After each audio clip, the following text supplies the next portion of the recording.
Yeah, I got the ski block up in this bitch. Yeah, man. Yeah, man. Yeah, man.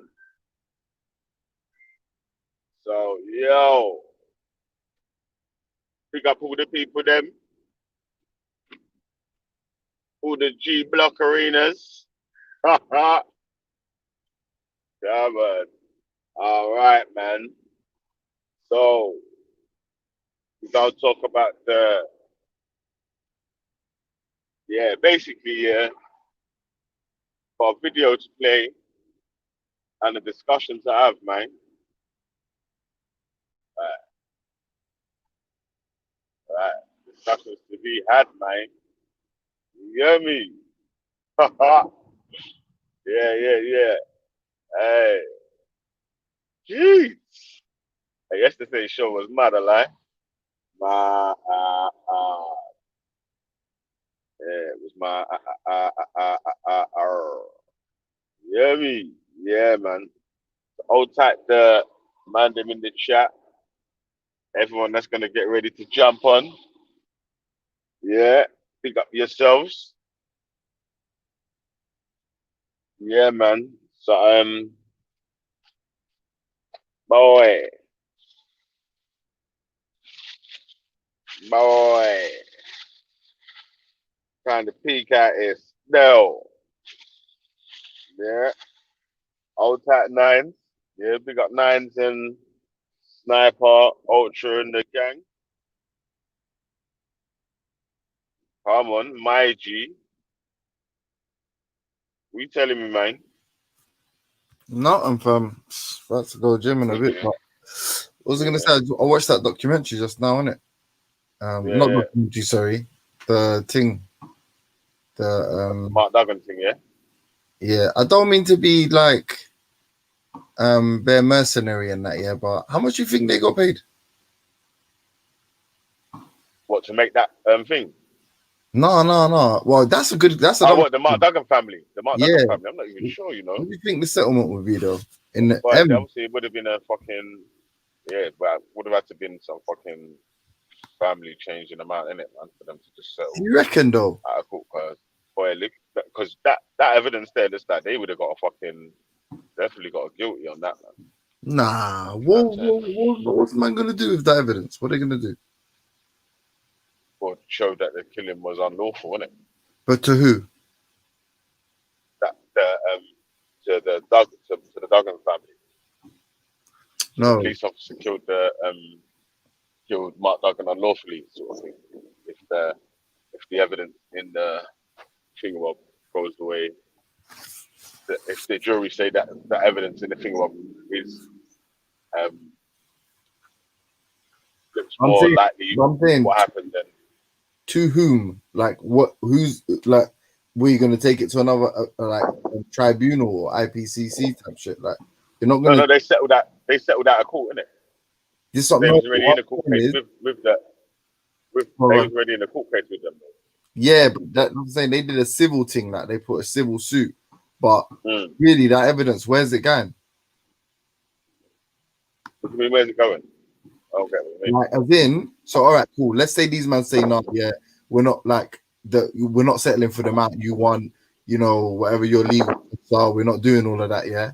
Where do they go next? It goes to a jury or a tribunal or something like that. Exactly. It goes to a judge, yeah, and the judge, whether the judge gives it or not. But if they failed in that one, there's nowhere else to go, you know. Yeah, I know. But boom, like, you know, the thing with a court settlement doesn't necessarily mean that you was guilty, but it does mean that there's enough evidence there to sort of make it at least the case. Yeah, where 100. they feel like they could lose. You know what I'm saying? That yeah, 100. But if you're asking for 10 M's, yeah, for example, and them man are like, bruv, we'll pay for your legal cost and we'll give you a little monkey, you know what I mean? Little off £500,000 and then call it quits. You might just have to take that because if not, and you lose, you're gonna have to pay all your legal costs and there's nowhere else to go. Yeah, but the out of court settlement thing is I think they come with them with obviously not they won't try and mug them off with a number to try and get an out of court settlement because if you know what I'm saying, like, right, you're gonna try and mug me off, and I'm fucking bringing evidence that's potentially gonna get me the case closed on my side. It's probably M's. Yeah, it's probably M's. But I'm not sure, bro. It just depends what about the numbers, ain't it? As you're saying this, it depends on more to do with if it looks like it was definitely going to be guilty, innit? You know what I'm saying, or it's going to be a struggle for the CO19 to bust that case. But you know what's disgusting? Yeah, like, it's not disgusting. I guess it's positive in the end. But so whomever is responsible for the investigation obviously got their money on the back end of that civil lawsuit, innit? Of the settlement. Yeah, probably. Like all the legal fees. But you know what? Yeah, that's business though, bro. That's that. Although, like you're saying, that's the hard side of business. Like, obviously, people need to be paid for the services they provide, innit? Yeah, of course. However however much more in need at the time you're gonna want these services provided, probably the more money that you're probably gonna have to pay for the upper end of that service. Yeah, you know of course, yeah. If you want the best investigation done, of course it's not free, innit? It's just mad how people make money like that, though, isn't it? Boom. Listen, yeah. This the people that made that little video, yeah, because I've uploaded it on my channel now, yeah. The people that made that video, yeah, that obviously said that the video at the end of the video, that was the video that helped them get the out of court settlement. Yeah, because enough of the stuff was our word against their sort of thing, and then you know, when it comes down to these sort of situations, that the police sort of word holds a little bit more weight than just the average Joe. Yeah, that do you know what? I really was intrigued to hear the rest of that. I can't remember what officer it was, but one of their interviews, you know, because it's like he was like, you know, I could have lied, but I didn't lie. Like, you know, I'm not gonna say something that I just wanted to see the tone, like his tone from beginning to end, because you know you learn a lot. Obviously, that was a reenactment though, with the voice, isn't it? No, you mad? Or was that? No, when I say tone, I don't mean tone of the voice. Even reading it, you see what kind of, like, whoever he's chatting to is a pally. I don't know how to describe it. And then the next line was, "May I suggest?" And I wanted to know what the interviewer suggested to him. Like, I wanted to know how, like, basically how this person is being treated 2 years on from the incident, innit? Do you know what I mean? Yeah. Like, is he sitting with his brethren and chopping it up? Is he talking to someone that's on the back foot? Is that person pressuring him? Like, you want to know, innit? How are you responding to these questions? Because it seems like there's already an element of, like, you believe that the person is telling the truth. It's like, come on, I could have lied. You know what I mean? And it's like, you see what happened though, yeah, when they went through the IPCC's stuff and the first case that they originally brought up. Yeah, you see how much sugary it was. You know what, cuz, yeah, man, if man, are you on your laptop? Yeah, I am. You know what, yeah, fucking, share screen. I just need man to share that to play the video still, because I've uploaded it on my channel, innit, from the original place where it came from. Hey, Vinny, what was the rap sheet on this guy? Yeah, shut up, Walter, man. What, the whole thing? What was the rap sheet? Yeah. I uploaded the whole video, yeah. No, I'm saying you want someone to play the whole thing. Yeah. Yeah, I was going to ask him. Yeah, does anybody have a rap sheet on this guy? Mark Duggan, arrest you. But you know what's weird, yeah? Like, why would your first question be, what's his arrest sheet? Well, I want to know if it's just a regular guy who got shot or if it's somebody who's been doing. Yeah, he was he was an angel. He was a saint. Yeah, he was a canonized saint. So you should care. Go and campaign and go light a fucking candle. If I'm dealing in crime for half my life, and I'm always dealing with police, obviously there's a chance I could get shot one day. Amazing But if I'm point. just a That's, regular yeah. guy, if I'm just a regular guy going to work and my cops pull me over and shoot me, well, that's a totally different story. Yeah, you've just, you know what it is? You've literally morally reconciled it for the whole globe. Well done. I'm not Your morally work is done. recognizing, but you put Your work yourself is in a done. Well done. you're putting yourself in a situation that you could get killed if you're dealing Mm. with with criminal activity. Does So anybody if you're working insightful. Yeah, that's brilliant. Yeah. if I'm working with the mafia, if I'm just a regular guy bringing mafia drugs back and forth, there's a Hey, chance Walter, that I might get did you killed. watch the upload of the video? Did you watch the upload of the video Not of yet. the That's why unlawful I'm just killing of asking Mark a Duggan? simple question. Why can't anybody answer a simple I question? just told you That's he's a not- Because it'd be fucking. easier for you if you They watch the don't. actual video, so you know what you're talking about. Why do people but always we do don't. that? Though? You They can't come. They just. come on and ask a I have question. to go watch the Someone's video. giving you an I answer. can't trust. Someone's I giving can't you an trust. answer. Someone's I giving you an can't trust. answer. You don't want to accept that answer, and you're not prepared to do any research. What's Watch the video. All the details of the actual crime are in the video. So I Yeah, gotta I go through a told whole you. video just to know if the guy had a rap sheet or not. No, I talk, but you don't. But you don't No, want to because accept you the need to answer. know the actual situation of what happened. Because His name whether is he's got a rap sheet or not is irrelevant. Saint. Like, he could have been Saint. the worstest criminal in the world. He could have Saint been the fucking Marcus. bestest saint in the world. Okay, so Yeah. that's the way. Saint Okay. Marcus It's the Duggan, listen, innit? listen. Let me explain it to No, you. Yeah. I It's the understand. act. I Listen. understand now. Listen. I mean, I No, but understand bad cops, but I Yeah, but also understand bad listen, citizens. bro. You're not listening, bro. Let me explain it to you so you understand what the actual point is. Yeah. You hear me? I'm listening. Right. Yeah. So the actual point of what we're talking about is was the killing of Mark Duggan lawful? So now you have to understand the situation, what was happening prior to the killing. But Walter doesn't care, man. Walter just wants to know if he's a saint or not. And we told you he's a fucking saint, but you don't want to accept it. Look, you guys. I mean, obviously this has to do with a race situation. I would be asking. Where did you find out? You see it? Oh, it's just James Jones. it's I would be asking the disgusting. same question if It's actually disgusting. Villa put up a white guy saying he It's got shot actually like this, like that. disgusting. You know what I'm It's saying? actually disgusting. What's that? Guys, What is that? when I let's say if I'm on another channel and someone puts me up a guy and says, "Oh, this guy got shot," and I ask, "What did he do?" or "What was his lifestyle?" It don't matter for me what So color you came on. You came I just on wanna at 10. Hold on. You came on at 10:50 in the morning, yeah, to talk about race. That's what you wanted to talk about. Okay, you know, James, it's like it's no point talking to you guys. You But, guys don't even want to talk. hey, Walter, that's true though, bro. Because nowhere in the whole fine. in the whole Go time we've been ahead, talking, play no the one bass spoke part. about the race of Mark Duggan. Goodbye. You know that.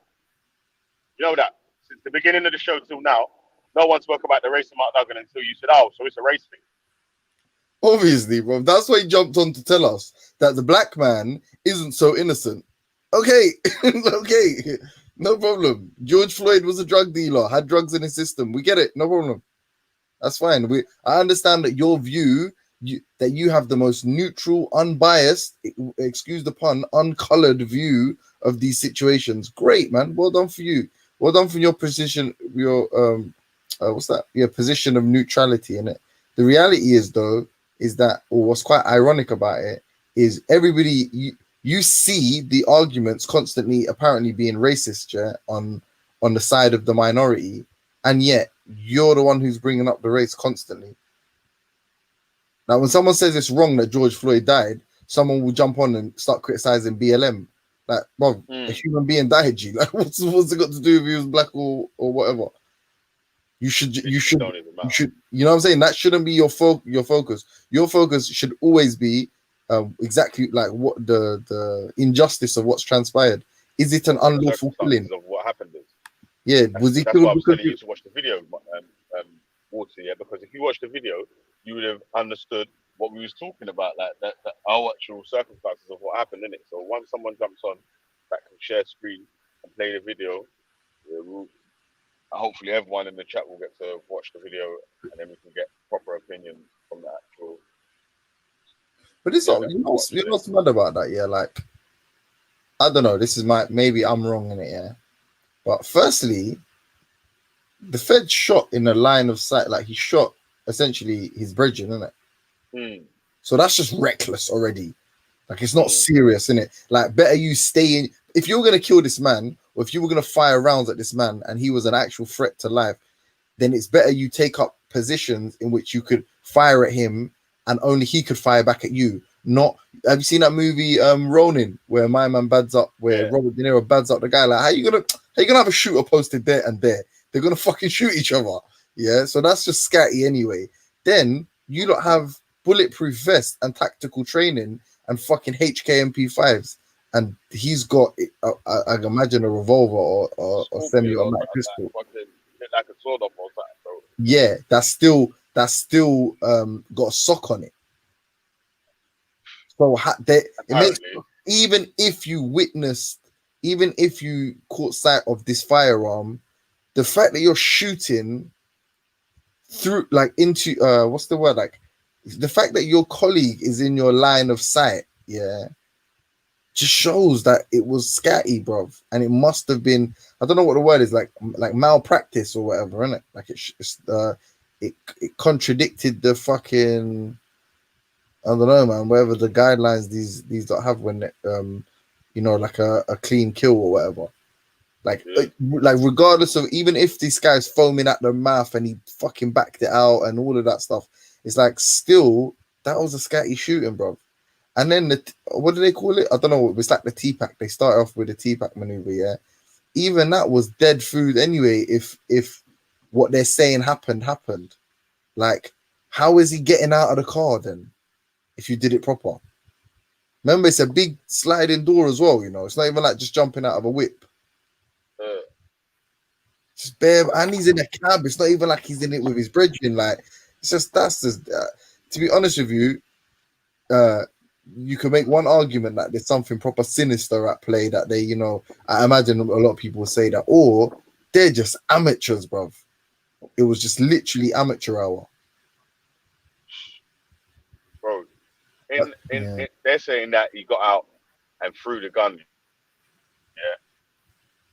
So, or they're saying that he got out and they saw it, and first man said he see the gun in his hand, innit?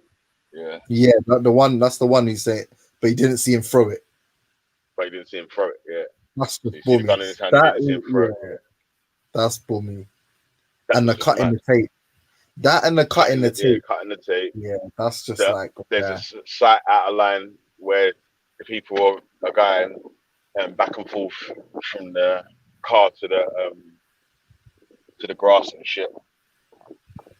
Obviously, Mark Duggan's never actually made it to the grass. So no, they're saying he's dashed it, but the thing is, making it so a Fed going into the van, whatever, what do you call it? You know what I'm talking about anyway, the car, yeah. Going into that car, taking out the pistol and walking with it and then planting it or dashing it would give more evidence. Like, for example, so I get, so it's smart on the Fed's part if he says, "Bruv, I saw the burner," because obviously the burner was there, but I don't know where the burner is. So I'm justified in killing this man, but you're not gonna get me for perjury, because I'm not gonna pretend I saw it flying in the air when we find out later that it has one of my brethren's DNA on it or something, yeah. So that makes me believe that it could have been moved. But then at the same time, if there is no DNA from the Feds and all of that, fingerprints and that, then it also makes me think maybe, because there must be some evidence if they did it on a quick one. Bad thing, seen a pistol, picked it up, walked it over, or there must be something, like not just the CCTV from that the low res footage. Like, as in to say, there's two angles in it. There's the people that's on the grass that was taking pictures of the police. On the other side, they took pictures of the police on the grass, innit? Yeah, but that isn't going to prove or disprove whether a Fed is taking it from the van and put it there. Like, as in, this is how they bust it anyway, because you're never going to be able to prove whether they did that or not. What it shows though, cuz, is that Mark Duggan never left never got to that area or near enough to that area to throw the gun in the reenactment that they was making, because in the angles that he was shot at, his um, arm movement means that he couldn't have thrown the gun. Yeah, this is what I'm saying. Their theory, the working theory, the theory that exonerated these Donnies is, as soon as the door opened, he just dashed it, and because these men are so focused on my man, they haven't noticed he's come out dashing it. But then it's like, but why is his hand in his pocket? Remember the other Don that shot him said he sees the gun. That's what I'm saying, man. He has to have the gun in his hand coming out the car. He's dumb because he's doing that because he's saying that's why I let it fly. But he should have realistically said, when he put his hand in his pocket, I thought it was pistol. Do you see what I'm saying? Because if he said that and then they find the pistol on the grass, then it just looks like he dashed it out of the car before they stopped it. But then even that's peak because there's no fucking windows in it. Yeah. It's mad still, man. It's mad, man. But like I said, I'm more likely to go with the thing where all of the sort of sinister shit happened after the man was dead.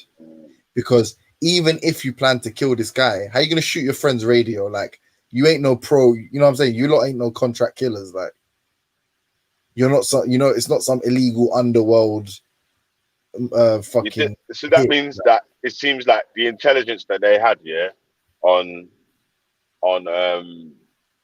Mark Duggan was that he was supposed to be some gun-toting madman then, because the way that my man shot him was that he was scared that my man was going to shoot him or something.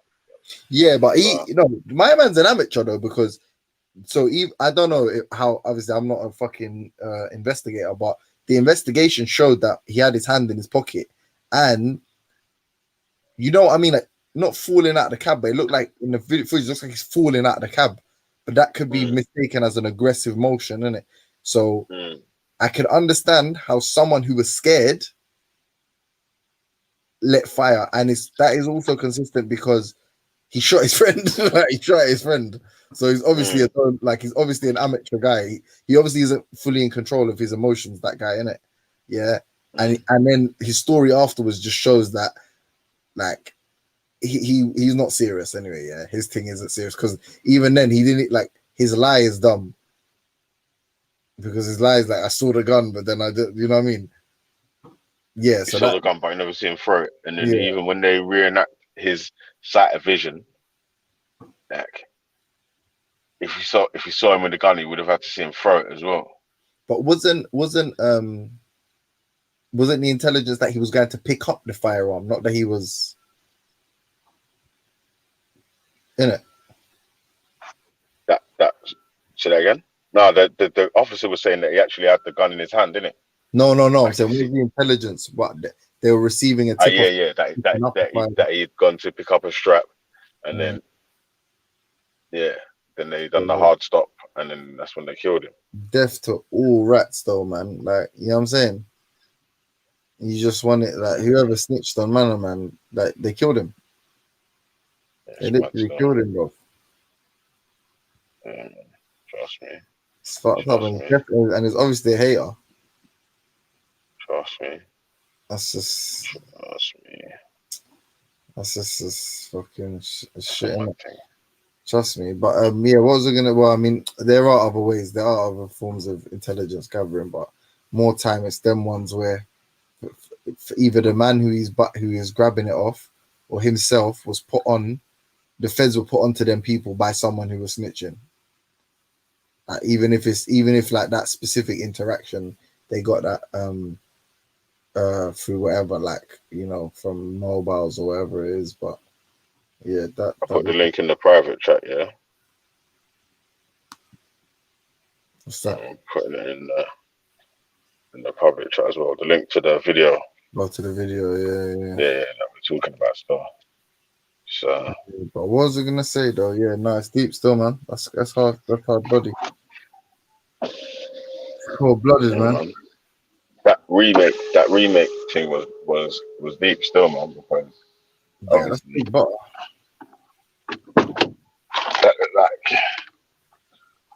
they covered all angles. You get me?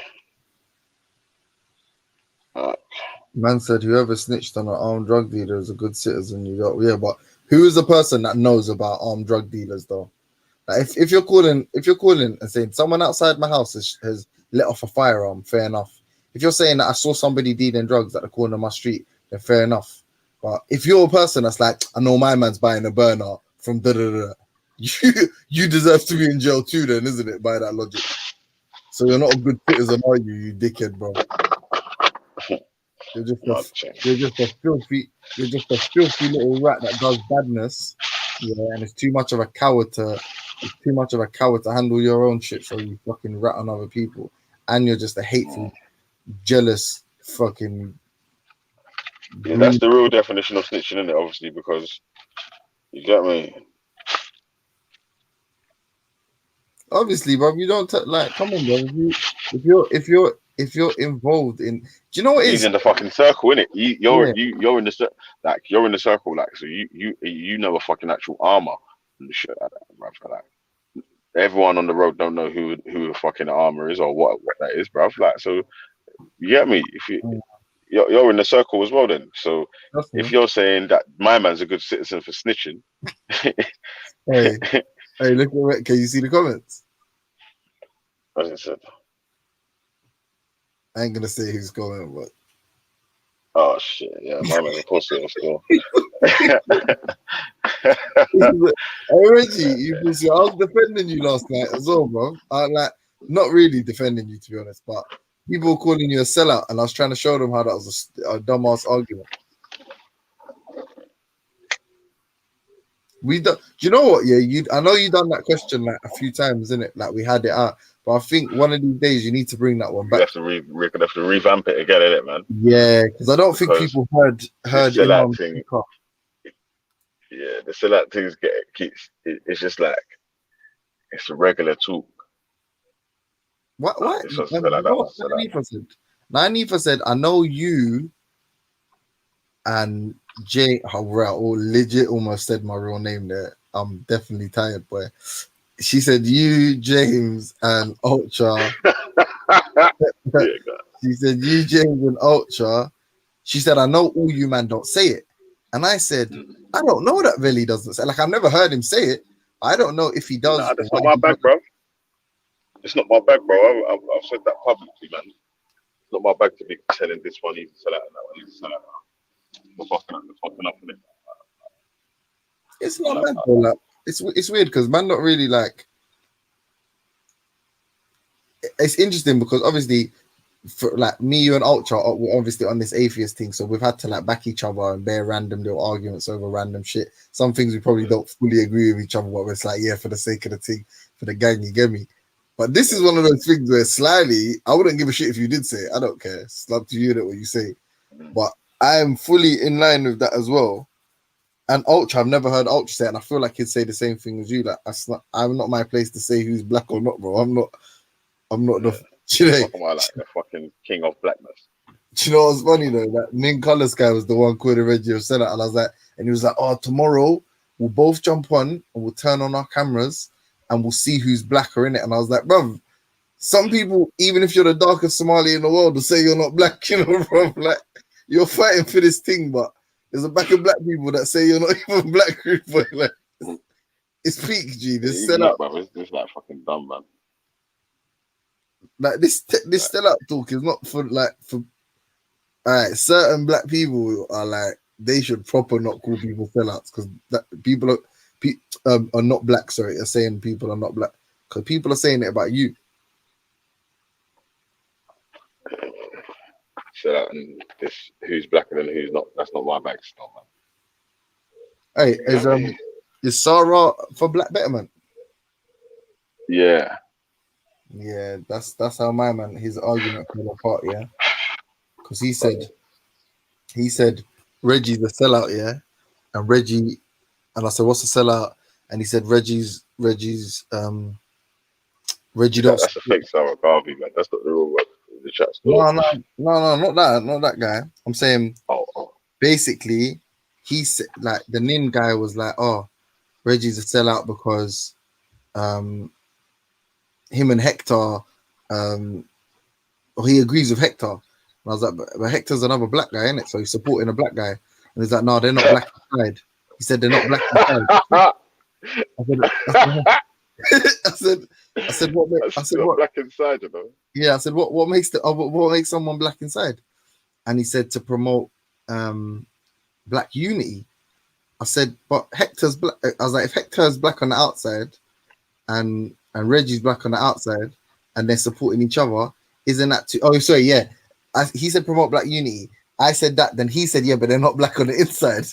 I said, all right, why you get black on the inside? And he said, you need to support. He said they're not black on the inside because they're against Raspek, the Forever family shit.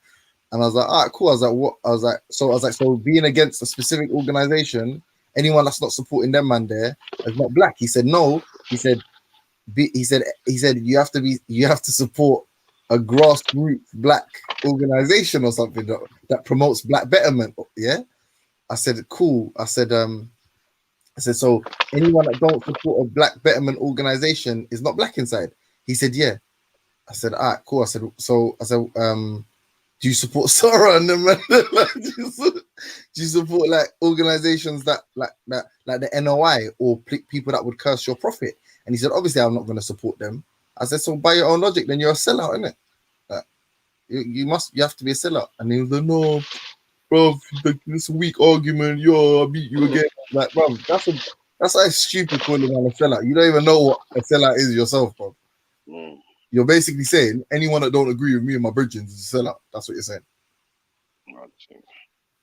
Yeah, it's a mazamo, man. With the sellout business, I'm not really getting into it still. Fuck all that. Yeah, to be honest, bro, if someone makes it make sense to me, I'll call everyone a sellout, bro. What? I'll call Bear Man a sellout. But right here now, it's not really yeah, bro. But I don't know what makes one person more black than another person, bro. To be honest, that's why I be calling mixed race people black as well. Because, and if they want to be called white, I call them white. If they want to be called mixed race, I call them mixed race. Because I don't really know what makes them things, you know. To be honest.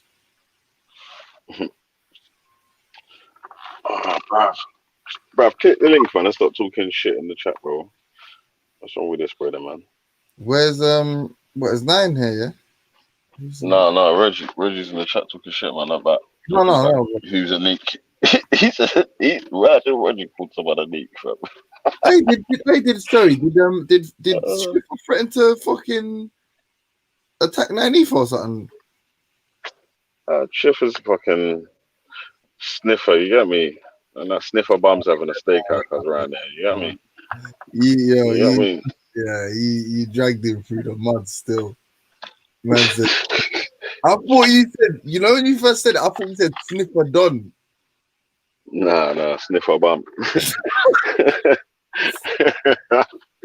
Yeah, he was getting on my nerves yesterday still, I can't lie still. So. But he threatened Nina though. That's insane. No, he was. You know what it was? Yeah, is that he couldn't accept that his argument fell apart at the first hurdle. Yeah, and then obviously he wanted to take out on that. So and then by the end of the fucking argument, man was trying to finesse the fucking whole chat to say, well, I was talking about everyone could be a sellout. Man, I don't know about that, bro. Yeah, no, man. Like, can't finesse it at the end, fam. I've got love for Shift, but basically, from my 5-minute interaction with him, he just wanted to say that. No disrespect if you're listening, Shift, but he just wanted to say that his baby mom and shit. That's what he really wanted to say. I lie though. That's what he was saying.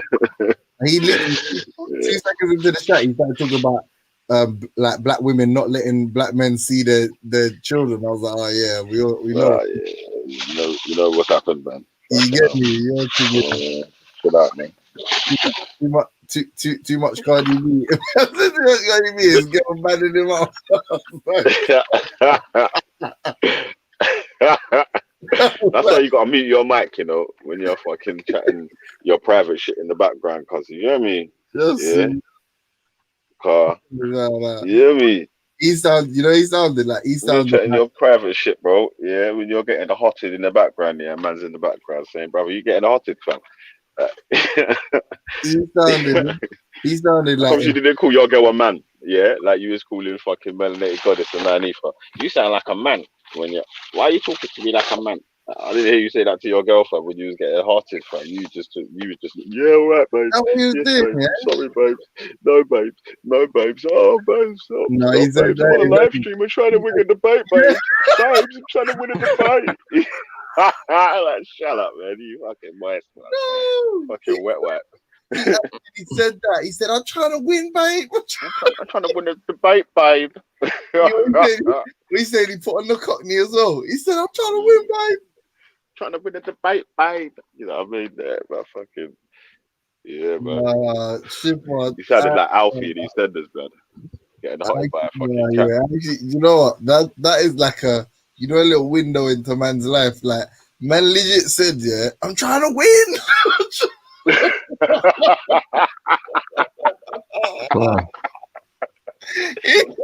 he said, he's fucked, so he's actually fucked. They got shit for them, man. Just, No, that's entertainment, G, man. He's he's an jokes, entertainer. I can't lie, bro. Like, even if he gets some others, yeah, he's my favorite nutter, bro. Trust me. Bro, I missed him when he was gone. I'll admit it. I don't care. I hate him when he's on the panel because he talks over me, yeah. But listening to him, he's fucking hilarious, bro. He sets these man's pulses racing and that. You know what I mean? He was spazzing out yesterday, fam. Imagine if Schiffer come on there and says, "Yeah, most black women are sellouts." No, Raheem killed him though. Like Raheem legit buried him. I heard like Raheem fucked him up still. Raheem's a cold operator when he wants to be. Sometimes he gets a bit emotional, but other times when he's on his cold shit, he's his cold shit. He's cold as ice. Yeah, I mean, he's got a body bag for certain man. But what on, Reggie? Yeah, what's good? What's good? Fucking sell out. Just put it up now. Sell out, Reggie. Oh, shit, yeah. You fucked up the aura, man. Imagine that, man. You can't even go around talking about it. Yeah, G-Block don't call man sell out, you know. I just replay James dub play. Yeah. Hey guys, I was joking, guys.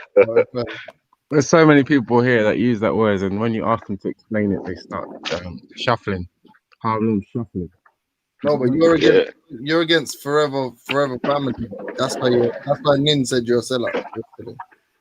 Yeah, well, I don't. First and foremost, I'm not actually against Forever Family. I might not agree with their leadership. That's it. I don't know the organization enough. They've only been around a month. But that's what I said. But you know what? Yeah, to be honest, I'm glad you said that. I'm actually glad you said that for your own sake more than anything. No, it helped my argument as well. Don't get me wrong, but I'm happy for you as well because it's true. Like, if you don't know shit about something, how can you be against it? Yeah. That's what I'm saying. Like, that's what it is mainly because Ras is on it. Yeah, enough people fuck that. Who respect? Fuck that straight away. Yeah, we like right. So you don't like Reggie just said that you don't really respect, but don't know nothing about the thing in it. So at least see where it goes. That's what I'm saying. I was told a little about the organization yesterday because I jumped over onto aspects later on. Yeah. Yeah, for a couple of hours. How did that go? We held it down, man. Me and Paul M. You Paul M, yeah, you held it down. Joke. Paul M is the actual maddest you on Hangouts on the thing. Scottish man. It's insane, bro. Yeah. Hey, Respect has gone to snitch. He's gone to snitch from the Daily Mail. He said don't call 999, call the G line, but my man is gone to report Daily Mail. I don't understand these people, you know. That's what I'm talking about integrity. You know what I mean? He said he snitched on the snitches. He said he can't discuss it because he's got his lawyers onto it. You know what I mean? He's solicited. His legal team. His legal team onto it. You You know what I mean? I thought you said that we shouldn't go to inside the system. I mean, we shouldn't use those kind of means. Fucking hell, man. No, joke, man. Imagine how mad it would be like having And a. Reggie's just upset because he ain't got a uniform. No, Reggie, hey, Reggie, have you ever worn a do-rag in your life? What? A do-rag. Have you ever worn Yeah, a do-rag in your life? I don't know. I might have. Yeah, a What? long What? time ago. For what? What? Just to wear it or to get waves? I think I was just to wear it still. Yeah. Reggie, he said, did you have like a basketball jersey on as well? Was you doing up big New York stuff? Nah. I was never into that American centric dress theme. But yeah, I think it was just part of just the dress just to see how it looked. Yeah. Oh, Reggie and do-rag and that. Oh, mate. So he's saying then Russ, so Russ is, what is it? It's liable, isn't it? Is that what? He's saying it's called slander, but he's still gone to the same system that he's burning out. He's gone to Babylon. You know what I mean? After this in Babylon, he's still tell us not to go to Babylon. Man's gone to Babylon. Well, go on. I'm just laughing because I know you're proper happy that you've got this little fucking stick to beat it with. My man said, "Don't call 999. Call the G line." And what happens? Then the G line calls Babylon. I don't understand. Hey, buddy. But- Hey, buddy. Is that a G line diverts your call to 999? Oh. Oh my gosh. Nah, maybe no, that ain't a 99. That's a 111 call. That's not a 999 type of call. That's not. Is it 111? What the G line? I'm looking for the G line number now, man, but no one's giving us. What is there no G-line number? I think there is a G line number. I mean, according to Raspberry. What's G on the keypad? What's G on the keyboard? Wait, Is that actual phone number? Is it 3 and 5? Is it 5? It must be 5, isn't it? ABC. Oh, you mean on the phone? ABC. On the phone. Yes, so it must be 4. Yes, 4, yeah. Yo, James, you might as well play the video, cousin. Like, you're just chilling and busting jokes and shit, man. Nah. Might as well play the video, fam. How long? Hold on, let me You've see. been there for 45 minutes and shit, man. Right. It's only 23 minutes. Oh yeah, that's long, man. The lion. I just want to laugh a bit. Hey, Reggie, you can't. You're on your computer on your phone. I'm on my laptop, but I can probably get onto my computer. You're gonna be on for a while. Yeah, what? Well, I hope not. I'll try the thing, you know. I'll try and be up for a little while. Yeah, Man's got things to do, you know. 15, 20. You know what I said? 15, 20 minutes. I'll be on longer than that. What video are you guys looking to play anyway? Yeah, you There's might a video about Mark Duggan. Yeah. Ah, okay. Mm-hmm. How do you feel about what's the first when you think Mark Duggan unlawful killing? What's the first thing that comes to your mind? Yeah. What was the circumstances behind the killing? When I hear unlawful. Not his criminal history. No. When they say unlawful, that means they're making a claim that. I'm going on record and saying, yeah, anyone listening, Reggie is not a sellout. He's just proved right now with his response that he doesn't hate black people. I mean, yeah, I just would like to know the circumstance behind why they say it's unlawful. You get what I'm saying? Yeah, the videos in the back, you know. Ring my bell. It's a mad thing, though. What happened to him? Can you see it? You speaking, Rich? Yeah, I don't know much about his story, but obviously the events that unfolded as a consequence, like the riots, yeah, that was it gave a lot of publicity to it. I'm saying, Hey, listen, the video in the site. Can you see the site? The private chat. Yeah, I can see the private chat. Yeah, Yeah. it's nice. It's a mad insightful video still. I literally just watched it before I jumped on, but I can't see it. Yo, hey James, copy and paste it for him because if he jumped on after, he wouldn't be able to see it. oh, okay. Cool. This thing said ring my bell. Why now? I've got that fucking weird tune in my head, bro. That's right, man. Ain't no sheep. Yeah. The fuck is on my Yeah, no. fucking computer, man? Oh, bro.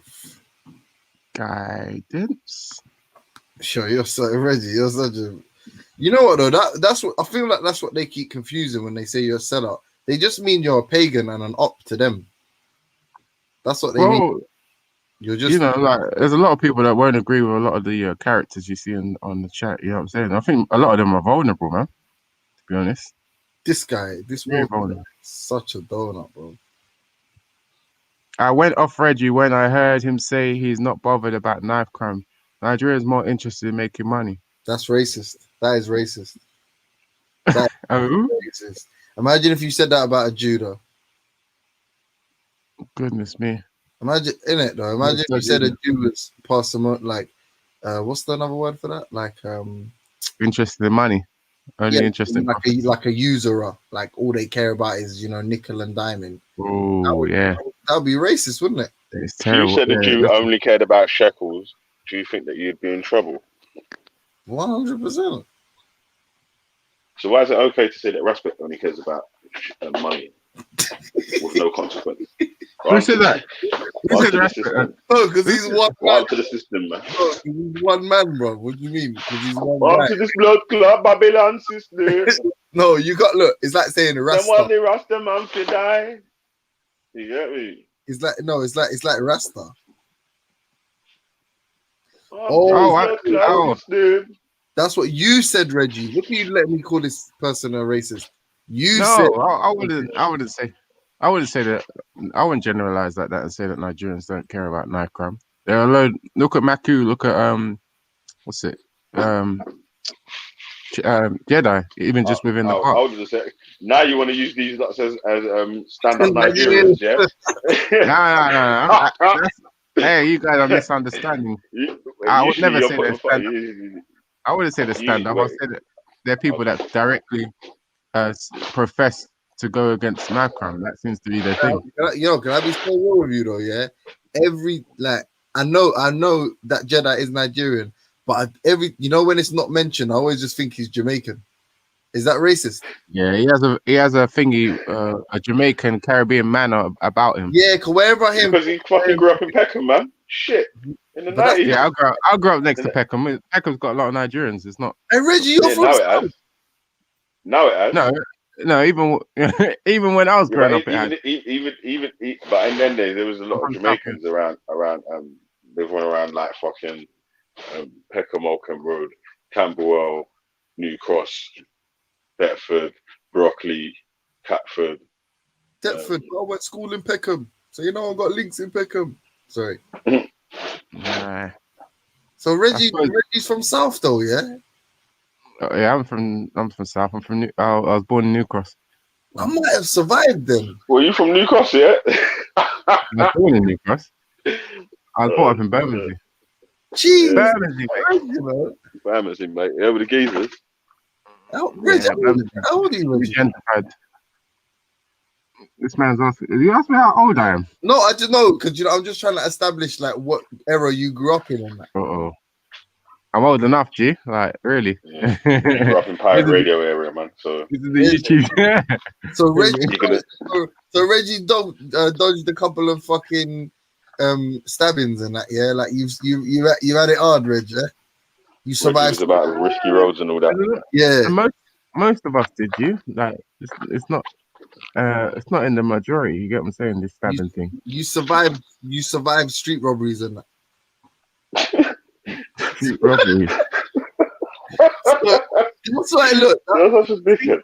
You see that's why street robberies, man. we need to engage our community here because now you know why Reggie hates black people.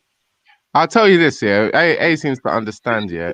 Seems to misunderstand my community within the Nigerian community. The Nigerian community as a whole worries more about how academic a person can be and how much money a person can be, so they can be influential. Whereas Oh, some communities, hold on, pause there. Did you say that Nigerian people only care about money? Yeah. no, I said Nigerian people prioritize how academic their children can be, or how And how financially much, astute or how much their money they can children get? can be, or how much money they can get as a priority over their child avoiding knife crime. You get what I'm saying? So basically, like, sorry, do you want to say something to that, Rich? Bill. No, go on.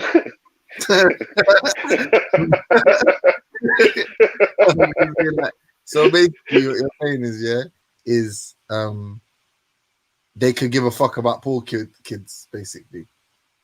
Yeah, there's a snobbish nature to a lot of Nigerians. You know what I'm saying? We're quite a proud group of But people.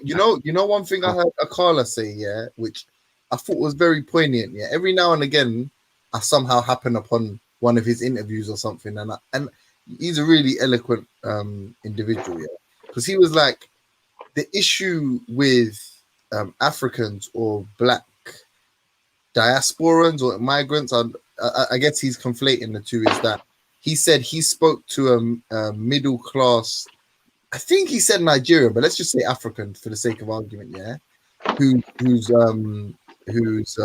I guess like of some like degree of affluence, yeah, and so basically like her sons are insulated from all of what's going on, and he said she referred to kids dying from knife crime or being involved in knife crime as our children, and his response to her was, "You're in the middle class, bro. You got like there's very little chance of your children being involved in it." I think they were like older, going to uni and so on and so forth. And he was like, and you've never really dealt with that reality other than the fact you share a skin color, where in his opinion was, you don't see that in other sort of minority groups, whereas it's like your class dictates sort of what you refer to as your group, innit?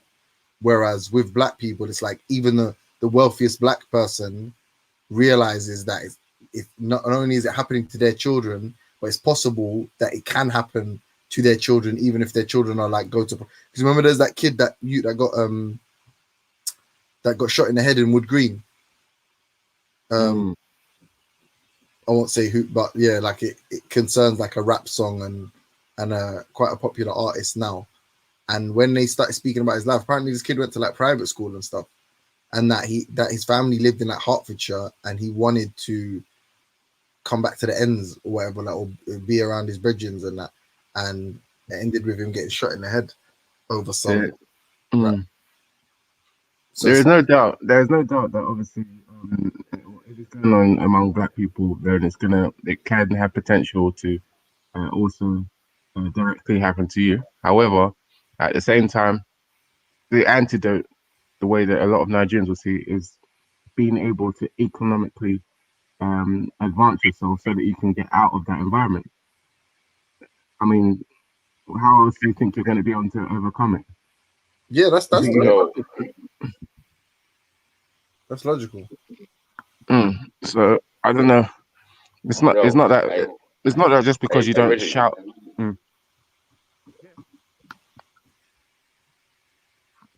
Yeah, Yo, can't hear you. when you're ready, yeah, share the screen in it, man. Because you hear me? Me. You hear me? Hello? You want me to share the screen? I can hear you. Yeah. I want you to share the screen, man. That video, innit? Oh, okay. Let me log on onto my other computer. Hey, before I go, I just want to say, to antidote evidence, yeah, nobody. You're echoing, bro. Is it me? Speak. Yeah, nobody said, nobody's made the case on the panel that about Mark Duggan's history in any way. We're just saying that it is did the shooting, is the officer's account of the shooting or the individual accounts of the shooting accurate, and does the reality of what transpired warrant the sort of level of force that was applied. That's the question here. It's not was this guy an angel or Was whatever. this guy bad? Was he good? Yeah. Because that's always the same bullshit, yeah. That these fucking same dons always come up with. Oh, but he was a criminal. So what does that mean that he deserves to die then? Did you get what I'm trying to say? And does owning a firearm or possessing a firearm, if there's instances where it doesn't result in death, in the death of the suspect, then arguably, what's the precedent then? That they should always die if they're in possession of a firearm, or that that you should pursue the correct legal measures or whatever, which is they go to prison for 5 years, isn't it? That's the accurate sentence. Like the police is meant to facilitate a hearing.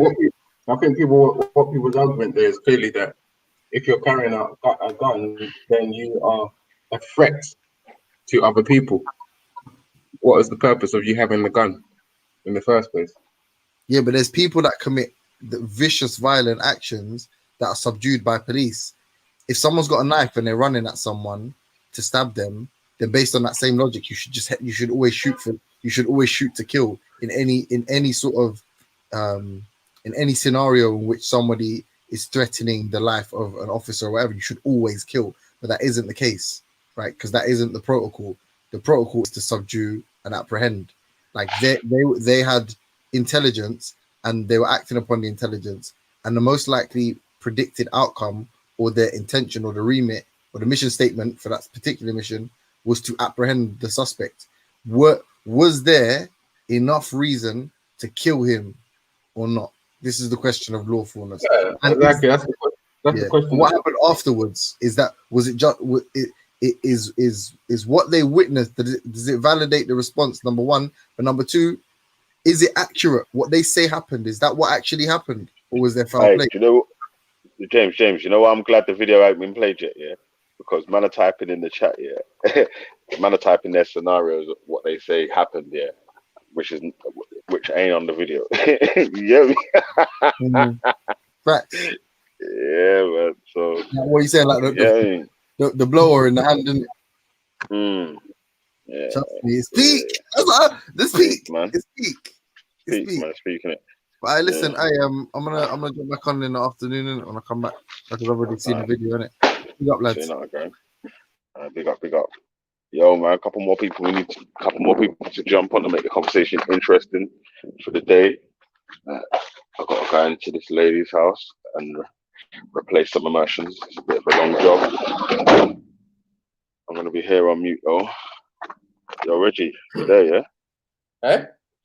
You on the computer now, yeah? Yeah. You ready to share the screen? Yeah. I need the link again. You need the link again? Yeah. 1 sec.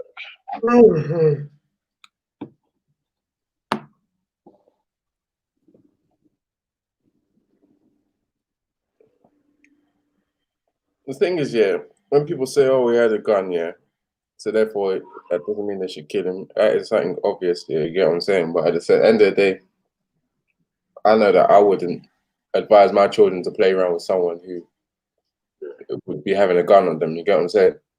So for me, it needs to be ascertained what the circumstances was around when he was shot. You get what I'm saying?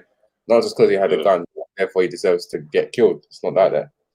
But it just needs to be made clear what the circumstances surrounding how he got shot happened.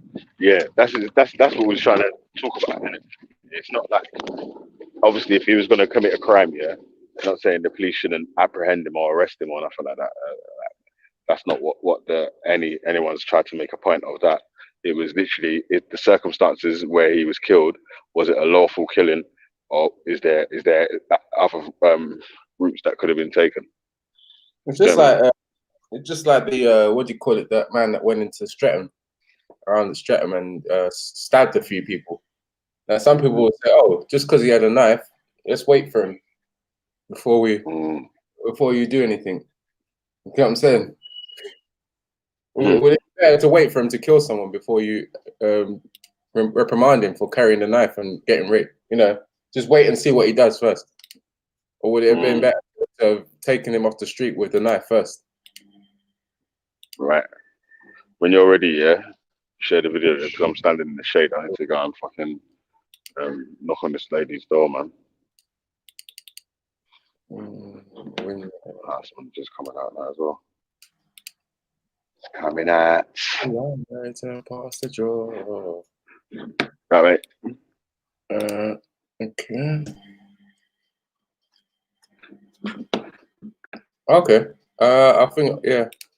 What do I do then? Share the screen. Share screen. Share. Click the share audio box as well. Yeah. Have you on a Mac? Yeah. Yeah. So when you get to the tab for the sharing the application window or Chrome. Yeah. Chrome tab. Chrome tabs. Yeah. On that Chrome tabs part, that's where you click share audio right at the bottom as well. The killing of share audio. Okay. The killing of Mark Duggan. You can see it? No, you can't see it. Yeah, there we go. Put full screen on, and then run the track, man. Oh, put it to full screen. Yeah, there we go. Mute your mic though, yeah.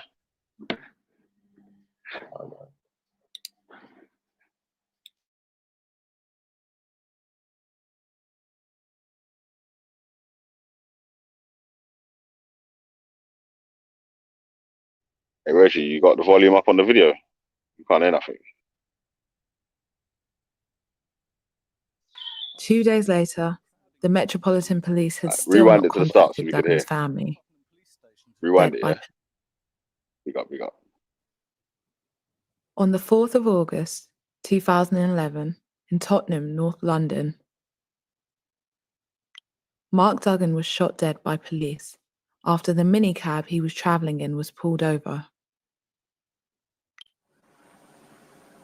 The first news reports of the incident said that Duggan had opened fire, injuring an officer.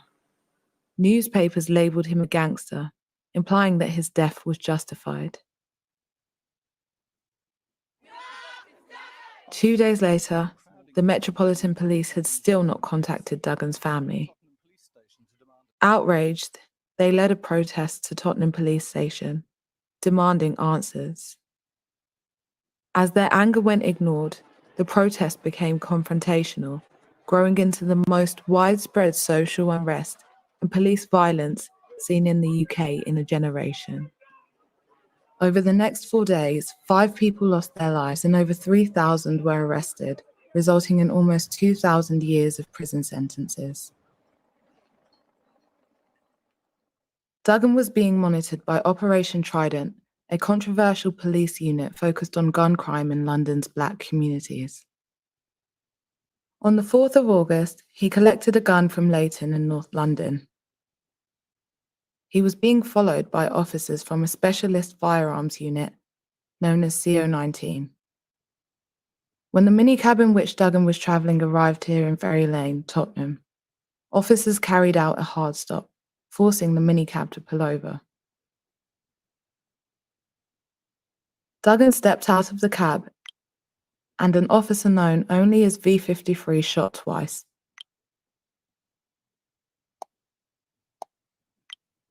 Killing Mark Duggan and injuring another officer known as W42.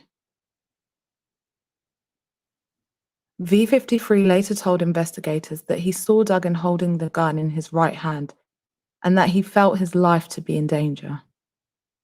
But while a gun was found at the scene, it was found here, 7 meters away from the site of the shooting. The gun was covered by a sock and no DNA evidence connected it to Duggan. Despite this, in 2014, an inquest jury returned a verdict of lawful killing. And a year later, the national police watchdog, the IPCC, concluded that Duggan had been holding the gun and was in the process of throwing it as he was shot. After an unsuccessful appeal against the inquest verdict, Duggan's family launched a civil claim against the Metropolitan Police. their last remaining legal avenue. Their lawyers commissioned forensic architecture to help them to examine the killing and to challenge the conclusions of the investigations that followed. Duggan's killing was a defining moment in London's recent history. But what happened and how it was investigated remains controversial. Even the judge who had overseen the inquest said, "I was left with an impression of some uncertainty about precisely what was being investigated, on whose behalf, for what purpose, and by what means." At the heart of that controversy are two questions. Could Duggan have been holding a gun? And how did the gun get to the grass? We started by examining hundreds of publicly available documents, including witness statements, diagrams, and expert reports. We traveled to the scene of the killing and took photographs of every part of the site. Using a process called photogrammetry, we turned those images into a precise three-dimensional model. Yeah, send me the link. I'll play. What's your computer, man? Yeah. Yeah, man. Your computer's like weird. Let me play it through my link. I don't know. Are giggly you speak. guys using Google? Do you use Google? Yeah. I use Google Chrome. I don't know why it's so slow then. That's a bit weird. And the highest is 180. 180. Even on my phone, it's 180. So I don't even know where your thing's going. Different. Your thing was mad still. All right, but the link's in the back chat, yeah? Yeah, I'm putting it. All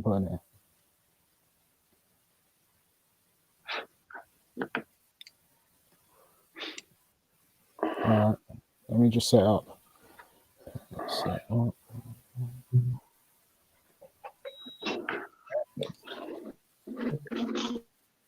know why this thing is jarring.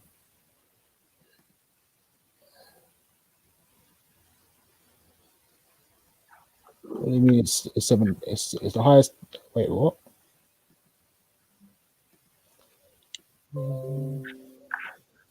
8, 720. Share screen. But it's 1080, right? Sorry? Is yours 1080? No, I can't see 1080. You're right, but on my phone it does 1080, so it's weird. But I mean, I don't know. Maybe you try it on your phone. It probably had the same problem. It could be the video.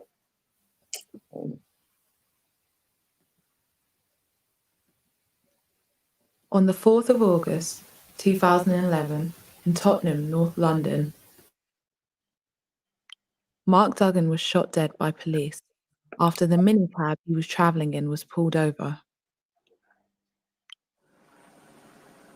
The first news reports of the incident said that Duggan had opened fire, injuring an officer. Newspapers labelled him a gangster, implying that his death was justified.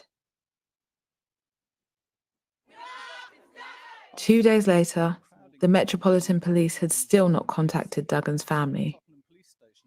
Outraged, they led a protest to Tottenham Police Station, demanding answers. As their anger went ignored, the protest became confrontational, growing into the most widespread social unrest and police violence seen in the UK in a generation. Over the next 4 days, 5 people lost their lives and over 3,000 were arrested, resulting in almost 2,000 years of prison sentences. Duggan was being monitored by Operation Trident, a controversial police unit focused on gun crime in London's black communities. On the 4th of August, he collected a gun from Leighton in North London. He was being followed by officers from a specialist firearms unit known as CO19. When the minicab in which Duggan was travelling arrived here in Ferry Lane, Tottenham, officers carried out a hard stop, forcing the minicab to pull over. Duggan stepped out of the cab, and an officer known only as V53 shot twice.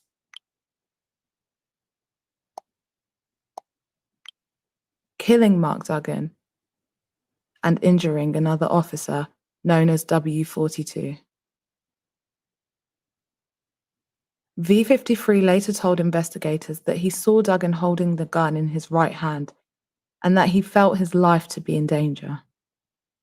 But while a gun was found at the scene, it was found here, 7 meters away from the site of the shooting. The gun was covered by a sock, and no DNA evidence connected it to Duggan. Despite this, in 2014, an inquest jury returned a verdict of lawful killing.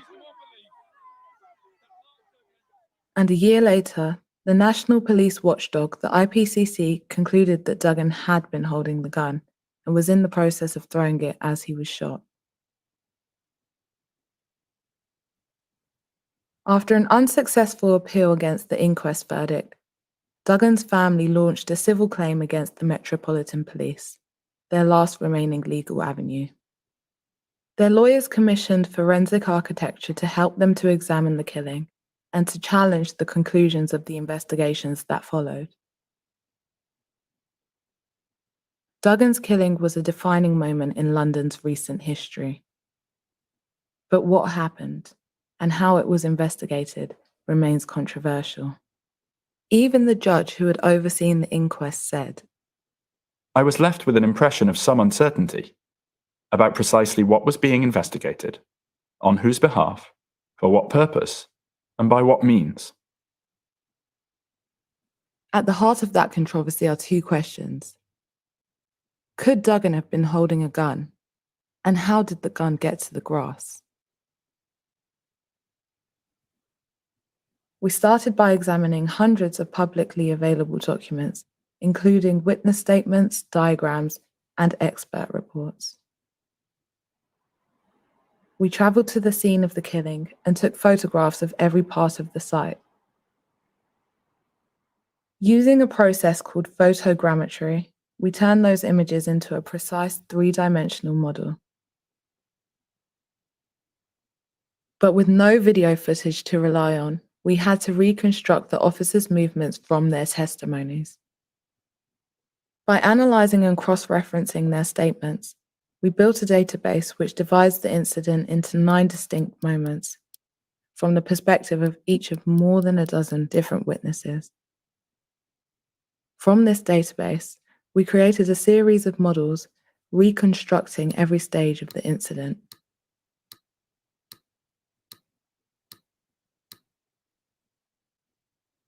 We then used plans drawn by witnesses to estimate the position of the 2 officers that were directly involved in the shooting. Lines of sight and other evidence narrowed down these areas. Somewhere in between was Duggan. To work out where, we created a precise 3D model of his body. Pathology reports described the location of the gunshot wounds. The first shot went through his right bicep, grazing the right-hand side of his chest. The second shot passed through his chest, exiting through the lower left-hand side of his back. These lines tell us how Duggan would have been positioned at the time of the first shot and at the time of the second shot. Modeling his jacket gave us more details about his body position. These holes near the left-hand pocket suggest that at the time of the second shot, Duggan's jacket was folded back on itself, with his left hand across his chest. Before examining whether he could have been holding a gun in his hand, we used this information to recreate Duggan's movement during the period of the shots. After exiting the minicab, Duggan turned toward V53. His left hand was in or near his left pocket, and his right hand was reached across his waist.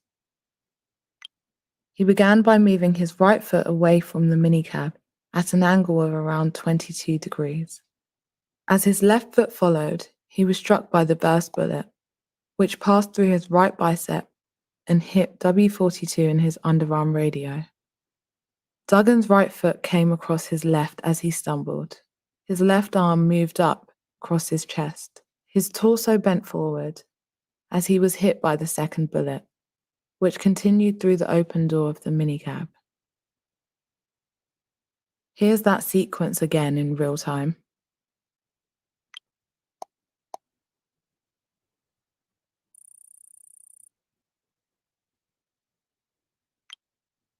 According to our analysis, from Mark Duggan exiting the minicab to receiving the second fatal shot, no more than 1.5 seconds had elapsed.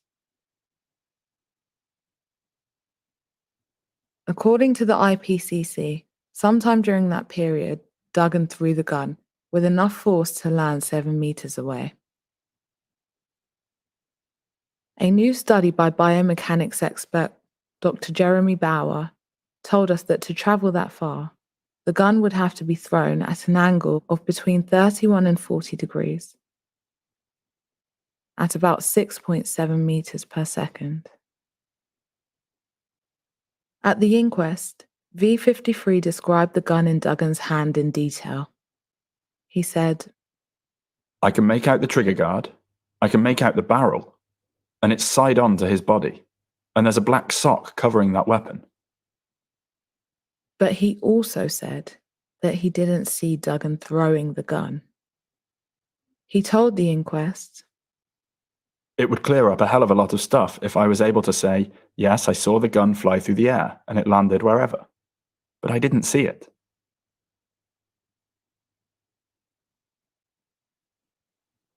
V53 was standing around 3 meters away from Mark Duggan, looking directly at him. If he could describe the gun in such detail, is it possible that he missed it being thrown? What would the scene look like from V53's perspective? First, here is his view without a gun in Duggan's hand.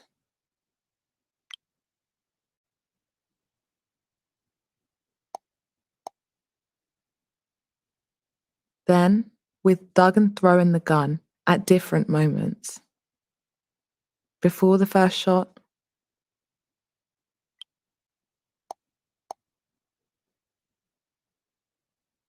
after the first shot,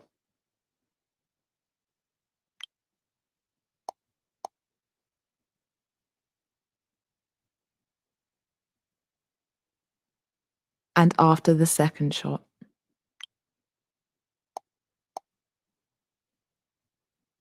But a human's field of vision is not like what we see on a computer screen. Our central vision is highly sensitive to details, while the periphery is more sensitive to movement.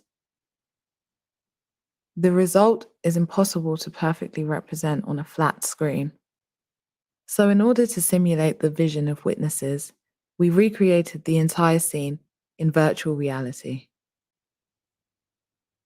Experiencing the scene in this way confirmed for us that in each scenario, the required throwing motion would have been clearly visible to V53, given where the officer said he was looking. In fact, it is unlikely that Duggan could have physically made such a motion. The forensic pathologist commissioned by the IPCC, Professor Derek Pounder, said, I cannot conceive of how Duggan might have thrown the gun. He made this conclusion despite having been asked by the IPCC to assume that Duggan had been holding the gun when he was shot. Dr. Bauer, the biomechanics expert, also concluded that it is unlikely Mr. Duggan could have thrown the gun after he was shot in the arm. if Duggan didn't throw the gun at that time, there are only two alternatives. Either Duggan threw the gun as he exited the minicab, or the gun was moved by police officers. In both cases, Duggan would not have been holding a gun when he was shot and would have posed no threat to the police. In 2014, the inquest jury concluded that, more likely than not, Mark Duggan threw the firearm as soon as the minicab came to a stop. To test this theory, we needed to understand how the hard stop could have played out. The inquest was shown a video in which CO19 officers practiced a hard stop. Multiple officers described the Ferry Lane incident as a textbook hard stop. So we applied those timings to our animated model.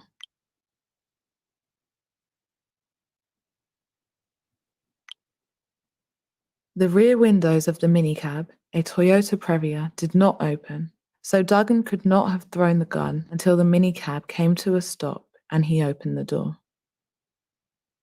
But if Duggan had thrown the gun at this point, would it have passed through the field of vision of any of the officers? We identified 4 officers who would have been best positioned to notice the gun if it was thrown at the moment that Duggan exited the vehicle. We replayed the scene from the perspective of those 4 officers. V53,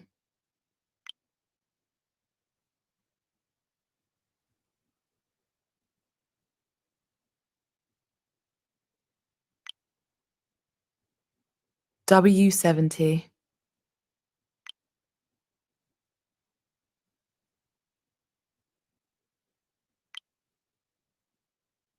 W56,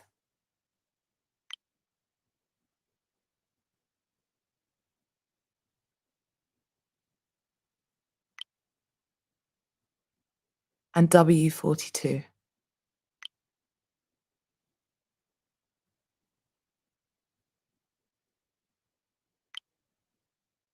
None of these officers said they saw the gun being thrown. In fact, W42 told the inquest, There is no way Mark Duggan could have thrown the gun from the minicab and me not see it.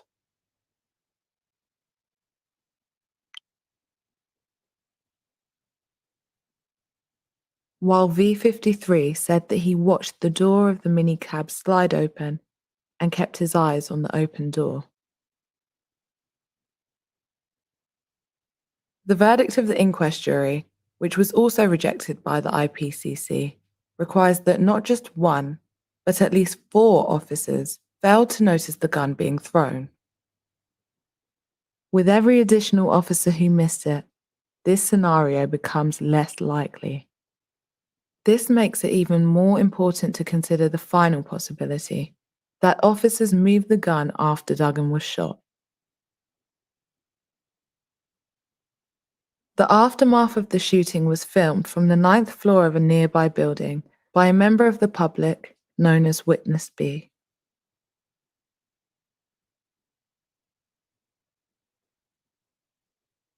Their footage is 15 minutes long and begins around 40 seconds after the shooting. Based on this footage, the IPCC rejected the possibility that the gun had been planted, saying, There is no sign of any officer planting a firearm on the grass. and also, There is no evidence any person entered the rear of the minicab. but these statements are misleading. Let's take a look at the first claim. Witness B's footage is very low resolution.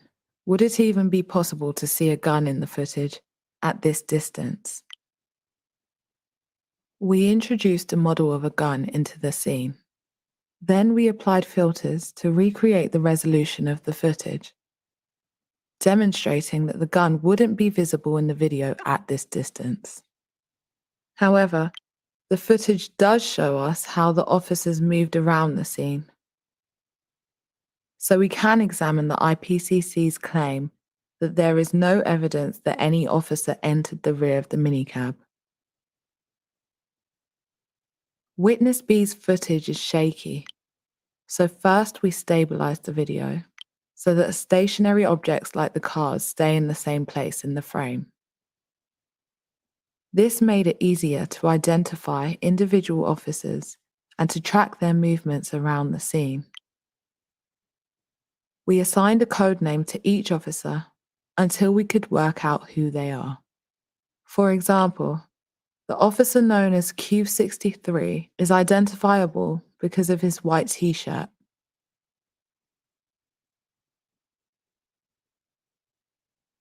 Then we map the areas that would have been hidden from Witness B's camera.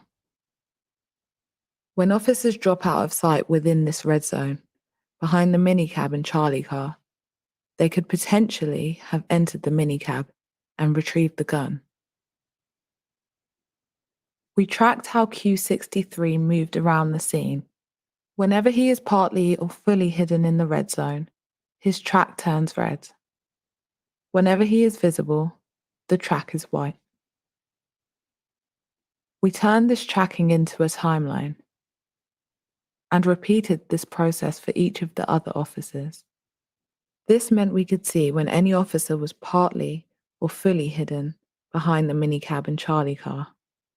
In total, officers entered this zone more than a dozen times, but the IPCC did not examine these moments in any detail. These moments don't tell us that the gun was moved by police officers, but they do show that, based on the footage alone, the IPCC has no grounds to rule out the possibility that any officers entered the rear of the minicab. We mapped dozens of possible chains of connections by which the gun could hypothetically have been carried from the minicab to the grass. Here is a demonstration of one of them.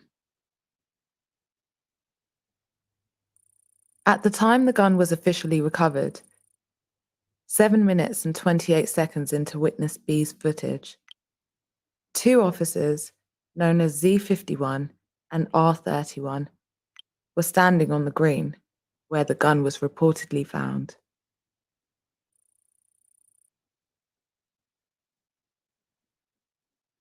They can be seen in this photo, taken by a member of the public from the other side of the park.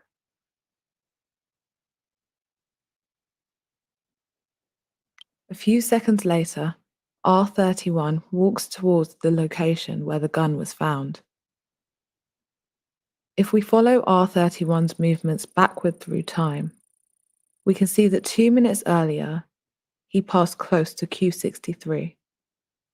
And around 40 seconds earlier,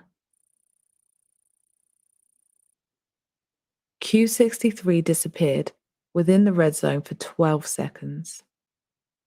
This alone does not suggest that Q63 moved the gun from the minicab. But the IPCC cannot use Witness B's footage to rule out that possibility. The IPCC's investigators didn't only misread the evidence, the experts also failed to identify and examine something potentially important, a clear cut in the footage.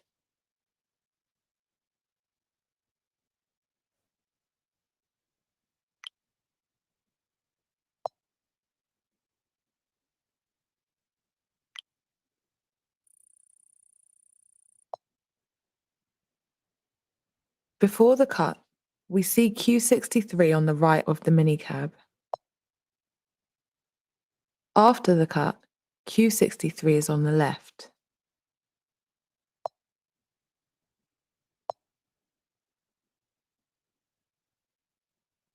In order to estimate the duration of this gap in the footage, we use the movements of another officer, Z51. He is moving at a steady pace before the cut and afterwards.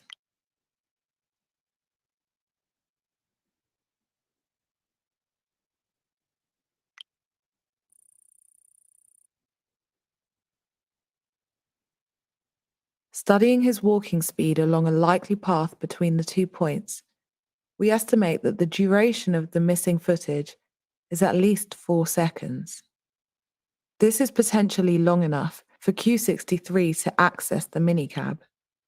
This is important because 2 seconds later, Q63 gestures towards the green and seems to communicate with Z51. But neither the inquest nor the IPCC noticed this cut or examined its importance. As we have seen, the gun could have arrived at the grass by 3 possible routes. The route preferred by the IPCC is not consistent with the available spatial or biomechanical evidence. The route preferred by the inquest jury requires at least 4 officers to have missed the gun being thrown. And the final route was not fully investigated by either.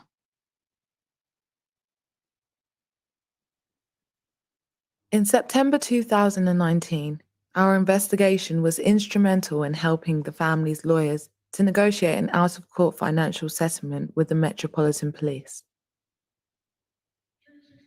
And in November of that year, we presented our findings publicly for the first time in Tottenham, less than a mile from where Duggan was killed. What you saw here today, people, was us unraveling and unpacking the lies that were told in that inquest. Some people say to us, why do you fight for justice? And I say, well, what choice do you have?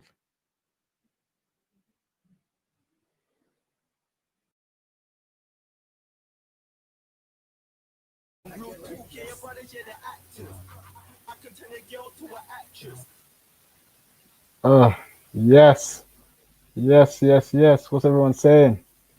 I mean, analyzed, what's his name? Thingy ran away. Why did he run? Come on, man. Where's subjective evidence? I don't call him anecdotal evidence anymore. Subjective evidence. That's what your name is right now. Subjective evidence. Even when you're presented with evidence, you run. And this is why we're called the G Block. Hello, Shelley. Come on. What are you telling me, Reggie? My confused Nigerian brother. Yeah. Confused. Yeah, what are you saying, fam? We've been influenced by these jammers. And I said, Jammer, you're funny, fam. They help us. Oh, shit. Okay. Yeah, what do you think about the video then? Well, I was in and out of it, to be honest. Oh, you should have listened, fam.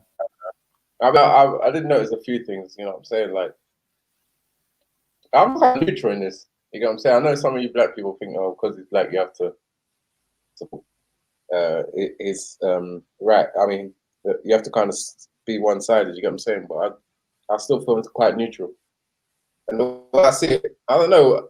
When he steps out the car, why is his hand in his pocket? I don't get it.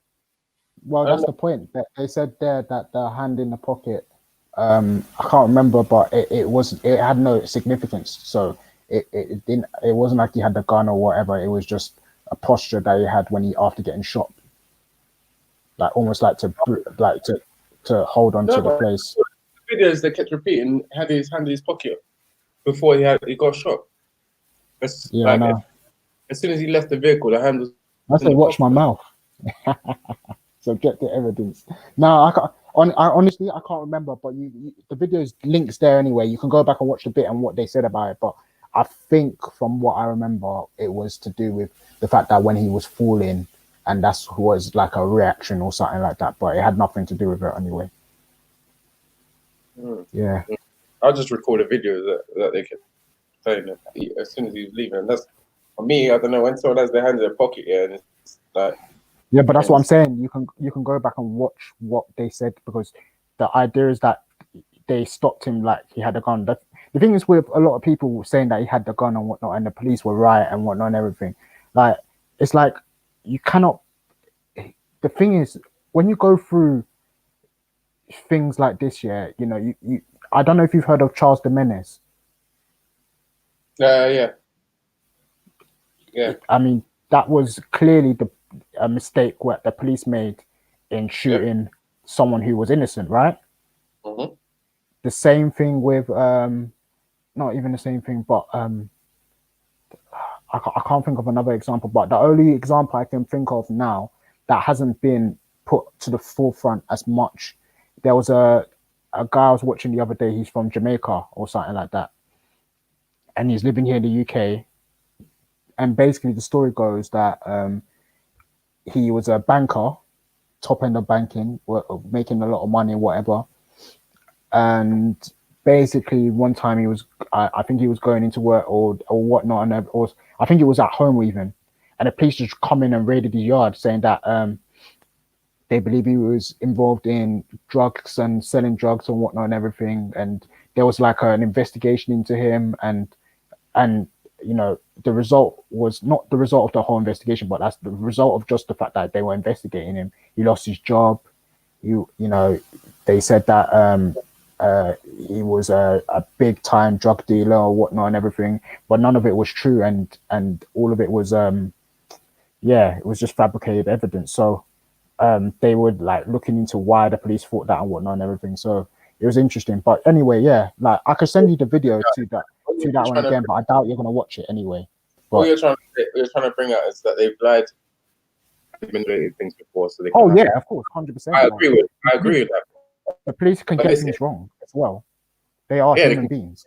Yeah. Any you can get things wrong, even in medical or health sector. There's of people. Course, you and I both know that one of the biggest causes of deaths in going on in society today is not from gang violence and all this stuff. It's from medical malpractice. So, you know, my dad's told me enough stories of. But my dad's a doctor in it, so he's told me enough stories of people doing fuckery in the workplace and whatnot. And I don't want to go on about exposing certain man, but yeah, he's told me that, Raf. Well, you take every incident in isolation. You get what I'm saying? What do you mean take it? Why don't you? Like as in the Smart Duggan case, I don't know the police, and I don't really know much about Duggan, except it appears that he was involved in some sort, which in itself, and it's actually quite serious gang. It's not like yeah, but that's hold on. This is what I'm saying, isn't it? In the situation now that we've shown the video now, we're showing that certain things are not adding up. You know, the police reports are saying that 4 police officers didn't see him dash away the gun that was found over the park 7 meters from the car or whatever, and when they come out and how they approached him or whatnot, and they shot him and whatnot and everything. Like when we're talking about that, we're saying, oh, but we have to be fair to the police. But when it comes to what Duggan is, that everyone's like, oh, he was a gangbanger, he was a gang whatever. No, but it's not. The thing is that no one knows that. I'm not even being fair to anyone, to be honest. I'm just analyzing what happened, to be honest. Yeah, but let's analyze it from, because I know people that tell you that Mark Duggan wasn't about that life. Yeah, but evidently, if someone, are you actually claiming that he didn't have a gun on him? Is that what you believe? Well, from what I've seen, yeah, I don't think he had a gun. No, I don't think he had a gun. So they were just following a guy because they wanted to. I think they got tipped off. They put all that resources. Hang on, they put all that resources to following a guy who was just innocent and didn't have any. It wasn't about that life. Yeah. They put 10 armed police officers because they wanted to go out there. Yeah. Yes, they made a mistake. Yes, they made a mistake where they thought they had the guy that was carrying a gun or whatnot, and they didn't, and ended up it not being true. So they were trying to cover their tracks. Like I said, if you watch the video, you didn't watch the video. That's why you walked. You said you walked away. Innit?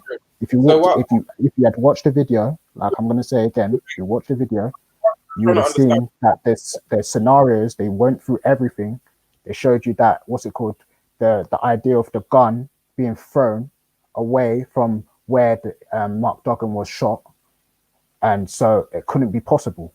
So when they realized that he didn't have the gun, they had to cover their tracks. So they made up the fact that that the gun was thrown away at this point, and then at the same time they were trying to put out there that he was part of a gang in Tottenham.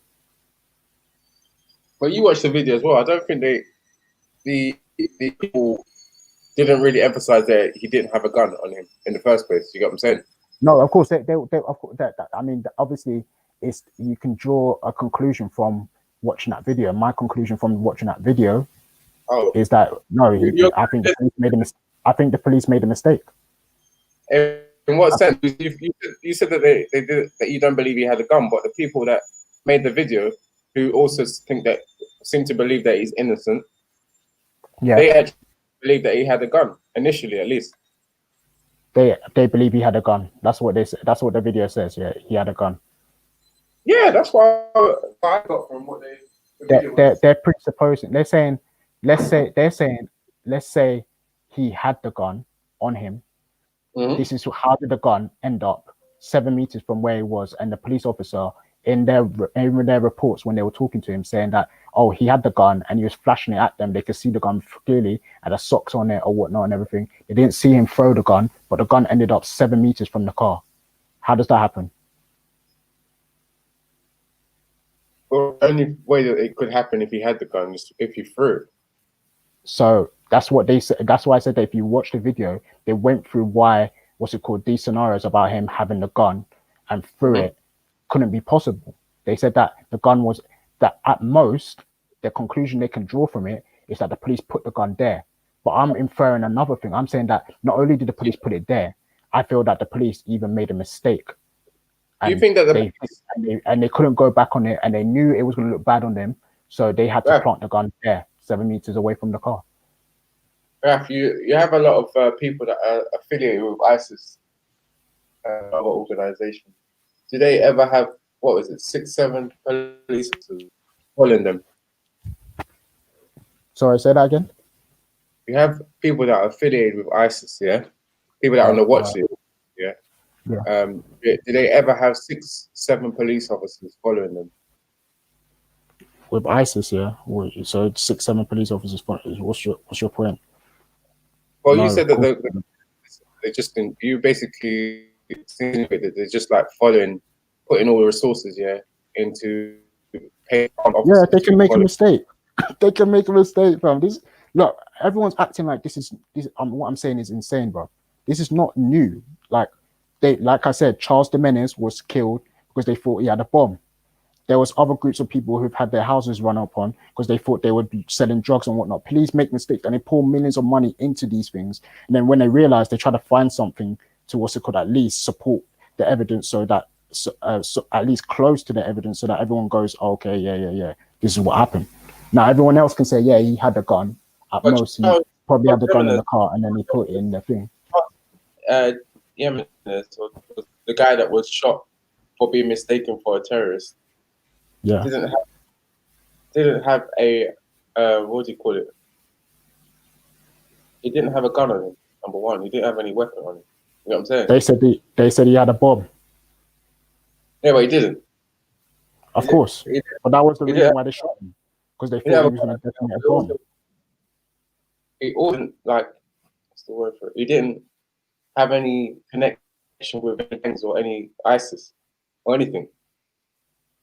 Okay, but that's the point that they were going off. They said that when you look into the story of that incident, they said that the guy was running, and he ran into the police into the train station, and then on the train they caught him there or whatnot and everything, trying to evade the police and whatnot. But the actual story says that he wasn't actually evading the police.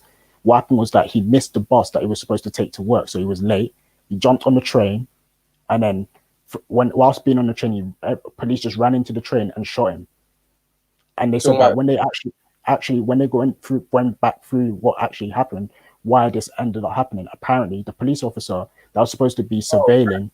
A message from Belly, just to clarify. Obviously, you weren't paying attention during the video, so Belly's to correct your ignorance. Yeah, I know. That's what. Hold on. I'm not saying that. I'm saying. That's one of two. Very saying, yeah, right.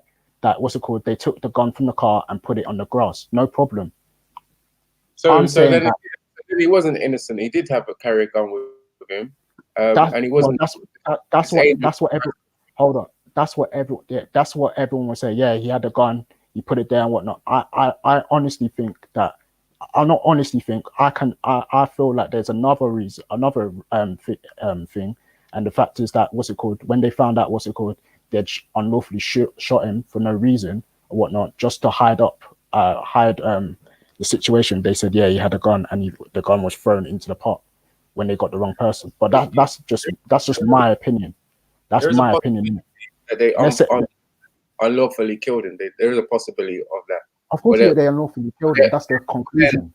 but then there's a very huge possibility that this person was carrying a gun, which therefore makes him a, you know, if you was there and someone had a gun on them, how comfortable would you feel?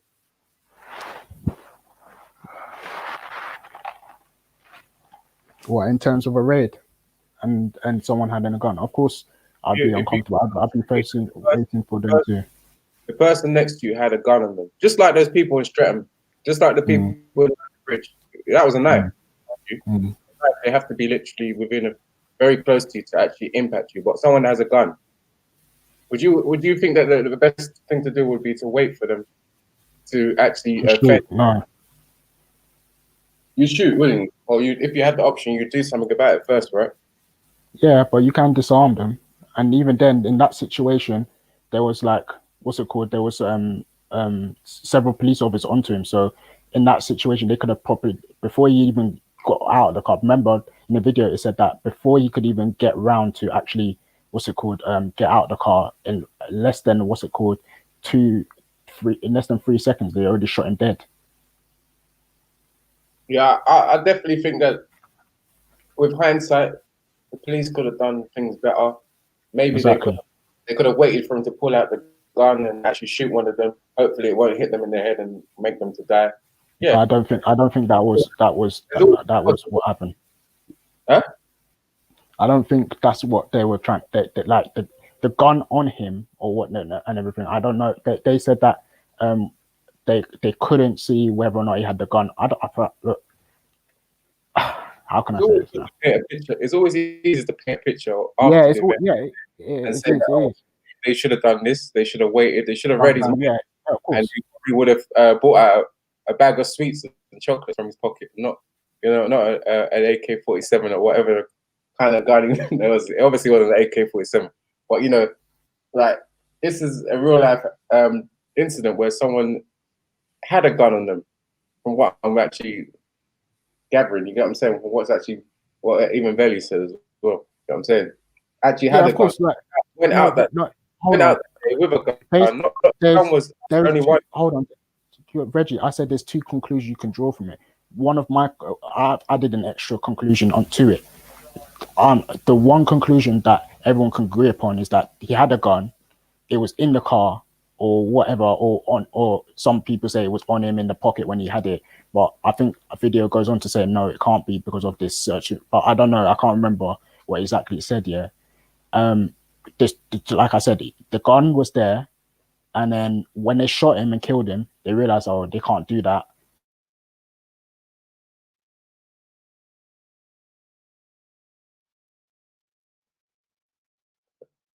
Are you there? Oh, it's gone quiet.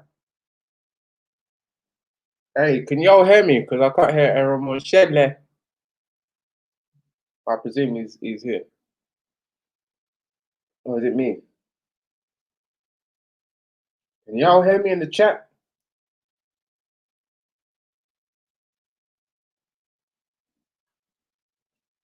Can y'all hear me?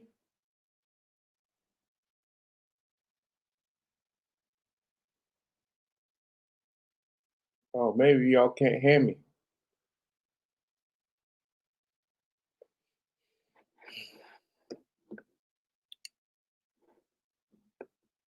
Oh, he's done at it.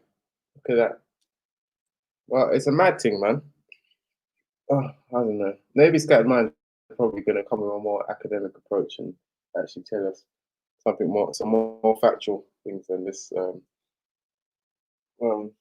clutching at straws that we saw from Aaron Scheller. You get what I'm saying? I mean, firstly trying to deny the man even had a gun. Crikey. That the guy was trying to portray the guy as some sort of a benevolent citizen who just went out one day and 7 police officers decided to follow him because they had nothing else to do. And I thought, I ain't even gonna lie, for a moment I was actually even paying attention and thought this guy was making. Yo. Hey, quick thing, yeah. I'm still in this job, yeah. But quick thing, yeah. I'm saying that, like, I disagree with Raf, a bit of Raf's appointment. Yeah, I'm saying that from the evidence that we saw on the video, it looks like he went to pick up a gun. Yeah, they done the hard stop. when he jumped out the car, the gun was still in the car. They shot him, and then from there, it seems that they've moved the gun from the car to the grass, because all the angles from when he was shot, it doesn't show no possibility of him being able to throw it without them officers recalling him seeing him throw the gun. Yeah, all four officers, none of them said they saw him throw the gun. So it's not whether he was a bad person or whether he was a naughty boy or not. Yeah, that's not the point. Yeah, the point was whether the killing was unlawful. Yeah, so did the officers actually see him with a gun in his hand? Yeah, so and was the officer right in actually shooting him? From what that report says there, it doesn't seem like that was the case, and it seems like he could have been apprehended rather than shot. So Yeah, that's to be honest, what it says in the video. Get me ready. I'm happy. Yeah, we I'm caged you. Oh, sorry. Yeah. I'm happy that you've chosen to disassociate yourself from Renegade Raf and his rambling.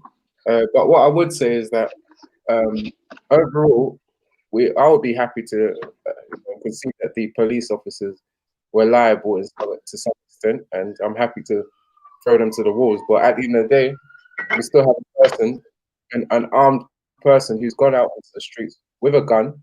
God knows where he was going to end up. He could have ended up with one of your children. He could have ended up for one of your family, and he has the potential. You're saying that, yeah, but he was stopped in it. So we're saying that yeah, if he had a gun on him when he was stopped, he should have been arrested in it, because if the gun wasn't in a position like he was holding it in his hand to actual fire or shoot anyone, there was no reason to shoot him. He should have been arrested. He should have been arrested. He also shouldn't have carried a gun with him, which could potentially have killed someone else that was innocent. Yeah, okay, he shouldn't have carried the gun with him, but we've already agreed on that, innit? We're saying that he shouldn't have had the gun. That's why he was being arrested. Obviously, so it's a stupid point, innit? Listen, he wouldn't have been in a position to be able to be arrested if he didn't have a flipping firearm in the first place, innit? So we've conceded that point and say, yeah, we know that he shouldn't have had the firearm, or the police wouldn't have been following. What the contention is was the killing lawful? Yeah, was he posing a risk with the actual firearm at that time? Yeah, or could they apprehended him and took the firearm off the street? Yeah, because they followed him to the place where he got. They followed him to the place where he got the firearm from. Yeah, so they could have stopped him after he picked up the firearm. Yeah. You know what I mean? Like, so I would point to the same argument that they made for the London Bridge people. They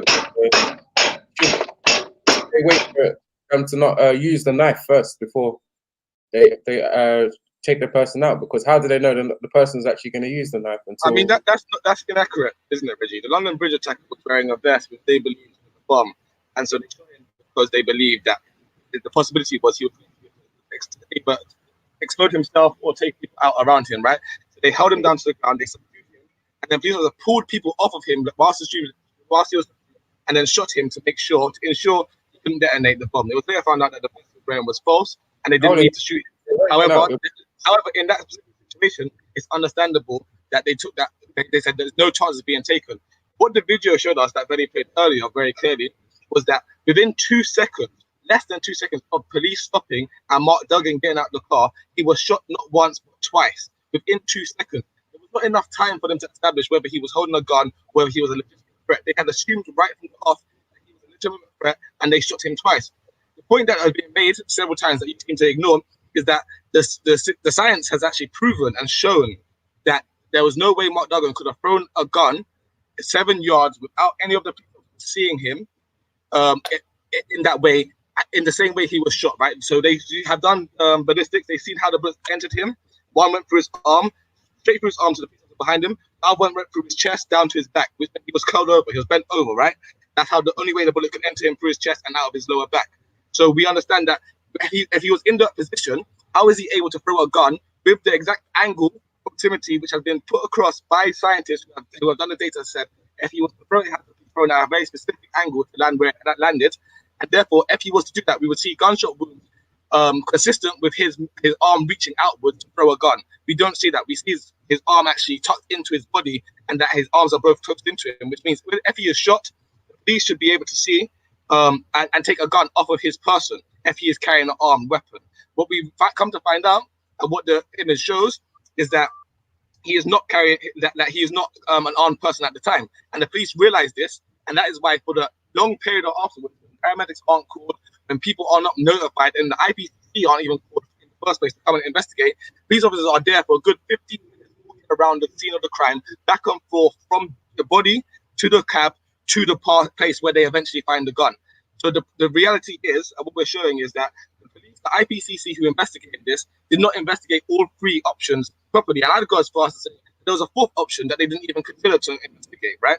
And if you had done the research yourself, you would understand this, rather than putting across these weird kind of things of, if there's somebody with a gun that, of course, if somebody's waving a gun around and they're an immediate threat, they should be shot. Nobody is disagreeing with that. What we are arguing here is the line between lawful and unlawful killing. Was Mark Duggan an actual threat at that time, or did the police shoot him regardless of him being a threat? And what we established from that video, at the very least, is that the police shot him within 2 seconds, not once but twice. And after for 15 minutes afterwards, no IPCC was informed, no ambulance was called, and police were walking around the scene of the crime, doing whatever they were doing. Now, feel free to respond. Well, again, if you were to look at it without bias, you would say that the police, there is a strong case to say that the police acted unlawful, which is what the question is. You get what I'm saying? But there's also definitive, undeniable evidence to suggest that Mark Duggan acted unlawful as well. You get what I'm saying? So I don't understand why we're, obviously. Listen, Reggie. When we talk about legality in this country and lawfulness, right? And you try and do this false equivalence where you can take a police officer who upholds and enforces the law, and a criminal by the very being breaks the law, and you try and hold them to the same moral standard, you're already creating, like, it's already a fallacy. One second, let me finish my line, right? What we have in this country is an idea of due process, right? The rule of law, which means police officers do not get to summarily decide who is guilty and who is not. It means there has to be a process of due process. And what we saw is Mark Duggan was denied the process of due process, and that the police officers themselves subverted any kind of due process for themselves, because they have, as we've seen from this whole situation, covered up, lied, and gotten away with an unlawful killing. So if you're talking about his criminality, he has already paid the cost for that criminality. He is dead. Yeah, I understand, but now we know that it's illegal. One second, no, because the point is, no, listen. The point that we're making here, this is very important for you to understand. The point that we're making here is that he is dead illegally, right? What should have happened to him if he is a criminal is he should have been arrested legally and tried legally and sentenced legally. It's not for the police to decide who lives and dies, who is legal and illegal, not in this country that claims to go by the rule of law. But somebody like yourself trying to create this equivalent of saying that you're about the rule of law, why is it that the only people who can actually have the rule of law applied to them at this stage are the police officers? Mark Duggan is dead. The rule of law cannot apply to him. He's already been killed. He's already been denied the opportunity to have the rule of law, right? People who have the opportunity to have the rule of law are the police officers. And you will not even, for a moment in this conversation, leave Mark Duggan out of it and say, actually, the rule of law should be applied to the police officers, and it should have been applied to Mark Duggan, and it wasn't. And that is a failure of the system. Well, again, like I said, you know what I mean? It's the context. You pointed at London Bridge. Maybe you're right in that case. I think I recall they did suspect him of having a bomb. In the Streatham case, I don't think it was the case. You get what I'm saying? We can't be waiting for people to physically do harm before we decide to act. You get what I'm saying? But how long did they wait with Michael Adjibalaja? How long did they wait with him? In this case, morally, they didn't shoot him straight away. One second, wait, Reggie, because you've used two examples here, right? One of them, the person was wearing a vest, and even then they didn't shoot straight away. They allowed the person to be restrained first, and then they shot him. And in the case of Michael Adjibalaja, if you remember, they did not shoot him straight away. They warned him, they asked him to put his knife down. They gave him several warnings, and when he did not, he was shot. When he charged the police, he was shot. When he continued, he was shot. So we clearly could see that the police are able to restrain, show restraint in situations and to wait and see. But like we see in the case of, one second, wait, Reggie. But in the case of Mark Duggan, as in the case of Zell Roddy before him, the police clearly seem to have been overly trigger happy in this situation. There's no way you could tell me within 2 seconds of a hard stop of a situation that you could justify 2 shots being fired and the claim that a police officer had seen a gun, but the gun that they eventually found is proven to be impossible, that Mark Duggan had it on his person when he was shot, right? Well, you get like obviously it is possible. Otherwise, they wouldn't be able to be able to worm their way out of the case. You get what I'm saying? It obviously is possible. You know what I mean? But at the end of the day, I mean, it's also possible that OJ didn't kill his wife, right? OJ, Yeah. I believe he killed. The point you're using here is because the police officer was proven guilty, then that must mean that obviously they must be innocent, right? So I'm saying, so for every other person who has not been proven guilty of crimes, even though the evidence has proven that beyond doubt that they've done those crimes, those people must be proven innocent because the system has allowed them to get away with it. Yeah. No, the thing is, yeah, you I don't know if you're overcomplicating things. Here's a man who you don't understand.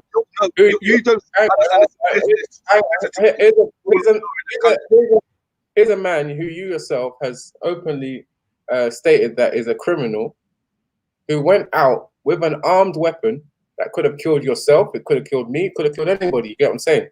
And here you are saying that we should wait for the guy, you know, to be able to act or to be, okay, Reggie, you know, in to almost come.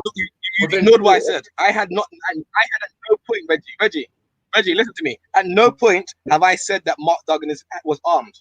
At every point I said Mark Duggan was unarmed at the point he was shot. At every point I've said that. Not only I've said that, the evidence has suggested that. Not only has the evidence suggested that, the police officer's statements, the conflicting police officer's statements also suggest that he was unarmed at the moment he was shot. The only officer that came to see him armed was actually shot himself.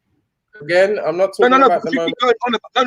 I'm trying to explain something to you. You are trying to assert that Mark Duggan had a gun. I'm trying to show you that the evidence that we have says we have no idea whether he had a gun or not. That gun could have been plotted. That gun could have been placed there by police officers. Nobody knows how that gun got there. The point that I'm trying to say to you is whether Mark Duggan is a criminal, listen to me, Reggie. Whether Mark Duggan is a criminal or not, we live in a country that applies the rule of law. Under the rule of law, he should have been arrested, accosted, and evidence brought for a group of his peers and decided over by a judge. And then he should have been sentenced. Mark Duggan should have applied the rule of law as well. You get what I'm saying? He should have applied the rule of law as well. Why should Mark Duggan have applied the rule of law? Well, he should apply what evidence do you have that he didn't apply the rule of law? What evidence? he went into the. Are you saying that he didn't enter the car with an armed weapon? Is that what you're claiming? Do you have evidence he entered the car with an armed weapon? I'm just saying what I got from the video. Do you have evidence that he entered the car with an armed weapon? The video did not give any evidence of that. Let's stick to what we have evidence. And you're a man of science, a man of reason at least, or logic or understanding. Let's stick to the evidence. What you feel or you think. Let's stick with evidence, yeah? So you're denying that you're now denying that he even had a weapon on him. That's your claim. I'm not denying anything. I'm not making an assertion. You're making the claims. I'm asking you if you're going to make a claim. I'm saying to you that there was no evidence that he had a gun on him when he was shot, and there is no proof beyond reasonable doubt that the police officers did not plot that weapon. Now, if the police officers were to plot that weapon, wait, show some patience. If the police officer was to plot that weapon, right, there's two options for it. The police officer retrieved the weapon from Mark Duggan's car itself and placed it, or two, the police officers had the weapon themselves that they were prepared to plot. Both of these things investigated before you can rule them out. I'm saying that you cannot rule these things out. I'm saying that the rule of law, the whole purpose of the rule of law is to establish the truth in the situation. What you're willing to do is say Mark Duggan was a criminal.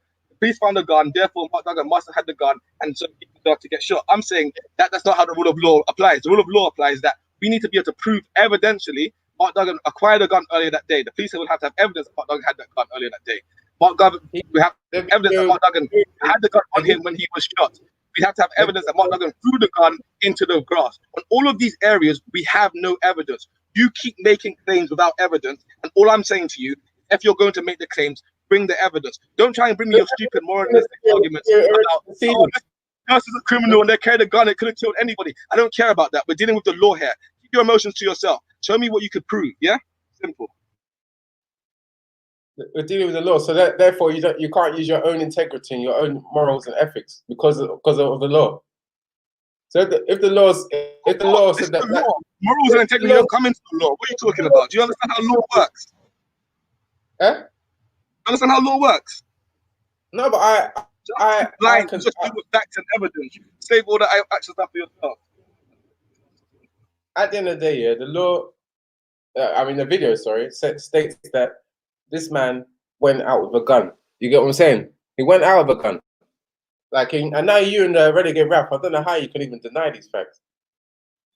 The man's gone out with a gun, and now you guys are even claiming that, oh, did he even have a gun? Where's the evidence? Like, you just selectively watch what you want to watch from the video.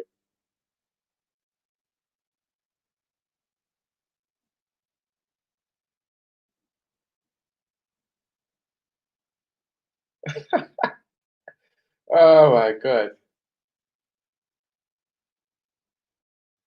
It's like you guys wanting to go out there and kill someone, and then we start, going to funerals and talking about knife crime and how we bring the community together. You know what I'm saying? That's what you guys want. More people added to the long list of people. I just took a phone call. I missed a lot of what you're saying and how you got to this spot here. Do you want to wind it back to? Let's stick to the evidence. Yeah, there's assertions you're making that Mark Duggan deserved to be shot by the police because you believed he had a gun in his car. Do you have evidence?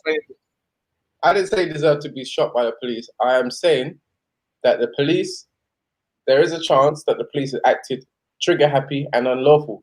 There is a chance of that. But there is also a strong chance, which you for some reason are denying, that Mark Duggan also, at the point of which he stepped out of the vehicle, had a weapon on him. And I'm denying that flat out. I'm denying that flat out, and I'm denying it flat out, Reggie, because the evidence. I'm not doing it without evidence, sir. No, Reggie, because you made a claim, and I want to respond to it right now. Hold on, there's even more of a stronger chance and a lot of evidence to suggest that he had a gun when he entered the vehicle in the first point. So for me, if he was going out there and there was a chance that he could shoot myself or any of my family members, I'll be happy for the police to be proactive and do what they did. You get what I'm saying? Okay, Reggie, I understand what you're saying. Yeah. Now, can you show me? You said you made a claim. Yeah. There is even more evidence to suggest he had a gun when he got into the car. Can you present that evidence? I'm saying according to the video, we look. No, the video did not say that. The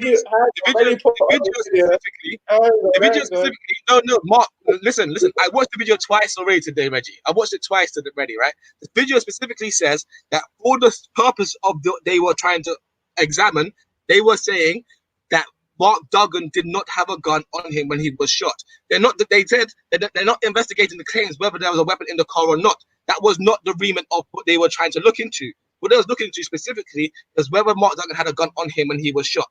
That video does not show any evidence for or against there being a weapon in the car. There's no proof of that at all. It just offers different options. Do you understand that? So why is it okay? So it doesn't. Go back and watch the video. It makes it very specific, clear. I watched it twice. The video makes very clear claims. It's very specific that they done this. The documenting of this thing and recreating it, the whole mapping and modeling of the whole situation, using a scenario in which they are trying to basically rule out or trying to understand. You know how science experiment works, right? You start with a hypothesis, then you try and disprove it. So you start with a hypothesis.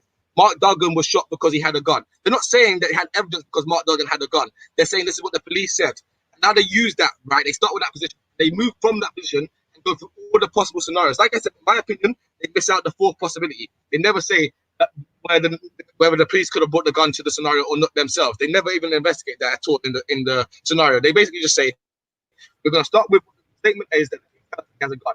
So basically, when Duggan gets out of the car, he has a gun, he's shot by the police. Then they go and look into it. Okay, where was he shot? Where did the bullets enter into him? Okay, where was the gun found? How could the gun have retrieved there? If it wasn't Duggan that had the gun, and if nobody saw him get the gun get thrown, what other possibilities are there for the gun arriving on the grass? They done all of this. None of that takes into account or investigates at all. And if you have any scientific ability to you would understand how this experiment has been done. None of it at all offers any evidence to what you're claiming that he had a gun in his car or not. They are simply investigating whether he had a gun on him when he was shot and the possibilities of how a gun ends up on the grass. That's it. Simple. So you understand that? No, but it's important to understand the background behind why they were following this guy. Because Raf tried to say, important to understand that, then they would have brought in statements as to who he met. They would have brought in statements as to. 1 second. No, let me explain. No, because you're not across the detail here. Let me explain to you, right? if that was important to what they was trying to model, then within that video that we watched, we would see quite clearly the statements from the police officers also relating to what Mark Duggan had done earlier that day, where Mark Duggan had met several different people that the police had followed him to, and they would try to use these as claims as points and Mark Duggan collected the gun. They did not bring any of that evidence into it. You have not brought any of that evidence into it. There is no proof that any of the evidence is substantial in proving Mark Duggan had a gun, and they know that Mark Duggan had a gun. So right now we're just using what we have. A gun was found on the grass, and Mark Duggan was shot. One police officer claimed to have seen him holding a gun. Several others said that I would have definitely seen him throw the gun if he had thrown it, and he did not. That is, yeah.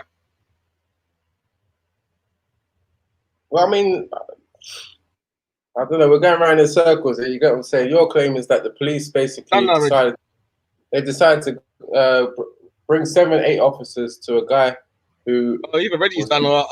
Yeah, my phone out. No, maybe I dropped out. It's done. It's usually done because I mean, like, I don't understand. Scattered, what the hell are you? Are you approach the science? It's like, who's that? Who are you talking to? Is that your mom? Oh, my hair. You can hear. You're back now. I've been here all the time, man. I'm in now. My bad. Cool. Carry on. Say what you're saying. Yeah, what was I saying? I was saying that your claim, along with Rap, is that the police just decided to wake up one day and follow this young man, and presume that he had a gun, or just went out and decided. That's not my claim. My claim is that when we're dealing with the law and we're dealing with the rule of law, right? All of the extra stuff that you're trying to bring into it about the personality and character, blah, blah, blah, and your own personal feelings about people who carry guns doesn't come into account. What I'm dealing with specifically is whether the police were lawful in murdering the man or not, right? If you want to talk about how you feel about people who carry guns or criminals, and you're feeling that all of them should get shot, and police should be proactive against them, that's on you, right? That's not the conversation that I'm having, right? That's your own moral position. I don't care about your morals. You keep your morals to yourself. What we're talking about is the law, because that's what affects everyone. That affects all of us, and we're all subject to it, right? So we're talking about the laws. With all due respect, people that are more qualified than me and yourself have already said that it is a legal killing. So I don't get what you mean. You're going by the law. Who said that's illegal killing? The case has been. Did you not watch the thing? The case has been closed. It's already been deemed as a lawful killing. I asked you who. I didn't ask you whether I've seen it or not. I asked you who. I don't know his name. You could tell me the judge's name. Do you know how that decision comes around? Huh? You know how that judgment comes around? That doesn't matter. Like you say, it's not about emotions and what we think or don't think. It's about what the law says. The law says that he's guilty. And it was a lawful killing. Does the law say that, or does the specific ruling say that? It's under the law. Legally, it was a legal killing according to the law. The law. I was saying, does the law say that? Does the law say that, or does the ruling say that? Do you understand the difference, right? There's a ruling, which is what comes from the judge, which can be overruled by subsequent judges, and then there is the law, which is specific, which the judges will use to create law. Do you understand that? So we have a ruling here. In the same way, we had a ruling that O.J. Simpson was innocent. Yeah. The ruling. Do you understand? In the same way, we had a ruling that Stephen Lawrence's killers were not his killers, right? We had rulings of this, right? We have rulings that are wrong all the time. Are you saying that they didn't come to the conclusion that the killing was lawful? Is that what you're saying? 100%. I'm saying that the ruling itself is not legal, right? The ruling itself is a ruling that can be overturned at any time. In the same way that when they said Stephen Lawrence's killers were not his killers, those rulings were later overturned, right? You understand that? Okay, so just because at this moment in time, the last people who you have no idea who it was have passed over this rule that Mark Duggan's killing was lawful, that does not mean that it is legal, right? It just means that the ruling at this time is that is what they feel, the specific jury of the case felt at the time. Now, given evidence presented, there might be different rulings from a different judge on a different day. That is the argument that I'm making here. And I'm saying that I'm making the argument not by my own feelings or emotions or moral convictions or my ideas that bad people should get shot by police, but by the law by the letter of the law of what an unlawful killing is, right? that somebody, for it to be a lawful killing, the police officer has to actually believe and feel that there is a valid and viable threat at the time. Now, within 2 seconds, 2 shots fired and no gun in his hand, I am not sure you could say that there was a viable threat at the time. So that is my. That's my. Why have you And not that is proven from, that? that is from looking at, yeah, of course, that is from looking over the legal documents. Now, you're going to make a ruling counter to that now, without having looked at any of the documents, without looking at any of the information, and that's fine for you to do. But as long as you do that on a legalistic basis, and you're going to be able to say to me, Mark Duggan was a legitimate threat when he stepped out of the cab for 2 seconds and he was shot twice. If you could tell me that you think that's a legitimate threat to somebody, then that's fine. That's your opinion, right? That's true, and the conversation is pretty much over. But if you could be honest and actually say, you know what, actually 2 seconds, especially if you let 2 shots within 2 seconds, how were you able to ever establish this and the gun? How is any of these things supposed to add up? If you were actually being critical of it, you might actually ask some of these questions. Not being critical, you're saying, well, clearly there was a ruling, so he must be guilty. It's that kind of like, I don't know. It's weak. No, it's weak academia. The ruling has stated that the police officers acted lawfully in their way that in the conduct that they that they used. You get what I'm saying? I'll explain to you the different what a ruling is, right? That ruling is a particular opinion at a time. And I'm asking you to give me your personal ruling, your personal opinion, from your understanding of what has happened, yeah? That a man has stepped out of a car and is shot within 2 seconds. No gun is found on him or his person, but a gun is found mysteriously 7 yards away from his body. The coroners have deemed that there was no physical possible way for him to have thrown that gun. And police officers at the scene of the crime have said there was no way for him to have thrown that gun without them seeing him throw it. How does the gun end up in the grass? How does he end up shot twice in 2 seconds by the one and only police officer who claims to have seen him armed? Well, that's the thing. You want to just isolate it to one particular part that suits your narrative. But if you look at what these people that actually done the investigation, they didn't just look at, at the point of time, the guy might not have, you know what I'm saying? They didn't just look at the one particular few seconds like you want us to zone in on. They looked at the whole picture, you get what I'm saying?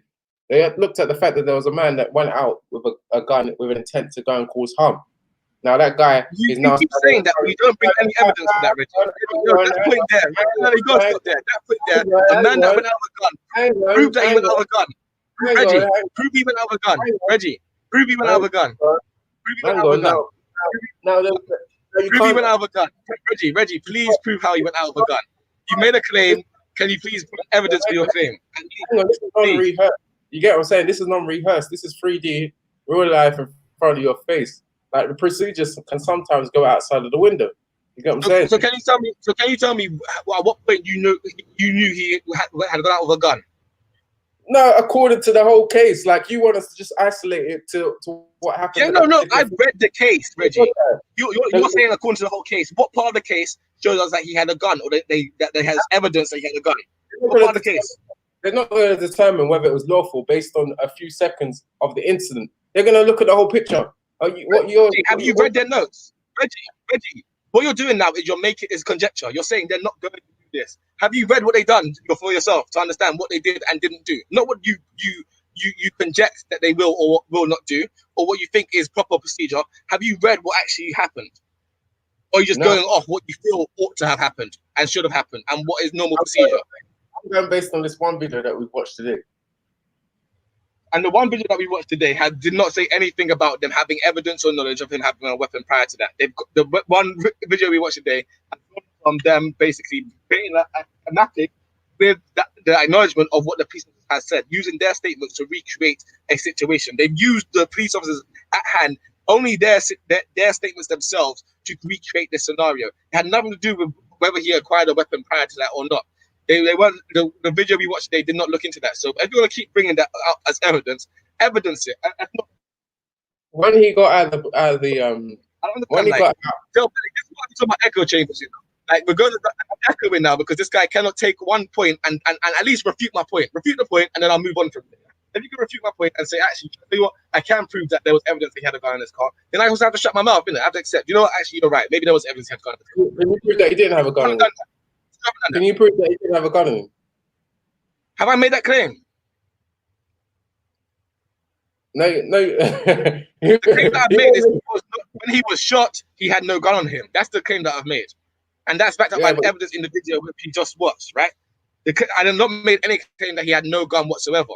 It's not my business whether he had a gun whatsoever. My business is when he was shot, at the time he was armed, was he an immediate danger and a threat to the police officers? And my conclusion is no. Can you prove that he wasn't in? You're the one that keeps saying there's evidence that needs to be taken into account. Could you prove if not, cease and desist with your foolishness? Scattered minds, can you prove that he wasn't a threat?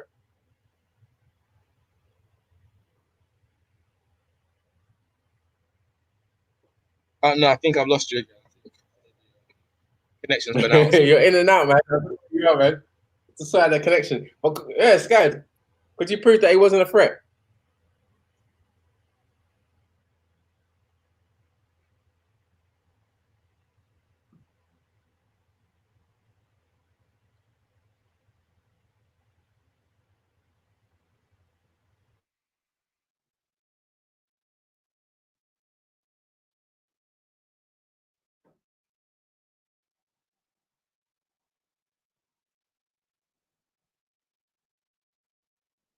What are you saying? Sorry, my Wi-Fi was gone there. I didn't hear anything. Just hear you laughing at the end. I was just looking at the chat. But Scattered, could you prove that he wasn't a threat at that moment? Well, at the point when he was shot. Yeah. Well, I would say from the evidence of the mapping, what we see is within 2 seconds, right? He gets out of the car. Within the first second, he is shot, right? At that point, he crouches over, he's holding himself, and then he's shot again. I don't think after he was shot the first time, he definitely wasn't a threat. And to be fair, given that the decision was made within a split second of him stepping out the car, that he was already a threat, and I would say I would not have made that decision straight away. When he came out of the car, I would have given a clear warning to stop, to halt his movements, and to freeze. At that point, when he didn't stop, maybe then I would have opened fire. Especially if I saw a clear brandishing of a weapon, as police officer claimed. However, reality is, if there was a clear brandishing of a weapon, as police officer claimed, the gun wouldn't have ended up 7 feet away from him. The gun would have fell probably somewhere on the pavement near him, rather than apart behind him, which needed to be thrown. It needed to be thrown over a gate, basically. Simply, on the impact of being shot. And like I say, with the what we have from the mapping of the video, we know the position he was in when he was shot. Right, he was shot through his arm that grazed the side of his chest, and hit a police officer behind him. And the next time he's shot, he is crouching over, holding onto his arm, and he's shot through his chest, and it exits out of his back. Right, so he's crouching over. You can't tell me a man crouching what? So basically, you're okay with the first shot, but then the subsequent. No, I'm not okay with the first shot. I don't think the first shot was called for. It happens within a second. I think police officers do a stop. Okay. We try and pull someone over and stop them over. I don't think you should be shooting within the first second of pulling them over. Personally, no. I think you should, especially if you're armed police, you should take your defensive positions behind your car doors. You should aim your weapon focus your weapon onto the person, and see if that person is actually a threat. Give that person a chance to surrender. If they do not surrender within 5 seconds, let's say 5-10 seconds, yeah, of course, shoot them. But you have to take that chance, right? You have to give them a moment to actually surrender. I don't understand the point of policing when you're going to make the assumption that everybody's a threat and you're going to kill them straight away. That's not policing, as we know it, or at least it's not the rule of law. It's pretty much old school county. By bringing them in, what in general lifestyle, sheriff style policing, which is not what we have in this country. We have a police service who serve the public and obey the rule of law. And clearly, in that situation, those police officers were behaving like cowboys. Scattered, you claimed earlier that you read the case, so you've actually done more than just watch the video, which I have. You know what I'm saying? That's why I'm quite neutral. I'm just evaluating. But from what I hear, if you'd read the case, like you claimed, the guy who sold the gun to Mark Duggan was charged, and he had branded the same weapon in public 6 days before selling it. Now you're reading anecdotal evidence is evidence, and I asked you 5 or 10 minutes ago, if you have evidence that Mark Duggan had a weapon in his car, bring it. If you read the notes, so you have any of this information, bring it. You didn't do that. You waited till anecdotal presented the information. I'm big up to anecdotal for actually having read the information. So what we know is, Reggie, that the person was charged for brandishing the same weapon a few days tried to earlier. hide that. You tried to hide that. Once again, What does no, that I say? didn't try. I asked you to bring the evidence. You're the one Yeah, making but the claims. I'm not this making already. claims. I am challenging your claims. I'm If you asking know you to this bring the already, evidence. why are you quick to? Why are you? Because if you wait, Reggie, I'm about to challenge anecdotal evidence is claims, right? I was waiting for you to bring those claims so I could knock them down myself, right? You didn't bring them, so I didn't need to knock them down. Now they've been brought, I'm about to knock them down. Can you chill and wait and let me knock them down? I've actually read and done the research, and you ain't. You're just talking out your backside, yeah? So the aim is, so the idea is the person who Mark Duggan apparently got the gun from, who was a police informant and had been working with the police prior to this situation, right? Allegedly, this person had brandished the gun 6 days prior to Mark Duggan's shooting, basically. Had been killed, and Mark Duggan was seeking retribution this day. This is the evidence that they've used, right?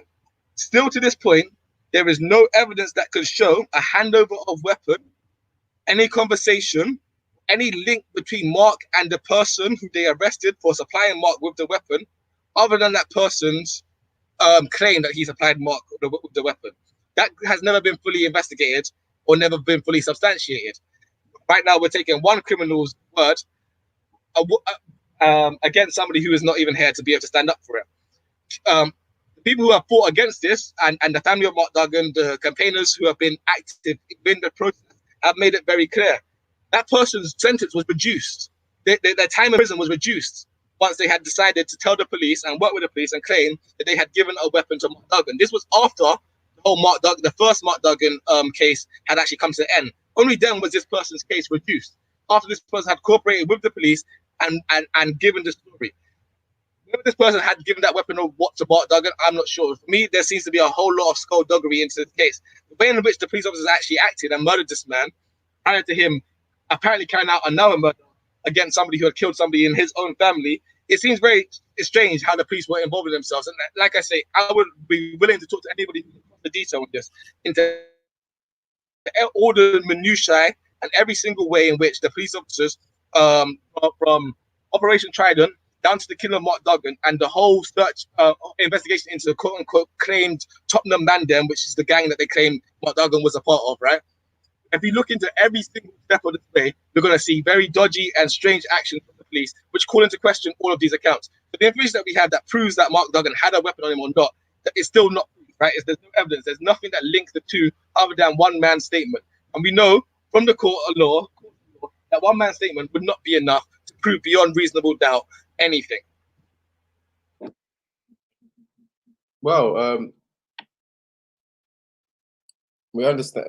From what you say, you know what I mean. You seem to be quite selective over what part of the laws you seem to feel is worth accepting, what part of the law is not accepting. The man was found. So tell me one law said that they shouldn't be accepted. One law said shouldn't be accepted. The man was found to be lawfully killed and unlawfully carrying a weapon. You get what I'm saying? That was the conclusion by the legal teams. You get what I'm saying? Scattered minds. You came out here. You made out as if you wasn't sure whether the guy was carrying a weapon in the first place. You later concluded that you're not sure. You're not able to vouch for the fact that he might have had a weapon on him.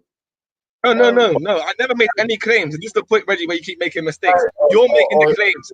I am making counter claims, right? You have claimed. No. Wait, Reggie. You have claimed that he had a weapon. I am saying when he was shot, he had no weapon. That is beyond doubt. That is proven by the video. Again, referring back to when you said to when he came out of the car, you said that you would have probably waited and seen what he had. When he stepped out of the car, according to the images, his hands were in his pocket. Even at the initial part, his hand was in his pocket. No. According to the images, what was said specifically was either his hand was in his pocket or holding his jacket up. They did not say it was definitely in his pocket. They're saying it's either or. So it's 50%. One second, wait. Reggie. So it's 50% opportunity. But the point is, the police officer that shot him did not say he saw his hand in his pocket. The police officer that shot him described very clearly the gun that he saw and that Mark Duggan was holding it specifically. Not that Mark Duggan was holding it in his pocket or trying to hide it, that Mark Duggan had brandished the weapon and that it was exposed The trigger was exposed. He was able to clearly see the shape of the gun and the glove and the sock over it. That has nothing to do with his pocket. So if you're going to stick to the evidence that we're using, try and use the evidence we're using. No, I'm going by what we saw in the image. I appreciate the evidence that you're giving us, and it's quite important as well. But at the same time, again, if you was in this situation and someone had their left hand in their pocket and you believe the person has a firearm, then that person, in my opinion, becomes a threat. You get what I'm saying? Now, you say that one of them, was it 6 or 7 officers that was there, saw the person with an arm, with a firearm, and that's why they decided to shoot him, then that's a different person. But as for the others, I don't think they would have had the same view. Some of them would have seen him with just his left hand in his pocket because they were at the front of him. You know what I'm saying? So I don't get it. You seem to. You don't know if his hand was in his pocket, right? You're trying to say that his hand was in his pocket. No, Reggie. Images. Listen, Reggie. You specifically said his hand was in his pocket, and the police officer saw him. If he saw his hand in his pocket, they might have shot him. There's a reason to think he's a threat. The reality is, the police officer that saw him specifically said that he did not see his hand in his pocket. He specifically said he saw a gun. He described the gun exactly as it was found, verbatim, right? Which means he must have seen the actual firearm. However, when we actually look at all the coroner reports and all the ballistics that are done around it, there's no physical way that Mark Duggan would have been able to throw the gun in the direction that it was thrown in whilst being shot, especially with the fact that he was shot within the first 2 seconds of stepping out of the cab. The only way that could have been done was if he threw the gun whilst he was still in the cab. Now, modeling has been done of this, and it shows that if that was to happen, at least 4 of the police officers would have been able to see that gun being thrown. None of them saw the gun being thrown. In fact, police officers in the statement said, if the gun had been thrown, I am sure I would have seen it. That's their claims and their statements, right? So what we have to actually understand is, how do we get from a point of what you're saying now, Mark Duggan was the threat because he had his hand in his pocket? What you were saying earlier is that Mark Duggan could have been a threat because the police officer believed that he might have been holding a gun, to the police officer who has actually seen him, claims to have seen him holding a gun. And now, how does this gun come from off of Mark Duggan's body and end up 7 yards away from him in a park over a wall without him throwing it, without any of the police officers seeing it? How is that possible? The facts are, during incidents like this, there's always some things that don't add up, and where you can query and make up a load of conspiracy theories. We see it time and time again whenever there's an incident. There's always something that people cling on to and say that doesn't add up, this is not possible. But the facts of the matter is, the guy that in question was found to be lawfully killed because of the whole context of the events, the fact that the guy picked up a weapon, went out with an intent to cause harm to other people, potentially kill somebody else, and was reprimanded in his on his quest to do so. You get what I'm saying? And unfortunately, police may or may not have acted appropriately, but it was determined by law. Reggie, that they, why are you unable to stick to the same thing? You keep bringing it back down to, and unfortunately, they may or may not have acted lawfully. The whole conversation, the entirety of the conversation is that if you want to talk about the conduct of Mark Duggan specifically, we can discuss Mark Duggan specifically. We could look at his career, his history, his track record, whether he was a good father, whether he was a good son, whether he was a good student at school. We could look into his own personal characteristics specifically if you want to do that, right? If that's what the topic should be, tell me and we can have that. But right now, the topic is specifically about the legality of his death, whether he should have been legally killed or not. We're not talking about your moral principle. We're not talking about your moral principles. Actually, Scattered, we were called to discuss the video. And obviously, I appreciate that the title of the show is "Was it unlawful?" and did the police lie? But we were called to analyze what we saw in that video.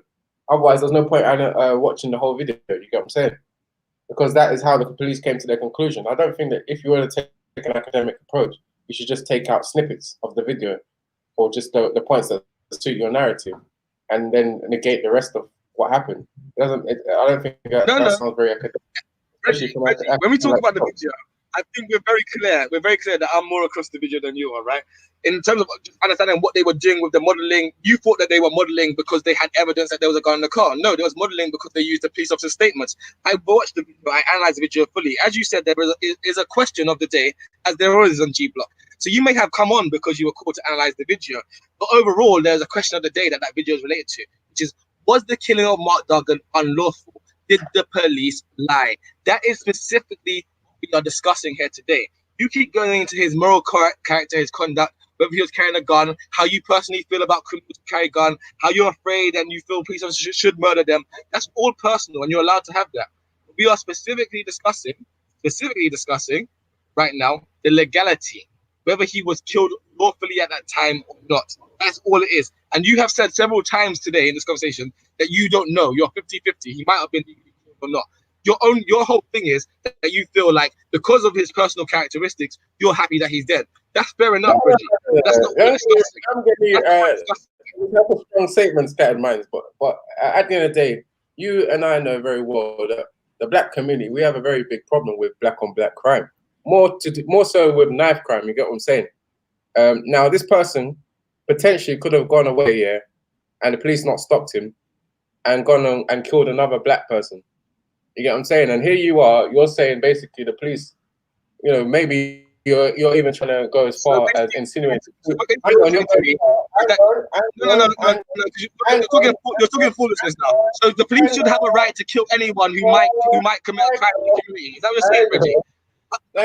We live in a country, right, that rules by the rule of law, Reggie. Yeah, yeah.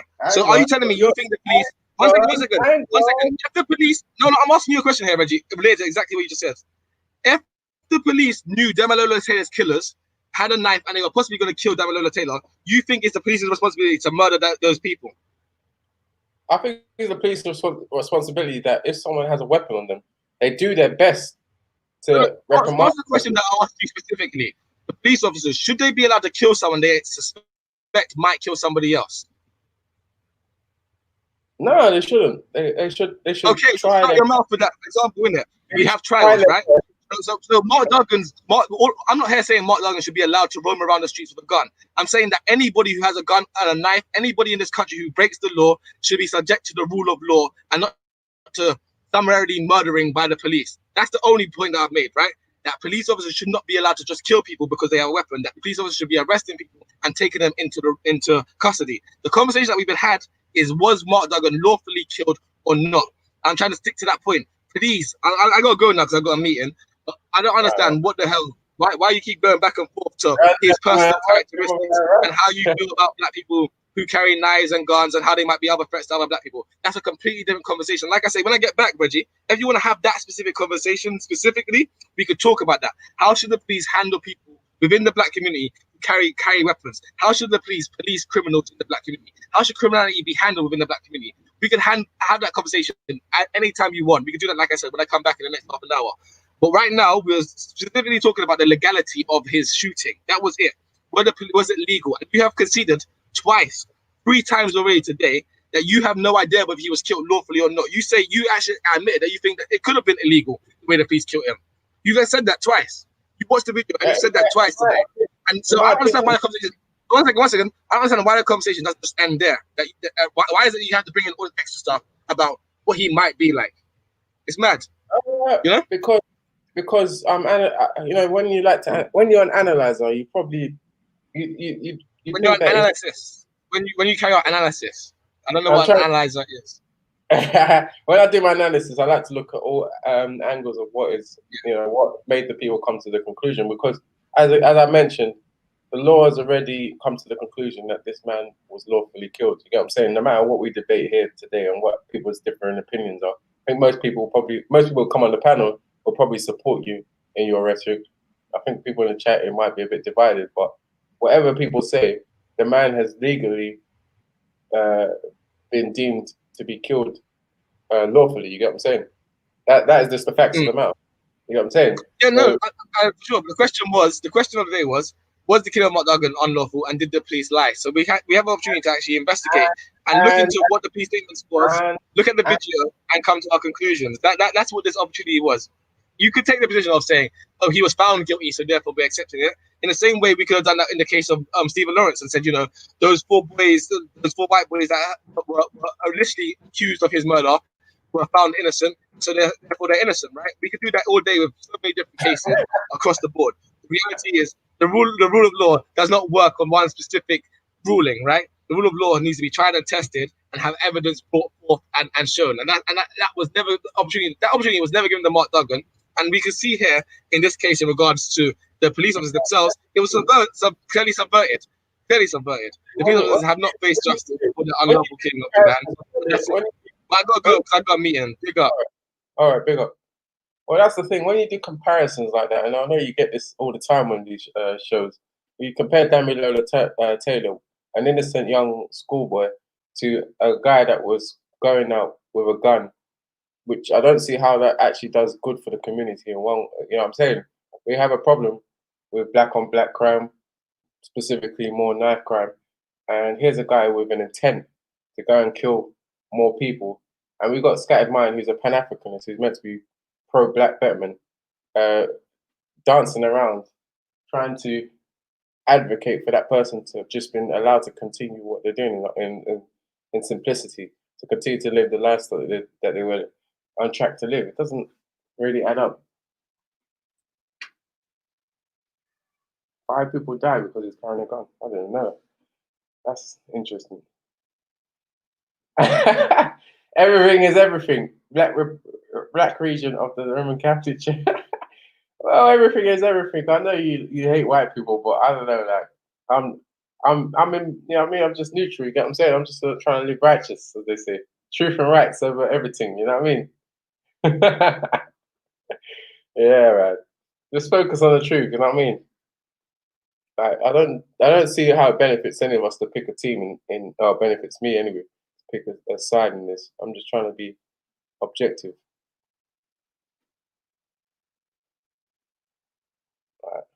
Nobody here is no Sherlock. You get what I'm saying? None of us were that close to the case to be able to say, oh, this was not actually picked up, but it was there. You get what I'm saying? It's clearly there's a lot of things that we don't know that we can't guarantee. You get what I'm saying? But it sounds very evident that the person in question went out with a gun. And for me, if the person did go out with a gun, and if there's a high chance that the person could be a threat to the society, because we don't know who he would have come into contact with. You get what I'm saying? Then, you know what I mean? Yo. Here we go. Man. If you can't, oh, go on, man. If they sent in what do you call it? They sent in Deontay Wilder. He couldn't do the job. You said no. You should try it.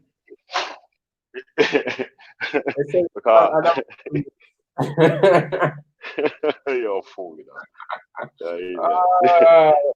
Scattered Mind. He got caught flush on my haymaker. You're a joker. Yeah, because I think you was trying to debate him on a point that he wasn't trying to make, innit? He was trying to debate you on the actual lawful. He was doing a lot of tequila. Lawfulness of the killing. A lot of tequila. Like he knew certain, and he decided not to bring it out into the open. He rather told me. Because what he was waiting for you to say that about this guy that was arrested, that was supposedly supplying the gun to my man. You tell me, and then no. But listen, yeah. So I'll for my point of view, yeah, to get to the actual whether he was lawfully killed or not, yeah, I was willing to concede that. Yo, whether he had the gun or not, I was willing to concede that there was a gun in the car, yeah. But what the issue was whether he had the gun in his hand when he got out to face the officers, and that doesn't seem to be the case. That he had a gun in his hand when he was facing the officers at the time. So when we watch the video, yeah, I'm gonna see if Raf can play again, yeah, because he's jumped back on, yeah, so we can have a refresh in it, and everyone in the chat can rewatch it again. He's not gonna watch it. Before that, though, can I just point out, yeah, and I do believe they repeat this at the beginning of the video, but on the part about whether the police lied, yeah, clearly they did, because the first report that came out of the incident was that Mark Duggan had shot and injured a police officer. Later on, it came out that the police officer was shot by a police officer's gun, and so that's when the story about the fact that the first shot, yeah, that aimed at Mark Duggan actually went through his body and into the shoulder of the police officer standing directly behind him. Yeah. So clearly, the police felt the need to lie about the incident. That's clear. Because again, I remember this clearly. And the video does make reference to the fact that the first report was that Duggan had shot at the police, which was proven to be patently false. To be honest, Reggie. My thing is, I don't give a flying fuck about Mark Duggan or his family or how he died. That's their business. Only thing I care about is if it was an assassination, they got rid of someone who was a criminal. Fine, just fucking admit to it and stop trying to cover it up and say you were warranted in doing it. You killed a criminal unlawfully. Fucking admit to it. That's it. He wasn't a saint. No one's saying he's a saint. He did bad things. They chose to kill him, and they won't admit to it. And a lot of their supporters will say, oh, yeah, but he was a criminal. Yeah. The problem is the police won't come up with the same rhetoric you cowards say. Let them admit it was an assassination to get rid of someone they considered a menace to society. That's it. Stop with the nonsense. Yeah, I mean, that's well put, witness, man. If that's the case, then they should admit it. But I don't know. The fact of the matter is, though, that as it and but first of all, big up Scattered, because I think he dealt with the thing proper. It's about the evidence, you know what I'm saying, in the case, and I think the video is very clear. It's very clear about what evidence there is and what evidence there is not. Doesn't try to put evidence where it doesn't exist or try to take away evidence where it does exist. But if we are going to talk about the issue of black youth and gang violence and crime and knife crime and gun crime and them kind of things, there are any number of organizations and groups in our community that are targeting that specific issue. So I'd encourage people who are sincerely concerned about that issue to support those organizations and not just bring it up in a conversation such as this, where we are talking about lawful killing in police custody. You know what I mean? Otherwise it's just disingenuous point scoring. At the end of the day, it's different. I think that it will be it's unfortunate that people would use such an incident as this and an issue as serious as quote unquote black on black violence to engage in disingenuous point scoring. It's long. It's not even about that. At the end of the day, we have a person who potentially was going to go out and kill another person, and it's very highly likely that the person who would end up killing might be black as well. Again, I'm not that's conjecture. But doing what you do, sugarcoating it to make it look as if it's not really an issue. You get what I'm saying? We're not sugarcoating it. But that's not. I haven't said that at all. Yeah. Sorry, can I just say, first of all, I've worked in institutions whereby with young people who are at risk of engaging in criminality, killing other young people. Yeah, when you sat down with a young person who might actually go out and commit such a crime that night and dissuaded them from doing so, maybe you can talk to me. Until that point, please, know yourself in it. All right. Can we just stick to Mark Duggan? I thought your whole show was about Mark Duggan. No, what I'm saying. Yeah, and it is on the point of Mark Duggan. Yeah, it's like even if there was evidence that he was a criminal or whatever. Yeah, at the time when the police stopped him, there's the evidence that we've seen so far shows that it's highly unlikely that he threw the gun, highly unlikely that he had a gun in his hand at the time he was shot. And do you know what I'm saying? Like, so that's it. Now, yeah, it's like obviously he was unlawfully killed. We're not saying that he shouldn't have been arrested, or if you do criminal things, that's the risk you take, innit? Yeah, if you break the law, you could get arrested, innit? And I promise you, there'll be no campaign for Mark Duggan if he was arrested and put in jail. None whatsoever. Nobody would be marching on those streets. Nobody would be campaigning for his release. None of that. Yeah. If Mark Duggan was indeed a criminal and was arrested for being a criminal, nobody would be having any demonstrations or protests. So his criminality, therefore, is not the issue. Yeah, I mean, it's just the context, you get what I'm saying, with which the police acted that is a source of debate, you get what I'm saying? Because I agree, and there are guidelines for how the police are supposed to act in certain yeah, situations. I understand. I understand that there are guidelines, but at the end of the day, And it's a the very, context, and it is a very, very, what do you call it, tense situation to be put into when well, you. and I totally agree. At the same time, the police are trained to deal with tense situations. Yeah, Oh, that is a part of their job. how And much so, training? How much training? excuse me. And so, the issue of the police acting unlawfully is a matter of punishment. Yeah, it's a matter of crime and punishment. It is a crime, for example, to fabricate evidence. It is a crime for police officers to give false testimony in relation to their own duties. That in and of itself is a criminal act. Yeah, it is not that it is a crime for police officers to kill suspected criminals outside of the guidelines of the law. Yes, it is a crime in this country to be a vigilante. Yeah, you cannot just kill people because they are criminals. Yeah. So one being a criminal is not a justification for killing them. Okay. So again, Mark Duggan's criminality is neither here nor there. Yeah. It's not the point. It's not even relevant to the conversation in relation to was he lawfully or unlawfully killed. No, but criminality does not make one worthy of being killed. The context with which they came to the conclusion that he was lawfully killed, which is what the conclusion that the law came to, is important. Again, Seattle already gave you the difference between rulings and laws. But again, once you watching the video, they tell you what the law is. They go through what the police. Please play the video. They deal with the forensic evidence and so on and so forth and the rare, right? All that is gone through, and quite frankly, a lot of the official reports don't stand up to evidential treatment. That's just the reality of the situation.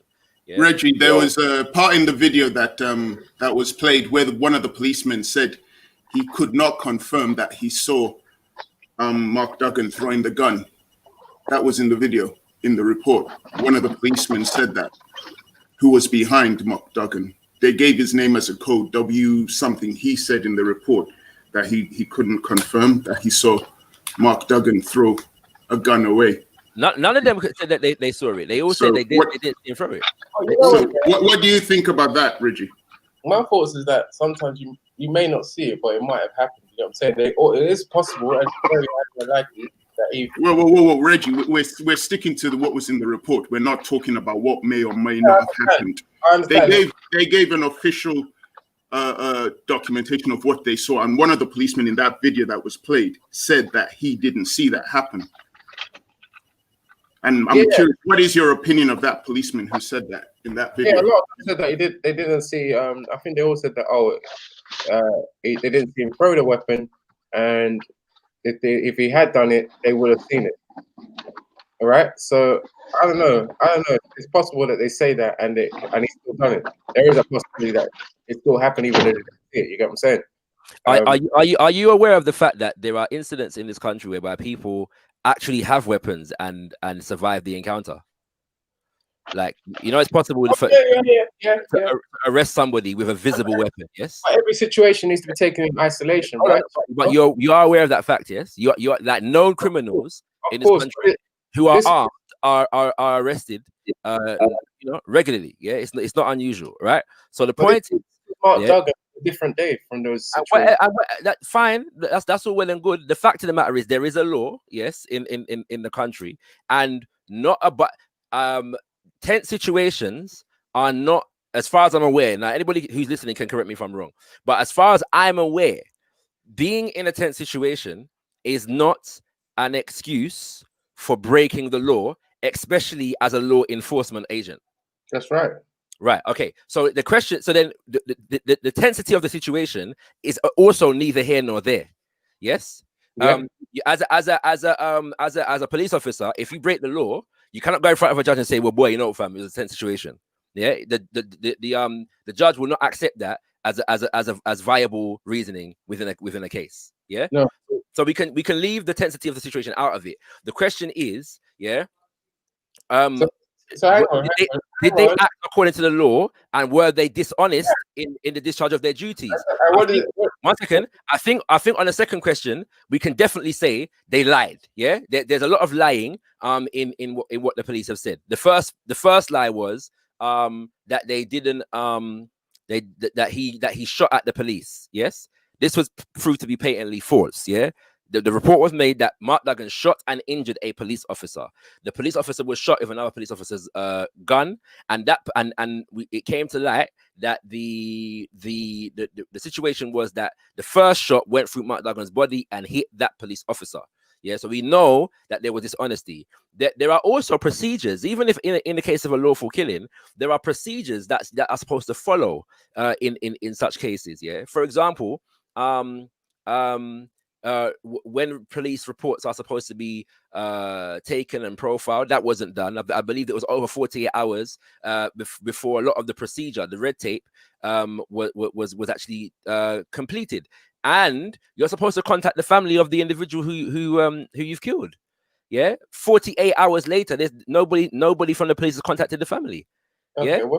So again, these are unlawful acts on the part of the police officers. Reggie, I have the exact quote for you. It was from In the Police Inquest W42, which was the code given to the policeman. There is no way Mark Duggan could have thrown the gun from the minicab and me not see it. And that was from one of the policemen in the police inquest. So where are we getting the idea that he threw the gun? Definitely. You know, there are means in, and put it this way, the law factors in the context of policing and the fact that it is dangerous, yeah, and which is why there is so much leeway given to police officers in the basically everybody's denying how the gun got there. The police say that there's no way that they put the gun there as well. By the way, it's not about it's not. But again, we're not dealing with conjecture. We're dealing with evidence. Police are saying. Yeah, right? well, let's remove conjecture. We're dealing with evidence. Yeah, we're dealing with evidence in it. So maybe it was the Tooth Fairy or someone else that. No, but answer that question though. The policeman said that in the inquest. I gave you his exact what the policeman said. He said there is no way Mark Duggan could have thrown the gun from the minicab and me not see it. This was in the police inquest. The policeman was given the code. Yeah, I hear that, but at the same time, maybe they're contradicting themselves. I'm not even like trying to say that. So you believe the police were contradicting themselves? It sounds like they're contradicting themselves because at the same time they say there was no way he could throw it, and at the same time they say that it ended up there. You know what I mean? It must have ended up because you've now pointed that out. Do you now have suspicions about what the police are saying? That was my point in the beginning. I have suspicions about how the gun ended up in that particular position. But do you have suspicions about what the police have said? Because you've just pointed out contradictions in what they've said. Well, that's what I'm saying. Like the human eye can play tricks on people. You get what I'm saying? Initially they said that they didn't see him throw it there. They could have also missed it. You get what I'm saying? There's also that possibility. You know, Reggie, you said you walked away when you got to the part about him having a gun in his pocket and the position of it. I told you if you watch the video again, sincerely, you will see that these things that they're asking. We're waiting for the video and everyone. Well, no problem, but it's up here anyway. I can play it anytime, but people are talking first. When people are ready to play the video after you guys finish talking, then you can play it. Drop it, bro. Drop it. Cool. Sorry, before you drop it, we just need to get Reggie's confirmation on this. You've mentioned there are contradictions in what the police say. Do you now trust implicitly what they're saying, or do you have suspicions, Reggie?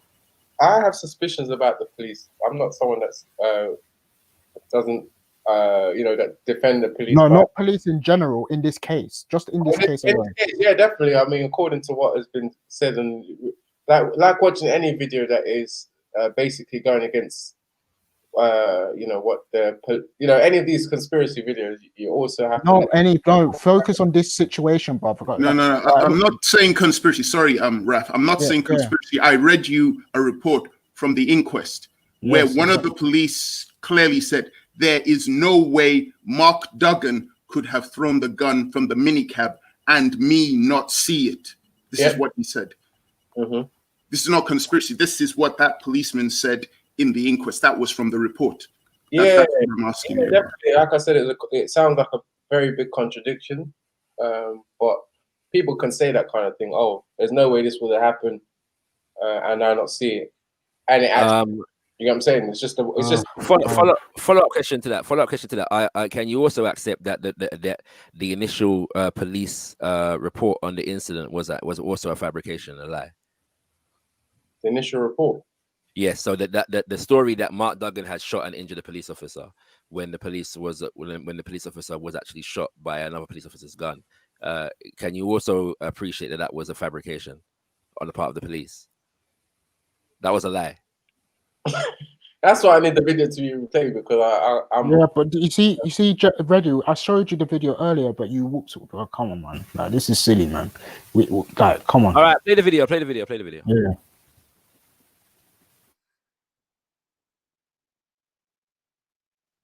Gang unites. On the 4th of August, 2011, in Tottenham, North London, Mark Duggan was shot dead by police after the minicab he was travelling in was pulled over. The first news reports of the incident said that Duggan had opened fire, injuring an officer. Newspapers labelled him a gangster, implying that his death was justified. 2 days later, the Metropolitan Police had still not contacted Duggan's family. Outraged, they led a protest to Tottenham Police Station, demanding answers. As their anger went ignored, the protest became confrontational, growing into the most widespread social unrest and police violence seen in the UK in a generation. Over the next 4 days, 5 people lost their lives and over 3,000 were arrested, resulting in almost 2,000 years of prison sentences. Duggan was being monitored by Operation Trident, a controversial police unit focused on gun crime in London's black communities. On the 4th of August, he collected a gun from Leighton in North London. He was being followed by officers from a specialist firearms unit known as CO19. When the minicab in which Duggan was travelling arrived here in Ferry Lane, Tottenham, officers carried out a hard stop, forcing the minicab to pull over. Duggan stepped out of the cab, and an officer known only as V53 shot twice.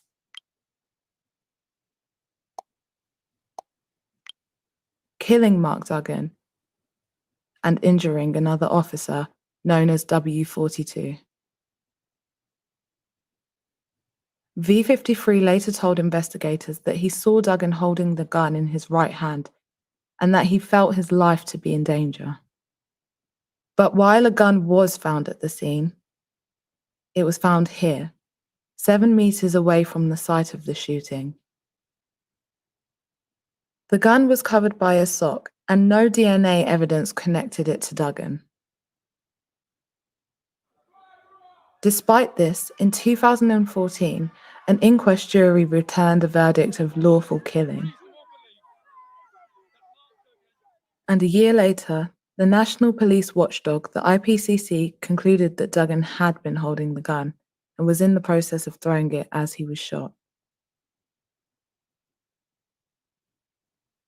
After an unsuccessful appeal against the inquest verdict, Duggan's family launched a civil claim against the Metropolitan Police, their last remaining legal avenue. Their lawyers commissioned forensic architecture to help them to examine the killing and to challenge the conclusions of the investigations that followed. Duggan's killing was a defining moment in London's recent history. But what happened and how it was investigated remains controversial. Even the judge who had overseen the inquest said, I was left with an impression of some uncertainty about precisely what was being investigated, on whose behalf, for what purpose, and by what means. At the heart of that controversy are 2 questions. Could Duggan have been holding a gun? And how did the gun get to the grass? We started by examining hundreds of publicly available documents, including witness statements, diagrams, and expert reports. We travelled to the scene of the killing and took photographs of every part of the site. Using a process called photogrammetry, we turned those images into a precise three-dimensional model.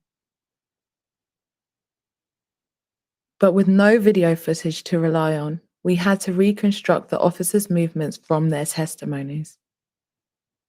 By analysing and cross-referencing their statements, we built a database which divides the incident into 9 distinct moments, from the perspective of each of more than a dozen different witnesses. From this database, we created a series of models reconstructing every stage of the incident.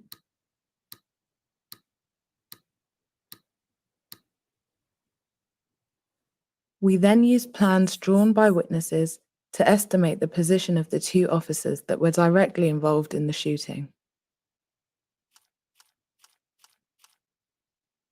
Lines of sight and other evidence narrowed down these areas. Somewhere in between was Duggan. To work out where, we created a precise 3D model of his body. Pathology reports describe the location of the gunshot wounds. The first shot went through his right bicep, grazing the right-hand side of his chest. The second shot passed through his chest, exiting through the lower left-hand side of his back. These lines tell us how Duggan would have been positioned at the time of the first shot and at the time of the second shot. Modelling his jacket gave us more details about his body position. These holes near the left-hand pocket suggest that at the time of the second shot, Duggan's jacket was folded back on itself, with his left hand across his chest. Before examining whether he could have been holding a gun in his hand, we used this information to recreate Duggan's movement during the period of the shots. After exiting the minicab, Duggan turned toward V53. His left hand was in or near his left pocket, and his right hand was reached across his waist. He began by moving his right foot away from the minicab at an angle of around 22 degrees. As his left foot followed, he was struck by the burst bullet, which passed through his right bicep and hit W42 in his underarm radio. Duggan's right foot came across his left as he stumbled. His left arm moved up across his chest. His torso bent forward as he was hit by the second bullet, which continued through the open door of the minicab. Here's that sequence again in real time.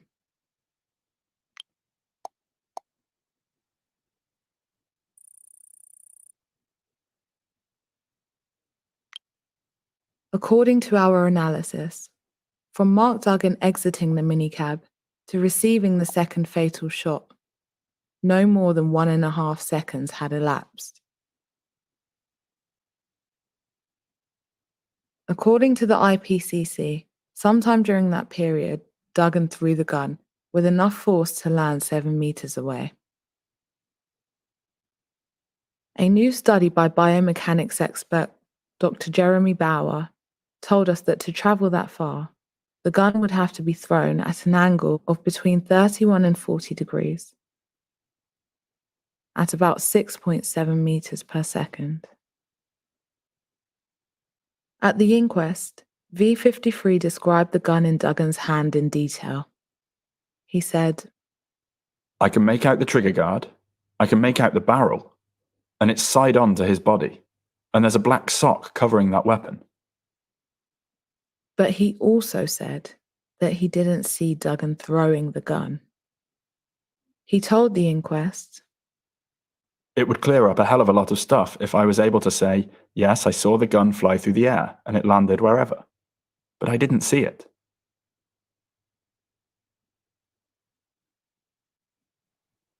V53 was standing around 3 meters away from Mark Duggan, looking directly at him. If he could describe the gun in such detail, Is it possible that he missed it being thrown? What would the scene look like from V53's perspective? First, here is his view without a gun in Duggan's hand.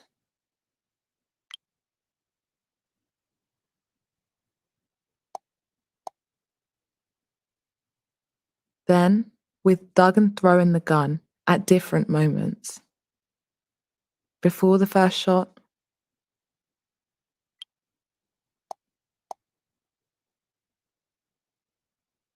after the first shot,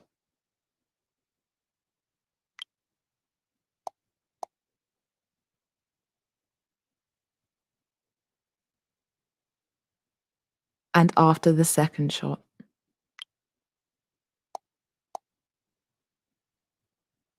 But a human's field of vision is not like what we see on a computer screen. Our central vision is highly sensitive to details, while the periphery is more sensitive to movement. The result is impossible to perfectly represent on a flat screen. So in order to simulate the vision of witnesses, we recreated the entire scene in virtual reality. Experiencing the scene in this way confirmed for us that in each scenario, the required throwing motion would have been clearly visible to V53, given where the officer said he was looking. In fact, it is unlikely that Duggan could have physically made such a motion. The forensic pathologist commissioned by the IPCC, Professor Derek Pounder, said, I cannot conceive of how Duggan might have thrown the gun. He made this conclusion despite having been asked by the IPCC to assume that Duggan had been holding the gun when he was shot.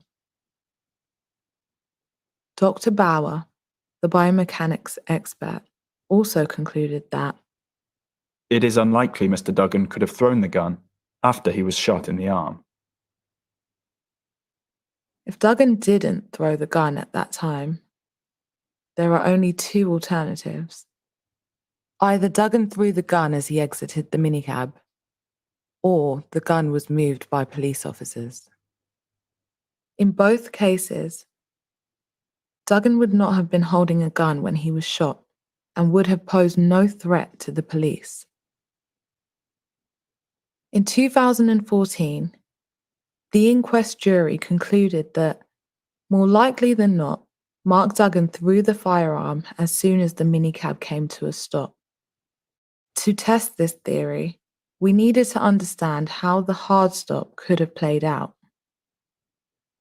The inquest was shown a video in which CO19 officers practiced a hard stop.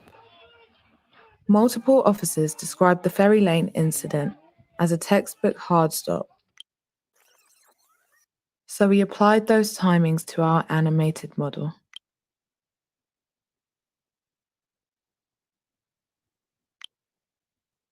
The rear windows of the minicab, a Toyota Previa, did not open, so Duggan could not have thrown the gun until the minicab came to a stop and he opened the door. But if Duggan had thrown the gun at this point, would it have passed through the field of vision of any of the officers? We identified 4 officers who would have been best positioned to notice the gun if it was thrown at the moment that Duggan exited the vehicle. We replayed the scene from the perspective of those 4 officers. V53,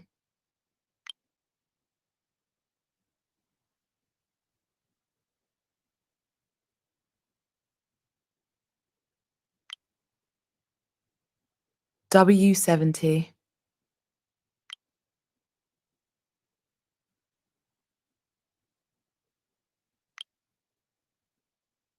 W56,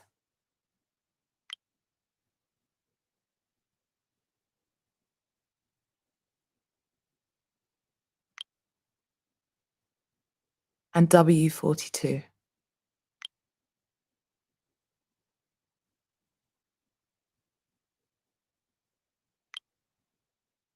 None of these officers said they saw the gun being thrown.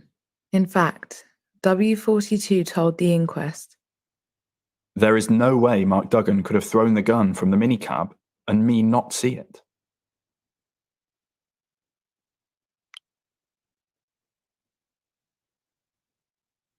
While V53 said that he watched the door of the minicab slide open and kept his eyes on the open door. The verdict of the inquest jury, which was also rejected by the IPCC, requires that not just one, but at least 4 officers failed to notice the gun being thrown. With every additional officer who missed it, this scenario becomes less likely. This makes it even more important to consider the final possibility, that officers moved the gun after Duggan was shot. The aftermath of the shooting was filmed from the 9th floor of a nearby building by a member of the public known as Witness B.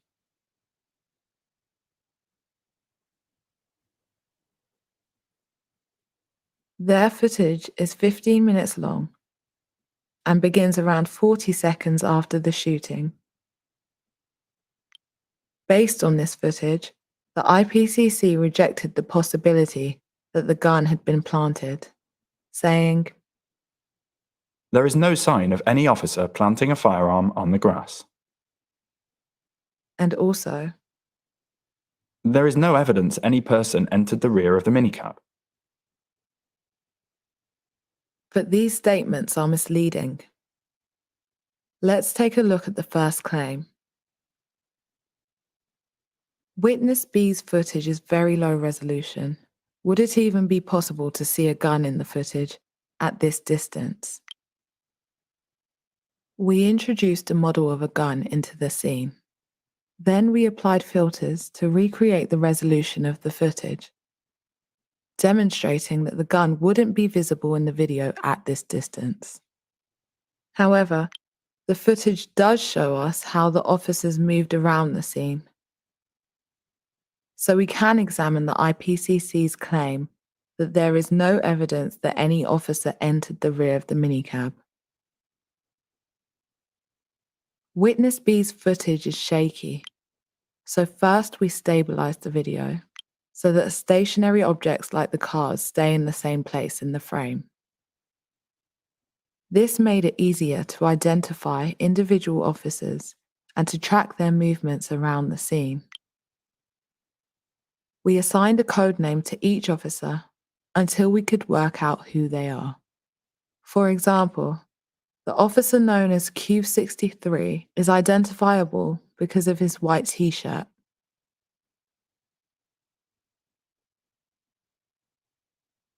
Then we mapped the areas that would have been hidden from Witness B's camera. When officers drop out of sight within this red zone, behind the minicab and Charlie car, they could potentially have entered the minicab and retrieved the gun. We tracked how Q63 moved around the scene. Whenever he is partly or fully hidden in the red zone, his track turns red. Whenever he is visible, the track is white. We turned this tracking into a timeline and repeated this process for each of the other officers. This meant we could see when any officer was partly or fully hidden behind the minicab and Charlie car. In total, officers entered this zone more than a dozen times, but the IPCC did not examine these moments in any detail. These moments don't tell us that the gun was moved by police officers, but they do show that, based on the footage alone, the IPCC has no grounds to rule out the possibility that any officer was in the rear of the minicab. We mapped dozens of possible chains of connections by which the gun could hypothetically have been carried from the minicab to the grass. Here is a demonstration of one of them. At the time the gun was officially recovered, 7 minutes and 28 seconds into Witness B's footage, 2 officers, known as Z51 and R31, were standing on the green, where the gun was reportedly found.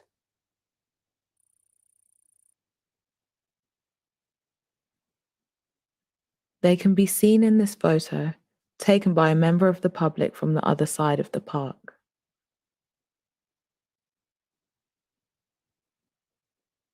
A few seconds later, R31 walks towards the location where the gun was found.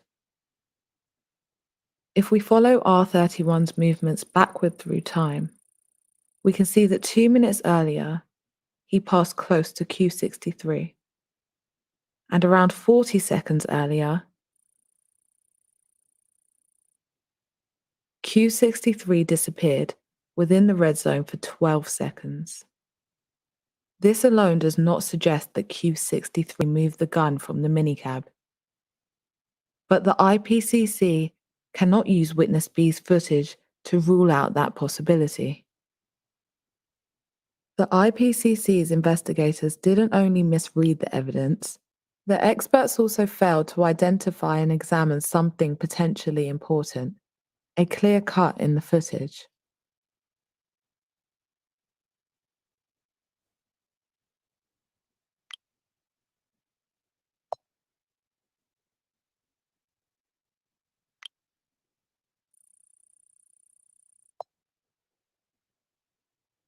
Before the cut, we see Q63 on the right of the minicab. After the cut, Q63 is on the left.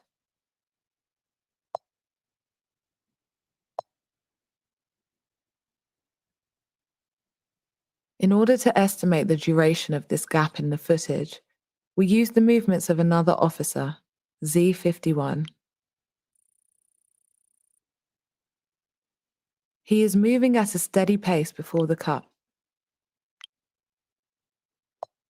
and afterwards.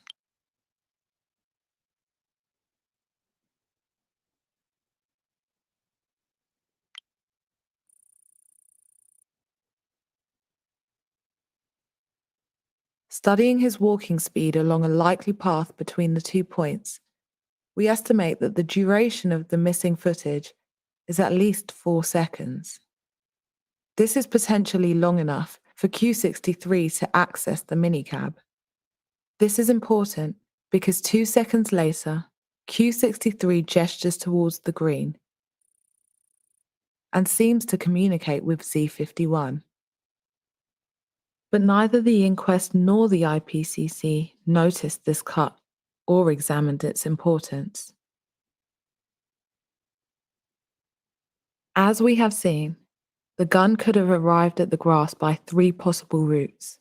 The route preferred by the IPCC is not consistent with the available spatial or biomechanical evidence.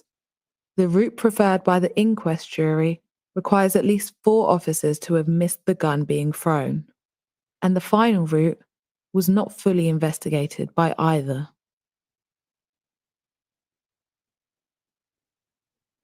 In September 2019, our investigation was instrumental in helping the family's lawyers to negotiate an out-of-court financial settlement with the Metropolitan Police.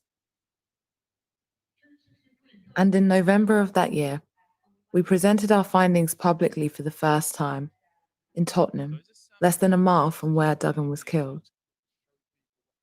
What you saw here today, people, was us unraveling and unpacking the lies that were told in that inquest. Some people say to us, why do you fight for justice? And I say, well, what choice do you have?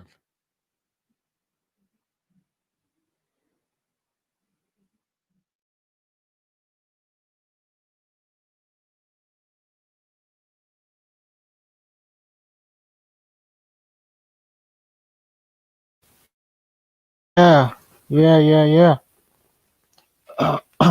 Well, yeah, the video's been played for the 3rd time today, Dave. Where's everyone gone, man? Yeah, I'm still here. Sorry. Afternoon. Yeah, no, it's not alright, man. Afternoon anyway. How have you been? I've been fine. Thanks. Been fine. It's interesting from the video. The verdict of the inquest jury was rejected by the Independent Police Complaints Commission because 4 officers failed to notice the gun being thrown. So that's interesting. So they didn't actually see a gun, and they didn't see one being thrown at all. So that's why the Independent Police Complaints Commission rejected what was said by the inquest. It's interesting. One of the police says, it would clear up a hell of a lot of stuff if I was able to say, yes, I saw the gun fly through the air and it landed wherever, but I didn't see it. That's one policeman who was there saying he didn't see a gun thrown and he didn't see it landing at all, which is fascinating. I didn't know that till watching the video. And then another policeman later on goes on to give his own statement saying there is no way Mark Duggan could have thrown the gun from the minicab and me not see it. So I did some research, found out the witness, which is the cab driver who was driving, who attended the inquest. The cab driver says things like he did not see Duggan open or close the shoebox inside which the gun had been handed over by a man in Leighton. So he didn't see that. He then goes on to say, at no stage did he see Duggan with anything in his hands, nor did he see the passenger holding a weapon in or outside the cab. That's from the taxi driver, the guy who was driving the cab. But in the video, it says that he had something in his pocket that he was using to, cover his chest or whatnot when he got shot. So he must have had the gun in his hand or in his pocket at least. No, but we don't know. What we do know is his hand is in his pocket. Yeah. And it comes up, but we don't know what's in there. He didn't pull out his hand. So his hand is in the pocket. So we can speculate, but we never actually saw or know. Was he holding something in his pocket, or was it just his hand, or was it a phone? Or we don't know. So all we can do is speculate about that. But it's interesting. The video then goes on to say that the IPC, they said there's no evidence of any person entering the rear of the minicab.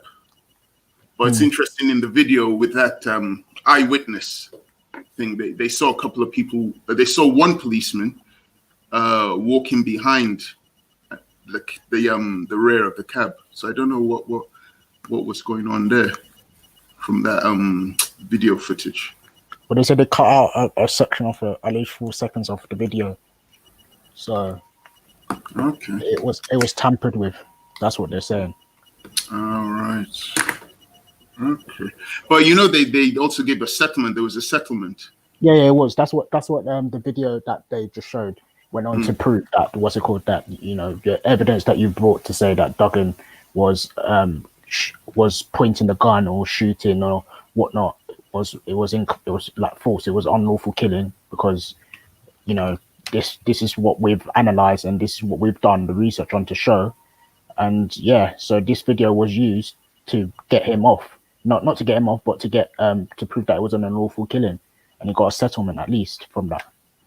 Yeah, because it's interesting because I'm just reading a quote from the family. It says, in a statement after the hearing, the Duggan family said, as a result of a formal mediation process in September 2019, the parties were able to agree a mutually satisfactory settlement of the claims. The terms of the settlement are confidential at the request of the Duggan family. The settlement was made after both parties engaged in mediation and reached an agreed position without acceptance of liability on the part of the MPS or its officers. It's interesting. Agreed to a settlement. What? I'd like to know what exactly was in that settlement that the police and the Duggan family agreed to. Ask Bando K. Ask who? Sorry, I couldn't hear you. I said you can go ask Bando K. Who's that? Bando K is Mark Duggan's son. Okay, no, but according to this, they wouldn't be able to discuss it legally. Yeah, they wouldn't. No, of course. It's confidential, but it's interesting that they agreed to a settlement. So it'd be interesting to know what they both agreed to, both parties. Interesting why they came to that settlement. Yeah, exactly, yeah. Why did they come to a settlement? Why did they agree to it as well? What was in that settlement? I guess we'll never know because it's confidential legally. Anyway, But yeah. what reason would the police say that they would agree to a settlement for? That's what I was If you don't asking. feel like you're guilty, if you don't feel like you're the guilty party, and you've already proven your case to be not guilty, why would you offer a settlement? Yeah, I know that's what Raf and I were getting at. It's weird that they agree to a settlement. It's like, why would they do that? That's weird. It's very weird. If they did nothing wrong, they shouldn't need to agree to a settlement. I mean, you know what? Yeah, you do have, celebrities that get sued all the time, and even though they know they might not be, that might be a bullshit thing, they try to settle it as much as they can outside. But I don't want to.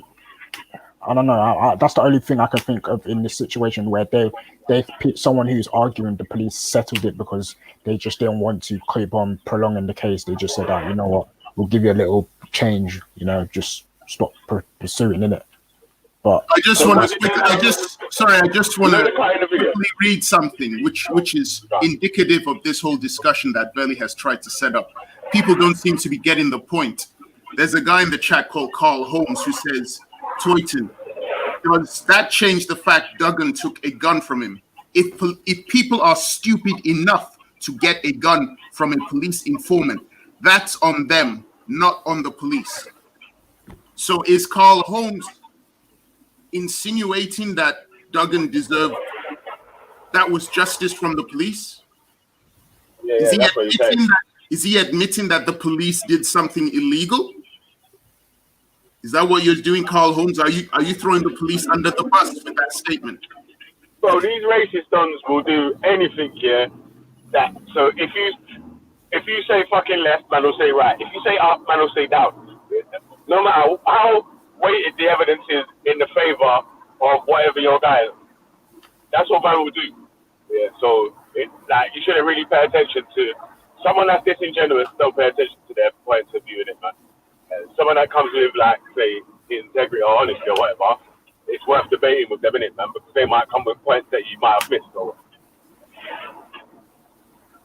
Because the thing that we all agree on, nobody is saying Mark Duggan lived the life of a saint, but that's not what's being discussed. What's being discussed was what happened on that day with the police. Was it lawful what the police did, or was it unlawful?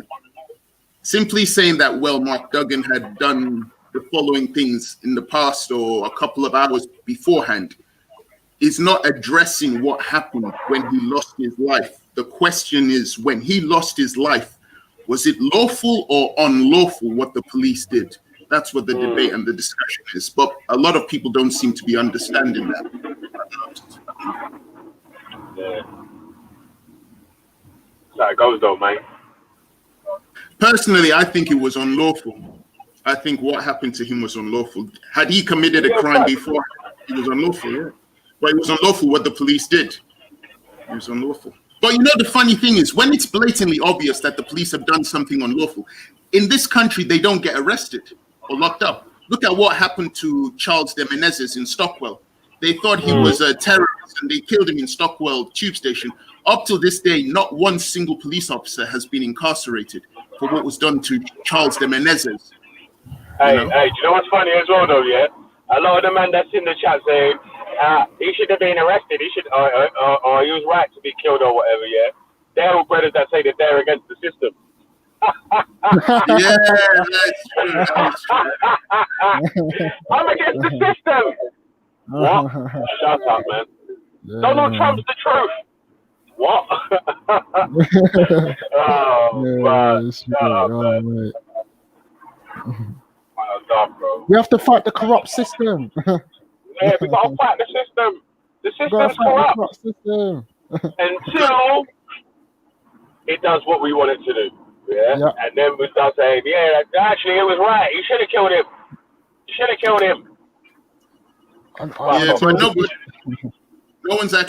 none of them are actually addressing any of those facts that were mentioned, that were brought up. The fact that the Independent Police Complaints Commission rejected the inquest jury because 4 officers failed to notice the gun being thrown. No one's addressing the fact that a settlement was then reached by the police and the family. Why would a settlement be reached? Why would it be agreed to? You know, nobody's addressing those things. People are going around it. Why would none of the police? Why would they admit to not having seen a gun being thrown? That's something you can't ignore. None of them said, yes, we saw him throw the gun. None of them said that. They said they didn't see it. Are those policemen lying? Officially, they're not lying. So how did that gun get onto the grass? If That's the what I was trying to say. officer- And then when they recreated all the different angles from where the gun could have been thrown from, to where it was there, it seems now impossible for the gun to be thrown in that place without an officer seeing it and him being shot in the places where he was shot. Exactly. And I don't think there were any fingerprints on that gun. His fingerprints weren't on that gun, were they? Yeah. Were they? I can't remember. Mark Duggan. That's what they said. That's what someone said. There was no fingerprints on the gun. So that's why I was saying. But then again, I'm building a conspiracy in it. When I was talking about it earlier, when I was saying that I don't think personally he had the gun. I think the police got it wrong, and because they messed up, they were trying to cover up. Because like you said, when you brought up Charles the Menace, I brought that up too. And then I brought up also a situation that happened where there was a bank, a black guy who I think he's from the Caribbean, because he had a Caribbean accent, and he said that he's been living here and he was working as a top banker or whatnot. And police kicked down his door saying that he was selling drugs and a big time drug dealer and whatnot and everything. And they were saying because of the car he drives and all the stuff that he has, that they're trying to say that he got all this money from selling drugs. But in the end, they would like the police were just wasting their time investigating him and wasted so much money into the investigation. And he was innocent. So obviously, that's my opinion anyway. Like I was trying to make people understand that's my little conspiracy theory, whatever you want to call it. But yeah, let's say that he did have a gun. Like, how did it get onto that grass? There's no way they couldn't have got onto the grass without people seeing it. There's also the way that they react in a hard pullover or whatever that they showed.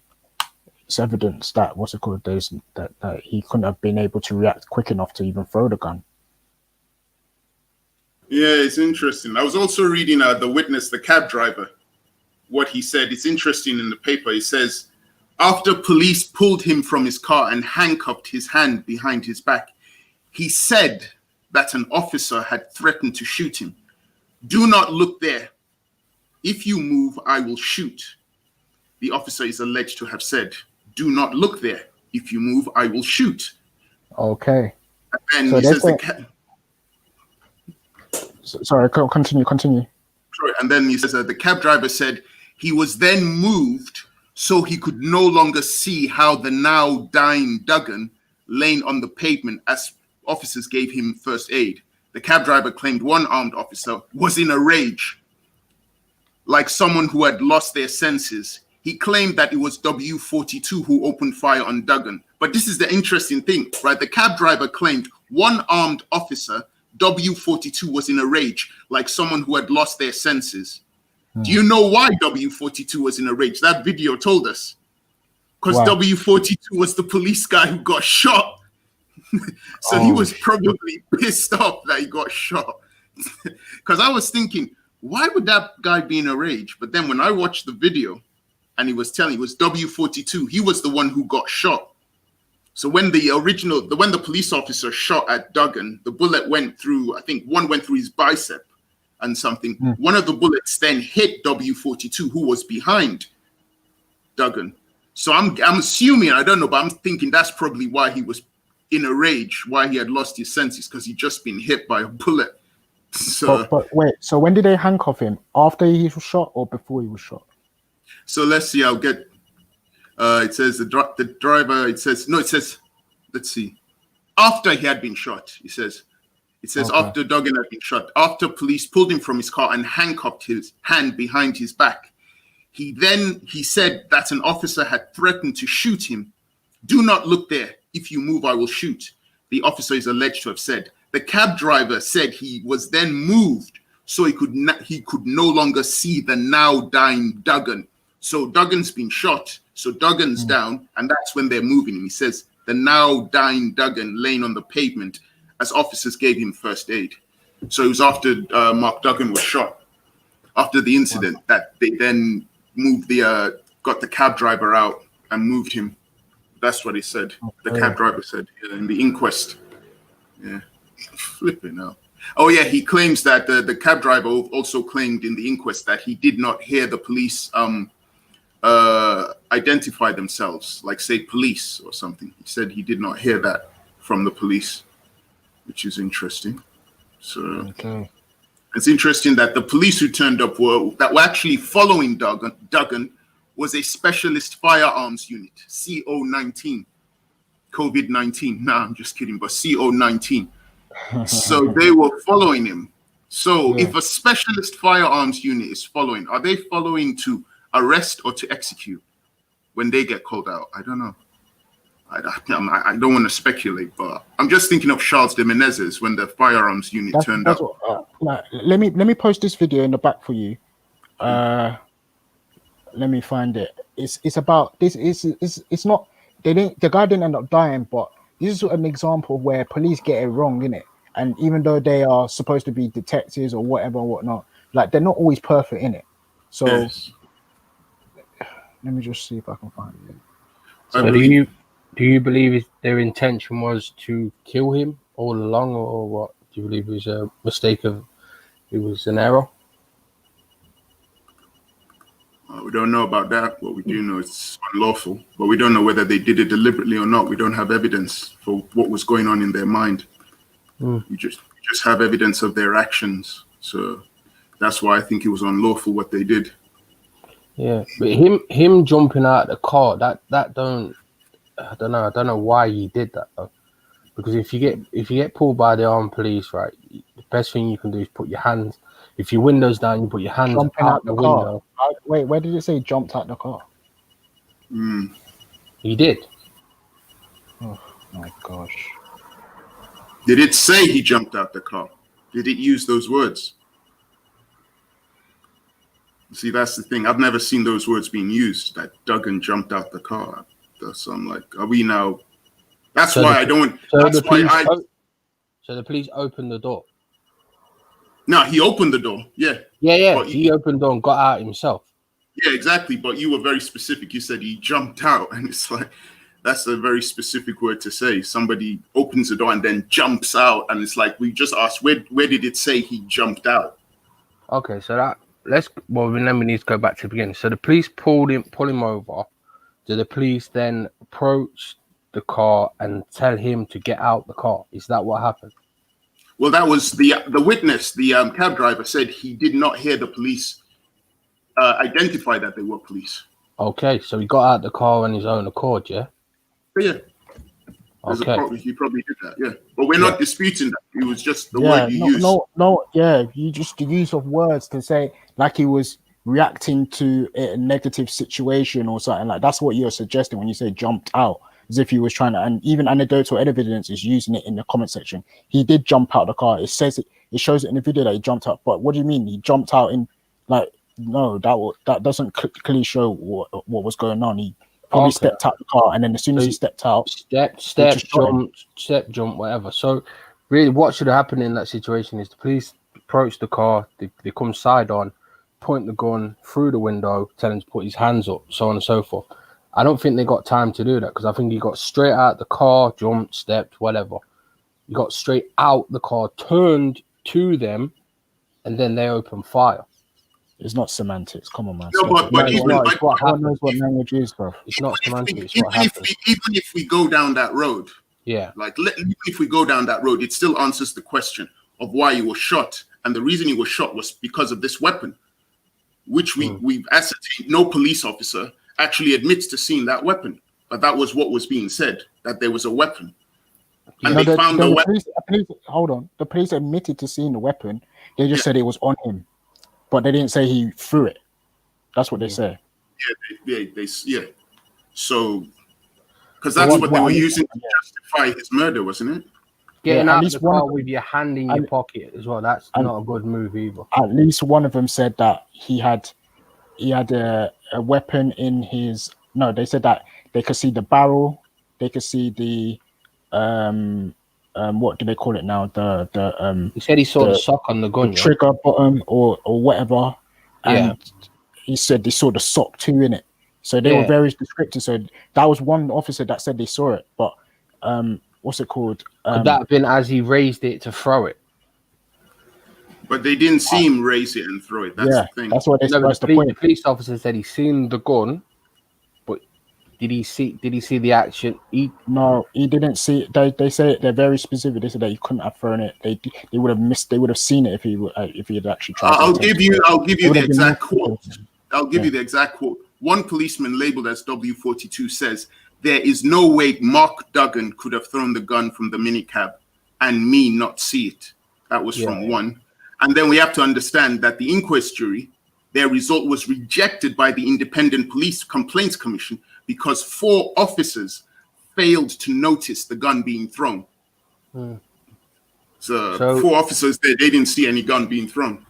So does this then mean that there's only, say, 1 or 2 officers who are involved in the conspiracy? I don't know. Because if he was involved in it, he would say, "Yeah, I seen him throw it," right? If they was trying to. Yeah, but then you got to ask yourself the question: why is it that the police agreed to a settlement with his family? I don't know. A lot of things happen when Well, look what you see what I'm saying. You see what he's gonna do, witness.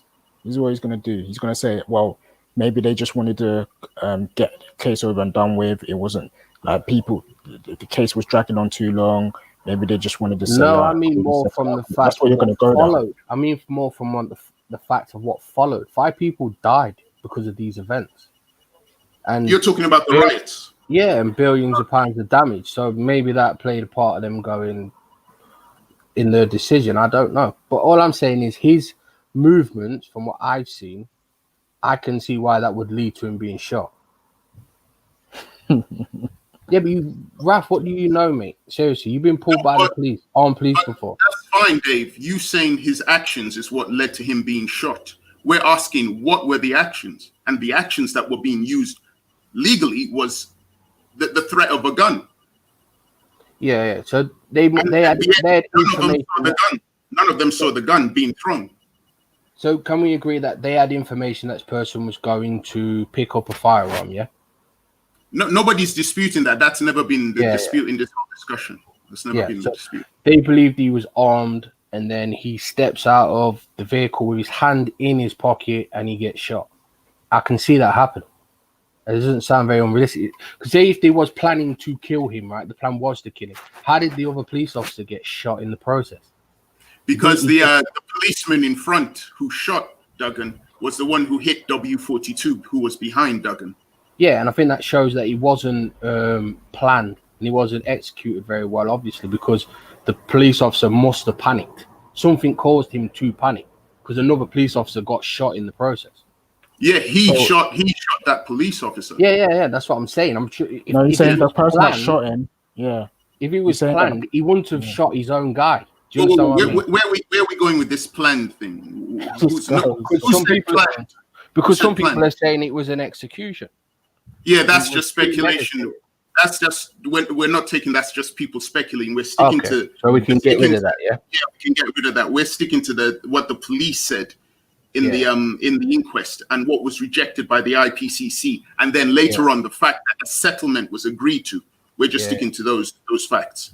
And there was an interesting part in the video. They said the witness mobile phone showed someone walking behind the minicab, which was actually rejected officially. But they showed someone at the rear of the minicab, which is kind of strange. I think the events do show that the police officer either panicked or believed he was in danger through his actions, and how the other police officer was also shot as well. Because if he did come out of the car with his hand in his pocket and they believe this man was armed, then I can see why the copper did what he did. Now, did they plant a weapon when there was no weapon there? That's a possibility, yeah, 100%. But what I'm saying is, do I believe his intentions was to kill him no matter what? Wait, No, hold I on. don't believe that. Do you know what's mad though? Did they say Mark Duggan was wearing gloves? What? I don't know why. Because they've said that they saw the barrel. No, they saw the what's it called? The handle of the buck, gun. the buck. Yeah. The gun, the buck of the gun. They saw the little trigger where you pull the trigger, and they saw the sock over it, right? And they said he had it in his hand or whatnot. Yeah. But when they went to examine the gun, they said there was no DNA. He had no DNA on it. So I don't get it. Like, yeah, but if they seen the handle and the trigger, it means he was holding the gun from the barrel end. So but they never was said holding that. it where the shot was. They never said that though. Yeah, but if they would have said, then they would have seen his hand on the trigger. He was obviously holding the gun with the sock because he didn't want to get his prints on it. You don't leave your prints on a firearm. So obviously he would have held it where the sock was and threw it. But that doesn't make any sense. How would they see? That means he was holding the actual gun. So what he was? So if he was holding the gun from, because they showed the video of where the sock was on. If I'm holding the gun by its barrel, you're going to see the handle and the trigger. Now, if I'm holding it from the handle, you're going to see the barrel. Yeah, you're gonna see the barrel. But he said they're assuming, yeah. When you see the video, when you see the what they saying that they thought they took a picture. He described the handle and the trigger, not the end of the gun. The handle of the trigger, right? And the sock was over what you call the barrel, right? Yes. If he was holding the gun to, let's say, shoot the officer or whatnot, yeah, he would have had his hand on the so-called barrel and the trigger. But the barrel and the trigger says that unless he was wearing gloves, I'm like, this is just me, like, thinking and trying to understand. Unless he was wearing gloves, there's no DNA evidence on it. So how was he holding the? Like, I don't know. And it doesn't mention that he was wearing. I mean, I'm just assuming that what's it called? It doesn't mention. Rap, you don't even need to go down that road, because not one single officer admitted to seeing him throw it. So it doesn't matter whether he was grabbing it where the sock was or by the handle. How did that gun get to that grass if none of those officers saw him holding it and throwing it? They all said that they didn't see him throw it. They said they saw him holding it though. So do you think the man who said that he supplied him the weapon on that day is lying or? No, we're not talking about the guy who supplied him the weapon. Nobody's disputing that. We're talking about what happened when Duggan got killed. 4 police officers didn't see him throw the gun.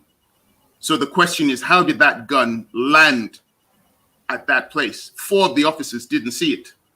Oh, by the way, Belly, if you're listening, Dan is in the chat. I'm calling him. So that's the thing. I mean, we can make speculation, but if we look at the facts, 4 police officers admitted on record they did not see Duggan throw the gun. So how did that gun land there? How did it get there? If those 4 officers who were in front and behind Duggan did not see him throw it, you can't ignore that. It's like, what was it? Telekinesis? Did it float there? Well, I don't understand. How did the gun get there?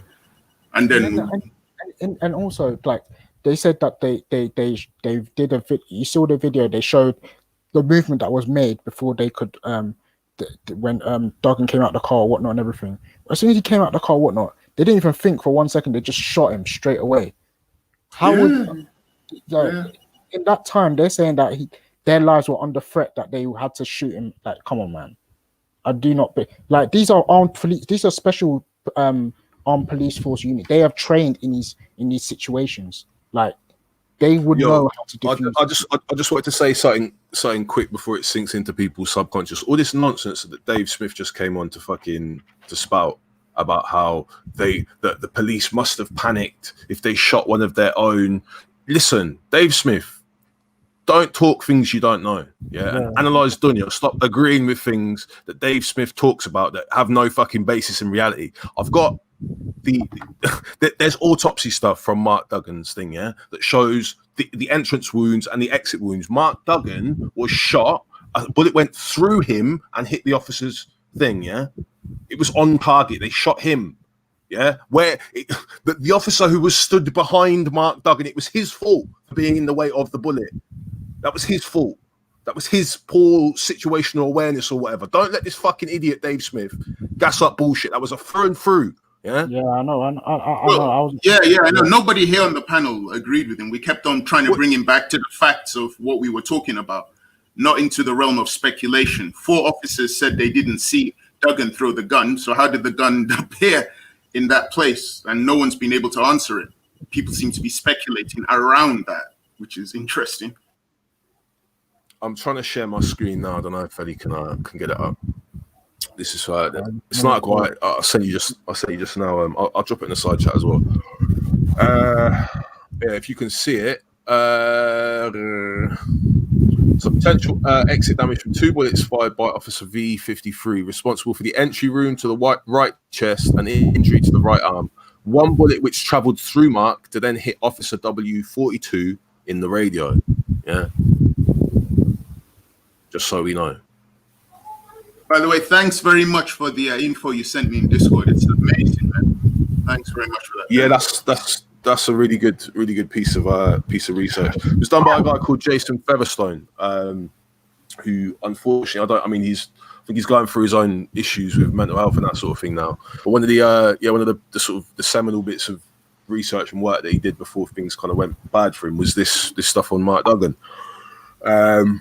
And yeah, it reveals a lot about the strategies that the police were employing at the time, utilizing police informants and using very similar sort of setups to this, where a person who was a known police informant would get someone to be the courier for a firearm going from point A to B, and it would be then intercepted along the way. There was another case where a guy who was fingered as the informant in this case set up someone else. I'm going to try and find it. His name is Jason Barrett. Dan, all that stuff you're saying, I have no problem with it, and I believe that is possible.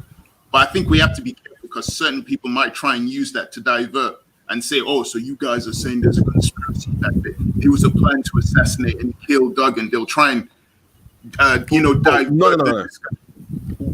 I think, yeah, so that could be one takeaway. I mean, you could read that in the inverse and take that away. I think what happened is something that is still the protocol of the Met, is that if they believe, so there was something they invoked in this case called public PII or public something immunity. This is it, public interest immunity. Sometimes known as an official gagging order, the device which seems to have become increasingly common in criminal trials involves an application to a judge to prevent sensitive information from being disclosed in court. But many experts worry that instead of being a vital tool to ensure the safety of public police informants or protect information in the interests of national security, public interest immunity is often used to cover up embarrassing mistakes or even wrongdoing.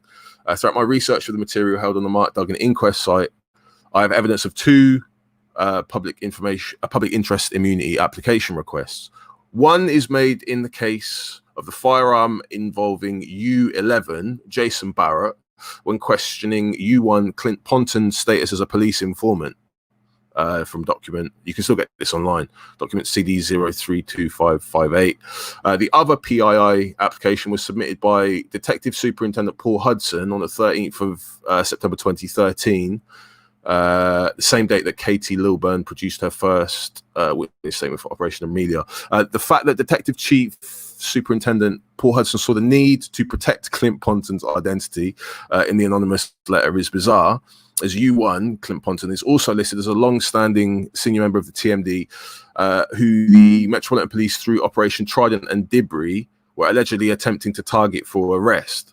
In the application for public interest immunity on behalf of the Metropolitan Police Service, the very nature of the application keeps secret even the schedule of the application due to what is deemed sensitive intelligence. From the little that was made public in this PI application, a request to replace the real name of U3, an officer claimed to have a corrupt relationship with U1, and the real name of U1, with the pseudonyms U1 and U3 respectively. Now that was interesting. because it goes on further into the case to sort of talk about U1, this person who was the subject of this public interest thing, being the source of the intelligence-led operation that day, and that it wouldn't have been so much that they were targeting Mark Duggan to like assassinate him, but they killed Mark Duggan to protect their witness, if that makes sense. I think that's what the takeaway was. Wait, which witness are you talking about? C1, U1 in did you see do you remember? I don't know if you remember the letter that came out. There was a letter that came out around the time of the inquiry that was believed to have been penned by another guy who was also on remand at that point for possession of a firearm, and claimed that he'd been set up in exactly the same way by the same informant, by C1. This is the guy U11. And what was Mark Duggan's involvement? So, what are you trying to say? You saying Mark Duggan? He was a courier. No, Mark Duggan was a courier. Mark Duggan got asked. He got asked to move a gun from A to B. He was asked. That was a request that was made. So the police knew. They knew where the gun was. They knew where the gun. Mark had to go and collect the gun. He had to go and collect it and move it on. Like he knew where the gun was.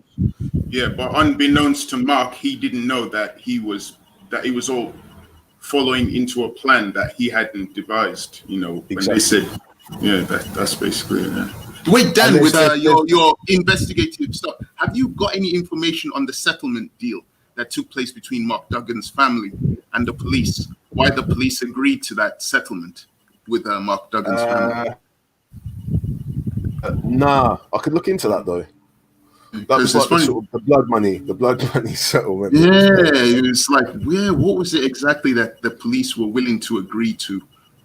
Because that to me looks like guilt money. Wait, because I was half listening and then I heard that Mark Duggan was set up and this was all just because of another case that went down where someone was. So I'm trying to understand what exactly went down. So we're saying that another case happened where this corrupt police officer, got this guy booked for a situation, and he was trying to get. Check this out, yeah. So this thing I'm showing at the moment. Listen, these are the things that happened. Wait, sorry, Dan. Before you say that, and Raph, Dave, you're in the chat. You keep on saying so the police did know he had a gun. No one's disputing that. I don't know why you keep bringing that up. Nobody ever said the police didn't know. So I don't know. Sorry, Dan. Continue.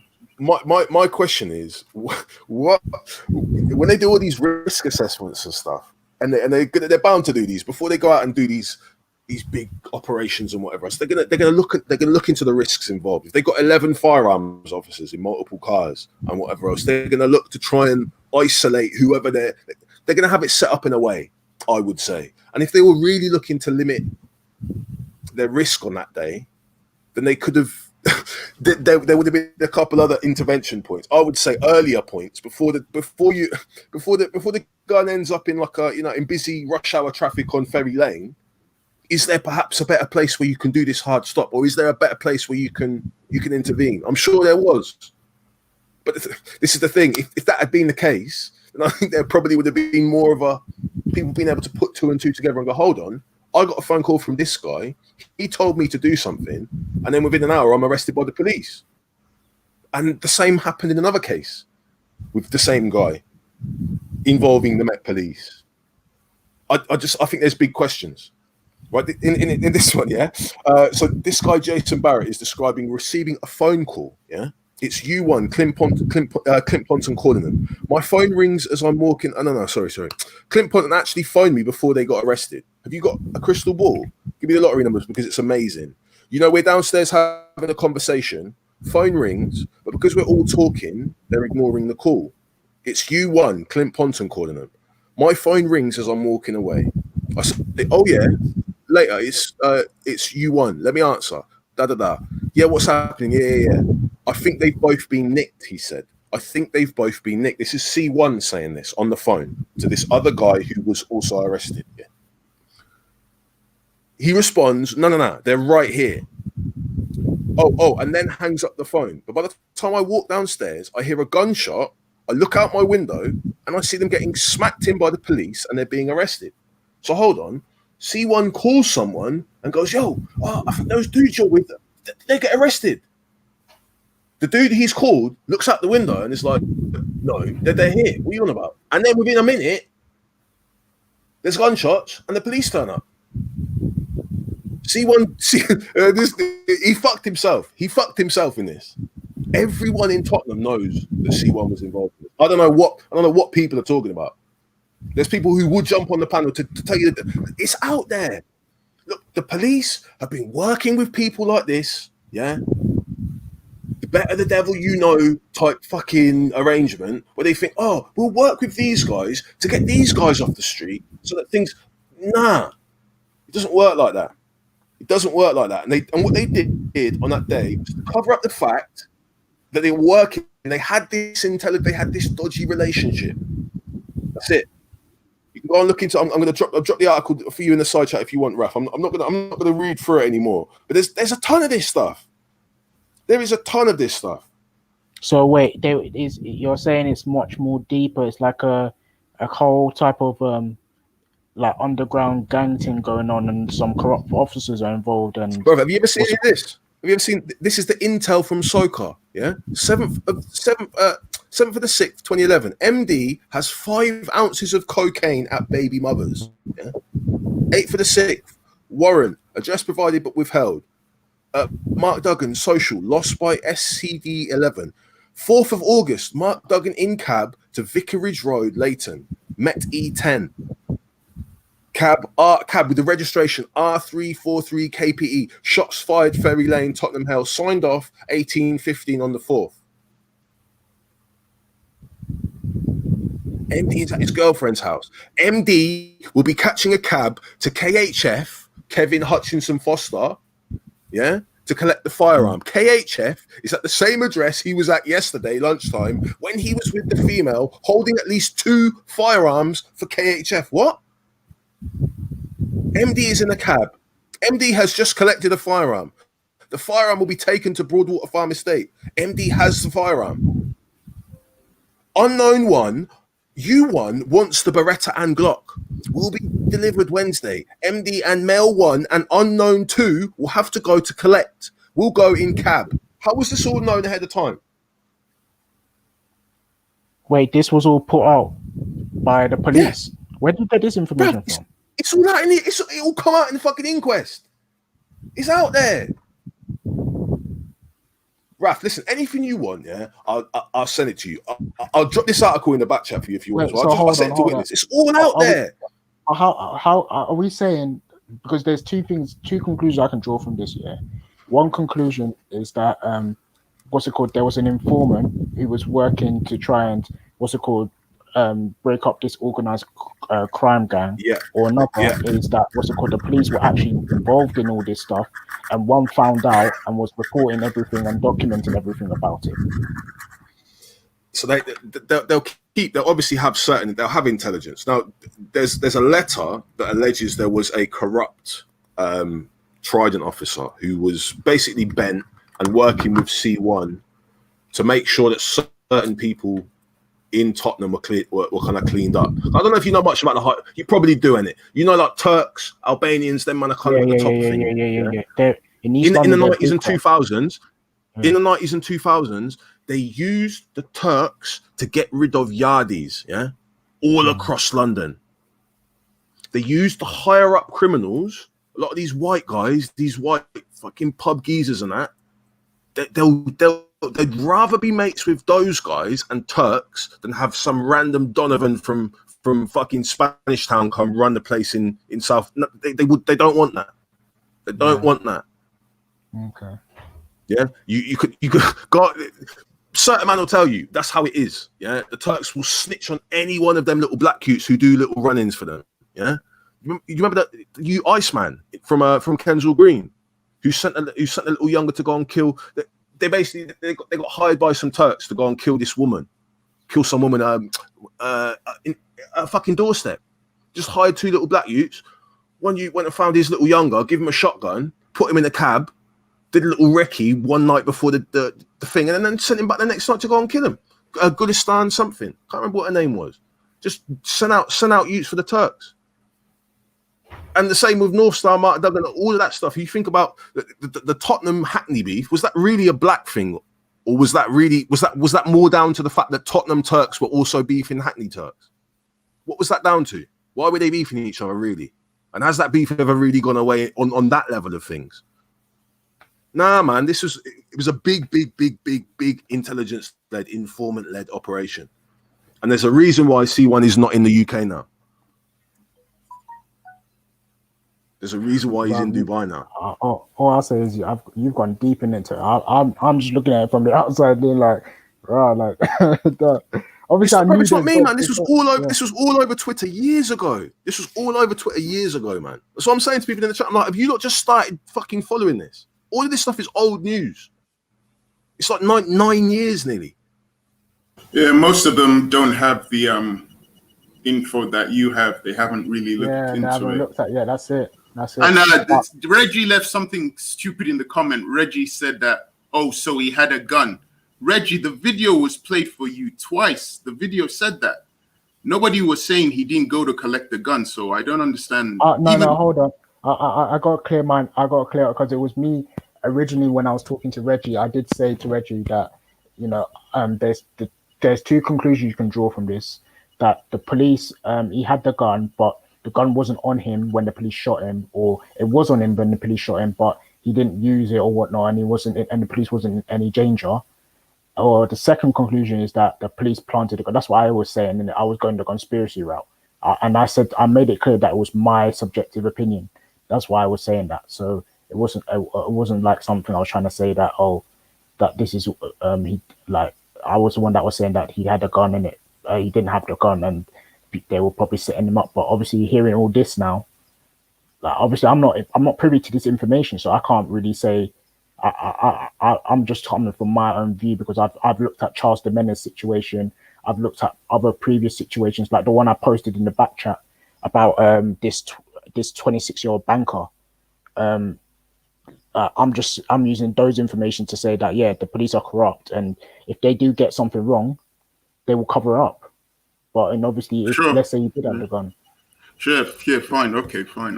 I mean, I'm just sticking to the fact and the gun was found on that grass. Yet 4 of the officers have said they didn't see him throw the gun. I don't know if you can see this. Dan, can you see what? Can you see what Shakara put in the back chat? Because he wants Shaka said, yeah, I'll post that. Yeah, post all of that to him. He wants to look into this.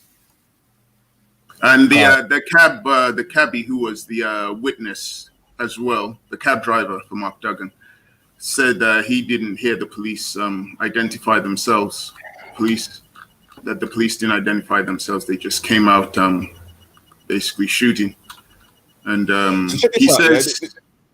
This is this thing here. This is the informant matrix, yeah? Identification of potential informants to minimize risk for people wrongly accused of being an informant. So it's got a criteria, score, risk level, etc. Potential informant has access and ability to create meaningful relationships with people identified as high profile to police/government agencies. These individuals will be involved in crime or behavior that has in some way been identified as subversive, for example, drug trade, murder, extremist religions, Islamist, Christianist.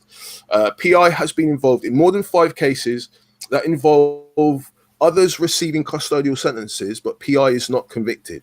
PI becomes person of influence, popularity within target community. PI becomes wealthy, has access to new business opportunities.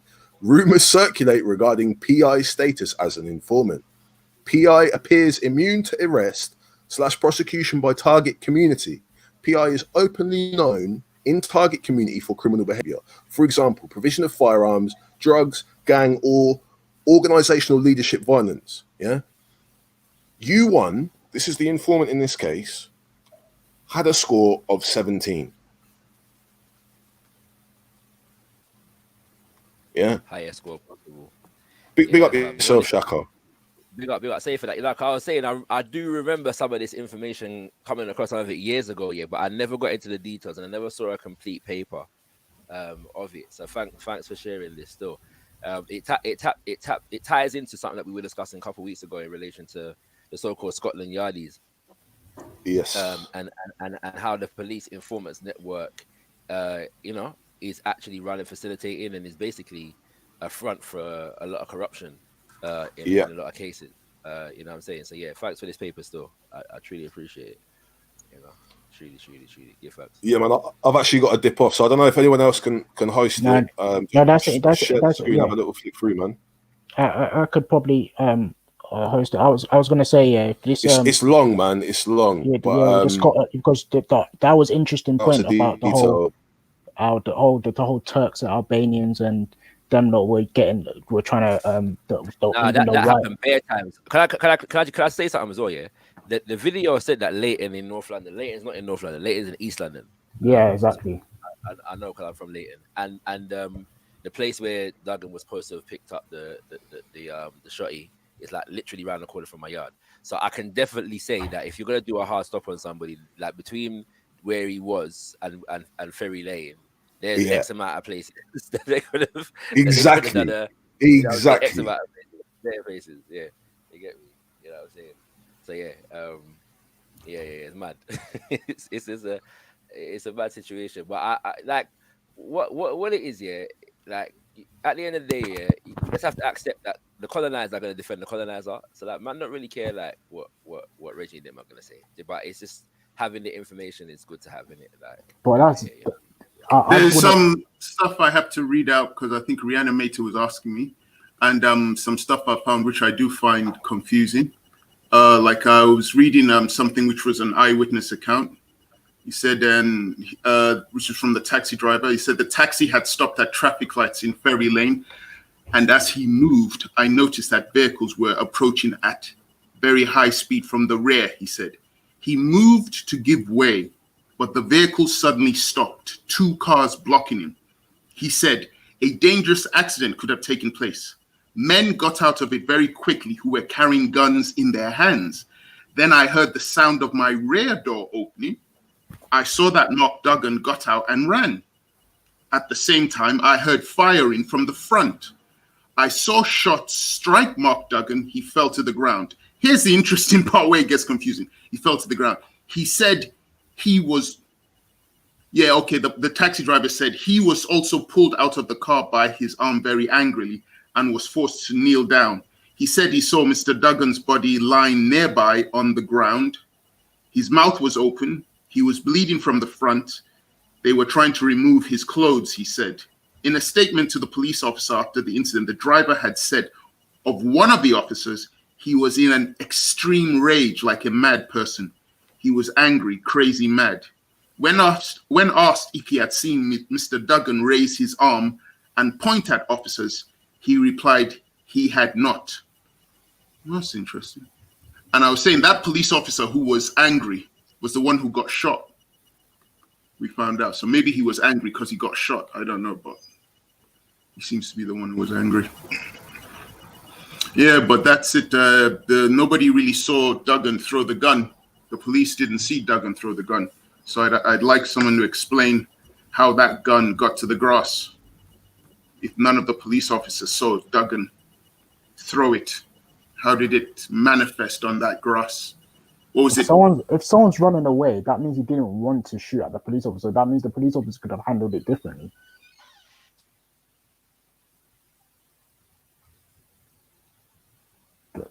Does anyone understand what I mean by that? Yeah. I understand what you're saying. That was an interesting because if someone's running away, but yeah, I wanted to big up Dan for that card. That was really deep and insightful. So this whole thing is all going back to underground mob crime that's going on. Basically, this is all stemming from that. Basically, that this whole Duggan thing is just to cover up more shit that they were all doing, and basically, yeah. Lady Luck in the chat says the gun got there by magic, witness. So go tell the police and Mark Duggan's family that, Lady Luck, since you're so convinced, the gun got there by magic. but don't actually bother to actually discuss what really happened. When it doesn't go your way, you want to start making up little jokes. Oh, the gun got there by magic witness. Somebody's life was lost, led to a massive riot in which people like you like to mention 5 people died. I would expect you to take this a bit more seriously than just saying it got there by magic. Sorry, what were you saying, Raf? But this is what I mean. Yeah, I mean, obviously, let's not go on down that route, Raf. But I was gonna say, yeah, it was very insightful, like knowing that, because I man related it to something deeper about the police was trying to set man up for something and it flopped, so they were trying to set him up for this or whatnot. That's mad. I didn't when you don't think things are possible, but you do. Bro, listen, yo, if you read the I think it's Kyan Kiani, the Daniel Adji man and Jason Barrett case, that's the maddest, bro. Like I said, the youth gets a call from C1 saying, yo, them youths have just been nicked. He's like, no, I'm with them. And then 30 seconds later, the youths get nicked. The whole place gets spun, armed police, everything. How does that happen? That means there must be an informant. That means the informant knows exactly what's going on in terms of like a minute by minute operational thing. He gets told when a raid is going on. You give us the information, we're going to go and lick them man that you told us about now. I mean, Dan, all this information is amazing. To me, it's not surprising. I mean, this is like part and parcel how the police deal with informants, or it's certain people. It's not surprising to me even now. Yeah, it's sometimes this stuff gets manifested in documentaries or even in movies. You get to notice that somebody who's doing something bad never seems to get arrested, but all the people around him is always getting arrested. Then after a while, you think, oh, maybe this person's actually an informer working with the police, and they're using him to set up other people that they can arrest, and they're using him to get deeper in the organization. I mean, or sometimes that informer might be even an undercover police officer in certain cases. Like you had that case where you had that undercover police officer that worked with that protest group, and he ended up impregnating 2 women, and he was with them for years. And they never knew he was an undercover police officer. The spy cops. So they do all this stuff. But I understand some people, for some reason, they don't believe the police do that type of stuff. But I know, but it's weird. Anyway, I got to dip off. But big up the panel, big up Raf, big up Shaka, big up yourself as well, witness man. Thanks very much for the info. Yeah, man, some food for thought. So, where's his name? Reggie, do you want to come back on and answer some questions? Because you didn't answer the question last time I asked you about the gun getting there and the 4 police officers saying they didn't see Mark Duggan throw it. And you were beginning to question the police. And then Raf played the video again, but then you left the panel. It would be nice if you came back and gave us your opinion on whether you trust what the police said completely. So if you're listening, feel free to come on and share your ideas with us on this case, Reggie. No, Reggie won't come back on, man. Reggie's funny, man. He's trying to say it seriously. But yeah, I mean, just to clear up in it, obviously that was me making that conspiracy once again about I'm thinking that the police set them up. But obviously, police probably set them up in a different way. But yeah. I'll give that information again because there's some people who are butthurt. To DJ Soul, I say it again. Yeah, I don't care about Mark Duggan. He's dead. I'm not a member of the family. I'm not a friend of the family. What I do care about was, did the police kill him lawfully or unlawfully? I believe it was unlawful. Stop diverting. Address the facts. How did the gun appear on the grass if 4 police officers say they never saw Mark Duggan throw it? Address that. Address why did the police make a settlement with Mark Duggan's family? Why would they need to? If the police did nothing wrong, why would they have to make a settlement with the Duggan family? I know you won't address those facts. You'll run away from them. That could be any reason. It could be because procedures were not followed. That should have been Sorry, followed. what did you say? What did you say? It could be because what? It could be because procedures weren't followed as they should have been. Thank you. That happens within organizations. Sometimes procedures are not followed as they should be, but it doesn't necessitate that has influenced the outcome in such a way that is, means that they've suddenly acted unlawful. You get what I'm saying? Sorry, now you're contradicting yourself. First, you say they didn't follow procedures properly, and then you're saying it wasn't unlawful. Make up your mind, Reggie. Which one is it? I'm saying that just because you don't follow the procedures as by the letter or as 100% does not mean that it would not have led to the same outcome. Does that make sense? No, you're confusing yourself. We're discussing the procedures. Were the procedures done properly? You've just said they didn't do it properly. That's the whole point of the discussion, Reggie. Depending on which procedure, the exact procedure that wasn't followed, it may or may not have meant a different outcome. Now you have to find out what procedure that was not followed in order to make a conclusion that this would have had a different outcome. We've gone through the whole thing and we have to find out again. Hang on, it could be something as simple as them not reporting something after the crime. You know what I'm saying? And how does that? You're making the assumptions. Openly coming out. No, you've come out here. I'm saying I would like to know what was in the settlement. Why would the police make a settlement? You've now come on and said maybe they didn't follow procedures correctly. I didn't say that. You said that. So now you're arguing with yourself. You're the one who's making the claim that the police didn't follow procedures correctly. I'm saying if there was a settlement, it's highly unlikely that the settlement came about because of them admitting maybe that they were negligent or that they were, responsible for his for murdering him. The likelihood is that the settlement was maybe based around not following procedures 100%. You get what I'm saying? That's just my assumption. You get what I'm saying? It's not factually correct. It'll be interesting to know what these procedures were. I agree with you. Do you find it odd that none of the police officers saw him throw the gun? Yeah, but I don't see why the fixation. Okay, say they did see him throw the gun. Say that no. Not did they? They said they didn't see him throw the gun, and the gun appeared at that place. And how did it get there if they did not see him throw that gun? It's not something that I would say is not impossible. You get what I'm saying? People can throw something, and people, maybe a group of even more than 5 people, not see it. That can happen. Do you have facts for that, or is that just an assumption? It's an assumption. Okay, well, glad you admitted that's an assumption. Can we also clarify whether the initial police narrative was a lie? So the idea that Mark Duggan shot and wounded a police officer, as it came from the police, can we confirm that they were lying when they said that? My understanding is a lie. That was what their initial claim was. Okay, so from your can you admit that he was carrying a gun? What would but the idea of whether he was the carrier for a gun or not was not really the point. I don't think anybody's really tried to make a claim. Nobody's really tried to make a claim about whether the fact of whether he was the carrier for a firearm or not.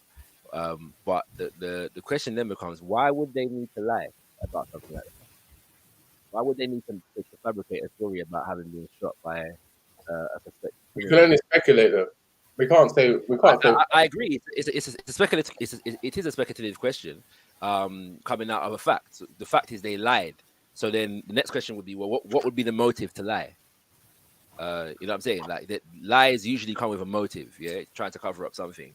And so the interrogation there would be, well, what would motivate officers of the law to fabricate a story? Pardon me? Who is they? No, bro, Reggie, I know you understand what you were saying. Come on, man. No, I'm asking a genuine question. Like, who is they? Was it all 6? Hang on, was it all 6 or 7 of them that said that he was Oh, carrying a gun. this guy, bro. It matters not whether it was one of them or 6 of them. The fact is that the first report that came out from the police, the first story that came from the police was that this man had shot an officer. Yeah, that was the first story that came out. Can you provide evidence for But that? it doesn't matter. This was reported. Like I don't know. The video just said it as well. Reported So by who? are you not listening? Reported by who?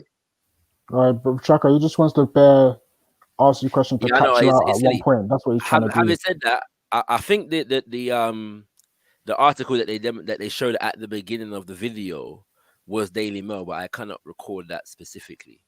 But I do recall at the time that the first story was that the police Same had Daily said, Mail that we put up yesterday.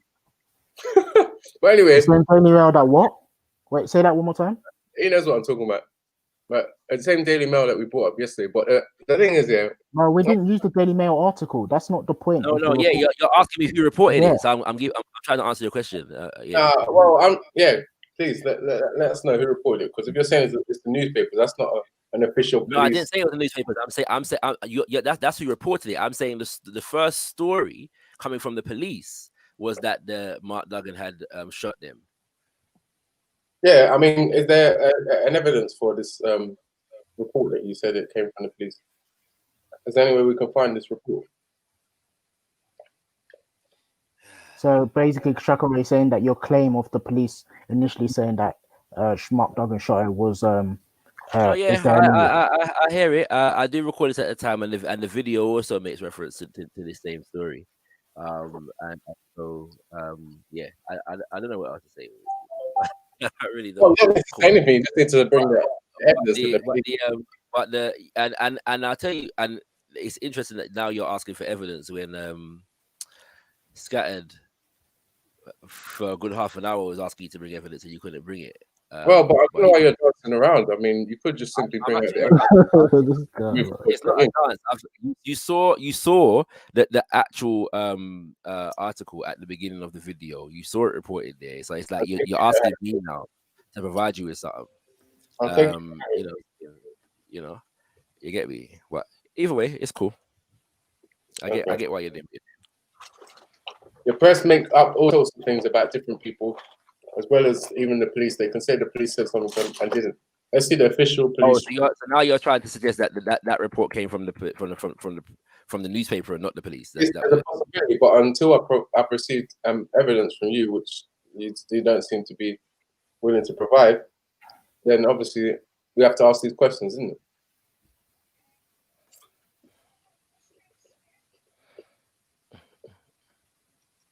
That's what I was wondering, Reanimator, because yesterday the Daily Mail wasn't a credible source, but today it seems fine again.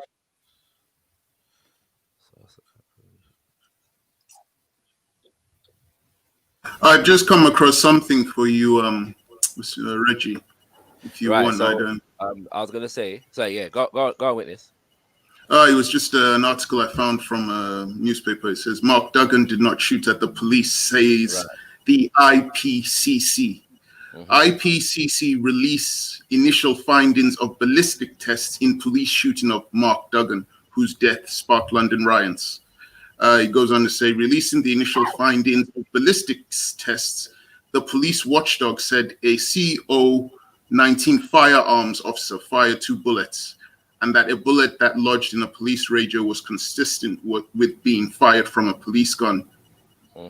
So here, this is an article from basically on the IPCC saying that it wasn't Duggan who shot, because it starts off saying, and that was after they had said it was Duggan. So what's it they? called? In the IPCC, it was part of the police, yeah, but independent. This guy wants to just keep on taking you to different places. Yeah, I understand, right? What's the other right now? You guys still haven't provided evidence of the so-called claim that the police said that he had shot at them and then changed their mind. So, Telegraph article, The Telegraph. Yes, is quoting from the IPCC saying that what's it called? That the police officer was shot before Duggan was shot. Yeah. But then they later recanted that statement and said that that was a mistake.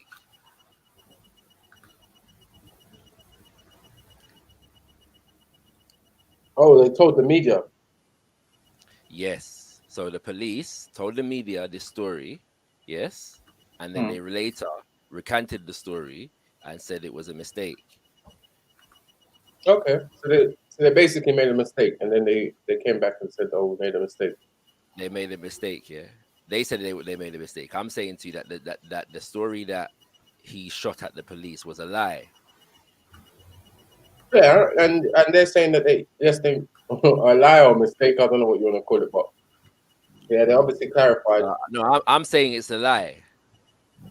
Yeah, they lied to the media. Yeah, but officially, I mean, in terms of like the See how you wanted to use the word mistake. So the police lied, so 1 second. The police lied to the media. Yes. I would say, yeah, I would call it lying. Yeah. Okay, cool. So we understand. So the question then, as to whether we got lawful, was it a lawful killing, and did the police lie? We can confirm that the police lied. Well, they give the wrong information. That's what they're claiming, from what I understand. So they were lying and intentionally trying to mislead the public.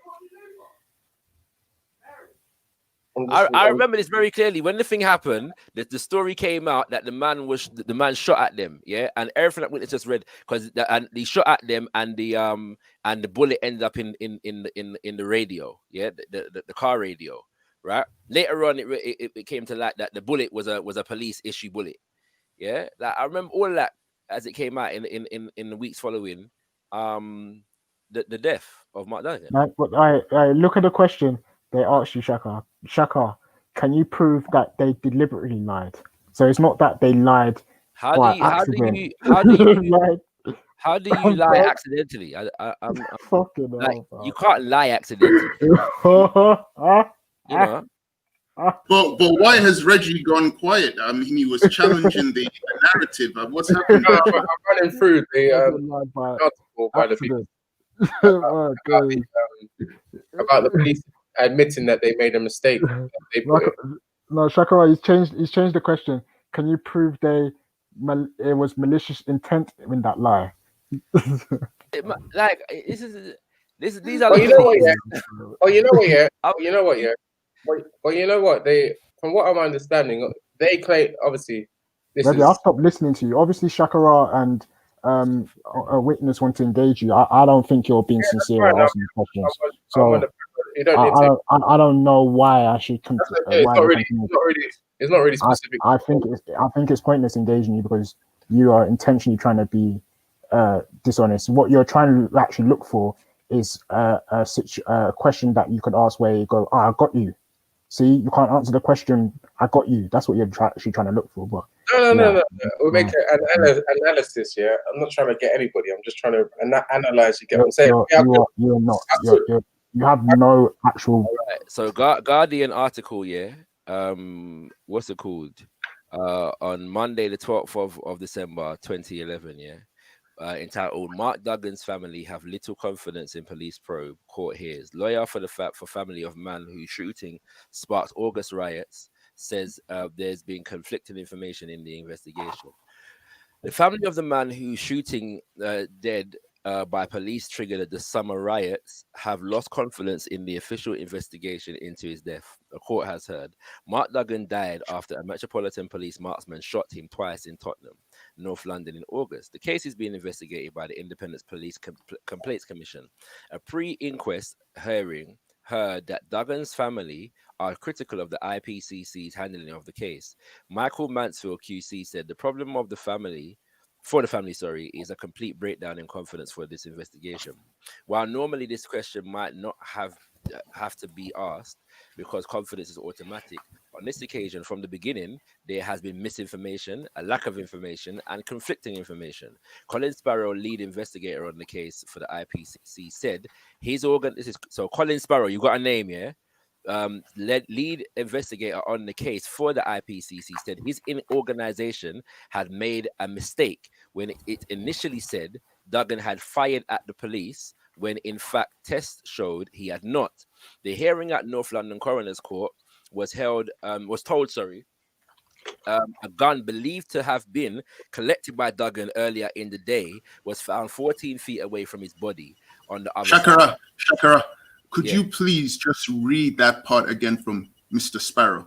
Okay, Colin Sparrow, lead investigator on the case for the IPCC, said his organization had made a mistake when it initially said that Duggan had fired at the police, when in fact tests showed he had not. The hearing at North London Coroner's Court was told a gun believed to have been collected by Duggan earlier in the day was found 14 feet away from his body on the other side of the fence. Mansfield said witnesses claimed they had seen a police officer throw the weapon there. He asked Sparrow, how on earth did the gun get over the fence 14 feet away? Was it thrown there by a police officer? Sparrow said, that's the suggestion. Yes. Mansfield said that neither Duggan's blood, DNA, or fingerprints were found on the gun. He asked Sparrow if there was any conceivable reason why Duggan's family could not have been shown the witness statements that claim this, to which he answered, I'd give it my consideration. Mansfield accused the IPCC of being obstructive, but Sparrow answered that the police watchdog did not feel it appropriate to give Duggan's family this information while the inquiry is still ongoing, and it continues. Yeah. Could you please put that link in the private chat? Thank you. Yeah, I will do. So there's the evidence that Shakara just read to you, Reggie. What do you say to that? I think Go on, Reggie. I might have missed some key parts, but I'll actually go through. I was going through the BBC one anyway, but it looks like they've obviously not been very transparent with people in regards to the way that they report. They're obviously not actually giving people some clear information. That's evidently clear. You get what I'm saying?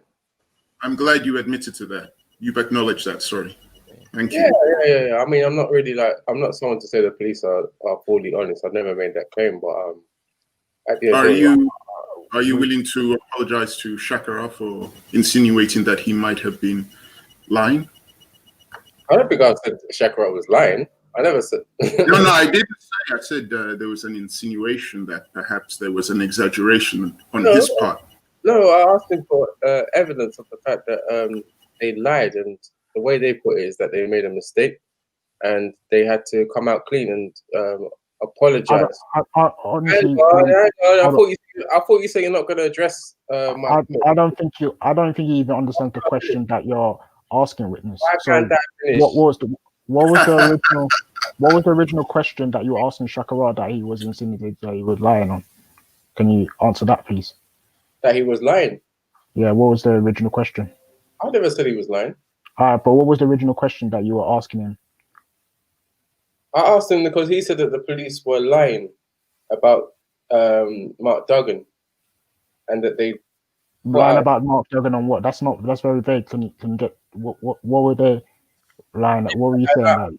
When he said that they were lying, I just asked Shakara for proof that lying about what, though? Lying about what? To get to. Can I just add to this? Yeah. He doesn't know what he's talking about in the beginning. He doesn't know what he was talking about. Okay. Article published by the Evening Standard on the 5th of August, 2011, said an IPCC spokesman said a non-police issue handgun was found near the scene. Yeah. He said that the exact sequence of events had yet to be determined, but earlier a spokesman said the suspect had fired first. Yeah. So again, corroborating the same. The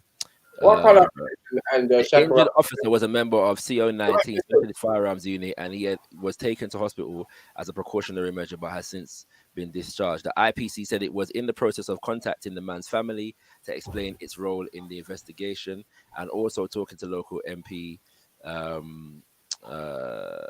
David Lammy. IPCC Commissioner Rachel, how you pronounce that? Sir Fontaine fatal shootings by police are extremely rare and understandably raise significant community concerns. The IPCC will always conduct the investigation in such shootings to ensure that the public can be confident that they are fully independent. It will make sure that this investigation is thorough and answers the many questions that everyone has when an incident. So yeah, the media, the what do you call it? The police mistakenly informed the news people, or they lied and informed the police, So, the media that he had shot them first. Okay, so you do remember. Okay, however, it is yet to be what do you call it? What's my train of thought now? Anyway, I don't think you have a point to make. I was just gonna say, Veli has made the video to be played twice on his channel.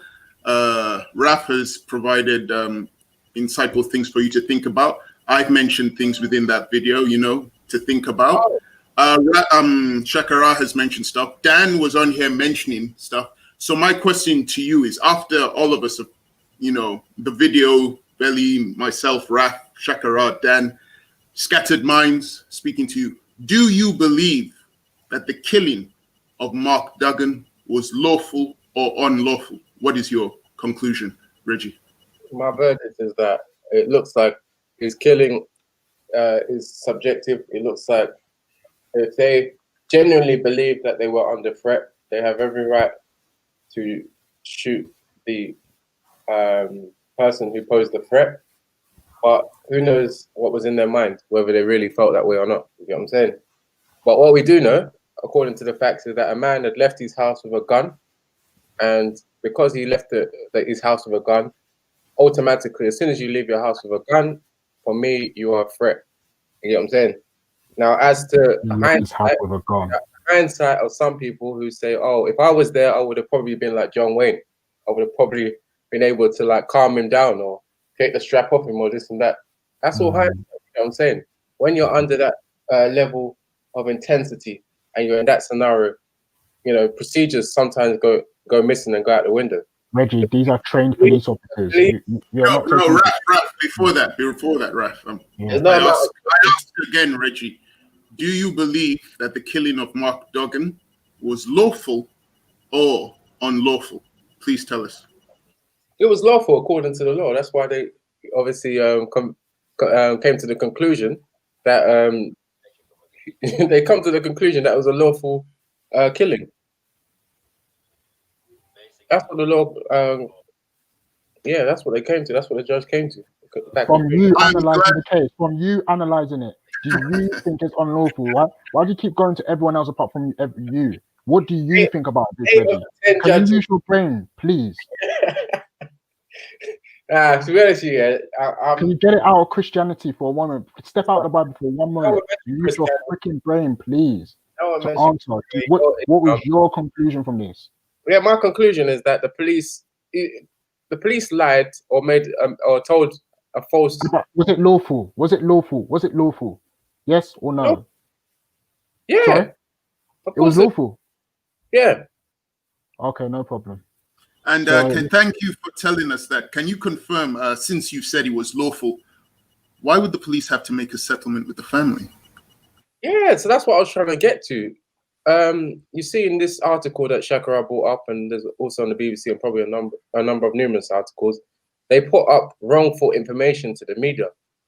So that alone would probably mean that they would have to settle outside of court because of defamation of a person's character. You get what I'm saying? But again, that's just me speculating. It may have been something else, but even that you'd probably want to settle outside the court. You get what I'm saying? I hope that's a sufficient answer.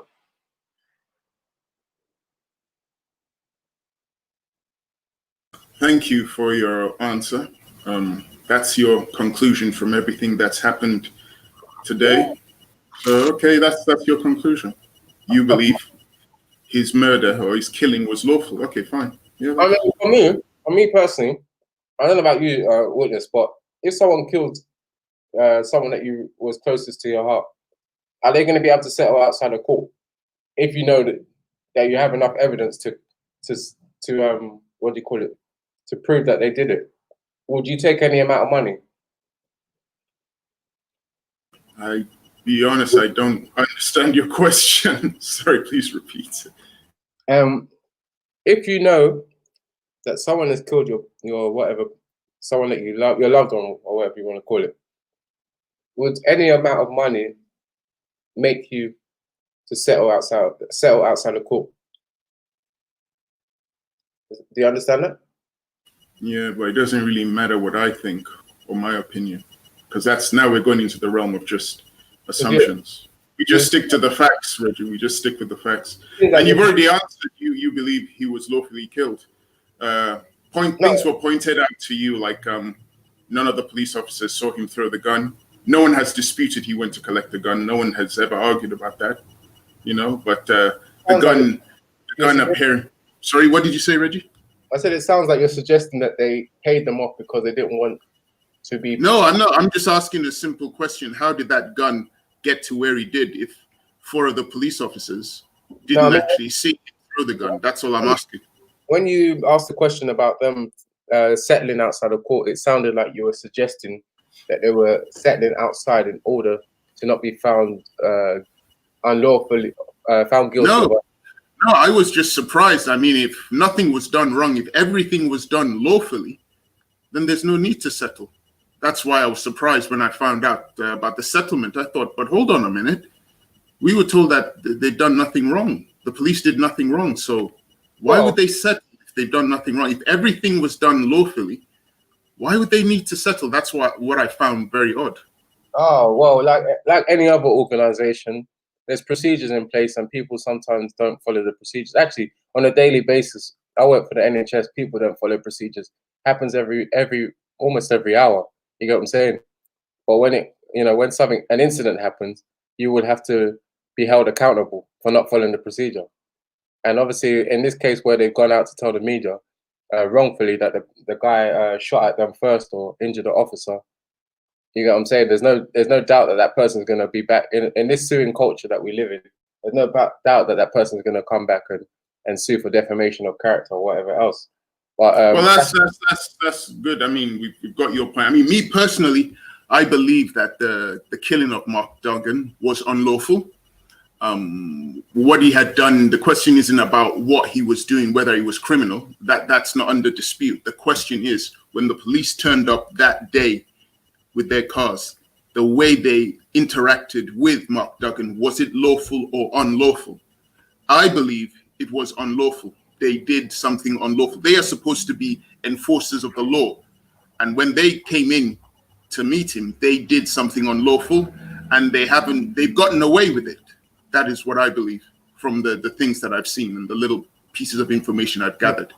Yeah, but I mean, witness, we're wasting our time because either way, it's like we're trying to convince Reggie, but there's no point trying to convince you. If we've given him the information, he's seen it all, and he still wants to say otherwise, then that's his problem, innit? Like, at the end of the day, I think it's just like I already said in the beginning, Reggie didn't come to ask sincere questions. He came to try and poke a hole and say, oh, look, I found something that I could use to attack them with and say that they're biased. And that's what he thought he did when he was saying, oh, you don't have the information to show that the initial I already showed you hold on. The initial police report was about him shooting about Mark Duggan shooting the police officer. Like, you don't have that report, so therefore you're just lying. He was trying to insinuate that Chaka was lying, and now it's come out he hasn't got an argument, so he's just here saying, yeah, I don't think it's lawful.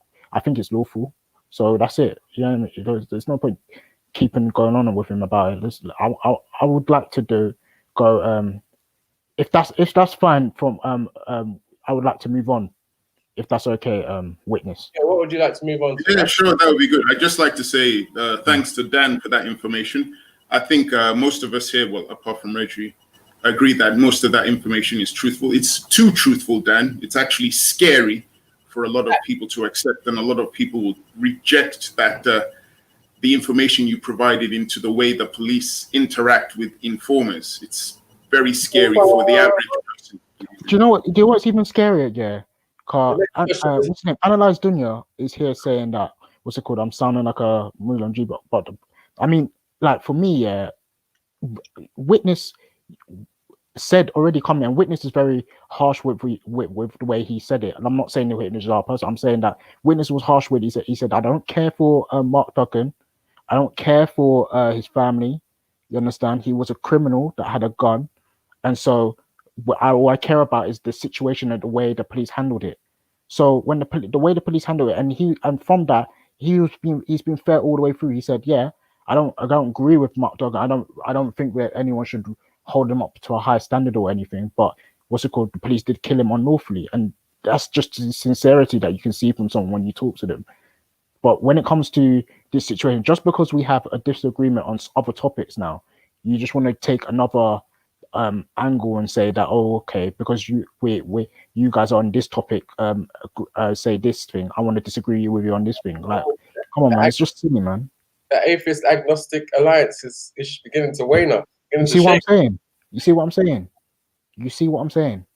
Reggie, what was the point of that? What was the point of saying that, Reggie? What was it? I'm trolling. Yeah. Yes. You said you wanted to move on, Raf, mate.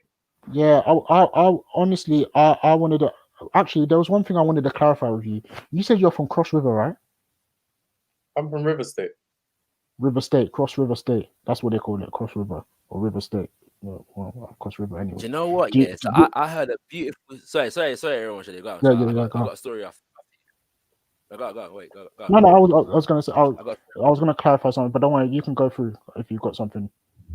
I took part in a RBG Centennial Conference here over the weekend, right?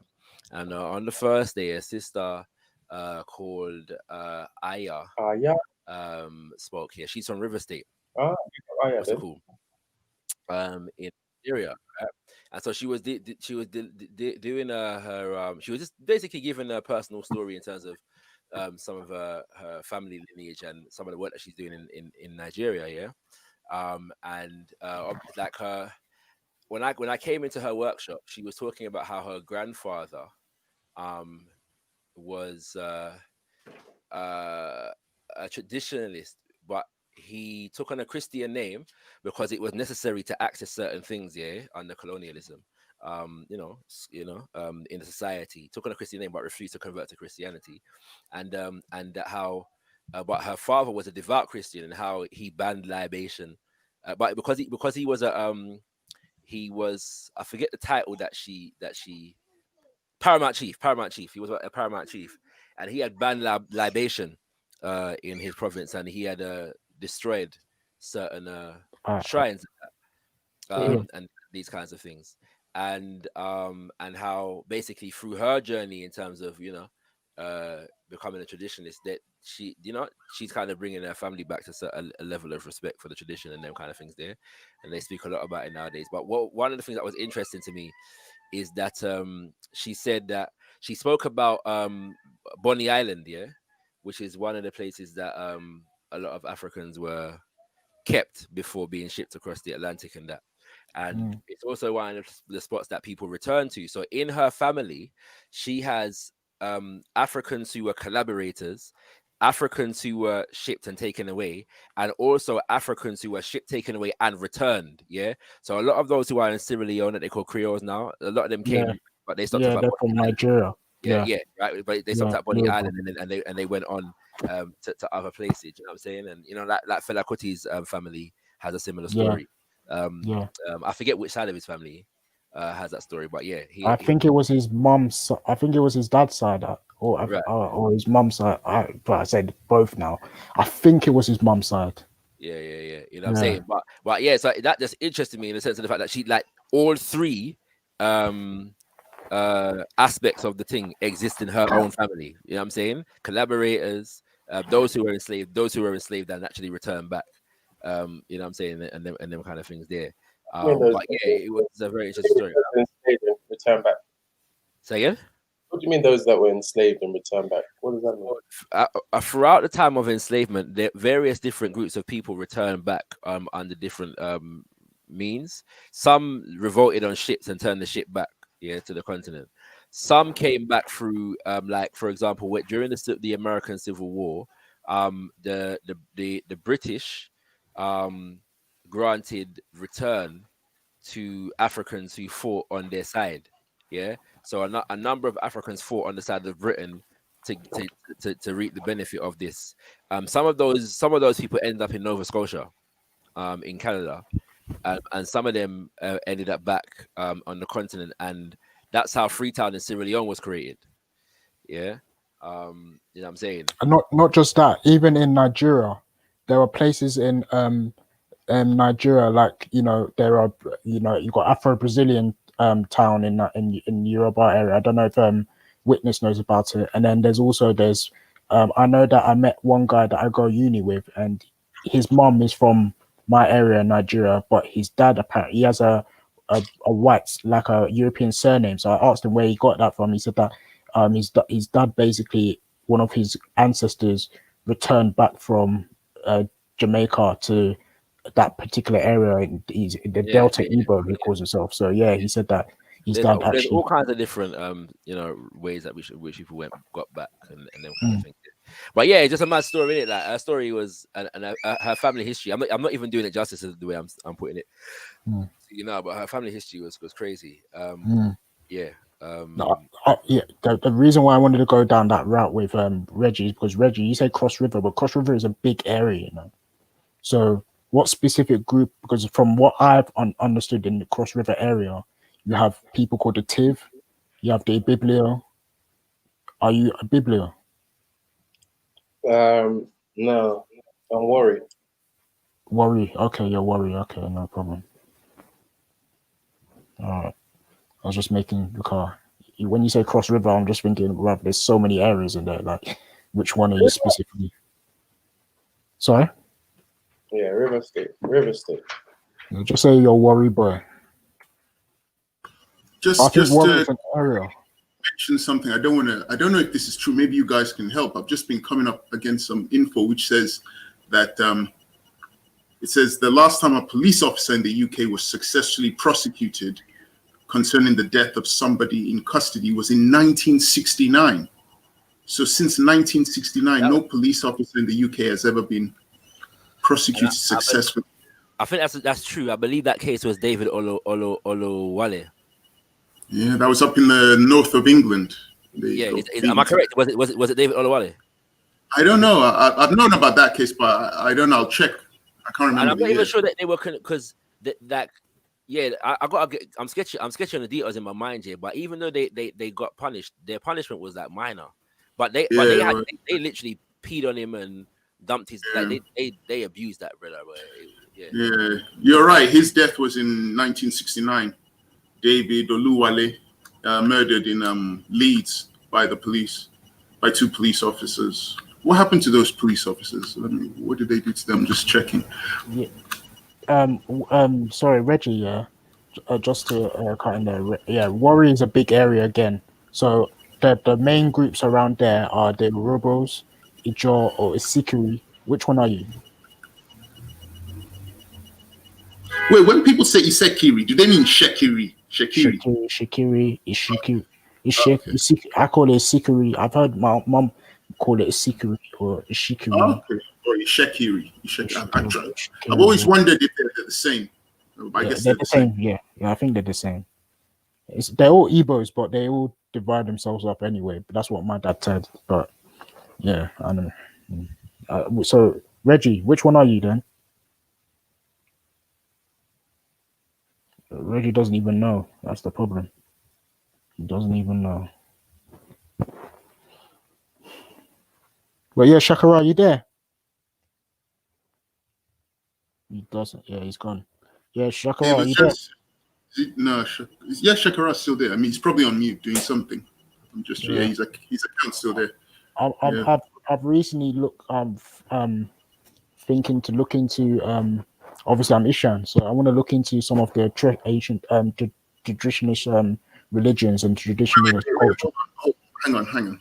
I'm just seeing this. I don't want to see this God of Jacob guy. Who's holding the truth? Concealing the truth? Nobody's concealing the truth. Not from me, you won't get it. Dahomey, Oyo, Ashanti, Kingdom of Benin, can go all the way, Kingdom of Congo, Angola. The problem is with that thing is that they're trying to say that everyone in that community or in those groups were actually trading. Not everyone was trading, you know. They're very, very stupid. But I've also told him, also revealed here that his ancestors, Israelites, were told by their God to go and make slaves of the people around them. So he doesn't have a problem with that. So he's a hypocrite.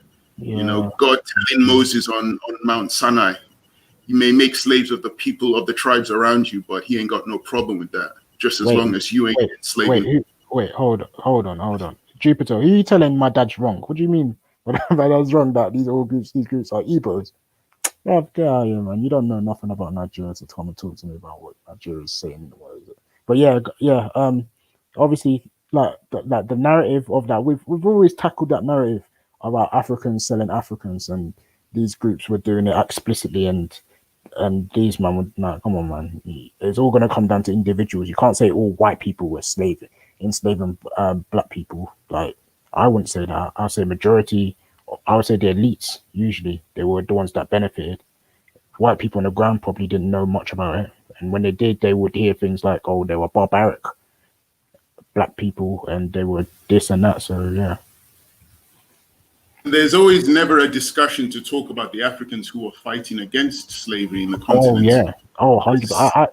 I only come about it recently about how the biggest rebellions actually didn't happen on outside in the plantation, or when they happened on the continent. They were fighting back at every cost, tooth and nail. There was even a book that Shakara said that people should get that says, let me see if I can find it.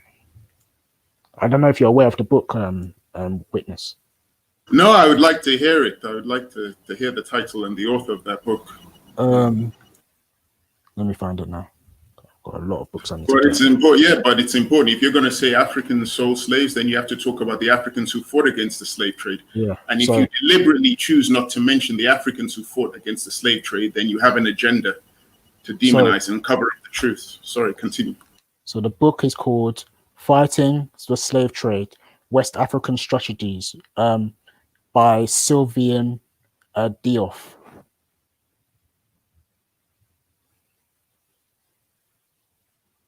Sylvian Diouf. Let me see if I can find an Amazon link and post it for you. No, thanks. I found it. I just checked. I can see it on Amazon. Fighting the Slave Trade, West African. Yeah, I can see. No, thanks. I'll get that. I'll get that book. I'm just reading what the synopsis is for the book. That's all. Okay, they even allow you to go into the book. Oh, that's good. That's cool. Thanks for that information. Fighting the Slave Trade, West African Strategies. Sylvian A. Diouf. Cool. Wow. Oh, look at this. Slave raiding and defensive systems south of Lake Chad from the 16th to the 19th century. And it's got another chapter, The Myth of Inevitability and Invincibility, Resistance to Slavers and the Slave Trade in Central Africa. It really goes in depth into this. Thanks for this info. Let me just save this information so I can order the book. My window's open, for fuck's sake. Yeah, that book is definitely it was definitely I haven't read the book, but yeah, they said that it goes into basically the fact that, you know, Africans were actually fighting against it, and more rebellions happened on the continent than outside of the continent. So, yeah, it's interesting. But yeah, but of course, people don't want to talk about that. It doesn't fit their political narrative. No, it doesn't. And it's to demonize. And I've even had these discussions with people like my mom about this idea that when it comes to what Africa was doing prior to contact and what was happening during these civilizations, like very little is known, even of what they were doing or what they even practice. Even the language today, when you hear them speak certain when I hear my mom speak Igbo, they'll just throw in English words into it, saying that they can't speak it properly because they were just brought up speaking English most of the time. So Yeah, I understand. I mean, the group that I'm with, we're Yoruba group, we talk a lot about history, and we go over the language. And there are people who make the mistake in class or in the group where they will say things and they'll add your English words, and then they'll get pulled up on it, and then they'll have to be told what the actual Yoruba word is. So yeah, it does happen. Too many people do that. They mix in English, which is bad. Even Indians do it. I've heard Indians speaking Hindi, and then they'll suddenly put English words. Then I'm like, oh, I understood what they said. So yeah, exactly. So it's become a bad habit, if you want to say, for different languages, where they're adding in English words into things they say. But then you can say the same of English. English has added in words into it, like caf. That's like French cafe. And they say, yeah, I'm going to the caf. That's just European on European. that's not European. I mean, it's like Jupiter was telling me the proper way of just saying Ishikiri is Shakiri. That's how you call it. It's Shakiri. So yeah, it's interesting. She feels the need to tell me, the African, how to pronounce it. I didn't want to go down that path because I'm thinking maybe people have, within that country, Nigeria, they have a different way of saying certain words. Yeah, they do. That's very true. That's why I said that when it comes to my mom and my dad, where they say Isikiri, or they may say Shakiri, or some people might say Isikiri or whatever. I've heard different ways of pronouncing it. Even my mom, my auntie said that the people that speak Ibiblio and the people who speak I think it's Bilong or something like that, it's the same language, but it's just slightly different things in it. And even that has Igbo origin. So yeah, it's so many different. When it comes to Nigerian languages, it's very complicated. Yeah, it's very, very complicated. It'll be interesting to see who comes on later on the panel to prove that the murder of Mark Duggan was lawful. I don't think anyone has, personally, especially with all the info that's been provided so far. But you never know, you'll always get someone. But it's always important to make sure you know when they're trying to divert to something else. No, of course, come on, man. Reggie was waffling, man. Reggie didn't have any argument. He just wanted to come on here because you called him out. That's why you called him out. So he felt, okay, I have to come and prove like I look smart or something like that. So yeah, come on, man. So hopefully Reggie will think twice and he will agree that the murder was unlawful. Because there's nothing more to say that it was lawful. I mean, but that piece of evidence, no police officer has been prosecuted successfully since 1969 for deaths in custody. That is shocking. That's the 20th century, the last time that happened, the 20th century. We're now in the 21st, and no police officer in the UK has been successfully prosecuted for deaths in custody. That's scary. That is scary, man. There's somebody in the back chat. I don't know who it is. I'll call Billy.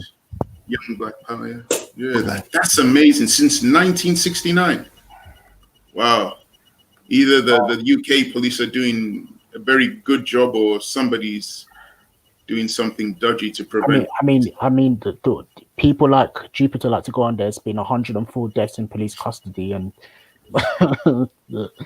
as soon as a black person talks about the issue going on, but everyone's dying in police custody, and we should all join together to talk about it. But they don't want to go out and talk about it in the first place. It's just a distraction. Yeah.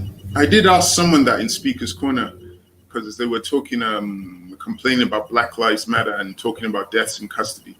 And the person brought out, white people are dying in police custody. And I said, so you agree that white people are dying? He goes, yeah. And I said, so I asked him, so what are you doing about it? And there was like silence. I was like, but hold on a minute. You just told us that there are white people dying in custody and you are aware of this, but you're not doing anything about it. I thought that was weird. But you want to tell the non-whites when they complain about it to stop complaining. I don't get it. So I don't know.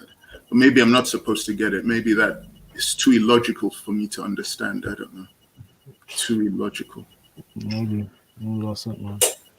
I need to stop addressing the panel, the chat, man. Walk on, yellow power. I said yellow power. Yes, what you saying, Yin? Yanni, what are you telling me? Oh, so what you guys were talking about? I hear you guys are talking about two separate subjects. One is about your language being contaminated by English, and another one is about Mr. Duggan. Yeah, the main discussion for today was about asking, was the killing of Mark Duggan unlawful? Did the police lie? So more than once, a video has been played providing details about what was said, what was done, and people are coming up with their conclusions. My conclusion and Shakara's and Raf is that he was murdered unlawfully.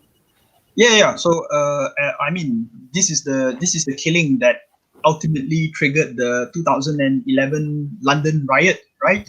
In 2011. Yes. August-ish. So from the Asian or Chinese media perspective, it does that we are sort of aligning ourselves towards the mentality that the guy was killed in a similar fashion as the ones that got killed in America.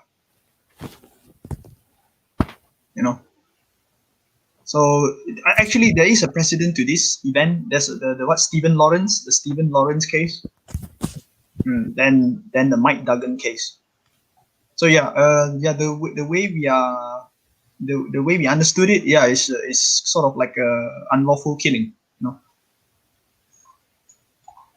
So that's it's just that there were a lot of people in the chat, even though the information had been provided, they were trying to divert and basically try and cover up for the police, who they actually complain about themselves from time to time. It's weird. So is the current discussion about how the police go about without, I mean, with impunity? They do stuff and they don't get call out. Yes, yeah, that was what I mentioned. That since 1969. No police officer in the United Kingdom has been prosecuted successfully for deaths in custody since 1969. And we're in 2020 now. So I don't understand how the police force operate in the UK. Is it the same as the US, where they are sort of above the law? Like even MPs or any government officials cannot step in. Like you know what I mean? When there's a suspicious event or some case that needs to be dig deeper, is there something like royal inquiry that people can raise? Yes, they have things in this country like the IPCC, which is the Independent Police Complaints Commission. But unfortunately, more often than not, they always exonerate the police officers.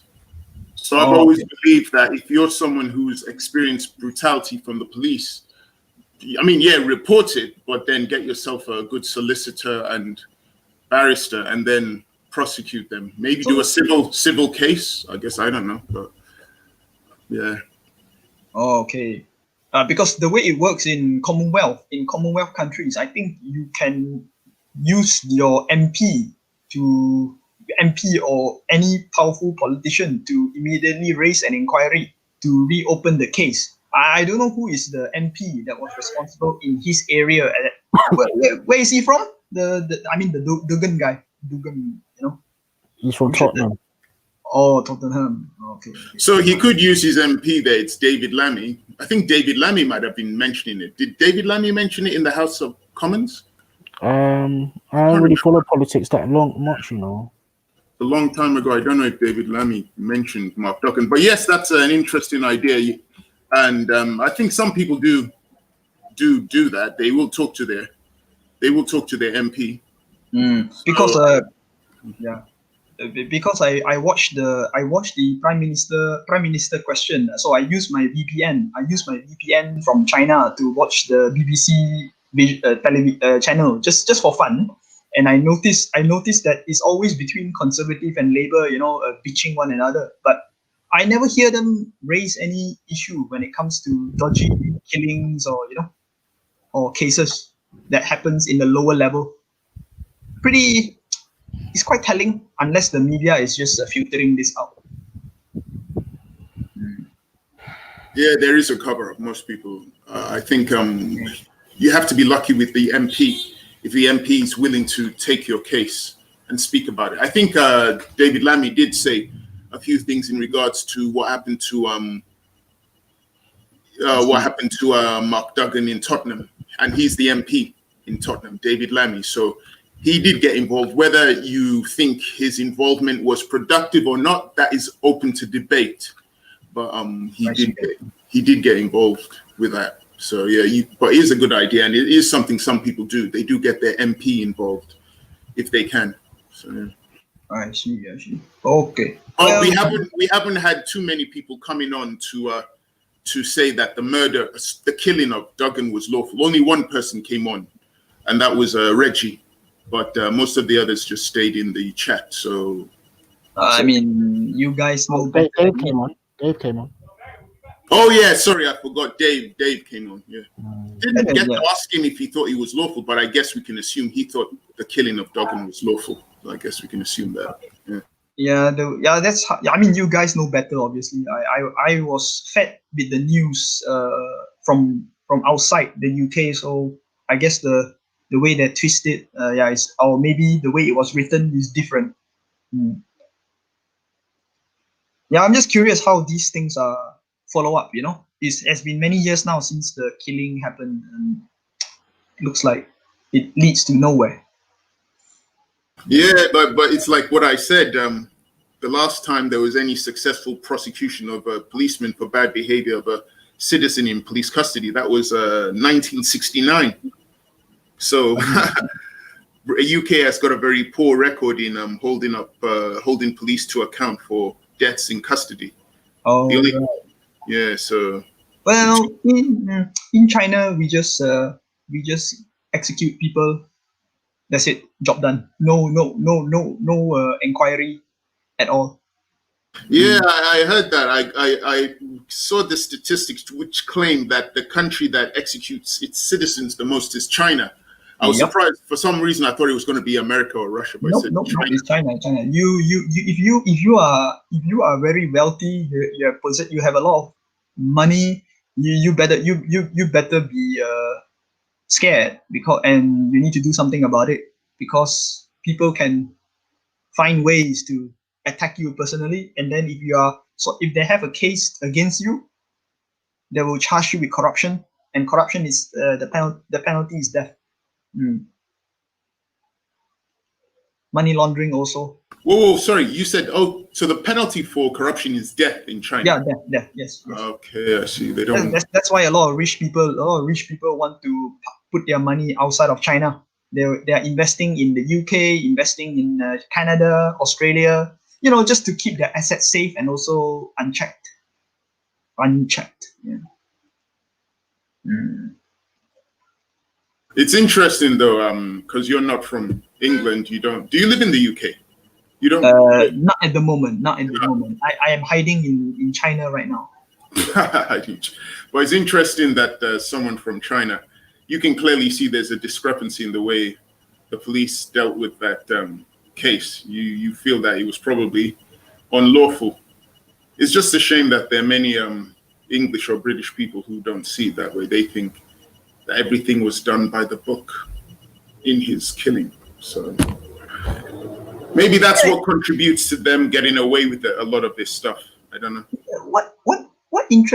What was interesting is when during the BLM march, the Black Lives Matter march in the UK. I mean, when I watched the videos, I hardly see any one of them bringing up Stephen Lawrence and Mark Duggan's name. It's all about the Floyd guy. Is it Floyd? I think it's Floyd. Yeah. So yeah, it's Floyd because they're probably. I mean, it's a shame. Yeah. They're probably thinking of most recent cases. It was also sad that they didn't bring up cases relating to people in the UK. They were talking about what was happening abroad. They didn't mention. Yeah, that was sad. I was a bit. I find it a bit strange, because if you want to echo the same sentiment, I thought you should also pay some tribute to the ones that died in the UK itself. I find it a bit strange, because I would never, because I even though I'm not from the UK, I do remember those two cases. the Stephen Lawrence and Duggan. It was widespread in the Asian media. And up to today, only 2 people were convicted for the murder of Stephen Lawrence, even though there were more people involved in really? attacking him. Yeah, only 2 people. And officially, the police have now closed the case. I see. Yeah, so 2 are in prison, and the others are out there free, roaming about. But the police closed the case. It says a lot. So you can understand why there are a lot of people who don't trust the police or trust the system to investigate those who are corrupt. You know, it's like, I don't know. Yeah, unfortunately, in China, where there are a lot of Africans, they are also not very well treated. You know, they live in their own enclave, and sometimes, you know, it's hard for them to get by, especially doing the daily routine, like going to the Chinese supermarket. But yeah, I hope these things would improve over time. It's nothing new anyway. Yeah, that's it.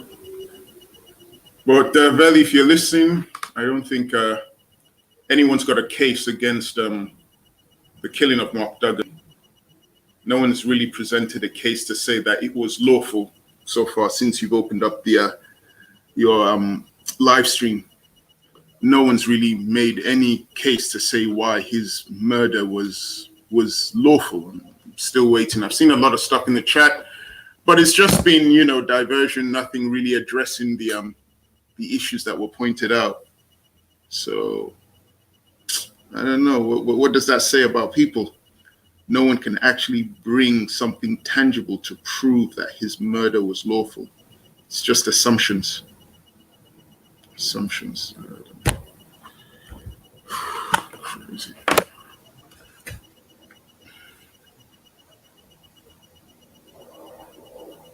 Oh yeah, Yin, are you still there? Yanni. Oh, he's gone. I was going to ask about Taiwan. What's this about Taiwan? Is China trying to take? Because somebody mentioned in the chat, I've just seen it. Taiwan. Is China trying to hold on to Taiwan? It's not a matter of trying to hold on to Taiwan. Taiwan is always part of China, and we are just waiting for the day Taiwanese would just submit themselves to be part of to just, you know, surrender their sovereignty to China. I mean, they are sort of helpless at the moment because the army is just not capable of resisting the might of the PLA. So the Taiwanese government at the moment is very anti-China, and they are trying their best to prolong the current status quo. The status quo is Taiwan will not declare independence, but at the same time they'll try their best to keep themselves separate with the help of the Americans. You know, the American has an army base in Taiwan. But I don't. Yeah. What language do they speak in Taiwan? Do they speak Mandarin or Cantonese, or do they have their own? No. Mandarin. But their Mandarin is a lot easier to understand, but the thing is, they use a completely different writing system than us. We use the watered down system, and they still stick it to the traditional part. But yes, fundamentally we understand each other and we speak the same language. And one thing to make it clear, we don't call ourselves nationalists, because nationalists means people from Taiwan, because the Taiwanese regime is found upon the basis of Chinese nationalism. Mainland China is based on communism, not nationalism. So I don't call myself a nationalist. Yeah, just to make it clear here. Okay, so you call yourself a communist, not a nationalist. Yeah. Nationalist implies Taiwan, so we don't call ourselves that. Yeah. All right, so then you would agree with Tibet being invaded by China. I try not to answer that question, but yeah, it is what it is now. But to be fair with you, if you dig deep into the history of the Dalai Lama, you'll find a lot of nasty stuff about that guy. So on that basis, I think what the PLA has done to Tibet is a big favor to liberate it from the cruel regime in the past. No, don't take my word for it. Don't take my word for it. Just if you're free, just read up about the Dalai Lama and what he was like during the Tibetan feudal period. You know. Do you feel then, moving away from Tibet, do you feel that that COVID-19 originated in Southeast China? Or do you think that's just a lie? That one, unfortunately, I think is true that Corona originates from China, but I don't think it comes from the lab. I think it's something that manifests itself due to the dirty practice of some stupid market in Wuhan. I admit that I don't subscribe to those conspiracy theories that America created it. No.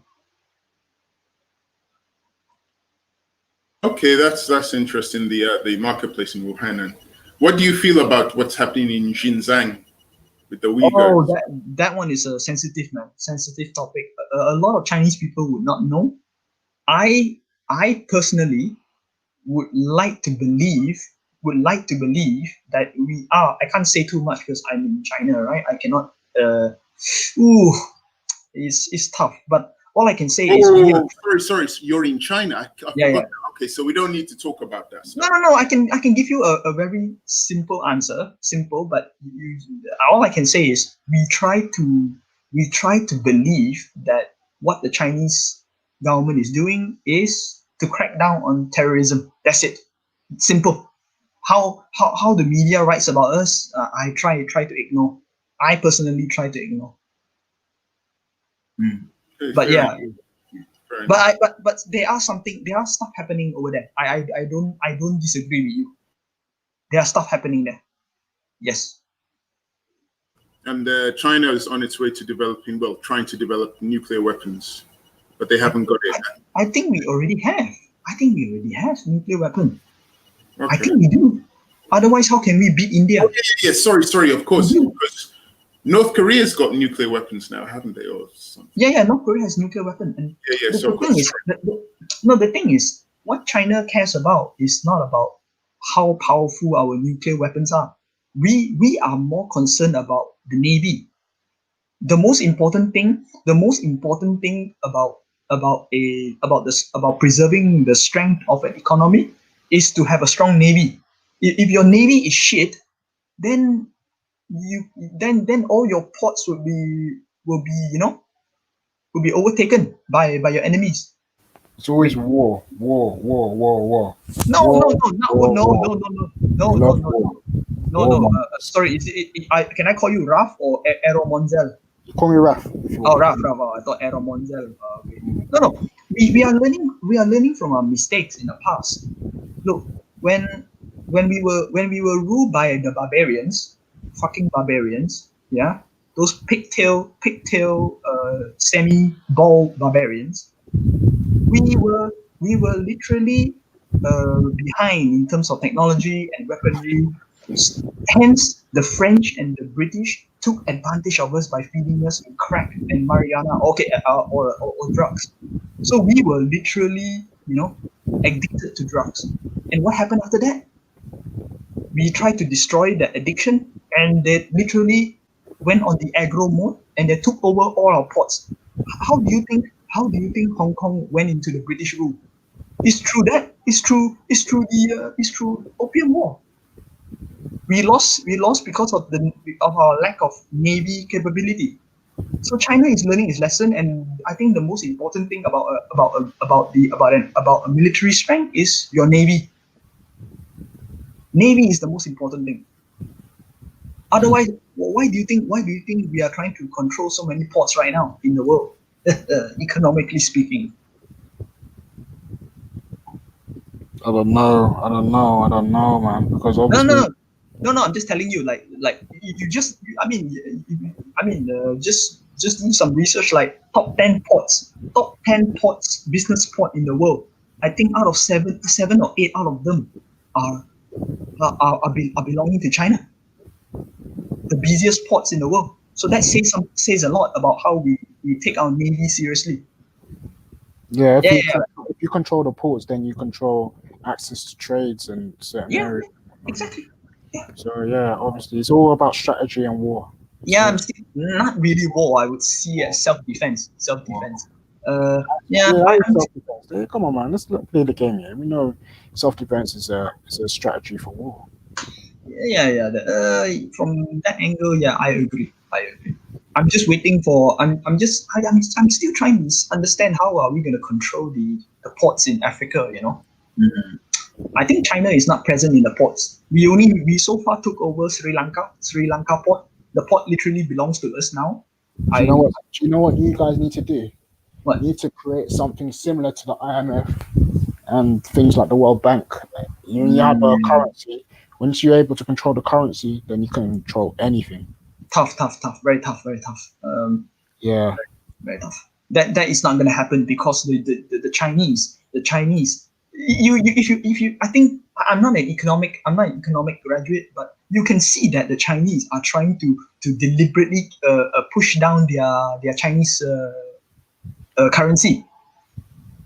Right? We are deliberately pushing it down, and we are constantly holding so much US dollar. I mean, with this continuing, it's not possible for, like you said, to create our own IMF. It's impossible. It's just impossible.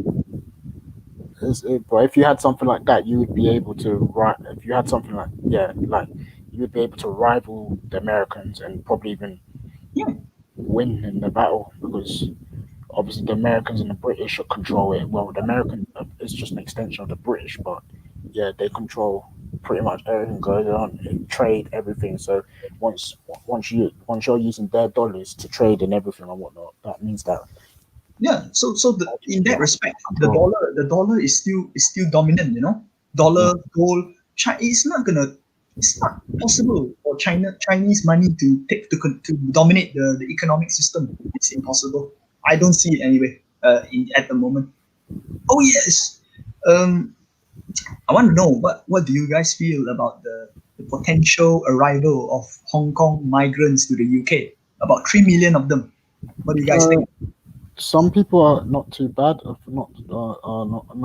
have an issue with it. I don't personally know much about it. I wouldn't even have an issue with people coming in. But I mean, there are people that care about immigration and whatnot and everything that don't want.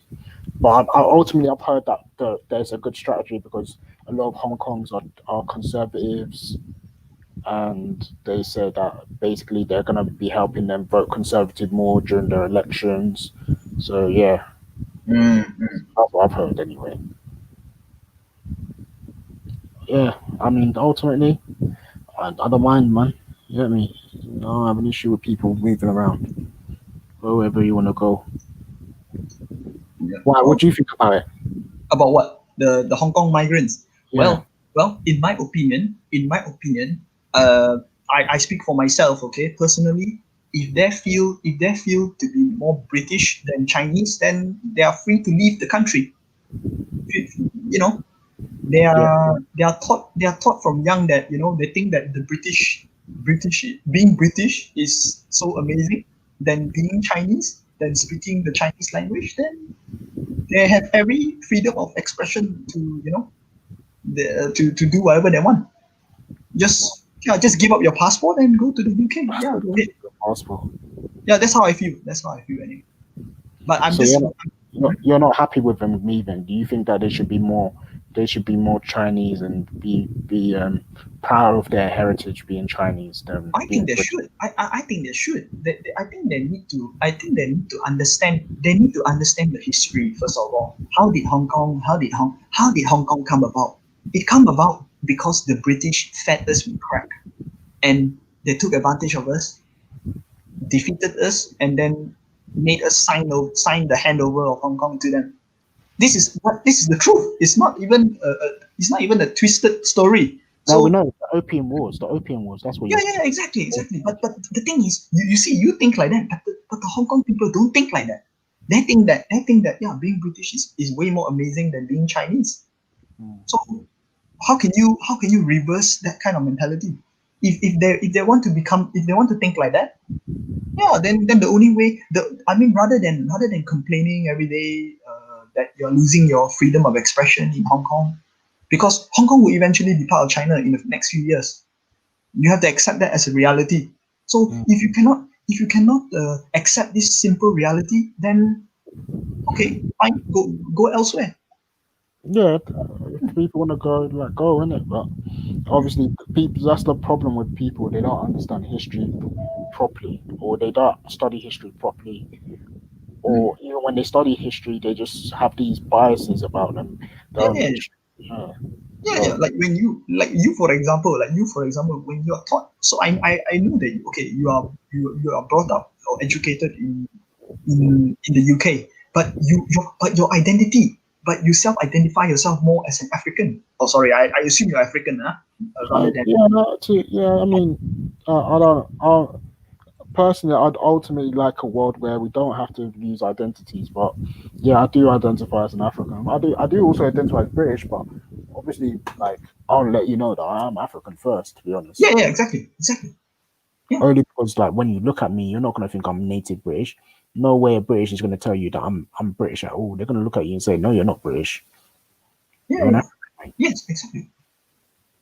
So, but you see, this is the problem with the people from Hong Kong. Most of them, anyway. Not all of them, but they just have to understand that no matter what happens, your skin is still yellow. People will still see you as a yellow person. Right? So, yeah, passport is just an identification. Yeah, that's it. That's all the passport is. A passport don't mean nothing. I've got a British passport. That don't mean any less any more European than anyone else. No way. No, I'm not gonna lie. Yeah, having a British passport is pretty good, man. You get to get to go to the US for free. And you can go to the EU countries without restriction. But as a Chinese passport holder, we have to get a visa. We have to pay a lot of money. It sucks, man. It sucks. It does, but It sucks to be a Chinese sometimes. I mean, anyway, like, we're leaving the EU soon, so it's not going to be for long. I think at the end of this year we're leaving. Yes, I know, but I don't think it will make a big like difference to your status. You know, your British passport status. It is still a privilege to have the passport. It is. If we're only allowed to go to America, what's the point? Like, I don't think America's any better than Britain, in my opinion. I cannot get I cannot get another passport. It's treason, to hold more than one passport. I have to stick to one. Are you serious? In your country? Yeah. Oh, We're not allowed. how you said that? Okay. Chinese people are not allowed to have more than one passport. That's treason. Wow, treason. So what's the punishment if you have more than one? Yeah, I think you would go. You have two options. Just give it up. Just give up one of the passport, or if you are caught. Well, actually, I don't know. I haven't heard of anyone who got caught red-handed with two passports and sent to jail. I think jail is the maximum punishment. But most of the time, they will just advise you. You know what? Just choose. Just pick one. Pick one and make your choice. I think that's okay. It's not so serious. But yeah, only one passport. We cannot have two. When we hear about China, everyone thinks, like, they're strict. They execute people every day. They do so it's interesting. It's interesting. Yeah. I mean, regarding the execution, I'm not gonna lie, it happens. Yeah. I already knew that they execute like thousands of people every day. Like, that's nothing. That's normal. Like, yes. I've even Yeah, I mean I'm aware of that they execute people every day, innit? But yeah, I mean that's what. So if they're able to do that, people do. Yeah. I'm just assuming that. So let me ask you. I heard you're still studying. Yeah, you're not working yet. You're not Yeah. working yet. You're still studying. Have you come in? Where I don't. I'm just guessing. Yeah, wherever you go. I mean, where you are now. Have you come across Chinese people? Yeah, a lot of them come to my uni. Oh, I see. I see. Okay. Okay. How do you find them? Do you find them unfriendly, cliquey? I don't really talk so much, but Mm. I think one of my friends had a Chinese friend and he was cool. He was cool. Okay. No, I mean, Okay. I haven't really. Do I have a Chinese friend? Not really. No. Well, back in probably in secondary school, and I I did see. Yeah. high school. Yeah. Yeah. To be honest with you, this friendship won't last long anyway, because most of them would go back home eventually. Yeah. So you can chill with them for like 1 or 2 years, and after that they will fly back home. Hmm. Yeah. It will last. It's not last. The people chill with them and they fly back home at uni. No, I mean, no, I'm saying that the friendship won't. It's not a permanent friendship. I mean, you will just chill with them, drink with them, party. And at the end of the day, when they're done with their business, they'll just Come fly back back. home. Yeah. Not many of them stay. Not many of them stay back in the UK. Very few. Very few. I mean, I know someone who. I went to an international school with two of them, two Chinese people before. Actually, a few actually. Are you closer to other Asians rather than Chinese? I understand about it. I understand that. I have a very good Korean friend. Korean. Yeah. Fair enough. I know you guys don't like each other. No, not really. But he said Koreans and Chinese are very, very against each other. South Koreans are very against each other. Like, yeah. They're not A little bit. Sibling rivalry, but not hostile. Yeah, but we hate Japanese though. But anyway. Yeah, well, that's the thing. He said the same. He said that Korean culture, especially South Korean culture, is very similar to Japanese culture. But he said that the Chinese don't. I don't know. But that's all I heard anyway about it. Oh, okay, fair enough. Why do you keep saying that, Jupiter? I've told you so many times I'm not related. What the fuck did you keep asking me that? Yeah, sorry, man. Yeah, sorry. Yeah, Yanni. Yeah, what are you saying? I told you so many times. What's going, bro? You're closer. Oh, okay. You're closer to Korean than Chinese. Fair enough. That's okay. No, I have a Chinese friend. I actually do have I know I don't really speak to him like that, and I wasn't really like proper. But I'm like, if I saw him, would be cool. I mean, yeah. I mean, Yeah. I guess he used to fight a lot, but yeah, he was cool though. Okay. Koreans, huh? No, Chinese guy I was talking about, but the Korean guy, yeah, he's cool. Yeah, but yeah, the Chinese guy used to fight a lot, but yeah, he's cool anyway. I see. Yeah, why'd you ask, innit, Carl?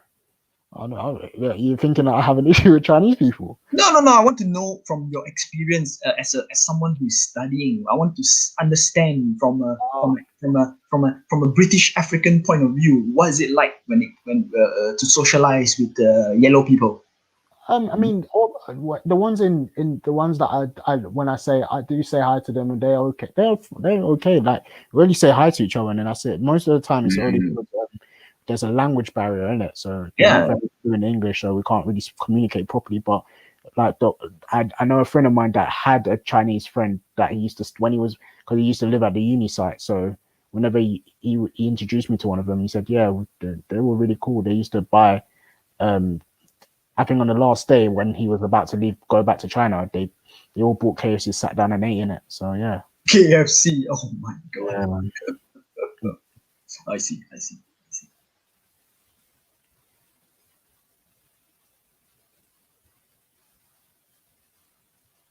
No, you didn't ask me. You asked me Okafo last time, Jupiter. Stop the lies, man. It wasn't Obaseki. Stop lying, man. I told you I'm Isham. Why do you keep asking me what's my surname, bro? Stop lying, bro. What do you mean grow up, man?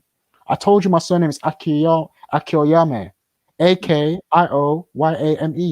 What's your problem, man? Yeah, Ziria. Yeah, you're right, man. China is multi-ethnic country, but 90% of us, they are all Han. They are Han people, man. Subscribe to the Han people. So the other 10%, yeah, they are all sorts of people.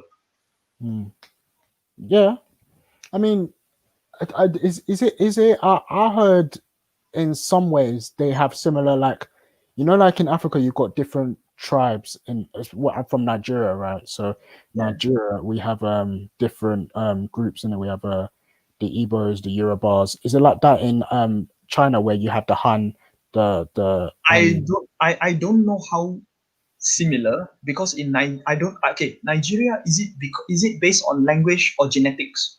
Because for me, I determine based on genetics. So are your tribes differentiated based on just language, culture, or genetics? So in Nigeria, you have different what they call tribes really are different, like nations. It's almost like a how can I say it? What's akin and similar to it here in the UK? Yeah. So let's say you're from tribe A, tribe B. So what is the difference? Is it just language difference, or just the religion that's different, but DNA the same?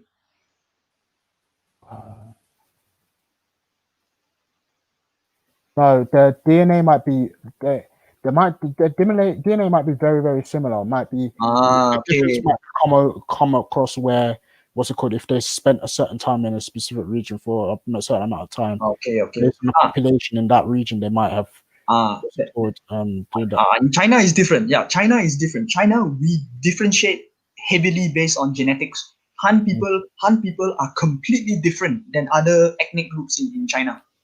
Very different genetically. We can prove it using a DNA test. Okay, so I mean that's what they would say about Nigerian tribes. So they would say that Yorubas are different from Igbos, and they can do a genetic test. But ultimately, if you like, the differences are so minor that you guys are literally just saying that because you've lived in a certain region for a certain amount of time and intermingled with the people in that region. Therefore, you're just calling yourself this people. Yeah, but I think is Nigeria consolidated based on one language, or you have multiple language? Oh, so even amongst, it's like if you so this is another thing. Yeah, so let's say you're Igbo, right? The Igbos in one village might speak a different Igbo to another village. So it's almost like if you go to London, and London was described as a village and Birmingham was described as a village, they'll have slightly different ways of speaking certain English words or saying certain English words in it. It's almost like that. Yeah. So over here we have many languages, but we are trying to force everyone to speak one language only, which is Chinese. Okay. Yeah, that's it. So technically you are set up like almost like a Nigeria, but I think the difference might be dialects. You're talking about dialects. No, language. Okay. We have Tibetans, we have Koreans, we have other like small little ethnic groups living in the jungle, but they speak their own language, not dialect language, but we are trying to force them to speak Mandarin.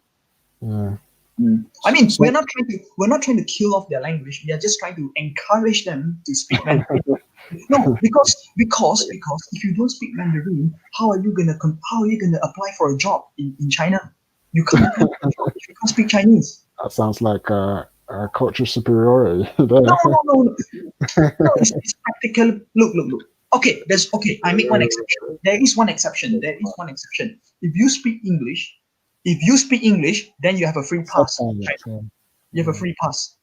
If you speak English, because in China, if you speak English, your employability is quite high, because we need English speaking people to communicate with foreigners. That sounds like cultural superiority. Yes, I disagree with that too. I don't believe that English is more superior than my Chinese language, but it is what it is today, right? Because of colonialism. So it will die down eventually. Just give it another 1 or 2 generation. Yeah. I mean, But yeah, that's the situation here. so someone asked me to ask you, what was the question? They said if you know about the Khoisan people. No, is Khoisan some kind of tribe in South Africa? Yeah, not too far from that region. No, I don't believe it because I mean, I personally don't believe that Chinese people are related to Africans. We are some sort of group that originated from the Yellow River. And I'm not really taking the piss. There is something called the Yellow River in China. We basically built a settlement there, and our lifestyle is based on agriculture. We are not hunters, you know. We are agriculture based people. So I find it quite difficult to associate ourselves with Africans, because I thought Africans are more like hunter gatherers, hunters, you know. You know what I mean? I mean, I'm not trying to stereotype, but yeah, that's why, because of our lifestyle, I feel I can't see the connection. That's how I understood it. Yeah, I think just to clarify before I go back to that introduction point, when it comes to Tibetan language, you said that you're trying to encourage them to speak Mandarin rather than speak Tibetan. Is that true? Yes. Okay. Yeah, but we are not trying to destroy it. I mean, you can speak the language, yes, but you have to speak Mandarin more often than Tibetan. Otherwise, how are you going to communicate with the 90% of the population in China? 90% is all Han. 90%, that's a big number. I mean, okay, let's put it this way. How far Tibetan? Okay, in Nigeria. Okay, in Nigeria, what is the most practical language to triumph economically? Is it English? Yeah. Unfortunately, right? Not the main Nigerian language. But I think that will change, right? Will that change? They do have other languages, but obviously those are the main big tribes in those countries, but in Nigeria, in it. But obviously English is the one that the lingua franca. That's how they describe it. The lingua franca. Yeah. The one that communicates with everyone. So no, English. And another thing too that's very important. The Nigerian currency. I think the Nigerian currency is connected to United States dollar. So whichever direction your currency goes, it follows the dollar, right? Yeah. Yeah. So that's another problem. Yeah, that's another problem. Yeah. Long as it's Nigeria's one. It's Nigeria's own joke anyway. But yeah. What else were they asking? So going back to the whole Khoisan and the you said that you don't believe they're separate and this hunter gatherer thing and whatnot. What exactly? Yes. Just remind me what you said. So I believe the Chinese civilization from day one started in the Yellow River, where the settlements all began to develop and grow, and based on the Chinese history, we have always been agriculture based. We develop everything based on agriculture. We don't really do much hunting, you know, hunting and like Africa. I think Africa civilization is based on hunting, not much agriculture. Correct me if I'm wrong, but that's how I understood it. That's why I don't see the connection between the two. So there's two types of groups of people. You have what you call hunter gatherers. Yes. And you have agriculturalists. So people who do farming. Yeah. Hunter gatherers are the people that hunt for food, and they kill maybe animals for food or whatnot and everything. Agriculturalists, they're different. They are people who they spend their time learning plants, growing them, crossbreeding, and whatnot. They also have cattle that they take around, and they and whatnot and everything. That's what an agriculturalist would be described as. So whereas, is that a fair Look, I'm ignorant about African history, right? I always thought because Africa is a big continent and the people there are always migrating from one place to another.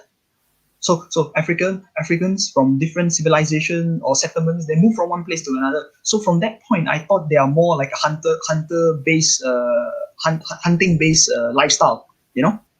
Who Chinese, the Chinese No, people? Africans. In general.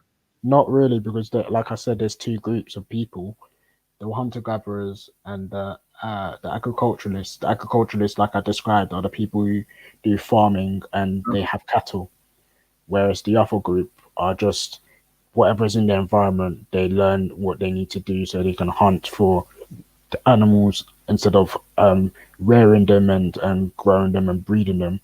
And then what's it called? The plants that they see that are around, they eat them and what's it called? Pluck them or whatever when they're ready to be eaten, rather than what's it called? Growing them and breeding them so they can produce certain plants. So yeah, when it comes to Africans, what they practice, some Africans practice hunter gatherers, more hunter gatherer style. So the Khoisan are hunter gatherers. They will be the ones that hunt for. Okay, and then- as you said, Khoisan are hunter gatherers. Chinese people are agriculturalists. So yeah, no connection at all. I don't believe. Anymore. Okay, so this is what it's not like I'm saying that there's connection, but I'm saying that what's it called, that people can change. If people can, as long as people can change, I don't see why people. I mean, being a hunter gatherer to becoming an agriculturalist isn't a hard thing to imagine, is it? Maybe. I thought Khoisan. Wait, let me see. Isn't Khoisan people they are more related to Somali people, Somalia and Ethiopians? I don't know if I heard. I think I might have heard something about there was interbreeding at one point between certain groups, but I don't think they're more related to Somalis. I think what you would probably find is that. Yeah, you're right. I take your point. There's a strong chance.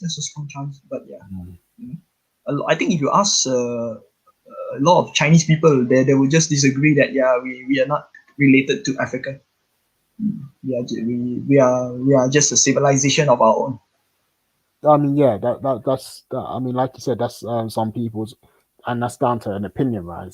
But scientifically speaking, everyone originates from Africa. But I mean, it's interesting. What's the issue with hunter gatherers? No. I have no issue with hunter gatherers. I'm just saying that there's we don't, Chinese people don't have a history of being hunters, good hunters. Obviously, that would have been of recent because. We're talking about thousands and thousands of years ago when we're talking about people leaving Africa and coming to the region and whatnot. But you know that like Chinese people, we are constantly. Chinese people from the beginning has always been farming and raising cattle and how far back are you going though? From the beginning, before the Chinese reunification. Before even Chinese was a thing, you're saying that they were always agriculture, and even before the first dynasty, it was way 1,000 years ago. We have a record of having a decent agriculture system, but at the same time, and then the ones that are constantly harassing us are the barbarians from the north. The barbarians, these are the ones that we call hunters. We when times are good, we normally trade with them. They give us meat and all the stuff that they hunt, and we just give them like vegetable and all that crap. When it comes to science, I think generally majority of us don't go back that far and connect it to Africa. We would just say that we are all farmers. That's the most layman term we say. I mean, last time on the panel you mentioned there was actually dark-skinned Chinese people. So there's Chinese people that are very dark-skinned or whatnot. They are. And they have like almost like an afro type of hair. They are, but is it confirmed that they're associated with Africans? I don't know. But is it because of the climate? Yes, it could be because of climate. because under climate condition, your skin would get darker in China. Yeah, I mean, obviously, they're saying that they've always been dark and that it wasn't some, what's it called? They were yellow and then became darker. I mean, That one I don't know, man. I don't know. Yeah. We believe. I mean, the current belief is people. I mean, the Chinese. I speak for the Chinese. I don't speak for Africans. The Chinese, the ones in the south, the skin are a lot darker because they are more exposed to the outdoor activity when it comes to farming, and also climate condition. The climate is a lot harsher. Yeah, harsher in the sense that there's more sun, but in the north or the middle of China, people are more yellow, more fair, because it's not that hot. It's interesting because whenever I talk to people about darker and lighter skinned people in the country that they're in, they always tend to say that when you go down south of that country, you're going to find darker skinned people, but when you go up north, you're going to find lighter skinned people. But yeah, I don't know. Yeah, because as we go down south, we are closer to the equator. The equator is so hot. Look at the Cambodians. Look at the Cambodians, the Thai, and the Vietnamese people. They are dark, man. No, sorry, not dark. Beige. What about the Filipinos? Well, Filipinos. Okay, that one is different. That one I believe is natural skin color because they are Polynesians. Okay. That's different. Because you know why I say that? If you look at Vietnamese or Thai, you do notice that some of them the skin color is not consistent. They're not consistent at all. Some are fair, some are darker. But if you look at Filipinos or what's another one? In Japan, there are some islands in Japan. Yeah. The people that have dark skin, these are real legit Polynesians. Okay. They are naturally have that color. They are not yellow people. Okay. In Japan, you say, yeah? Japan, yeah. Just look at Ainu. Ainu. Oh. Look at Ainu. Look at Okinawans. Ainu, Okinawan. These guys are not Japanese at all. They look different. Okay. They are Polynesians. More. I think they look exactly the same as people from Madagascar or I don't know, man, like Maldives, Mauritius. Yeah, those people. Okay.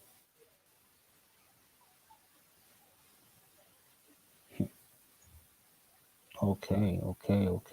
Wow. Ainu. These guys are bear worshippers. Yeah, what? Bear worshippers. They worship the bear. Worship bear. Yeah, they worship the bear. Okay. About this, I thought you said that. I thought you said something different, but yeah. No, bear. BEAR. The animal. Okay. You know the Disney movie Brother Bear is Yeah, exactly Brother the same Bear, culture. yeah. Oh, I hear what you're saying. So people like a Torok. Taking shots there. Shots fired. Anyway, yeah, man. I mean, that's interesting, man. I've got to go somewhere to right now, but fuck's sake, man, there's no one here. There's nobody on the panel, man. So boring.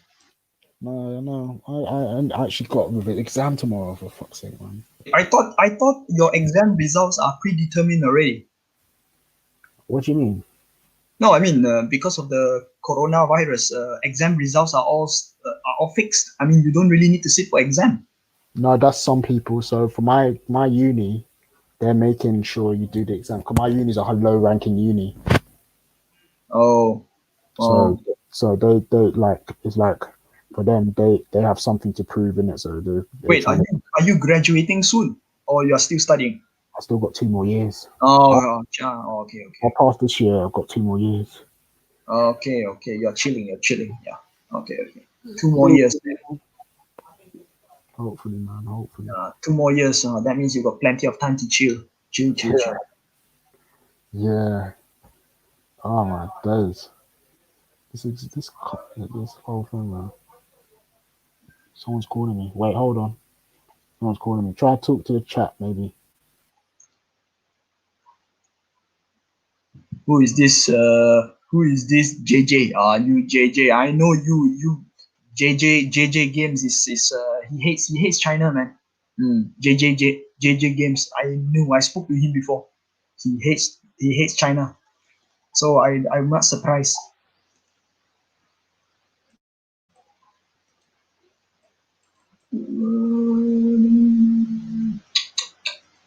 Who else? Who else is now?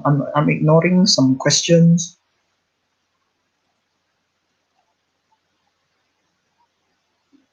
Seriously, Jupiter. I'm not being racist.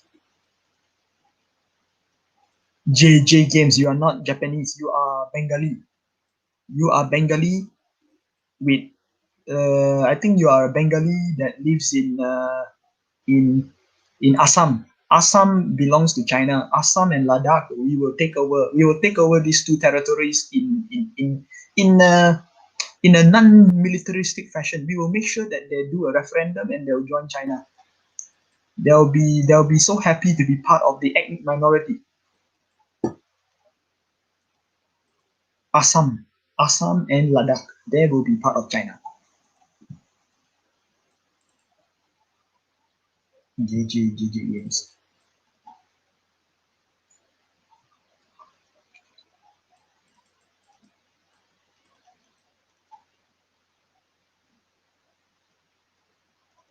Assam, Bangladesh isn't they're all the same, right? They all come from the same part of the world.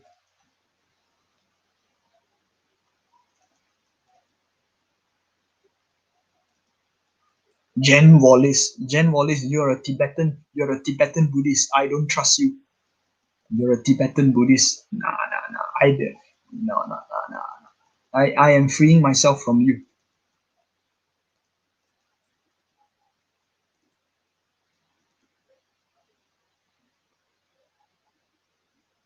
Why doesn't China have a cricket team? Chinese people just don't know how to play team sports. We are suck at it. We suck at basketball. We suck at football. We are only good. We are only good at individual games. Individual games. Yeah. JJ Games. I know you would say that. Bengali, Pakistani, Indian, same thing, right? Same thing.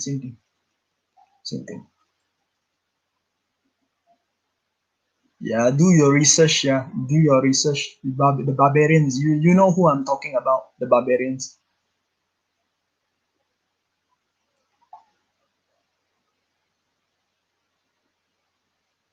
These barbarians are uneducated and they always bitch about themselves being bullied.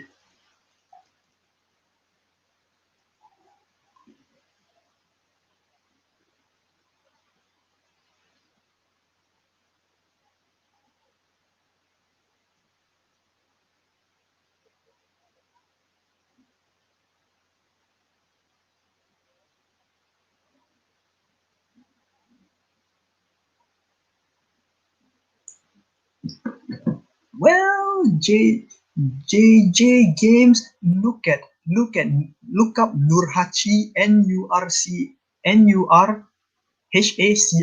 That bastard was living in the northeast part of China, and that guy was living under the rooftop of a Chinese guy, and he became so ungrateful, and he decided to unite all the barbarians and attack China. That's how we fell. Bastard barbarians, man. Bloody bastards. Yeah, no. Jen Wallace, I know you're not. I know you're not. I know you are not a Tibetan. I suspect you are a Tibetan Buddhist.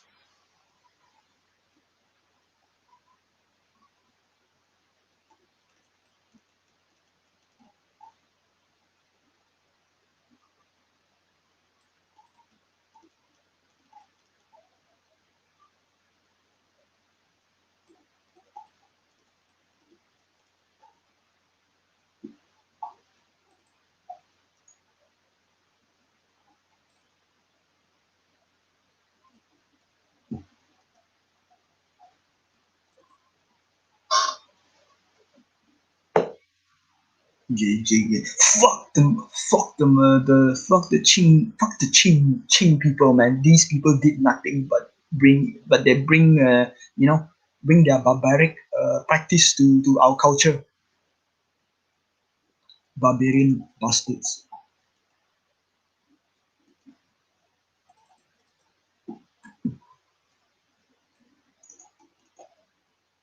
Oh, this is so boring, man.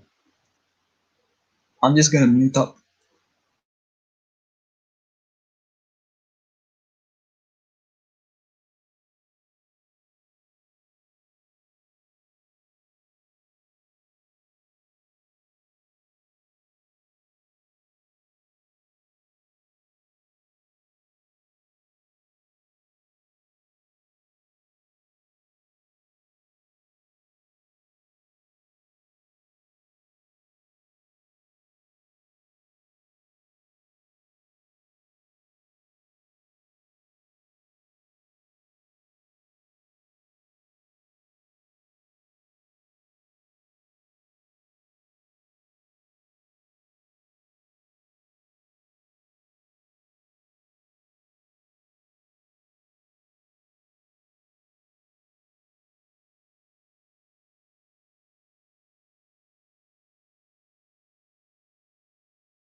Wait.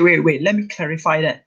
It's not. It's if you choose to take up citizenship of another country, you have the right to let go of your Chinese passport. But if you're caught having more than one passport, then you are violating the national law. The law forbids a Chinese citizen from having more than one different passport. So you could be suspected of being a spy. Anyway, that's the law. You can't have more than one passport. End of story. If you do have it, then yeah, you're forced to, under normal circumstances, you should just choose one of them.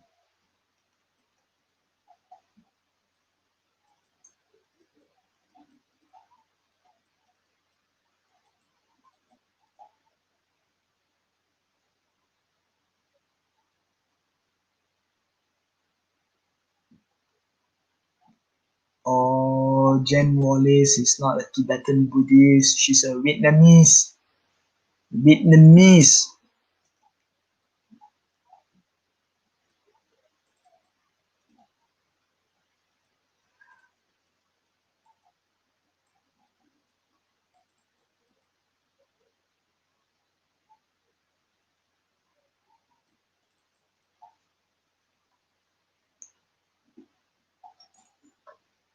Walla walla. Es Halina El Mina. Oh, I love that song, man. Oh, where's Walid, man? I miss talking to that guy. Es Halina El Mina.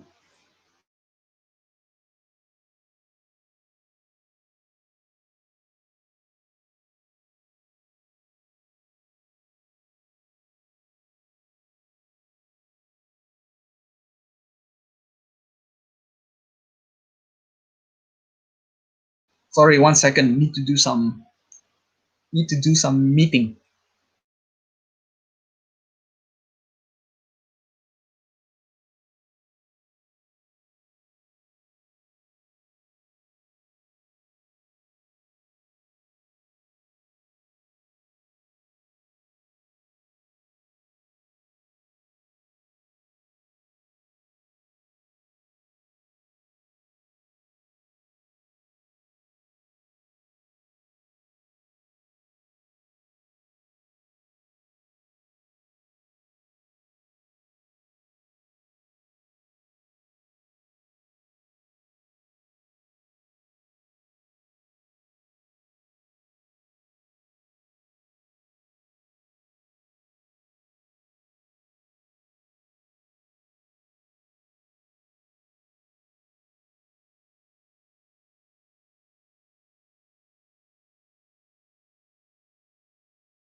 What was that? What was that? What is my opinion of Manchu people? My opinion of Manchu people, they are a small minority of people who basically self-destruct their culture. They can no longer speak their own language, and they can't even recognize their own identity. So they are more like a Han people now. Sorry, Ian, I'm back. Yeah, no. I was just dealing with some troll, especially these JJ games. Why do you talk to the troll? Oh my days! Even me, I'm not gonna lie. I get myself involved in botting everything I hear from people in the comment section. But yeah, try not to, innit, Carl? Yeah. Not that serious, man. It's not that serious. My thick skin has improved a lot for the last 12 months, so I can take any shots. Yeah, you've gotten darker now. Not really. I'm still very yellow. Okay. But one thing I must admit though, my eyesight is getting worse and worse. This is one of the genetic traits of a Chinese person. The Chinese person's eyesight is never good. Okay. It's not a myth. It's true. It is true. Wow. Majority of it's part of the genetics. Like from a very young age, like a Chinese person, because of the shape of our iris or the lens, when we develop it, we would basically have short-sightedness. That's why a lot of us wear glasses. Do you notice Chinese people wearing glasses? Really? No, Yeah. I didn't know that. Yeah. Either they are wearing contact lens, or they just have a very good eyesight, which is very rare. Very rare. Okay. Very rare.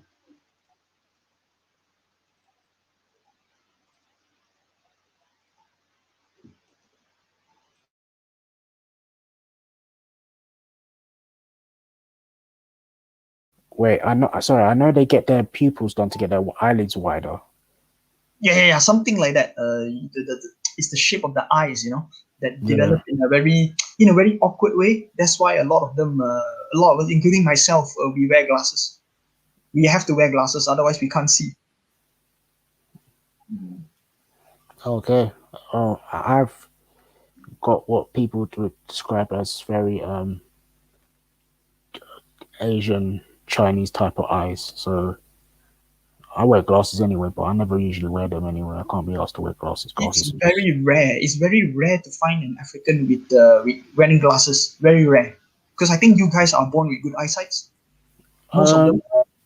Most of no, Africans. I don't think it's rare. I think I know a lot of Africans that have glasses. So I don't think that's rare. Is it? Oh, okay. No, I don't think at all. Well, maybe that's just I found something very, very racist about the NHS. What? NHS. So I was doing some research. So I like to use NHS to read up about some scientific explanation. When you have symptoms, when you have a sickness, you want to understand the data and also some description. I was looking. I'm not bullshitting. Yeah, I was going through some information about this. Oh, damn it. This is quite serious. It's about a specific type of cancer, yeah? Apparently, they say this particular cancer is very prevalent among Afro-Caribbean people. Isn't that racist? No, that's not racist. Oh, you don't think it's racist? Oh, okay. Why would I think that's racist? I mean, they basically try to say that only a specific group of people would have it. No, it's more prevalent. The word prevalent. So that's not racist, yeah? Okay. Prevalent doesn't mean that other groups can't get it. It just says that it's more likely to be associated with people of this ethnicity.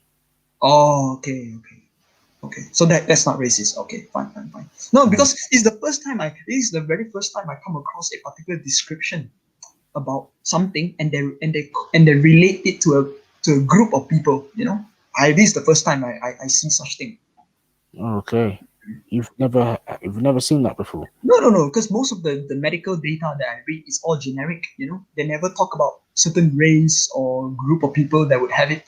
They will just say, oh, okay, this is more common among people who are young, old, or have certain illness. But never have I seen a description that relates that ties it back to a group of ethnic people. Okay. Okay, if you think it's not okay, you clarify it for me, then yeah, that's fine. No, it's like if what example can I give? How can I say it? So high blood pressure is mostly common amongst people who are who are African, Caribbean, or South Asian. Just not South Asian, is it? You guys are Southeast Asian. I think it's the Southeast, East Asian, East. The word East is the key word. Yeah, the ones that I refer to as the Indians, the Sri Lankans, the Bengalis, the Pakistanis. Those groups of people suffer from a lot of high blood pressure because of the fact that a lot of the foods that they eat have a lot of oil and salts and whatnot and everything. So therefore, they're most likely to be people that will suffer from high blood pressure. That's not racist. That's just some observation, isn't it? A racist statement would be like people who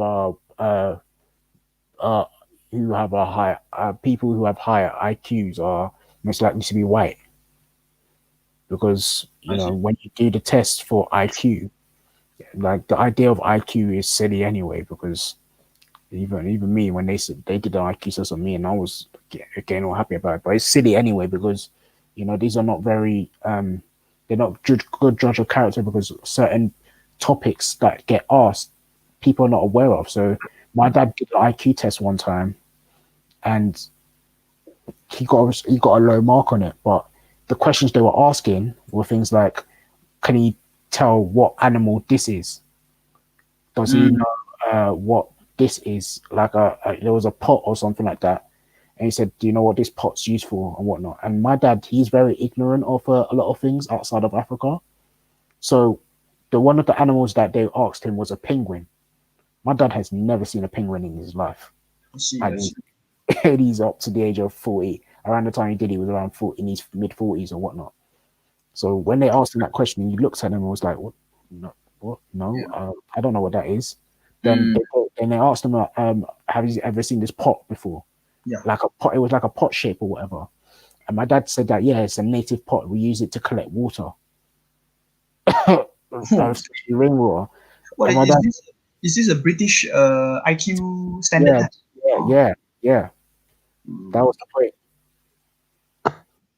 So when they did the test and they came with their results now, my dad's looking at it thinking, hang on a minute, what is this? What are you talking about? And my dad even said that after doing the test, he came back and he asked my brother, what's this animal? Because I've never seen this animal before. My mom had to tell him I was a penguin, because my mom watches a lot of nature channels, so she knows about the penguins. But my dad was like, I've never seen that in my life, man. What type of animal, like, all this stuff in it? So yeah, that's one of the things he wrote a letter saying that the test is very biased, because they're asking it from a personal point of view of an African who has never been to these regions or wouldn't know about these regions. I see. So yeah, that would be what talk about an IQ test. That wouldn't be a good, can't really use that to be saying that this is intelligent and whatnot and everything, because intelligent is subjective based on your surroundings. Yeah, I personally don't believe in IQ tests. I always try to assume that I fall into the average range for a Chinese person. And then that's another thing as well. He asked, he got asked what was the name of a road in where I think it was around that Kensington area. There was a road, and the name was, I can't remember what the name began with, but my dad didn't pronounce it correctly, and they were saying that, oh, he's not got very good at pronunciation and spelling or whatnot and everything. So Okay. and then I think that's one of the things because my dad said that the guy was getting at him for not being able to pronounce that word, and then so my dad said to him, okay, pronounce my surname. My surname's Akiyo. The proper way of saying my surname is Akioyame. You can't pronounce that. He kept said Aki. Okay, let's not say that. I'll do you Dr. Martin. That's what he because my dad's first name is Martin in it. So he said, let me call him Dr. Martin in it. So that was what they were coming with, saying that, oh, what's it called? That he can't pronounce the word properly. But my dad said that you only had to introduce me with my European name. Why couldn't you pronounce my surname? So yeah. I see. Yeah, I don't like IQ test, man. I think IQ test is designed for a specific group of people. Of course. Wow. You know. That's how I feel too about the admission to Oxford and Cambridge. I feel like they are not meant to take in the brightest people. They are meant to take in certain group of people that fit their narrative, or or their preference.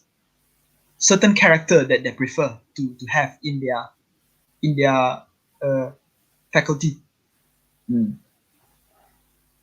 Because you can be very smart, but if you don't behave in a certain way or speak in a certain way, they will just they'll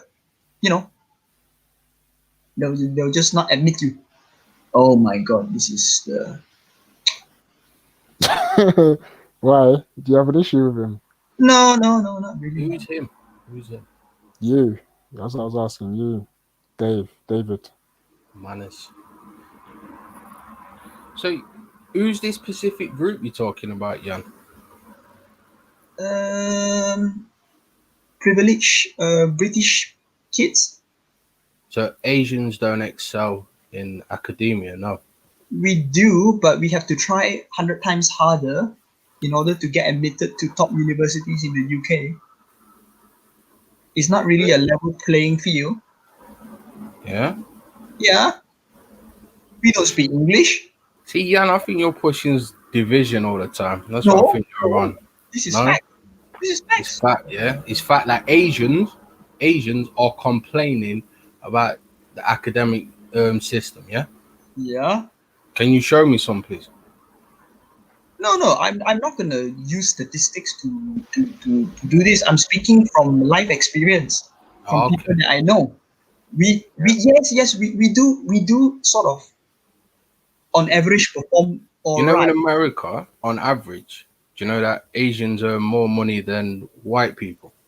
Which Asians are you talking about? Yeah, which Asian? Well, Asian, and if you said Asian in America, they would assume you're talking about Japanese, Chinese, right? They wouldn't. Yeah, but when we say Asian in Britain, we're talking about. Because you do have Indians and yeah, that applies to Britain. But if you said that in America, they wouldn't know what you're talking about. What are you talking about? When you say Asian in America, they assume you mean Japanese, Chinese. If you say Asian in Britain, they assume you mean Pakistanis, Indians.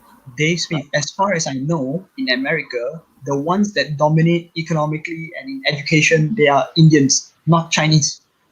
We are doing all right, but we are not. I'm not saying that we are having it easy though.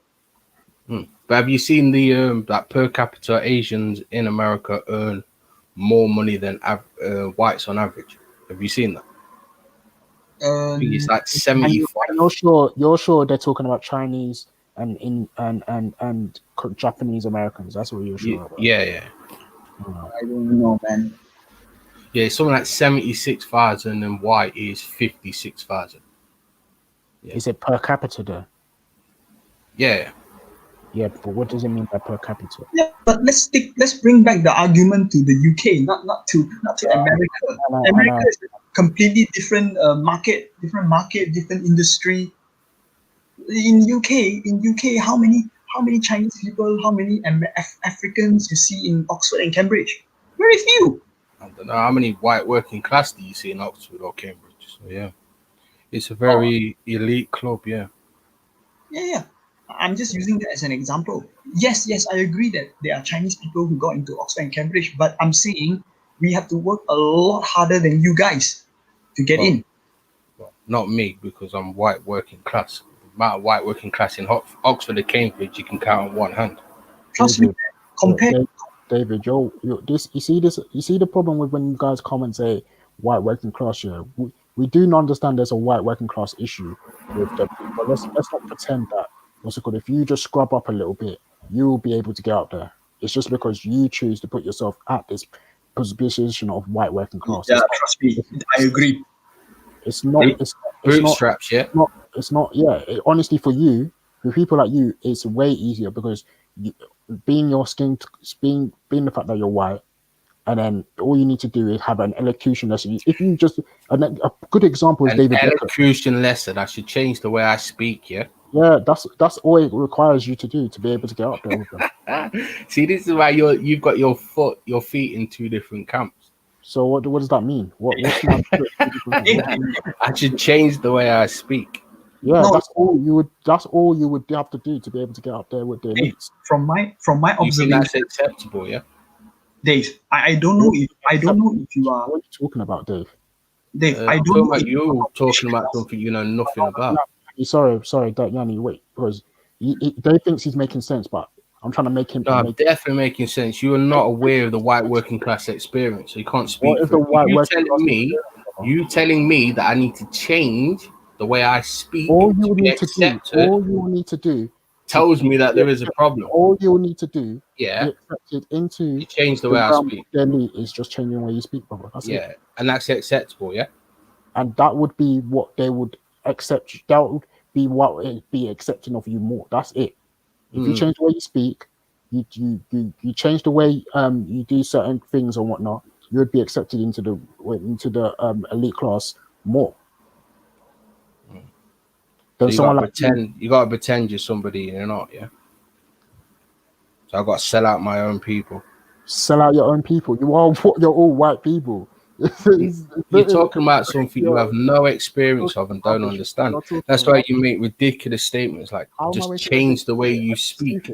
Like that's acceptable. Yeah, that's all you need to do to be able to get up there with the work. Whereas people like me and Yan, we need to not only take the way we speak, we have to behave a certain way and try to even we have to even look as much as we can less African or less Chinese to be able to get up there. That's the point. Yeah, I don't think that's how classism works. No. I know your version of class. You look at it from a class perspective. We're talking about it from not from class only, but also from race as well.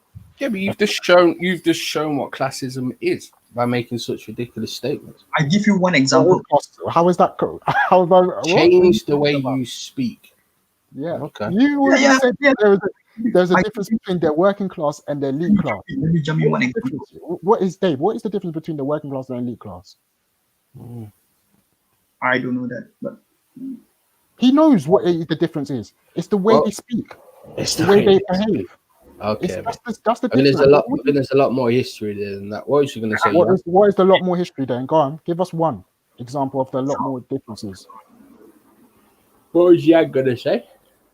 What is the other differences between the working class and the elite class apart from the way they speak? I'll mute up for and the way they and the way they dress and the way what is the difference, Dave? You just showed your middle class privilege. Dave, give us the difference. Like I'm showing your middle class, whatever is a distraction. You just showed your middle class privilege that you think a working class person, by saying to them, you need to change the way you speak, is acceptable. Yes, you would need to change the way you speak to be able to be accepted by them. That's what you'd be more easily accepted into the elite class if you just change the way you speak, David. That's but why would you want to change the way you speak? What do you mean? Why would you not? Because you want to get up there with them. That's the point. Why would you not want to be accepted for who you are? Why would you want to be at the bottom? So, okay, so if I said to you, why would you want to change your skin color? Would you do it, David? Why would you want to be in poverty? I'm not in poverty. If I said to you, but this is what you call working class. If I said to you, change your skin color, would you do it? What class is about? It's about the fact that they're lower That's not issue roots. Issue of, roots. of a certain class of people. Issue roots. It's where you come from. So if I said to you, you could change your skin color, would you do it? You sound like the Jews, fam. Would you Hold do up, hold on. Can you hear me? Yeah, I can hear you. it? Would you change your skin color? Would I change my skin color? Dave, what's the white working class issue at the moment? What are you disgruntled about? No, I'm talking to Rap. No, would you Don't change? worry about it. Don't worry about it. We know that. Would you know, change you your can't. skin color if you could? Dave, explain the white working class issue. No, I'm alright, thanks. He doesn't Well, want okay. to. Well, then, do you know what? That was what the conversation was about. Why are you So all right say about it. it now? Say to So someone, why do just change you want your. Nigel Farage? Why do you want Nigel Farage to lead you, Dave? Why are you looking for Nigel Farage? What? Boris isn't good enough for you, Dave? If you said Nigel to Farage you, is white working class. you wouldn't change your skin color because it's an insult to where you come from. And Why it's do an you insult to want who you Nigel are. Farage to lead you, Dave? I don't know what you're talking about. Well, I heard you say it the other night, so I'm just asking God. you a question. White working class people sound like victims. They do sound like victims. What's the victim of? If I was a victim, I'd pretend I'm somebody You I'm sound not. like victims. You sound like victims. That's what I'm saying. What victim of? Yeah, what is it then? What if I was a victim? I would pretend I'm not something I am. You sound like victims. And I would take your advice. You sound like victims. Go on and explain it.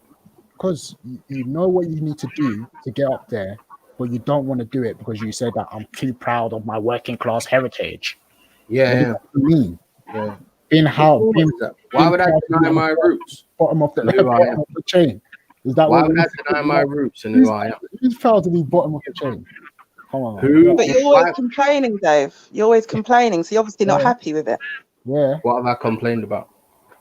You're always complaining about the fact that other groups want to better themselves and Other groups are your position black people, white in this people country is under threat and all that kind of, you know. No, so explain that again. You feel that you're under threat by different groups, Dave. So I just wanted you to explain the white working class issue. I don't feel that we're under threat by other groups. No, I do believe we've got a problem with people coming to Britain and being anti-British. I think that's definitely a thing. As we have seen. What is anti? Okay, what's anti-British? Would you class yourself as British? I'm British, yeah. Are you proud to be British? Am I proud to be British? I'm not proud of this country at this moment in time, no. Well, there you go then. Why should I be proud of this country at this moment in time? Are you proud of the UK at this time? I don't know. That's your position, but that is my point. Don't be so ridiculous. We've had over 65,000 people die by this government. 65,000 people.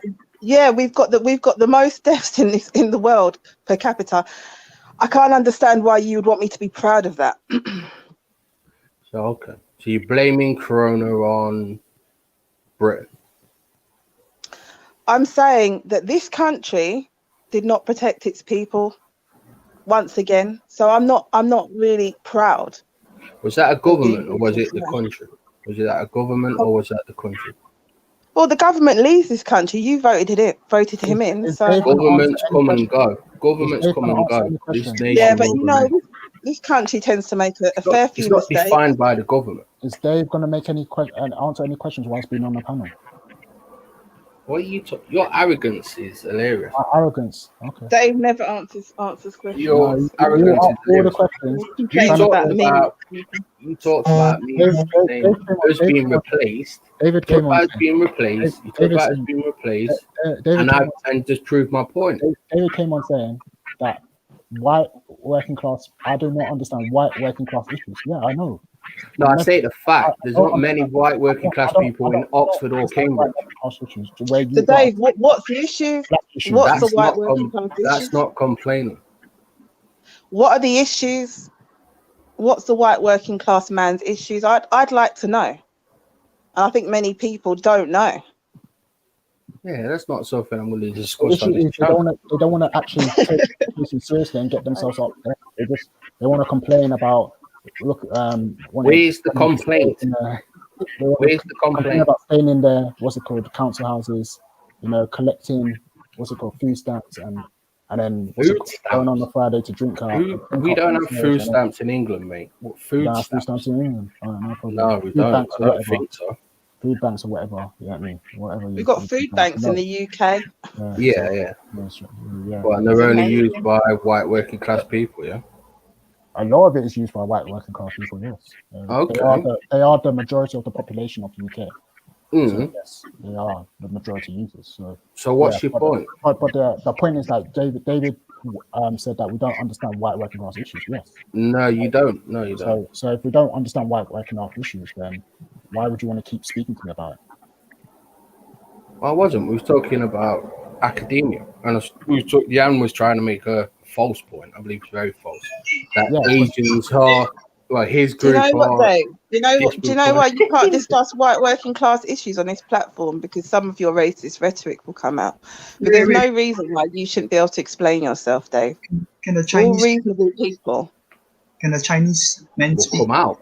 We're all reasonable people here, so you shouldn't have an issue discussing. Your I issues. give you an example. How do you think Rishi Sunak and Priti Patel stay relevant in conservative? Obviously, they have to behave in a certain way. And what way is that? I don't know. Having some ideology and some behavior that fits the characteristic of a conservative politician. So are you saying the official position of the immigrant group is open borders?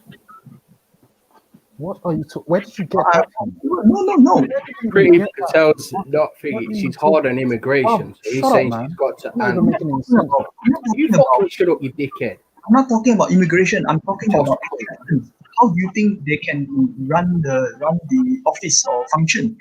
I'm pretty sure that they have to behave in a certain way. Do you think Rishi Sunak can become a exchequer if he's not from Oxford or Cambridge or mingling with people other than conservative? I'm sure he has to behave in a certain way to be qualified. All I said to David is he needs to scrub up himself, get off his high horse, go get some eloquent. I mean, David Beckham could do it. Myself, So why can't you do it? Shut up, you idiot. Why I can't got you do more it? money than you mean scrub Why up can't myself. why can't you Got do it? more money than you. I could pay why your can't you do it? fucking university fees for the next 4 years, Nobby. If David Beckham, cash. So shut up, man. if David can do Scrub it, up myself.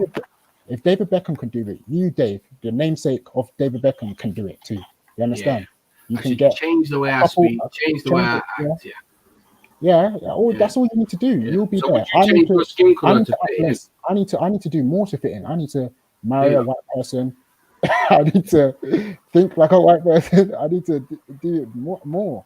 And when I mean marry a white person, I need to marry someone who, fits that narrative too, to be able to get up there. So come on, man. Like you've got it easy, mate. You've got it easy. Yeah, it's a You know what I mean? competition. I don't know why though. What's interesting from this conversation, I don't know why white working class make this divide from the elites like they're some type of different species. They're not different.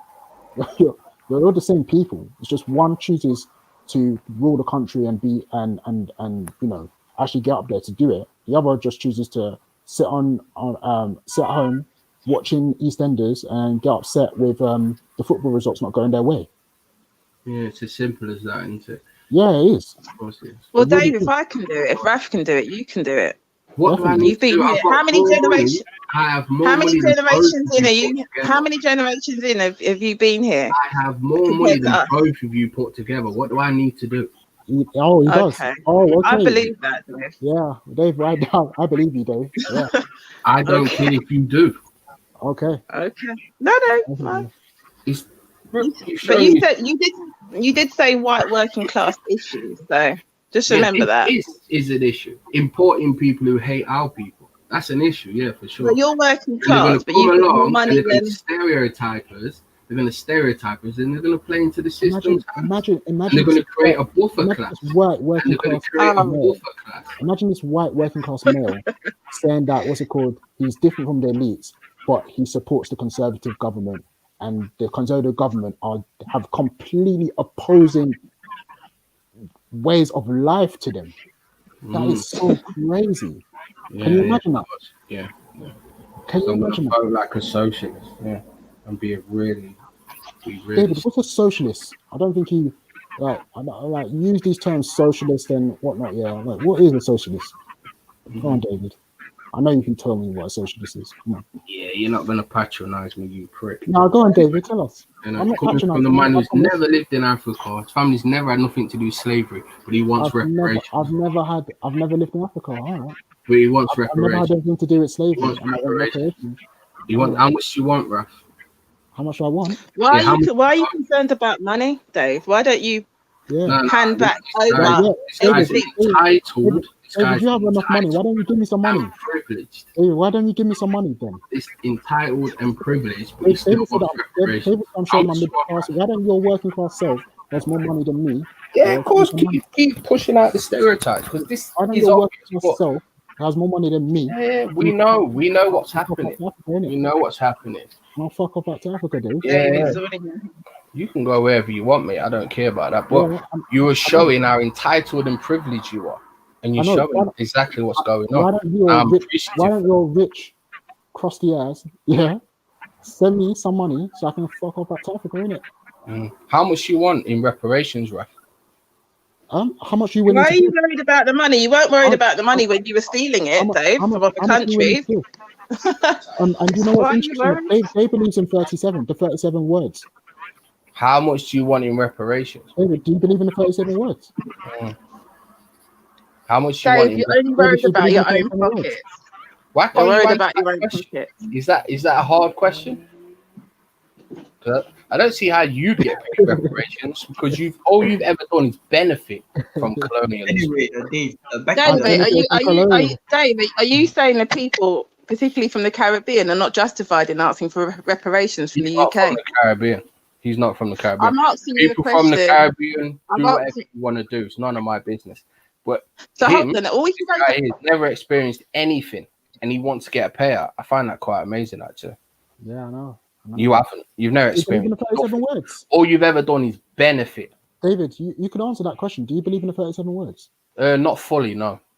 So what's the part you agree with and the part you disagree with? I don't know. What does this have to do with this? No, I just want to. I want to. Let me read it out and see where you disagree and disagree. Okay, yeah, that's fantastic. Play the video. Play the video. I don't want to play the video. Why not? Nah, see, I don't trust you. You might start slipping some things in. Play the video. I might start slipping, but I could say the word and you can. Nah, you can't say the words. What are you talking about? You can't say the words. Play the video. What are you talking about, bro? You might lie. I don't know. You're a silly fan. Play the video. How can I lie Play the on video. words? If I read out the words, I'll tell you what the words say. Nah, play the video. I'll tell you what the words say, man. Nah. You shouldn't be reading those words still. I should have been reading those words still. Nah, because you might lie. So basically, it says God has endowed the British race with a worldwide empire, that they may execute His sovereign purpose in the world. The victories you will have over the heathen are the victories of the nobler soul of man. What's wrong with that? Am I misread it? Oh, David's gone. Anyway, like I said in it, it's simple. White working class people, you can do your thing to get up there. It's much easier than black people or other groups of people trying to get into Oxford. But you guys choose to constantly make that division between you and the elites, and then at the same time support the elites. That's crazy. That is really crazy, man. I'm against the system. I'm protecting Churchill.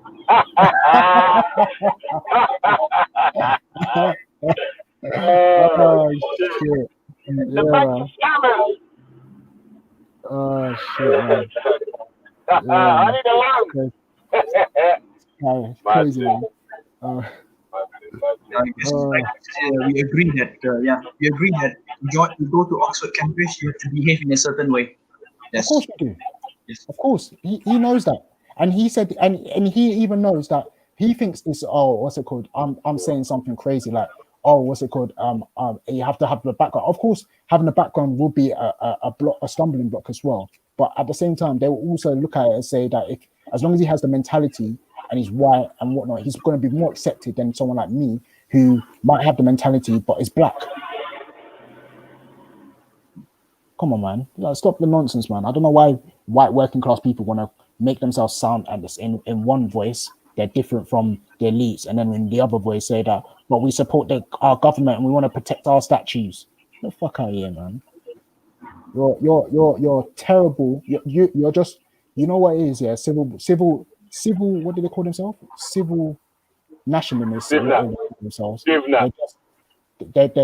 just a well groomed version of ethno-nationalism. That's all they are. A well-groomed version of ethno-nationalists. That's a classic version of ethno-nationalism, man. At least the ethno-national dons will stay with their chest, man. Yeah, innit? You hear me? Yeah, man. You want to go and say, oh, we support British culture. What is British culture? Fucking idiots, man. Yeah, man. Talk sense, man. But anyway, yeah. This should be called my unbolty. Oh my days. What have you been saying? Here we go. We got number one div now on the panel. What's going on? Do you want me to read out the 37 words again? Comedian. Fucking comedian over there. Do you want me to read out the 37 words again? Not really. I just want people to stand up and have a look and see Well, what is being imported. God has Seeing what is being imported. With the Why do you have to read it when I'm just here? You said you agreed with it, and then you said now you're saying you don't agree with all of it. I said I agree with it. Which one do you agree with it? Oh, you agree with it? I said I agree with it. Yes, you did. You said it one time. You did. So one time when? You said it when you was in a drunk. Nah, you know what? Yeah, hey, Ralph, you might be wrong, bro. He was going against Ralph and the other one, saying one of them's 14 and one of them's 37. No. He said, do you know what happened? He was having an argument with Natty. It was the day that we found out what actually happened. Oh. He was there, and he said, and he said, yeah, I agree with the 37 words. What's the issue? So, yeah, he did say. Okay, you by yourself, mate. And even before he jumped, even before he came off, he said he agrees with some of it. So, what's the sum of it he agrees with? That's what I want to know. Yeah, then let me speak then. So, people should stand up and take notice of what's been imported to this country. They're reporting a people that hate our people. And it's been demonstrated here by the way this man has spoken about the working class. So believe that we are being pitted against each other, community against community. That's what's happening there. And they want to create a buffer class between us and them. And that's it. And this guy's demonstrated it. Yeah.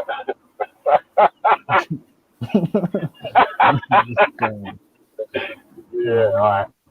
So, Dave, when was the last time you heard of a black group, that was going around kicking people's heads in for just like being white and walking over work? It's not violence. It's like today when this man here said I should change the way I speak. I don't know where he thinks he can say that to me, but it is what it is.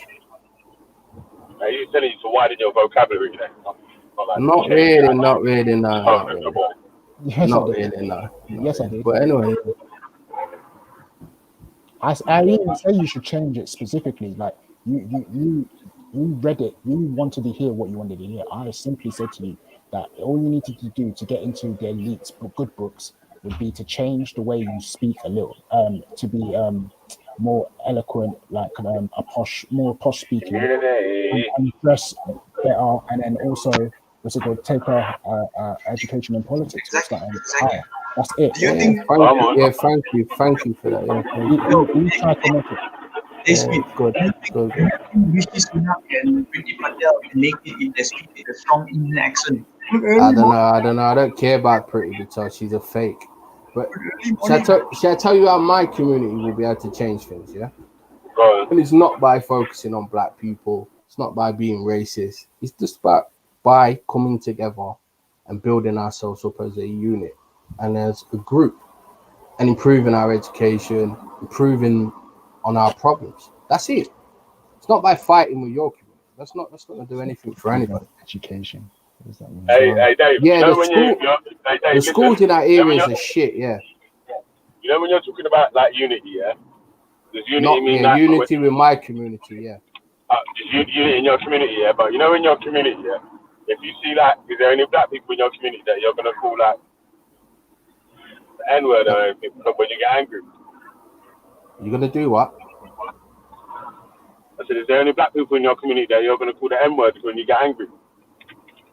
I don't know. I don't know. You insult my family, then I'll insult you. I don't give a fuck about that word. No offense. You know, that means something to you. Someone insulting my family means something to me. Do you know what I mean? No offense. But yeah, that is my position. I don't. All this black versus white shit ain't gonna get anyone anyway, because it's just working class people fighting each other. Obviously not Raf, because he's a middle class prick, but you know.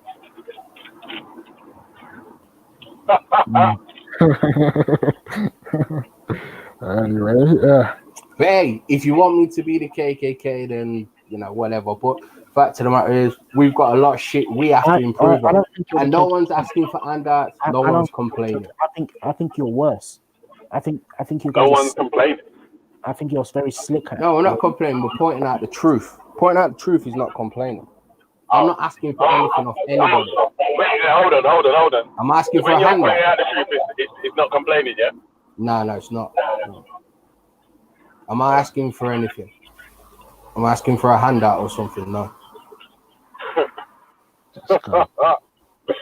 Oh man, this brother is just balling, spilling all over the place, man. Not really. You never will understand because you don't know who I am. I'm not That's asking it. for a hangout. I'm not asking for anything. I just. Do you want to carry on reading then? Go on and read. Read what from? I told you, like, you really said you agreed with most of it. So what's your point?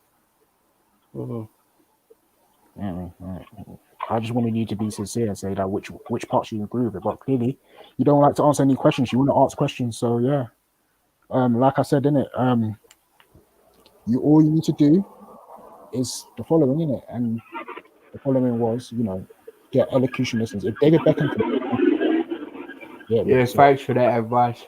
I'll take that in, mate. Your education system will improve if you take education seriously. Yeah, I mean, just like Jupiter says, everyone else can do it in Britain. So yeah, everyone else can do it. Yeah, and why not? But let's be honest, it's going to be easier. What are you trying to do? I'm sure you're in university. I'm sure your dad's a doctor. What the fuck are you trying to do? I told you my dad's a doctor. That's not. Yeah. So what are you trying to do? What do you mean trying to do? What do you mean by trying to do? Trying to live his life. I don't understand. What are you trying to do? What is the? Wait, listen. Do you think one person doing good, yeah, or It's one not person one having a person. good life equals one family having a good life equals to the whole of the fucking community? Every single one of their cousins is living a good life now and all that shit as well. Doesn't mean that, man. No, I don't. You know, just like this There's always said work to about do the there, white man. working We class. talking Goes about that, both ways, doesn't it? Both ways. Oh shit! Look at it.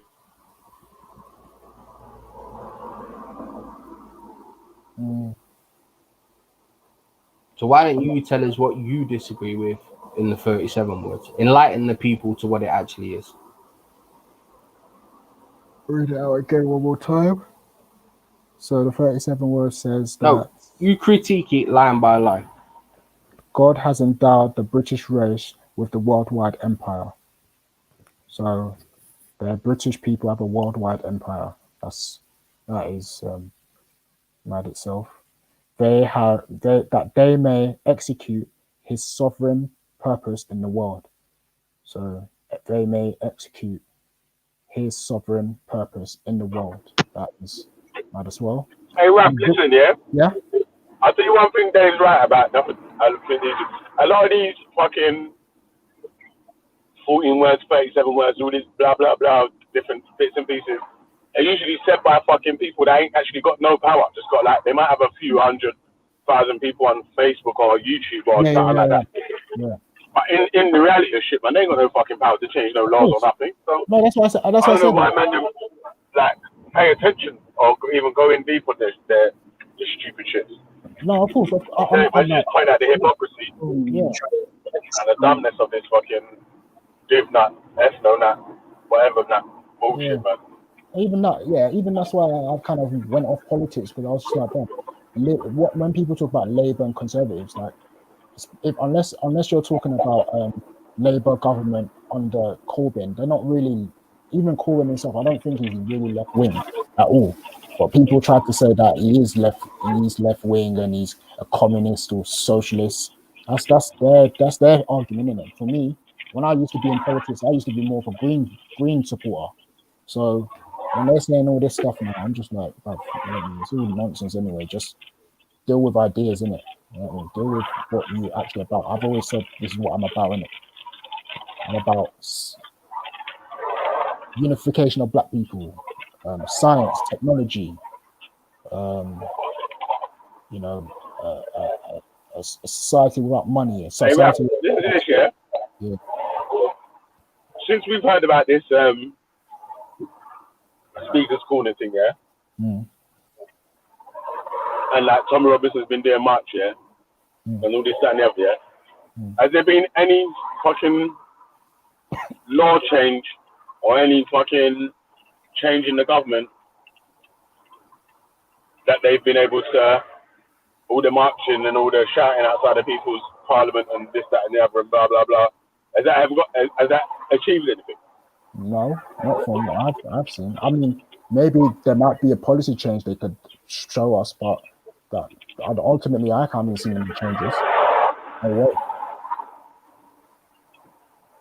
No way whatsoever.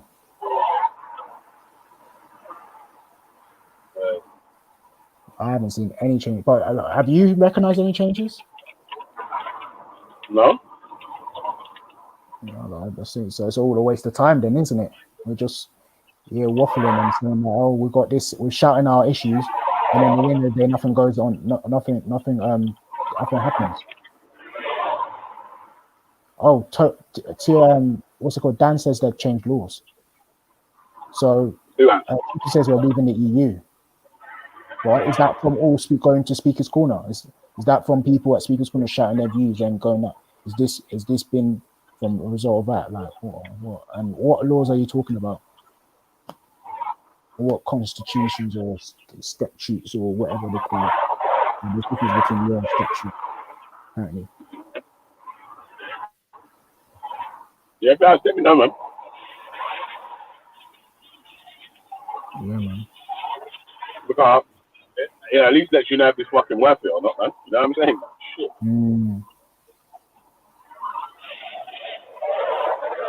I'm not even a separatist. Like I'm really for everyone just getting along with each other and everyone just. But when we're talking about these issues going on, like man, I have to be truthful, innit? You know, can't be saying it's only white working class issues, and then when black people talk about their issues of race, that doesn't exist. You fucking cheeky prick.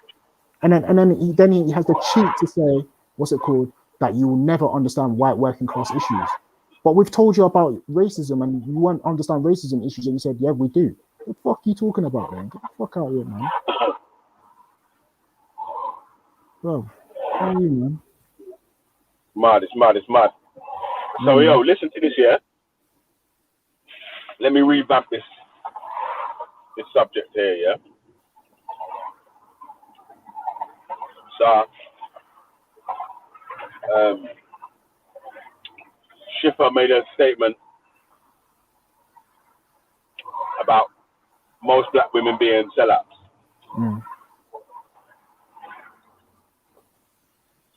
When someone says someone's a sellout, what does that usually mean? That what's it called? They from their understanding, when they talk about sellout, I'm guessing it's something that they did that they didn't like, that they would consider what's it called, anti-black. Anti-black, yeah? Yeah. So we'll just generalize it as anti-black, yeah? So if you call someone a sellout, yeah, what sort of questions would you be expect to be asked after you make the statement of so and so's a sellout or this one's a sellout? What sort of questions do you think will come your way after that? What makes me a sellout? What makes me a sellout? What have I done that makes me anti-black?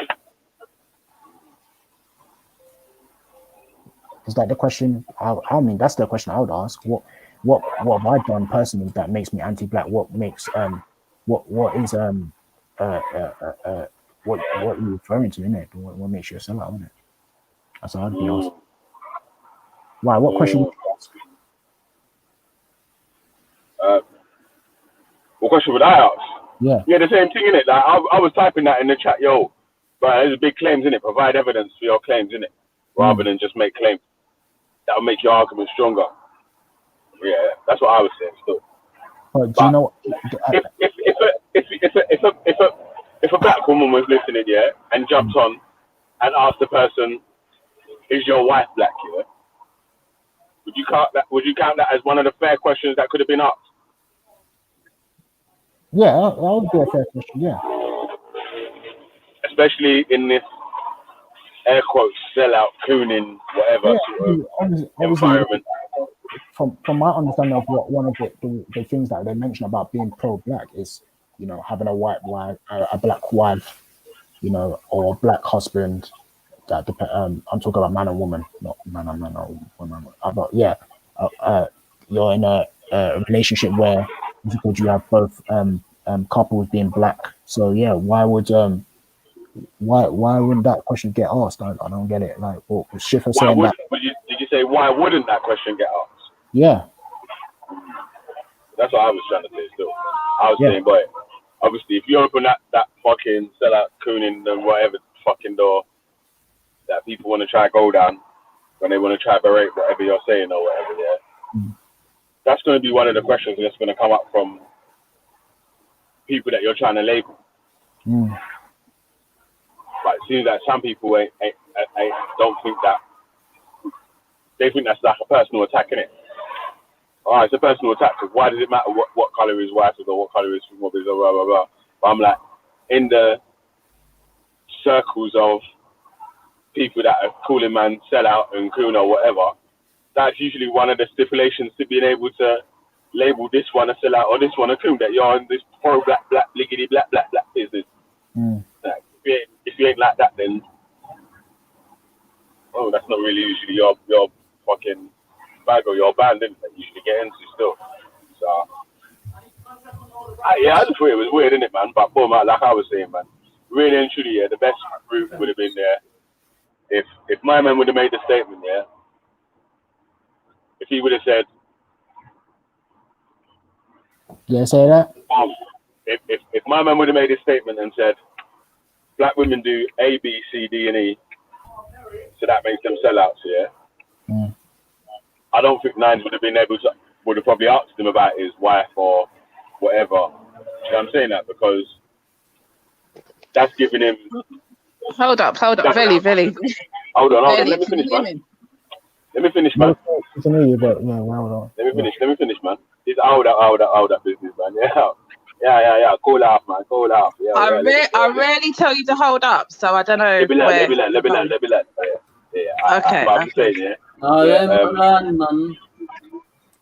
Yeah, I was saying that, right, if Schiffer would have came with reasons why he thinks most black women are sellouts, yeah, rather than just a statement, yeah, I feel like they would have just answered questions or gone on the actual information that he was trying to lay out, rather than just making a blank statement with no information behind it or putting no clothes in it. He didn't get a chance to, yeah, to be fair to him as well, yeah, because obviously he was going to get 5 impressions straight away with that one there.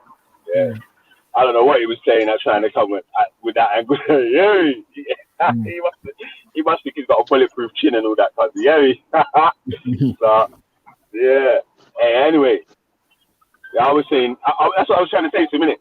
Yeah, boom. If you would have dropped in the reasons why, yeah, maybe the people wouldn't have went down that route. But if you just made that open statement, yeah, of course a black woman's going to jump on and talk about, right, is your wife a sellout? Is your sister a sellout? Is your mum a sellout? Do you know what I'm saying that about most black women? Of course they're going to ask that, man.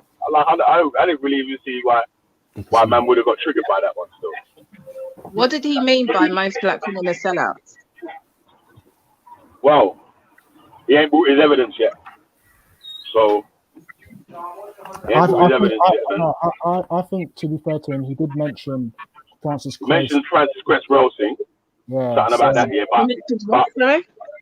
I Francis can't Cress hear. You Welsing. mentioned what? You know Francis Cress Welsing? Okay. So I mentioned the Francis Cress Welsing book. Yeah. You mentioned something about sleeping with black women sleeping with white men and washing out the black or whatever. But yeah, and you mentioned some other stuff as well, yeah. But listen, yeah, it's gonna cut out for me still, yeah. But Raf, take over for me, fam, yeah. Yeah. I think So ultimately. Raf, explain what happened because I couldn't hear any of that really. So basically, yesterday Schiffer made a statement that most black women are sellouts, and from my understanding, he went into things like his reasons for that is Francis Kurzweil said it. He went on further to talk about the system, and what I think from what I understood was that he was saying that women are black, especially black women, are being more accustomed to the white ways of living, and that white women need to bun it out and go back to a more I don't know what other system he's advocating for, but he said non-white system, and then he was also talking about what's it called white women, black women rather having lighter skin, whatnot, and everything. So yeah, he went there. Okay, yeah. so he went. I'm confused. He didn't mention black men in this at all. It's just black women. He said the same thing for black men, but he said that he only went for black women as a shock value or something to like make everyone talk about it and say yeah. So he was waiting for a response. Yeah, he's more doing it for shock value. He said he wanted to have a discussion from there, and then obviously. Like certain people were offended and started saying, "Oh, yeah, rightfully so." Yeah. So yeah. I mean, when I logged on, that wasn't the discussion at all. So that was just a few things that that was a few things that he mentioned when he was calm that I got from what he was basically trying to say. Ultimately, it was that black women are being more accustomed to white culture. Ultimately, that's what I think he was trying to say, but he wasn't saying it too well. Black women are getting more accustomed to white culture. Yeah, that's what I got from it. That might be a wrong conclusion, but that's what I understood. What he said. No. I mean, if that's what he said, that's what he said. But yeah, no. Sorry, yeah. And the word "sellout" connected to that. I don't know. Doesn't add up. He said most, not all. He said most black men and most black women, but he specifically said most black women. He said it for shock value, and he said, yeah, they're sellouts because of this, and that's it. That was what he was saying. Most black women are this. So yeah, what do you think about that? I mean, his explanation. I mean, he said Francis Kurzweil agrees with him. So yeah. I could be wrong, but I've got a strong feeling that there's a personal experience that's taken place in his life with a black woman, because there is no way he can't. And the word "sellout," it doesn't even connect to what you've just explained to me. So I'm confused. I mean, obviously everyone has their different definitions of sellout, because I even had this argument with Veli one time, and Veli was like, when we say being a sellout is one of the things we talk about is marrying black women.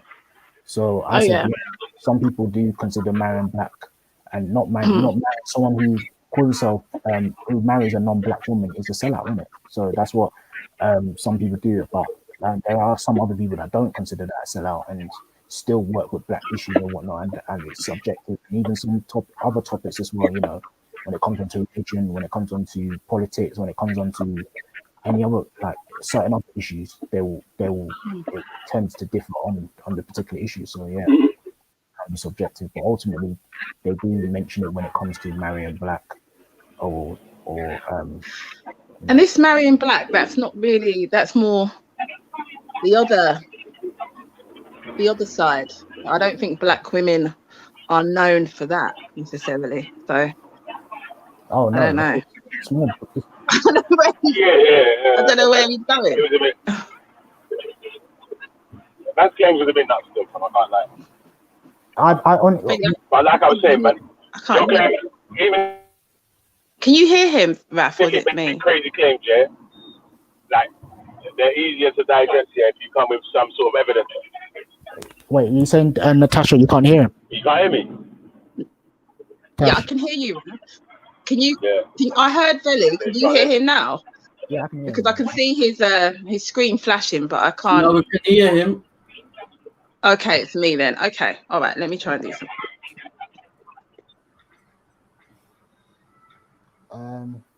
Yeah, man. Like I was saying anyway, yeah. Boom. This sellout thing, cooning and all this bullshit. Yeah, that's not my bag, innit? Yeah? But I know that. Yeah, I know certain people will get in their feelings if people try to call them a sellout and all them sort of things there. You know what I mean? Like, so, yeah, because it's a bad thing, but like, so from Schiffer trying to call Nines a sellout, yeah. That was a bad one, bro. To be honest, yeah, man. You sound like naive, but definitely not. Sorry, go on, Shahid. No, I was just saying yesterday we were violent, like trying to wild out a bit still. Yeah. Yeah, I mean, either way, man. Like, to be honest, yeah. Even that whole why I get frustrated is when people don't understand. Like, I look at things like so simplistically, and I'm thinking to people, why are you finding it so hard to understand that this is not going to lead you to that? It's going to lead you down the wrong path. This is going to lead you that. Well, what I consider to be the wrong path and what you consider to be the right path. So that's why I more time try to get people into like when it comes to this whole sellout thing or whatnot. I just see like it's subjective, fam. It's like honestly, it is. I don't know, man. I don't know why he even said it. The explanation ended up being weird, like you said, didn't it? He was talking about black women being more accustomed to white culture, and I was just like, what? All right. So yeah, maybe he can come on and explain himself properly today if he's around. If Schiffer, you're around, come on, explain yourself properly, man. Alozwa said I'm a sellout. If I'm a sellout, you are a sellout too. If I'm a sellout, you are a sellout too. You're even bigger sellout than me. Even more Yeah, man. All this sellout. This one's selling that, that one's selling that, and so and so. Yeah, it's a mad thing for me, guys. So that, cause yeah, I don't get. It's not my bag, innit, yeah. But like, I know that the people whose bag it is, yeah, who's a sellout and who's not a sellout, yeah. Like, if they feel like they're doing stuff that's not selling that, yeah, you can't call them that. Yeah, bro. You get me, cuz? You can't call them. Because they're gonna start bugging out and all that. Yeah, so. No, I don't really. I was just saying it for a joke, innit? Like I don't really. Like I see my trolls in the comment section. You know, the Mr. Lotties, the Alozua. Who else? Not really Jupiter. Jupiter's not really a troll.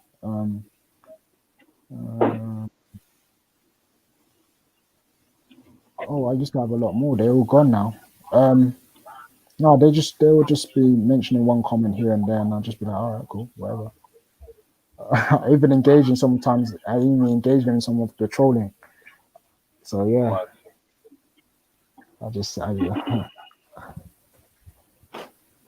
yeah. Yeah, man. Yeah. So then, what? How come you brought it up then? The Schiffer thing. The Schiffer thing, yeah, no, because I was speaking about it with Nines on her show earlier, innit? Yeah. About this, that thing, man. I just feel like, honestly, yeah, man was fucking gassing away on something. No, of course. Got caught up in calling someone a sellout, yeah. It was just a fuck up, you get me?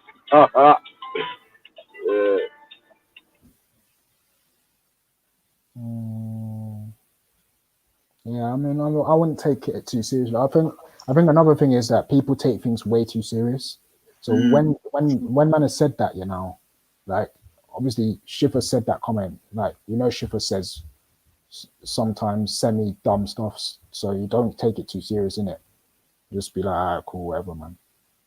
And Shiver's slick, you know. Like, believe it or not, maybe Shiver might act dumb, but he's smart as well. He's smart at trying to, you know, work around. Like he makes it sound like he's saying something sensible. When you actually break it down, no, there's no substance in that. So yeah, like he said, yeah, there are some women that are sellouts, and they're black women, and they're sellouts and whatnot and everything. And he was trying to say this and that, and then when you actually break down what he was actually saying, it was just like, bro, that was rubbish, man. You didn't make any reasonable point in that. So yeah. Anyway, man, don't take man serious, innit? That's what you need to not do. In 2020, we need to stop taking man serious when they say certain things. That's why when Dave came on the panel talking about white working girl issues, I just trolled him after that, man. I was like, fuck it, man. Fuck it. You know what I mean? Try and have a sensible conversation with these men anymore. Nah, some of them, man, they be arguing too much, man. But at the same time, in 2020, we must take the Black Lives Matter seriously. That one is the concept, not the group. Oh yeah, sure. The concept, not the movement. Definitely. Shahid, are you actually black or are you just shitting? I'm half. Half? Really? I'm half. Yes. So if who's the black person in your family? Your My dad. dad. Or your so if I see your dad in real life, yeah, he would have an afro hair and What do you mean by afro hair? like me, innit? Like me, like a afro curl, whatever. Maybe, or you not maybe. Obviously, you know your dad, innit? So if your dad has it or not, Obviously, I know my dad. Yeah, he doesn't have that kind of hair. So what type of hair does he have? Yeah, standard, isn't it? What's standard? Just normal hair. What's normal hair? I think Shahid's father is just born in Africa. I don't think your father is African, right? I mean, genetically. Shahid? He's African, yeah, but not by blood. No, he's What do you mean, like an Asian from Africa? Yeah. Probably is, yeah. Yeah. So like a Raj, innit? You got No, he ain't like Raj. I don't like that. No, hold on. I'm obviously you might not like Raj, but I'm saying that Raj has some. No, I ain't got a problem with Raj, but no, he's not. I hear what I'm saying, innit? My example was he's like a Ugandan Asian or like a Malawi Asian. He's born from Malawi, so yeah, he's probably Malawi Asian. So he's Indian. I mean, probably. Wait, why did you say probably, bro? It's your pops, bro. Yeah, he's from Malawi, so he's probably Indian. But I don't know how that makes sense. Hey, bruv, listen, yeah. Let me help you out again, innit, yeah. Forget about the other. He's just that Indian in Africa, innit, man. Forget about all the other stuff, innit, yeah. When you go to your university, yeah, and you're in your campus, yeah, don't be telling people that you're black and shit. Man would bang you up or rush you or something, man. On the internet, yeah, some of these jokes and whatever, you might get away. But in real life, it's peak. A little bit different. It's peak. It's a cold world out there, nigga. Yeah, it's cold. Trust me, it's cold as ice outside, boy, outside your house. You hear me? So, it's a cruel world, man. Don't make silly jokes out there, man. Shit, man, don't kick your ass in, man. Don't make no jokes outside there, man. Anyway. Yes, Yanni, what you telling me, man? What did I say? No, I don't understand what Dave was saying. What did I lie about? What did I lie about Oxford and Cambridge? We sort of concluded the point. Don't worry about Dave. David is a troll. David is a horrible troll.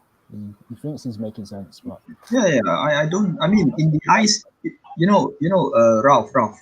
From my experience, being who lived in the UK before or now, in the eyes of an employer, a British employer, I don't think they give a shit between an elite and a working class.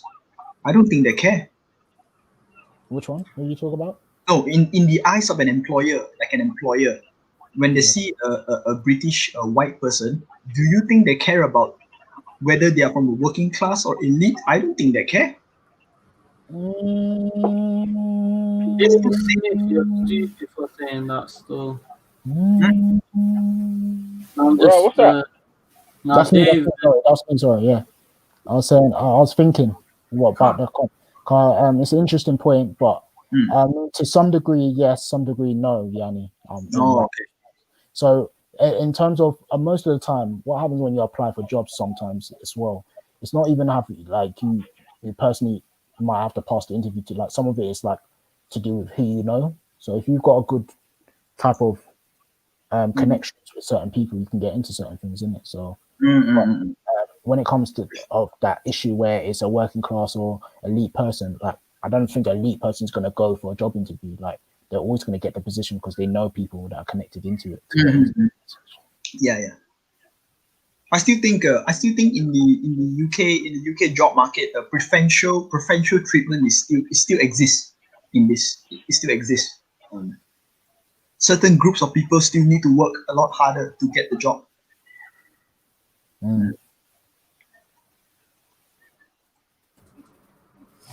Aladdin, what did I do? What did I do, Aladdin? Can you elaborate? Nah, they triggered, man. Dave Smith triggered trying to say, oh, if he came around Raf's area, Raf would get robbed or something. I don't know. No, he said if I came around his area, I'll get robbed. I asked him what area does he live. I come now. Hey, Shahid, you finished your school? You done? I finished, man. Yeah, I'm finished, bro. So you got your grades, yeah? Obviously. No, I need to get mine next Thursday, fam. Ain't me? I'm gonna go down next Thursday store. Hey, but Dave Smith's in Northern Ireland, fam. His area is far, fam. You don't live on that end, fam. Man's gonna have to get a fucking ferry just all the way to go there. Just say, what? I want to come to your end. Now what?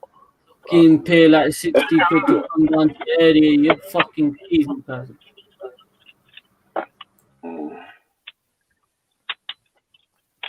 Yeah, man.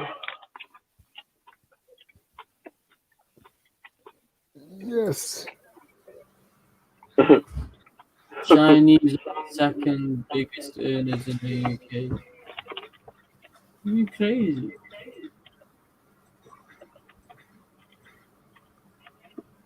Why don't you make yourself the biggest earner in the UK? Why do you spend so much time searching up other people and what they're doing? Why don't you focus on yourself? Focus on yourself, Dave. You know, have some time for self-reflection. You know what I mean? You know, fix up your life, and then maybe you'll be earning even more money than me. My middle class self won't be working. We'll be trying to catch up to your working class money. You can't keep up with. I don't like what Dave said, man. Get a boat. John Oz. You get me? That sounds racist. At least to Chinese people. Yeah. Boat. David Smith. That's not good, Dave. Not good. Dave said he's richer than me and Tash put together, man. That's crazy, man. Crazy. He probably is. He's white working class.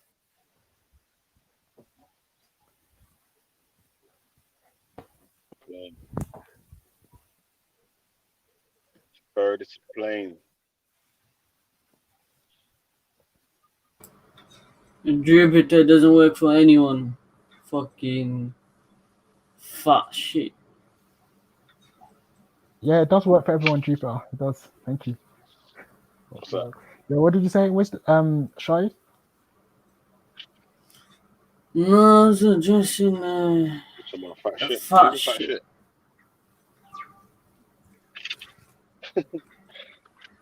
What are you saying? You moved out now, yeah? I'm moving out next week. Right now, I'm in Leicester, obviously. Kind of with loud family enough still. I'm with family in Leicester. You get me? So I'm gonna come back, and yeah, sooner or later I'm gonna move in.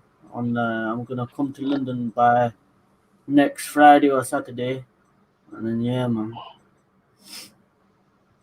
Wow. So you're living a big life now, huh? Tahir? Nah, uni stuff, man. Oh, Uni stuff, my brother. wait. You have been accepted to a university already. Yeah, obviously. I see. I thought you can only start uni next month. I've been accepted. I'm not going there next week. No, like obviously when it starts, you go, innit? Simple as that. Okay. So what are you studying? IT. IT. Okay. Yeah, man. Yeah, don't worry, man. Me, Jupiter, and Hector's gonna come around and visit you. You know, your freshman party. Nah. I don't want no Jupiter or Wendy. Hector You're gonna visiting bring me, Wendy man. as well, still. Nah, bro. Nah. I'm not having some old woman, yeah. I'm not having some old woman trying to like visit me or something, bro. Greenwich, done, man. Greenwich. Okay, I'm back.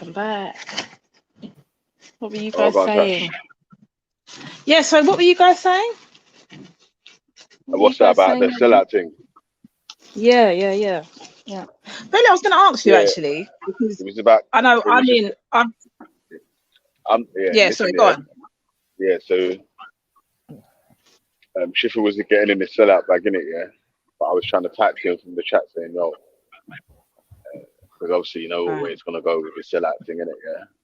And like, yo, just make your claims here, but try to provide evidence in it as well. Yeah, right. And, so Nine's asked them a couple questions, which I think are fair questions when you get into this sellout bag again, like what I keep talking about. And then yeah, man, it just popped off from there still. Yeah, so that's a big statement to make. Big statement to make. I was going to ask you, Veli, actually. I don't know. You don't have to answer. But obviously, you know, I'm in a relationship with a mixed race person. And now, you know, I know that you're obviously in a relationship with somebody that's non-black.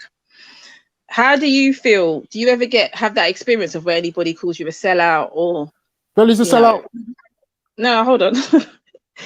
You know, do you ever... What are you talking about? Man called me sellout yesterday, bro. Yeah, I think it's safe to say we can cross him off the list, like, because I'm not sure he's. You mad? I'm not sure. So like I say, man, you know what? Yeah, for me personally, I don't care about. Like, you can say what you want. Okay. Yeah, most of it. Yeah, like fucking everyone can have their opinions or whatever, innit, man. Some days I might not say shit. Some days I might reply, man. Just depends on what I feel like, innit, man. So, that is what it is, man. Okay. Because I'm shocked that Naifa had that coming towards her, because she should never have received those kind of statements. That's crazy to me. Well, I don't think that that's a sellout, yeah. But I don't know what Schiffer's criteria for a sellout is. Like, what is the criteria that you know what I'm saying? What's the bloody criteria? You know what I'm saying? That's what I was asking him, yo. Yeah, so what's the evidence, isn't it? Like, give what do you have to do to be a sellout? Because obviously you gave some of the reasons that you give. You're doing yourself, bro. So, I mean, like, it's a weird statement to make. And especially around this time when Black Lives Matter, everybody's kind of on the pro. Yeah. Veli, it's your channel. You just have these wackos. You know, before. Listen, yeah, like I said, yeah, I'm gonna be. Listen, yeah. Anyone and everyone could jump on the panel and have their say in it, yeah. But the panel can only be as good as the people that jump on the panel in it, yeah. So if you want high quality conversation and conversations to go in a certain direction, you have to be on the panel directing the conversation that way, innit? Yeah, 100%. If you're in the chat typing or whatever, and you're complaining about people that's on the panel, brother, unless you're going to take their place, yeah, jump on and talk for the same amount of time that they're going to be talking or whatever. Yeah. It's just the air, innit, man? Really much I can be about that, bro. No, fair enough. No, I was more talking. Yeah, sorry, Tash. It's all right. It's all good. No, it's more of a thing. We had Turek one day. Now we've got this guy. I don't know who's next You know. The connection is I there. wonder where Torgo's gone, man. Since he went police station, we ain't seen him, man. You get me? The connection is there. You think you're gonna get people arrested or something, fam? Over the internet, man. Yeah, that was crazy. Yeah, the connection is there. They're Hebrew Israelites, Native American Hebrew Israelites. Is Turok an Indian? Yeah. He's Indian. Yeah. Nah, Turk's black, I think, man. No. He's Indian. He's Indian. He's Indian. Jupiter, you ain't gonna do nothing, man. Fucking trying to threaten me. Nah, he's not Indian, but he's like he looks like he's a bit mixed. But yeah, I think he's black mostly though. Yeah. But he's confused. I would say he's confused. Even Shafir, they're Native American. Confused, yeah. You guys were talking about mixed marriages, yeah. Look, I don't really have anything against mixed race marriage, but there is one specific relationship that I really don't like. Is the marriage between a white man and yellow and an Asian woman. I don't like that one. You want your women for yourself? No, not that.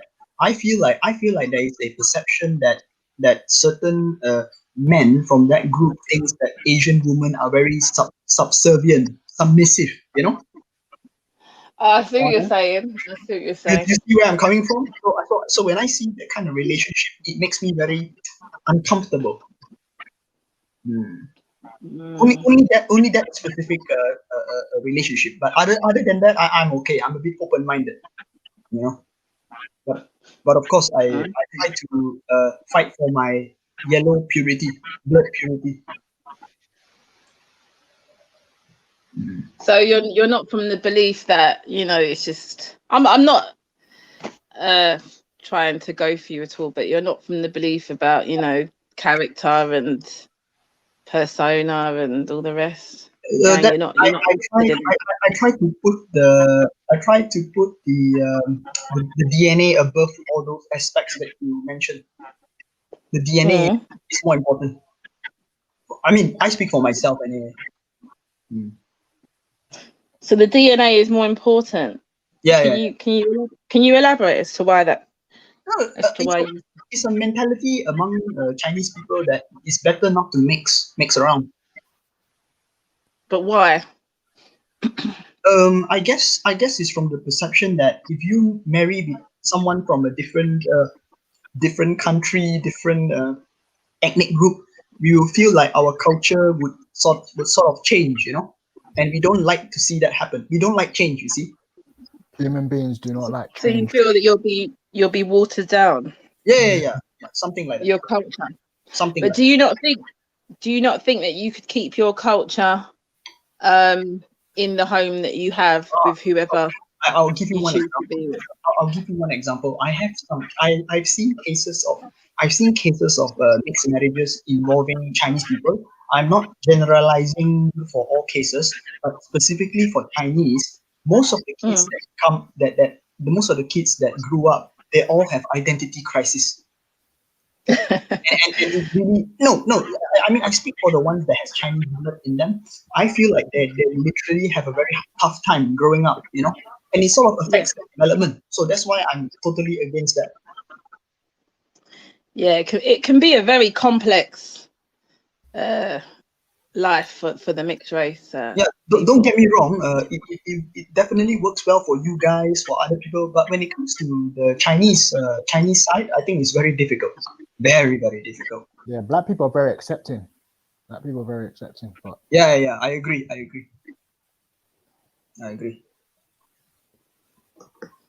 But yeah, when it comes to the East Asian side, it is very tough. It is very tough. We still eat fried rice in Nigeria, but we have a different type of fried rice. Nigerians love Chinese food. No, we have a Nigerian fried rice. We have actual, you know. We put, what's it called? Peas, carrots, prawns. It's yellow coriander powder, and I don't personally properly know how to make it, but yeah, we have our own version of it, of a Nigerian fried rice. You can type it up and you'll see it. see. Yeah. I mean, if Tarek They're was not here, he would Chinese. have Turek. Yeah, Tarek is black, by the way. Yeah, Tarek is black, but Oh, okay, he's African and black. Okay, he's black. So Yang, Yeah. if your daughter said that she wanted to marry a white man, what would you do? Or wanted to marry a Muslim Asian man? If it's Muslim, I don't really care. Because Muslim so obviously if she marries a Muslim, she has to convert to Islam. So I understand that, and I guess you are basically leaving the family, and you're joining a new group, right? Which is the Muslim family group. So yeah, I'm okay with that. But you would still see her and spend time with her? No, not really. Completely cut her off? No, okay. This is the Chinese belief. I don't know if it's the same thing for Africans. Yeah, I think Ralph can try to jump in, or maybe Shahid as well. The Chinese people or East Asian people believe that when the daughter or the woman marry, they are essentially out of the family. They basically have joined another family group. You see what I mean? So it's a male-dominated. Yeah. Basically, you change your family name and you basically follow the husband. So yeah. That's the belief. Okay. So I don't know if it's it's the same in Africa. And if you're having to change your surname anyway, you can marry whoever you want. So you're but there are some cultures where even if their daughter's going to have to change their surname, they don't want them marrying outside a foreign culture. So yeah. No, but yeah, you see what I mean. For example, praying for your ancestors. I think it's very common in Africa too. Yeah, you say you pay respect to your ancestor, your grandparents. That passed away. For a woman that married to a different family, they are not allowed to do it. According to the Chinese tradition, they are not allowed to do it because you are technically move on to a different family, and if you do that, you will basically bring bad luck. Oh, okay. Wow. Yeah. Okay. Wow. Exactly. Okay. Interesting. So, is there any other things that is there any type of superstitions or plenty? What do you want me to list them down? Yeah, go on. That'll be interesting to know. Well, you do know that we celebrate the New Year, Yeah, Chinese New Year. We are not allowed to eat porridge. What do you mean by not allowed? We are not supposed to eat porridge during Chinese New Year. Porridge? Why? You know what's porridge, right? It's like a water. Yes. Chinese people are not supposed to eat that during Chinese New Year. Why? Because it symbolizes poverty. You guys, but that's kind of similar. Like, it's not like we have a custom where we can't eat on a specific day, but when you eat something like a cornmeal, like blended up corn or something like blended up porridge or whatever, that does signify like a poor family or whatnot and everything. So yeah, that's why we're not allowed to do it. Even noodles is considered a poor man's food. No, actually, eating noodles is quite common among certain Chinese people during certain. For some groups, we think that eating noodles would prolong our life because the shape of the noodle that is long, stretchy. So it symbolizes long life. Okay. But yes, no porridge. If you eat porridge, you'll be blessed with poverty for the entire year, which is obviously we want to avoid that. We must have a chicken in our meal. Every day we have to have chicken. Yeah, chicken. I don't know why. I think chicken symbolizes something to do with abundance, so that we will never go hungry for the rest of the year. You know, we must have a chicken. Yeah, chicken is important. We are not allowed to sweep the floor during Chinese New Year. Sweep the floor. Not allowed to work on Chinese New Year. Yeah. We cannot sweep the floor, because if you sweep the floor, you basically you're basically sweeping away your luck. Oh wow. Okay. Yeah. What else? Is there any other? What else? No white envelopes. If you know Chinese New Year, people give money, pocket monies to kids. Yeah, I get that still. Yellow envelopes. Yellow envelope. Red. It has to be red. It cannot be white. If it's white, that means you are wishing that person to die. Okay. Yeah. But isn't red symbolize blood? No, red is red is basically an auspicious color for Chinese. It's a what? It's an auspicious. It's a very important color for the Chinese. Okay. Red. And you know 8, the number 8. Yeah. 8 is a very important number too to the Chinese. It means good luck as well. Okay. 8, Wow. 8. Yeah. Good luck. Good luck.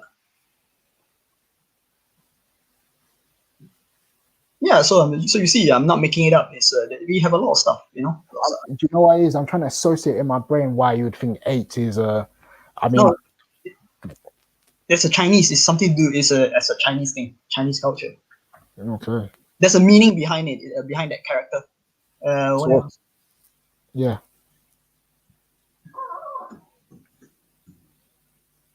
The number 8 is important. Okay. Number 8. Yeah.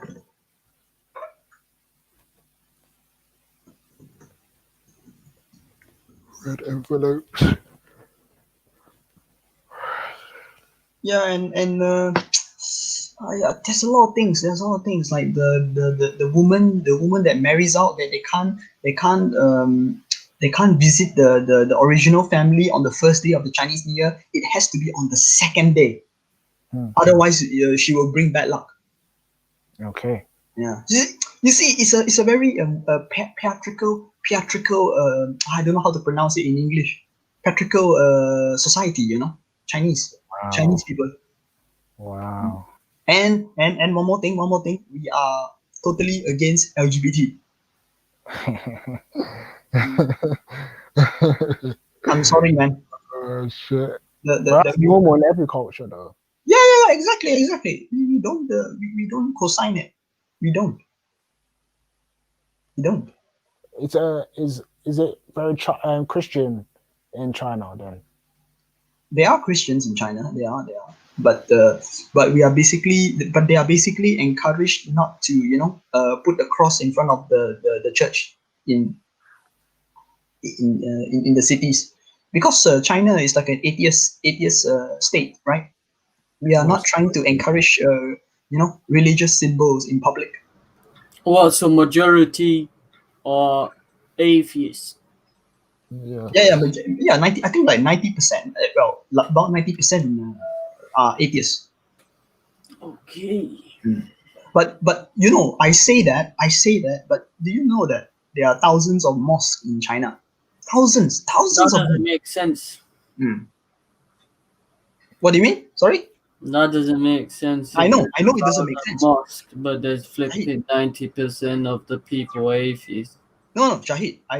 The thing is, the other 10% of the minority, quite a number of them are Muslims, and they have mosques in China.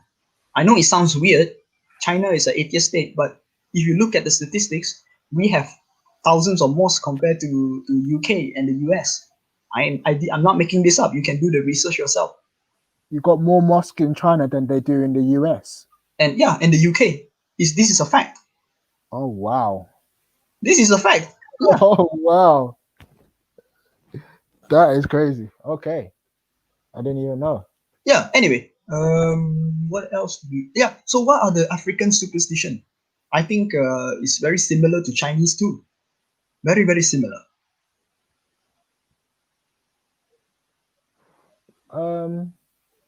You say African traditions? Yeah. Traditions generally. The do and don'ts. you know, if I'm honest, from most of the Nigerian African traditions I see, they are very heavily Arabized or heavily Christianized. So not really a lot to do with anything So, that so there is you a few, there are remnants that remain, but I don't know it because it's been heavily suppressed for me anyway. Like I grew up in a very strictly Christian household, so Oh, okay. I see. I see. What kind of Christian? Protestant, Catholic? Catholic. Oh, Catholic. Yeah. Okay, Catholic. I thought Protestant is a lot stronger in Nigeria. You know. I mean, you're talking about Pentecostal. Pentecostal is more stronger. So Oh, okay. Pentecostal is different from Protestants, but overall, in the region I'm from, there is a lot of Catholics. Catholics dominates in my area, but then Pentecostals also there. So some people go to Catholic church and then also go to Pentecostal church as well. So I've got an auntie that would go Catholic church on a Sunday, then after that she'll go and listen to like a TV Joshua or Patrick Chris Oya Hilame. Those are Nigerian pastors. So is your church only reserved for Nigerians or is open to everyone? What, in Nigeria? No, your church, your sort of belief, your group, is it meant for Nigerians only or is open to other people? I don't go to a black church in the UK, you know. I go to a white church mostly. But if I was going to a black Catholic church, it would be more Camberwell sides, isn't it? And okay, yeah, because to drive, to be honest. I see. Not too Because far. there are some church I noticed in London. There are quite a few for Chinese people only, and you know Koreans. Yeah, No, Koreans. there's one around.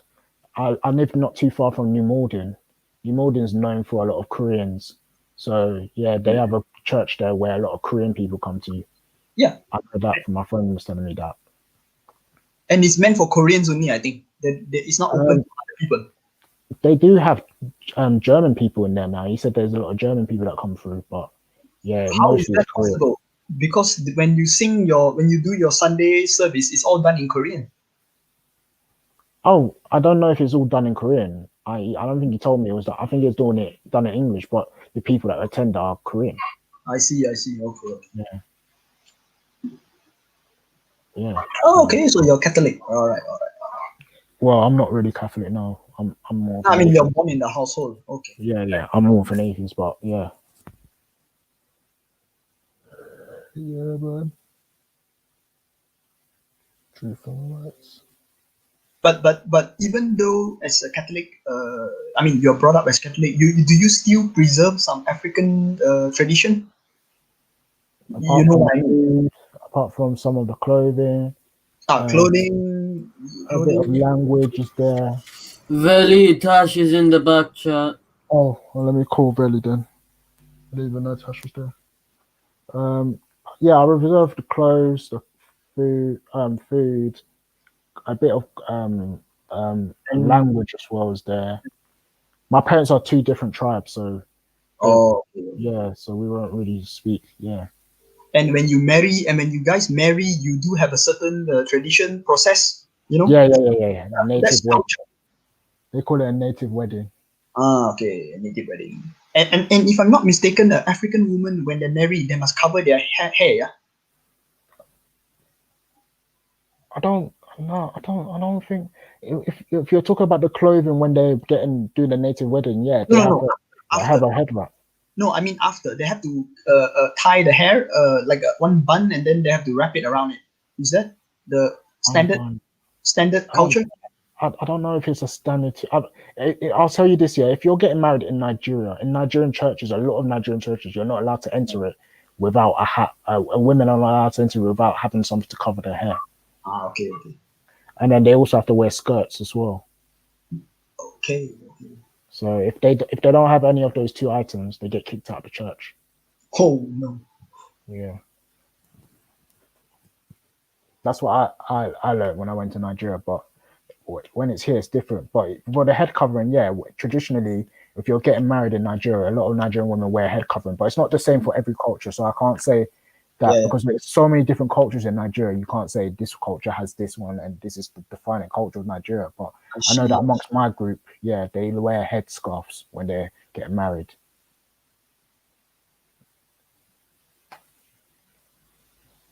Who is this Mr. Rick? Is it the policeman in Speaker's Corner? Mr. Riggs. No, that's not him. Mr. Riggs is Black Eyes TV. You're trolling, cuz. Oh, okay.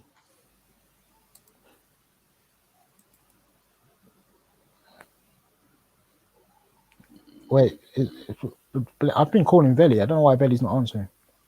Yo, Veli, my man's backstage, you know. I think Veli just let her on. So. Well, you let her on and she left. Yeah, she jumped off or something. Internet's spooky then. So yeah, I mean, African culture is interesting. I want to get to learn more because we have a lot of things like shrines and whatnot and everything. I was looking into that a little bit. Yeah, so I wanted to learn a bit more about the gods that they believed in and what they were talking about, specifically my tribe anyway. Like, Mr. Riggs is from Nigeria too, so yeah, but he's a different tribe to me. Jupiter, there's something called VPN, just to let you know. VPN.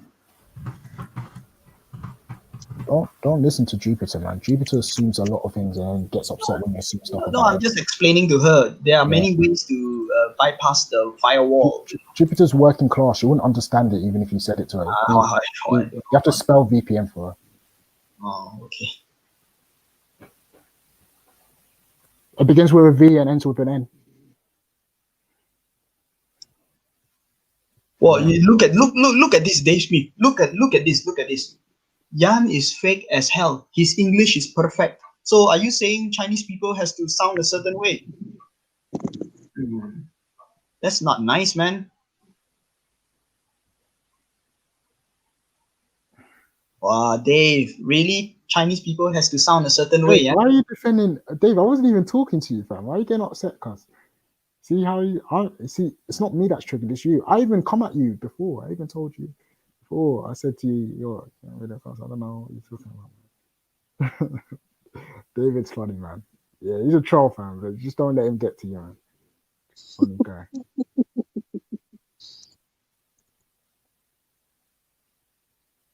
Yo, What's Wagwan, what was someone backstage? Tash was backstage, but I don't know what happened. She left or something.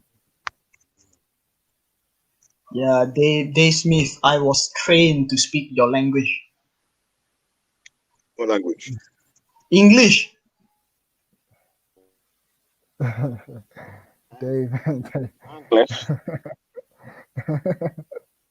Dave said my English is fluent. Dave said I'm middle class, yeah. Dave said I'm middle class and then said he was richer than me, but he's working class. That makes so much sense. Wow.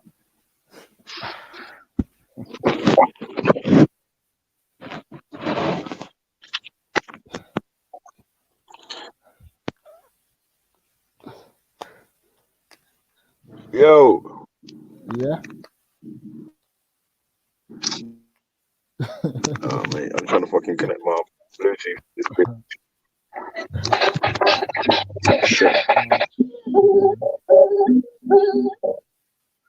I said, Wagwan, crackhead. Uma is one body.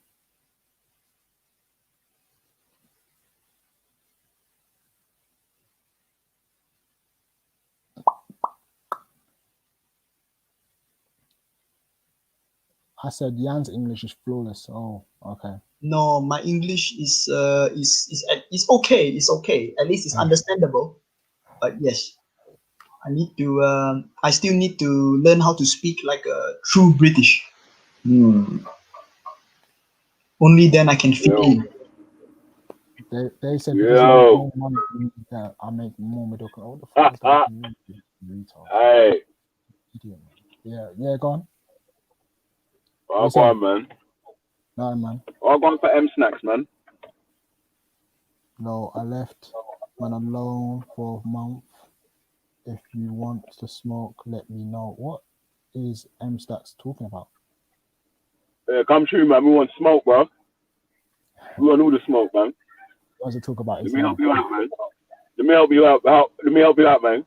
Sheikh Faz once said slavery is a part of Islam.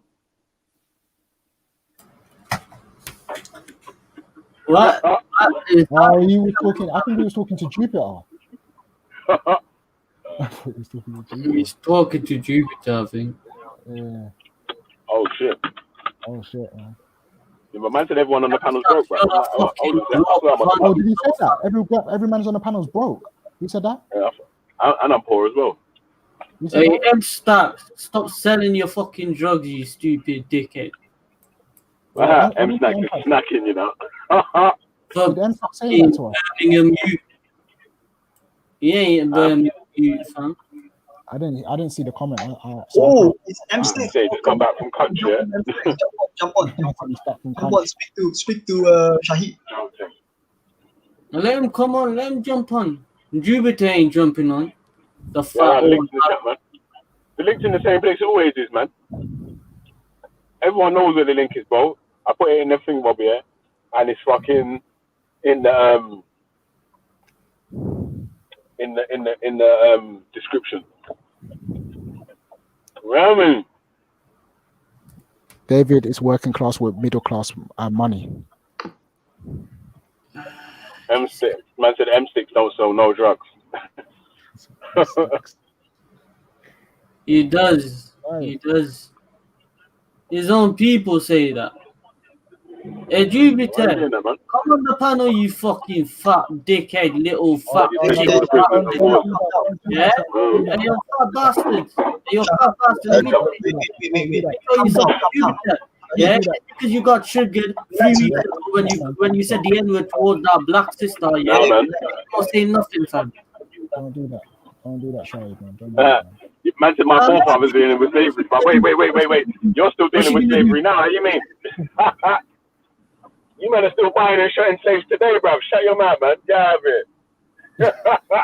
Like in 2020. Prove me wrong if I'm a liar. Your people said it, fam. Said what? He said he's saying he don't sell drugs, fam. We know that. I know them ones, man.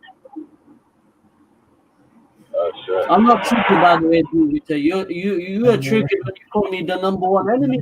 To let people live If I'm your number one enemy, you're not making videos, fam. Hey, big up me, man. You know, if man's coming to kill my family, obviously, you gotta you saying you gotta take man as a slave, yeah? Nah, man, you gotta cap that, bro. You know what I mean? Yeah. I read the comment, but I was like, the Geneva Convention and them things are about, yeah? Right, you have to do what you have to do by them rules, innit? But them days, boys, heads up, innit? Did you say for the rest of their life? Did men say for the rest of their life? You man can earn your freedom. I'm like, yeah, alright. Earn your freedom. Shit, boy. Sounds good. What's the yardstick? How do I measure what I've done enough to earn what I've done enough to make my own freedom? Like, what's the yardstick for that? Still, I want to know that. Well, you go to genocide.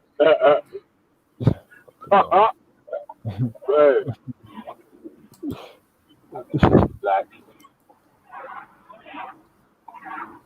you need to rewind the show, bro, and listen to the actual tape, man. You know, it's all on tape. Man, like Al Quacky, you know, in the building. Oh, God. Oh, is it? Can you hear me? You telling me, man? You telling me? Yeah, man. Yeah, what's up? You say, man, we want some smoke, man. It's been a smokeless fire around there, man, but we need some smoke, B.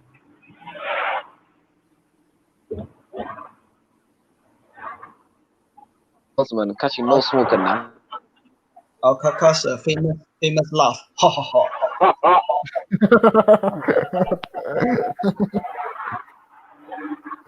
Oh shit, man. Well, go on. What's the slavery thing you're talking about, man? What's this contemporary thing? Yeah, you said you wanted some smoke, innit, man? So I said, Sheikh Fazwan said that slavery is part of Islam. say that again. Oh man, Sheikh Fazwan, you know, Shabzi Sheikh. Yeah. Oh, Sheikh Fawzan, you said, fam. Okay, man. Bro, you got some dirty accent, man. You can't even say the name properly. What the fuck, man? Sheikh Hey Fawzan, man, fam. I ain't a fucking Arab. You think I can't speak Arabic, bro? I'm not Arab, man. I can see as I can well, justify bro. speak English, bro. What do you mean? What does the Allah and Kilat mean? Al-Ahruf. The Allah and Kilat, I think it is Tirat. Tiort, you say? What you say? Qiraat. What does that mean? Qira'at. It means recitations or like dialect or something along those lines. What does the Allah mean? Ahluf. Ahluf. What does that mean? I don't know that one. I don't think Ahruf and Ahruf.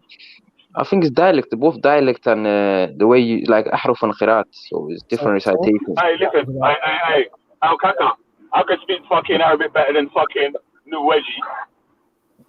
Than that bloody Norwegian. He's fucking got a Norwegian accent, mate. Yeah, so he can't speak fucking. Yeah, he can't pattern Arabic better than me. You better chill out, man. Say anything. Yeah, me. But listen, two though. Listen to this here. Are you saying that? Tell him I want 20 knots, man. Yo. All right. Listen to this I though. want 20 knots, man. Like my name's Raj. Remember when you used to donate to Raj? He hates that, innit? He used to be Raj's brethren. Yeah, listen to this though. Are you Yeah, man saying? see, I know switch though. What Raj are you is man still my saying? little brethren, you get me?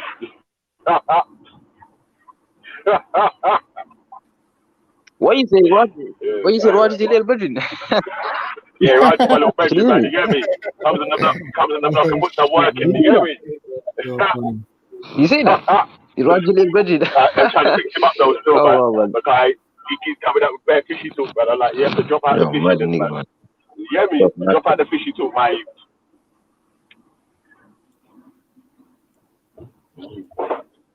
Yo, what's the topic though, man? What's the topic, man? Right, yeah. We played a video, yeah, about Mark Duggan's murder. Listen, man, to be honest, man, I don't even know who Mark Duggan is, man. Yeah. My bad, man. You don't know who Mark So Duggan is? you know when the riots happened, yeah?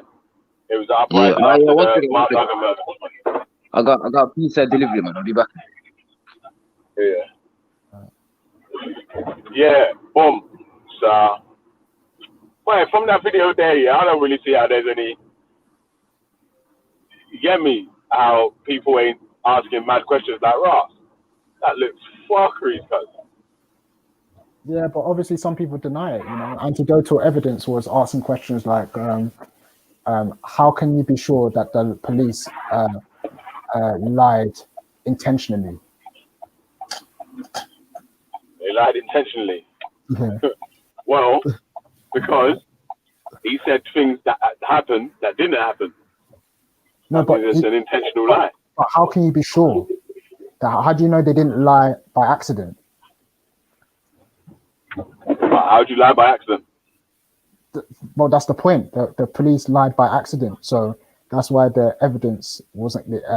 When they first gave the report that Mark Duggan shot someone, it was But an I'm saying, accident. how do you lie by accident though? Like, I don't how know. do you lie by accident? That was anecdotal evidence question. That was the got you question to Shakara. Oh. You see when acting too smart. Okay. Oh my days, that was the funniest question I ever read out. How do you know, Shakara? How do you know that they didn't intentionally lie? Oh my days, that was so funny. Oh my days. Oh. There's fucking no fucking aircon in this van. It's starting to rain now, man. So I might cool it down a little bit, man. But my phone get bloody hot, man. You know? Okay.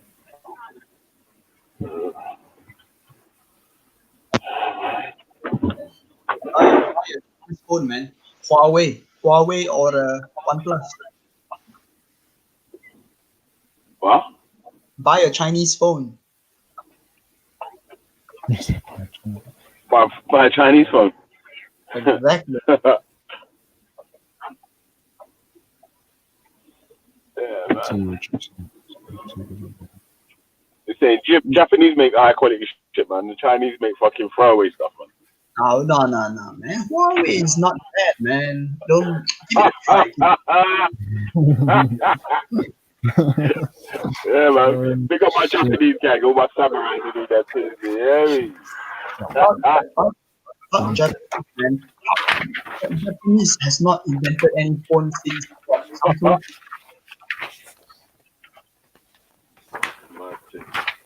Juice, no? Juice it.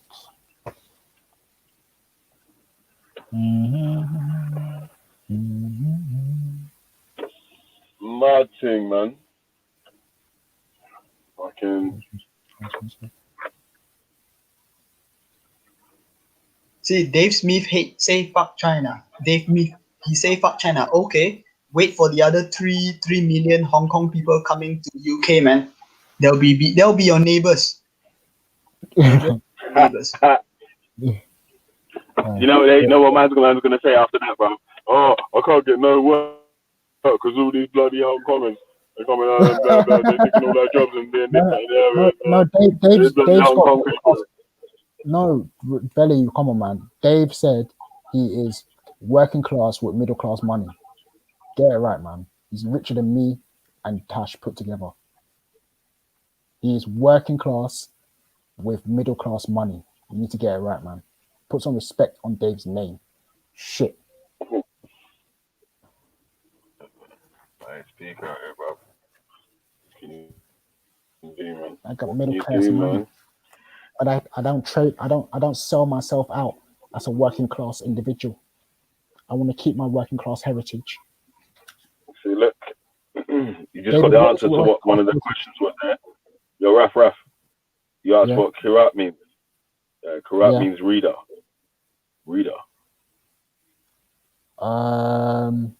So remember when Hijab was doing that video with Yasser Qadi? Yeah. Where he was asking him about the pronunciations and whatnot and everything, and how Yasser Qadi was saying that actually the Quran might be not properly recited today, the way we think it was actually supposed to be recited. That's what I was trying to get at onto this about that conversation up again, innit? Wanted to get people thinking like, oh, so you're saying the Quran has been changed? Shit, that man was trolling fucking Muhammad Hijab, innit, man? And let me send you the video. About that still. That's how you know them man are arseholes, you know. Man will troll everyone still.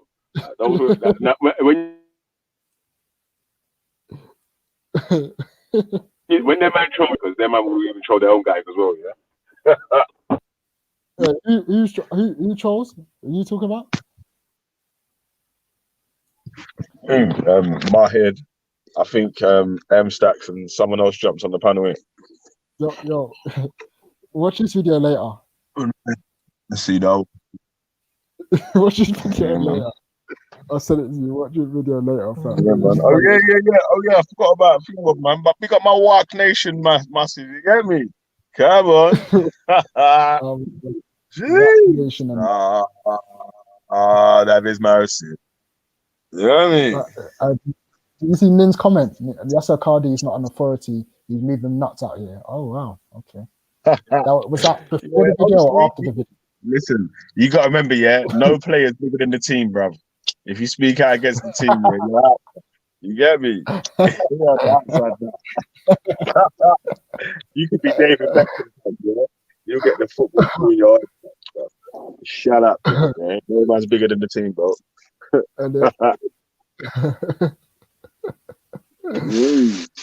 Yeah. Watch my video later that I sent you. Oh, what's up, man? That's funny as fuck, man. Oh my days.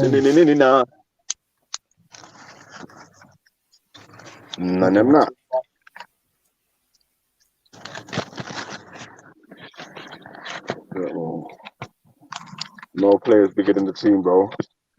That's why the house always wins. You get me? That's why the man them stay in line, fam. Because if you go against the team, boy, you're on the outside. Hey, yeah, man. You don't want to be on the outside, man. That's a What's cold my world out connection to Somali Christian TV?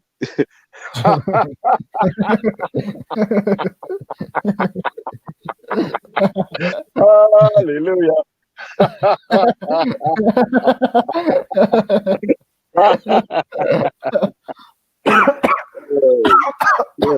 Oh shit! Is the actual page Somali Christian TV? Oh my days! Yeah, man.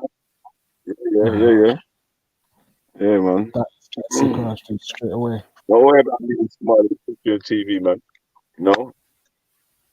So I just know that there's some good Christian Somali brothers and sisters over there. Yeah. And I support them in their venture. Even Dave, what's that guy's name? David Wood is part of doing interviews with these lot. Shit, boy. Yeah, man. My team. Somali Christian TV. I'm trying to find the Somali atheist group, man. I found one actually. Yeah, Somali that's the Whack Nation, man. That's the Whack Nation gang. You get me? Yeah, come on, man. Yeah.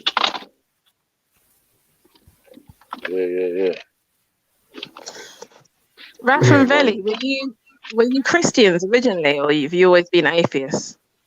Yeah, I was brought up Christian. Yeah, I was Christian. Well, I went baptized on that thing, but I was in a Christian household. Well, in a half a Christian household. My dad was a Christian. But,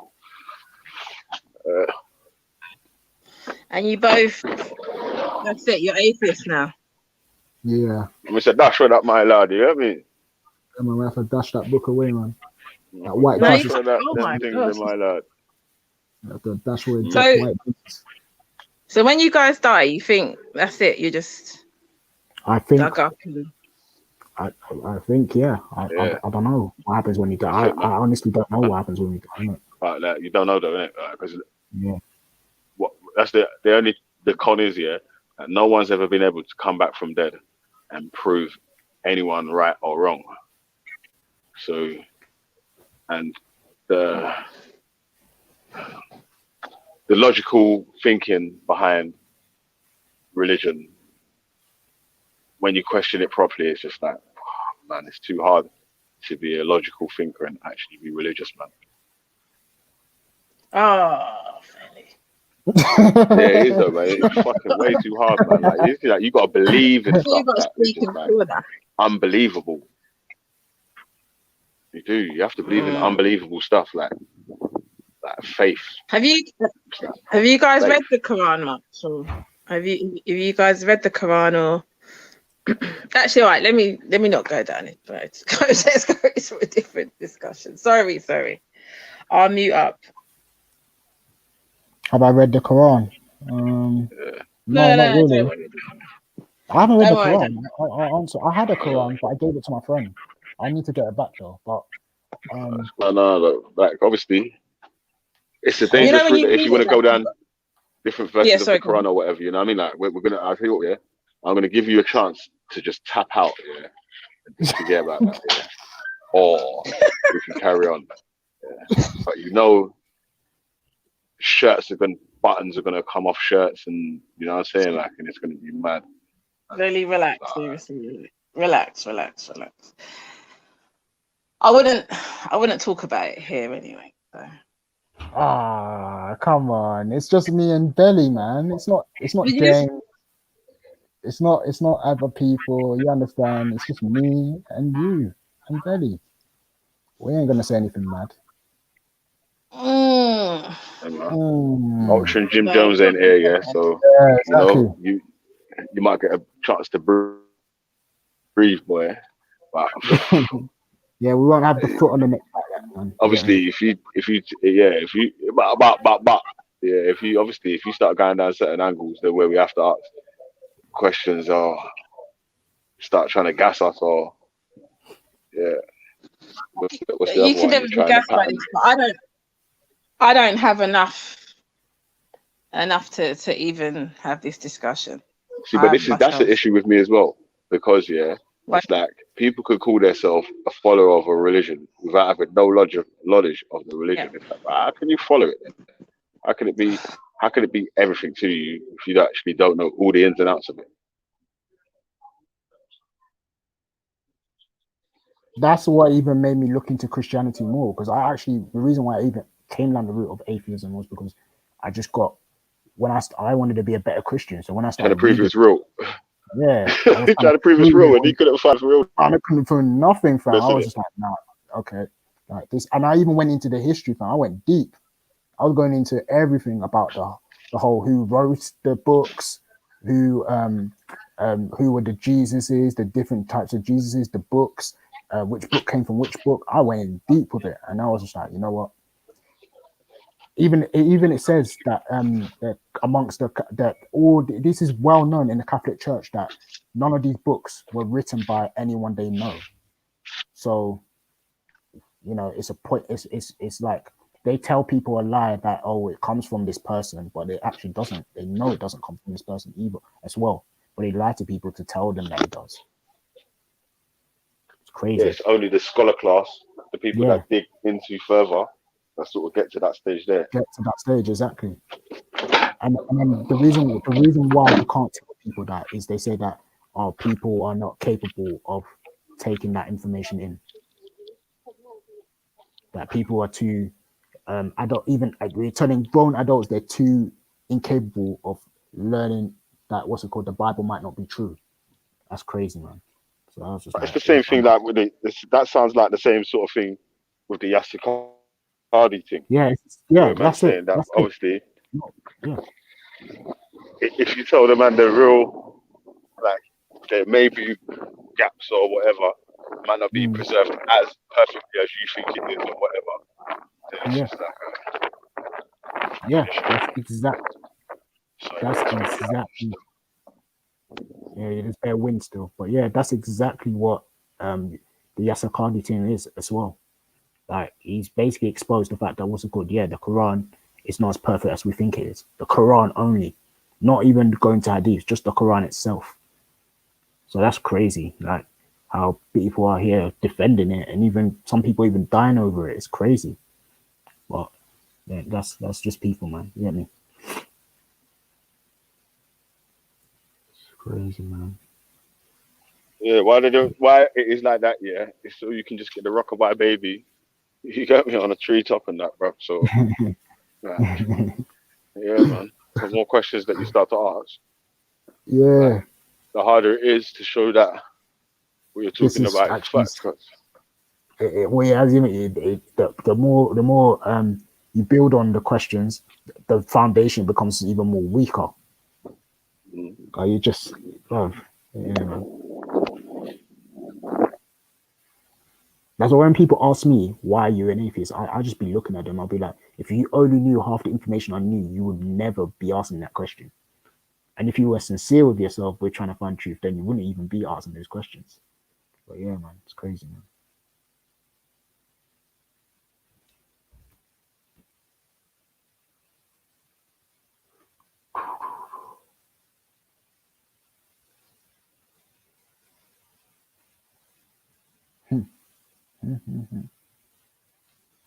What do you say about voodoo?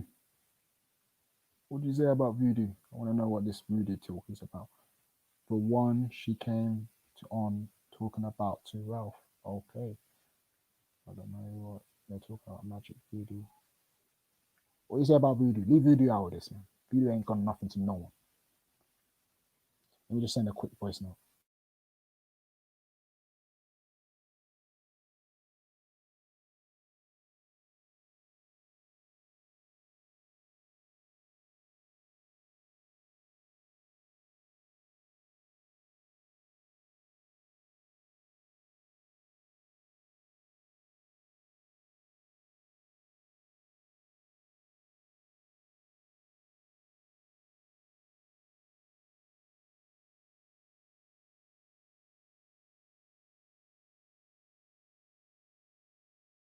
Yes, Fairly, what are you saying? Is my internet booky? Can the people in the chat hear me? Put a 1 if you can hear me, man. My internet, like, Fairly's bare loading up and that. I don't know what's going on. Oh, he's probably on the underground. Who's on the panel wants to talk to me?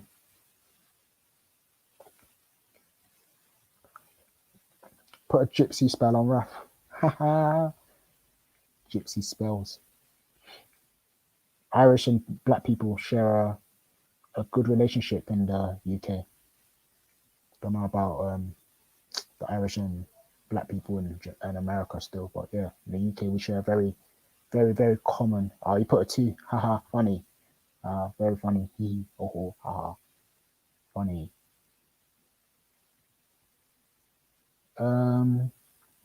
What else? What else? What else?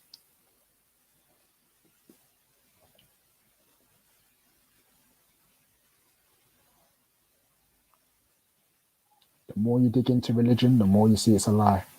The more you've been poisoned.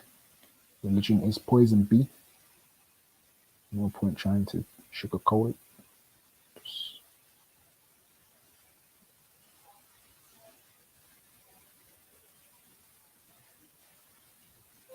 Where's everyone gone, man? No one about, yeah? Atheists believe in the unbelievable. I'm out for like 15 minutes. Need to do some meeting, conference. I'll be Okay. right back. Alright, take your time, man. Man said I go to church in Lewisham. No, I live in Sutton, B. SM. I live in Sutton, G. I'm a Christian. No way. No way. I'm not a Christian. I'm an atheist, man. Tell you that now. There's nothing like religion out here, man. Religion is poison. Religion just makes you too content. It makes you say, "Oh, don't worry. They can continue to violate me. Don't worry. I've got a special place when I die that I'm gonna go to." No, man. You don't know that for real. Get me? You might start making changes now, so that at least the people that you know after you will have a better life. So yeah, no way. No way am I going to be going back to religion. No way.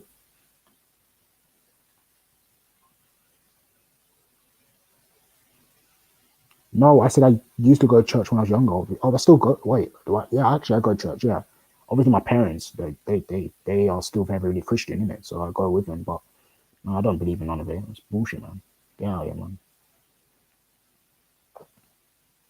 I was brought up a Christian. Even Reddy told you that he used to go to church when he was younger. So it's not like we're not saying anything mad. Even James Jones still goes to church. He's an atheist, so doesn't believe in it. But yeah, he still goes to church.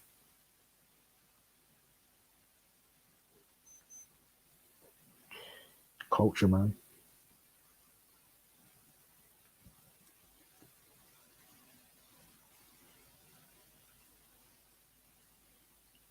Do it, Flo. Oh, go on, Louise. When you coming on the panel? I think you've been groomed by G Block in there. I've been an atheist before I used to come on G Block, man. I'm 25. I've been an atheist since I was 18, 19 actually. 19, yeah. Around that time. Even probably before that, I was questioning bare stuff about religion. I was doing bare research on it. I remember when I was one of those atheists that used to go around debating everyone, man. It was the good / shitty old days. I've been debating religion since I was 18, 19, bro. And I was an atheist then. 25 now. Well, technically, I'm not 25 till September. But yeah, I'm 25 soon. Next month, I'll be 25. Juice Sports 27. What does Juice Sports 37? Dave agrees with the number. Dave agrees with 37 words.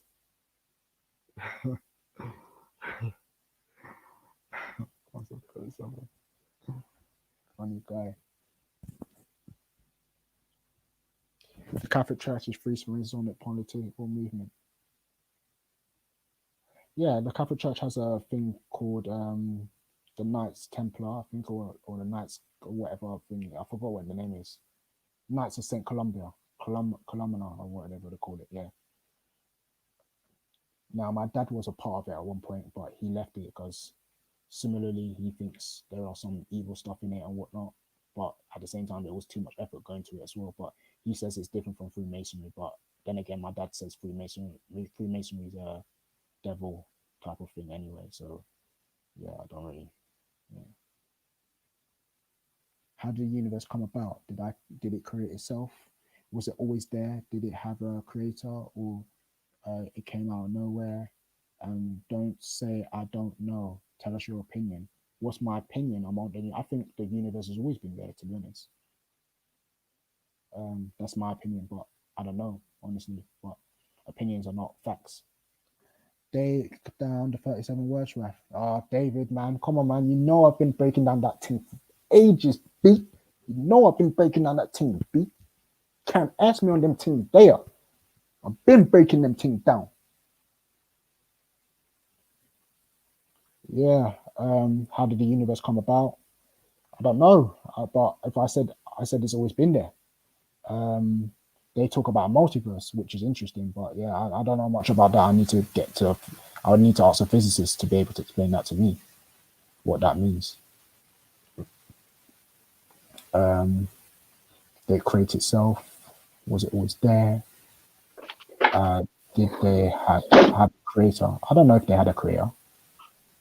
I don't know if the universe has a creator. Could have a creator, but what's it called? Dean's asking me questions about atheism and logic and whatnot and everything. And then he said it's always infinite regress. So logically dead out of the water. What do you mean like that? Like I don't get it. Like then those questions have always been answered by atheists, man. Like no one knows. No one knows how the universe either came about or if the universe has always been there. For my opinion, I think it's always been there, but everyone will say something different in it. You know what I mean? Like yeah, so I don't know.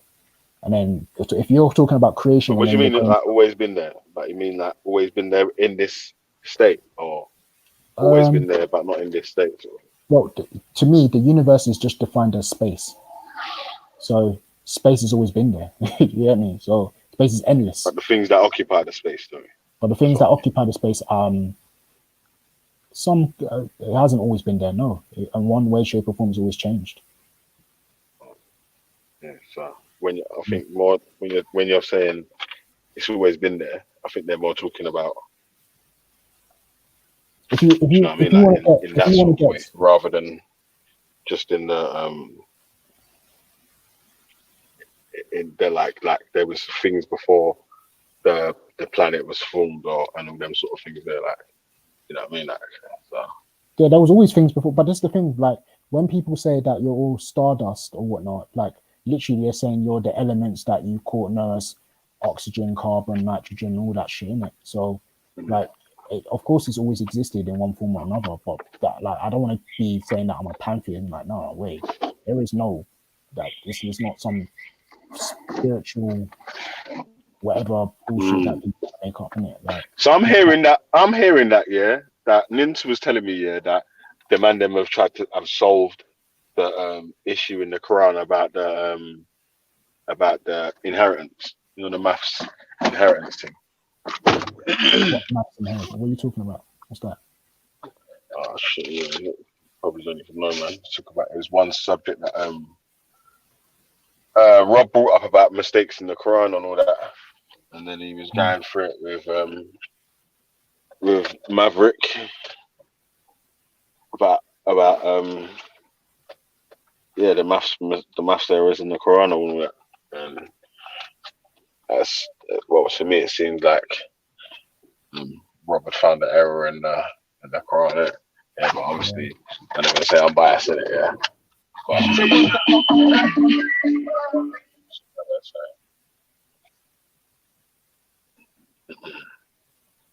yeah. So yeah, so that was that, man.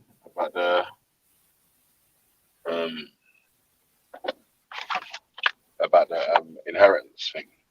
So there was a certain equation that was supposed to be done when inheritance was given out to a certain amount of children. If you have a certain number, it doesn't always work out. You know what I mean? Like, you either have to give too much or something. You know what I mean? Like, so if more than 100%, it works out to be. Okay. Oh wow. So that's the error in the Quran. Well, there's many errors in the Quran when they talk about what's it called?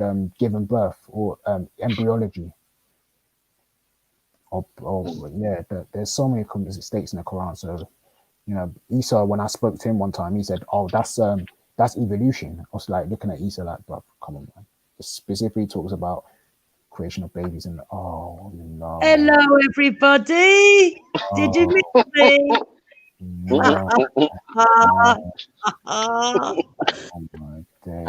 You know you did. Admit it. Fuck. How can you not know about the numbers, Raf? How can you not know about the story in the Quran where when they give out all the inheritance, it doesn't add up to the whole? Yeah, but that's the Listen, that argument went on for about 2-3 weeks, man, on G Block. Oh, is it? Yeah, man. I probably wasn't there. I don't know. I'm always there every Obviously, day. that counters onto Rob already. He's like, who robbed the ex-apartheid police officer? Yeah, man. Hey, Rob, not getting no blind. You get me? Shit.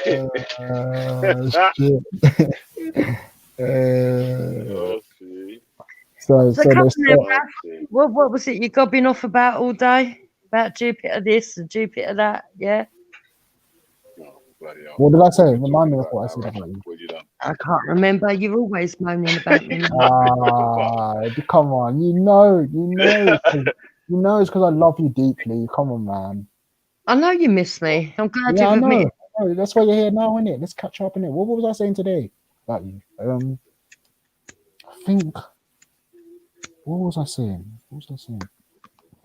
Big up man, last Stu Brand. No, I can't actually remember what. I don't think I actually said anything about you today. I know you're a bit starstruck now. I'm starstruck, yeah. What is it? Yeah, I'm really pushing my luck tonight. Come on, trigger. You have to trigger. It won't be worth my time if I don't trigger someone. You can't trigger me. Yeah, you might trigger. No, I can. I bet I can. Yeah, go on, trigger me now. All right. Let me just light my fag and I'll think of something to trigger you. So racism doesn't exist. Hey, Raf, have you heard of it? Have you heard of a guy called James English? James English. Does a podcast, man. Interview. Oh, is he the Dragon Daddy or something like that? I don't know if he's got is it called the Full English? Is it called the Full English? I think so. His name's James. No, it's called Anything Goes with James English. Yeah, what about him? No, he's got some bad boy interviews on there, man. Oh, okay. I was watching, man, about some of the UK, got ex-UK gangsters. But he had one dude that was on. There's a guy called Sean Atwood. Yeah, Sean Atwood. That one's bad as well. He's got a bad boy fucking podcast as well. Yeah, he's fucking American. Hey, listen, yeah. Speaking of Sean Atwood, yeah, he had an interview with one guy. Yeah, he's basically American, isn't it? Yeah, but he was born in England. Spoke Gaelic as well. Yeah. Moved to America when he was young. Joined the Marines. And then went jail for a murder, innit? Yeah, that like he didn't commit the murder, innit? It was his wife and the next girl done a robbery, like a credit card scam on some guy, and it went wrong, and the guy died or something, and he took the blame for it. Yeah? He fucking done like mad time in jail and that, yeah. But he was telling this story about the jail, innit? But he was a fucking Marine. He was fucking up man in the jail, boy. This thing was mad. Shit. Yeah, he was fucking up man in the jail, man. Like jail stories like that on the fucking podcast. I was listening to that James English podcast on Sunday about one dude who started up a shoe company. He was on that some program called something Essex or something like that. Yeah, something about Essex. Yeah, my girl used to watch it all the time. And Yeah, man. Just his company's busted. Fucking smacking it, man. Got shoes all over the place. What? Just a shoe? What's it called? Shoe brand. I don't know what his shoes called. I'm on the podcast. I'll tell you why I clicked on the podcast, because I just woke up, and I thought I see James English interviewing Timmy Mallet, and I was like, what? Oh, Tommy Mallet. Tommy Mallet. What? Timmy Mallet? What a wackaday, Oh shit! I wanted to see what's he done? What, he can't be an ex-gangster or nothing, man. Fucking hell, what's he done? But it was some young dude instead. I was like, oh, his name's Tommy Mallet. Yeah, he's on Early Ways Essex. I used to watch Early Ways Essex back in the day still. Why? What was he going on? Apparently he comes from a bad boy family though. Oh my god. Yeah, no, he was talking about how he moved to Essex and Bloody hell. how he started his company and all that. Northampton, right, is going to be put on lockdown because 300 workers at a sandwich factory that supplies M&S is tested positive for COVID. Shit, boy. That's a bit scary, isn't it? What? You say? How much workers? That's a bit scary. 300 workers got tested positive for COVID, and their sandwiches are supplied to M&S outlets. Is it? All those middle class people who go and buy their sandwiches. Yeah. Hey, Rafa, be careful when you buy your sandwiches, bro. You know what I mean? And Jan, you know Jan's buying M&S sandwiches.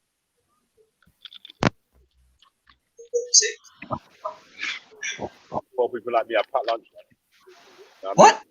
I can't hear you. I said, I know Jan has M&S sandwiches because he's middle class or upper class. No, man, I don't eat all this shit, man.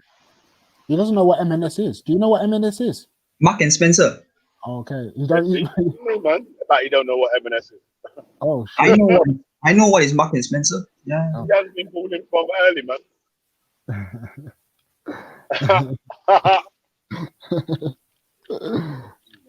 Here we go. Yeah, what was Yeah, but it's literally because I thought it was Timmy Mallet. Yeah. And that was it. I'm sure I see fucking Stu Vance in the fucking in the comment section. I just see him now, innit? Oh yeah, see you on Sunday. I think of him. I thought it was Timmy Mallet, but it weren't.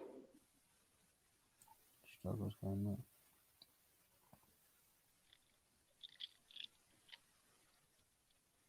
Cannot stand people that push money and material things. Yeah, his podcast. Hey, you're talking. Your mic is low, bro. You mean? Mm. Yeah, car. My mouthpiece is all the way down. Yeah, wait, hold on. Can you hear me now properly? Yeah, that's better.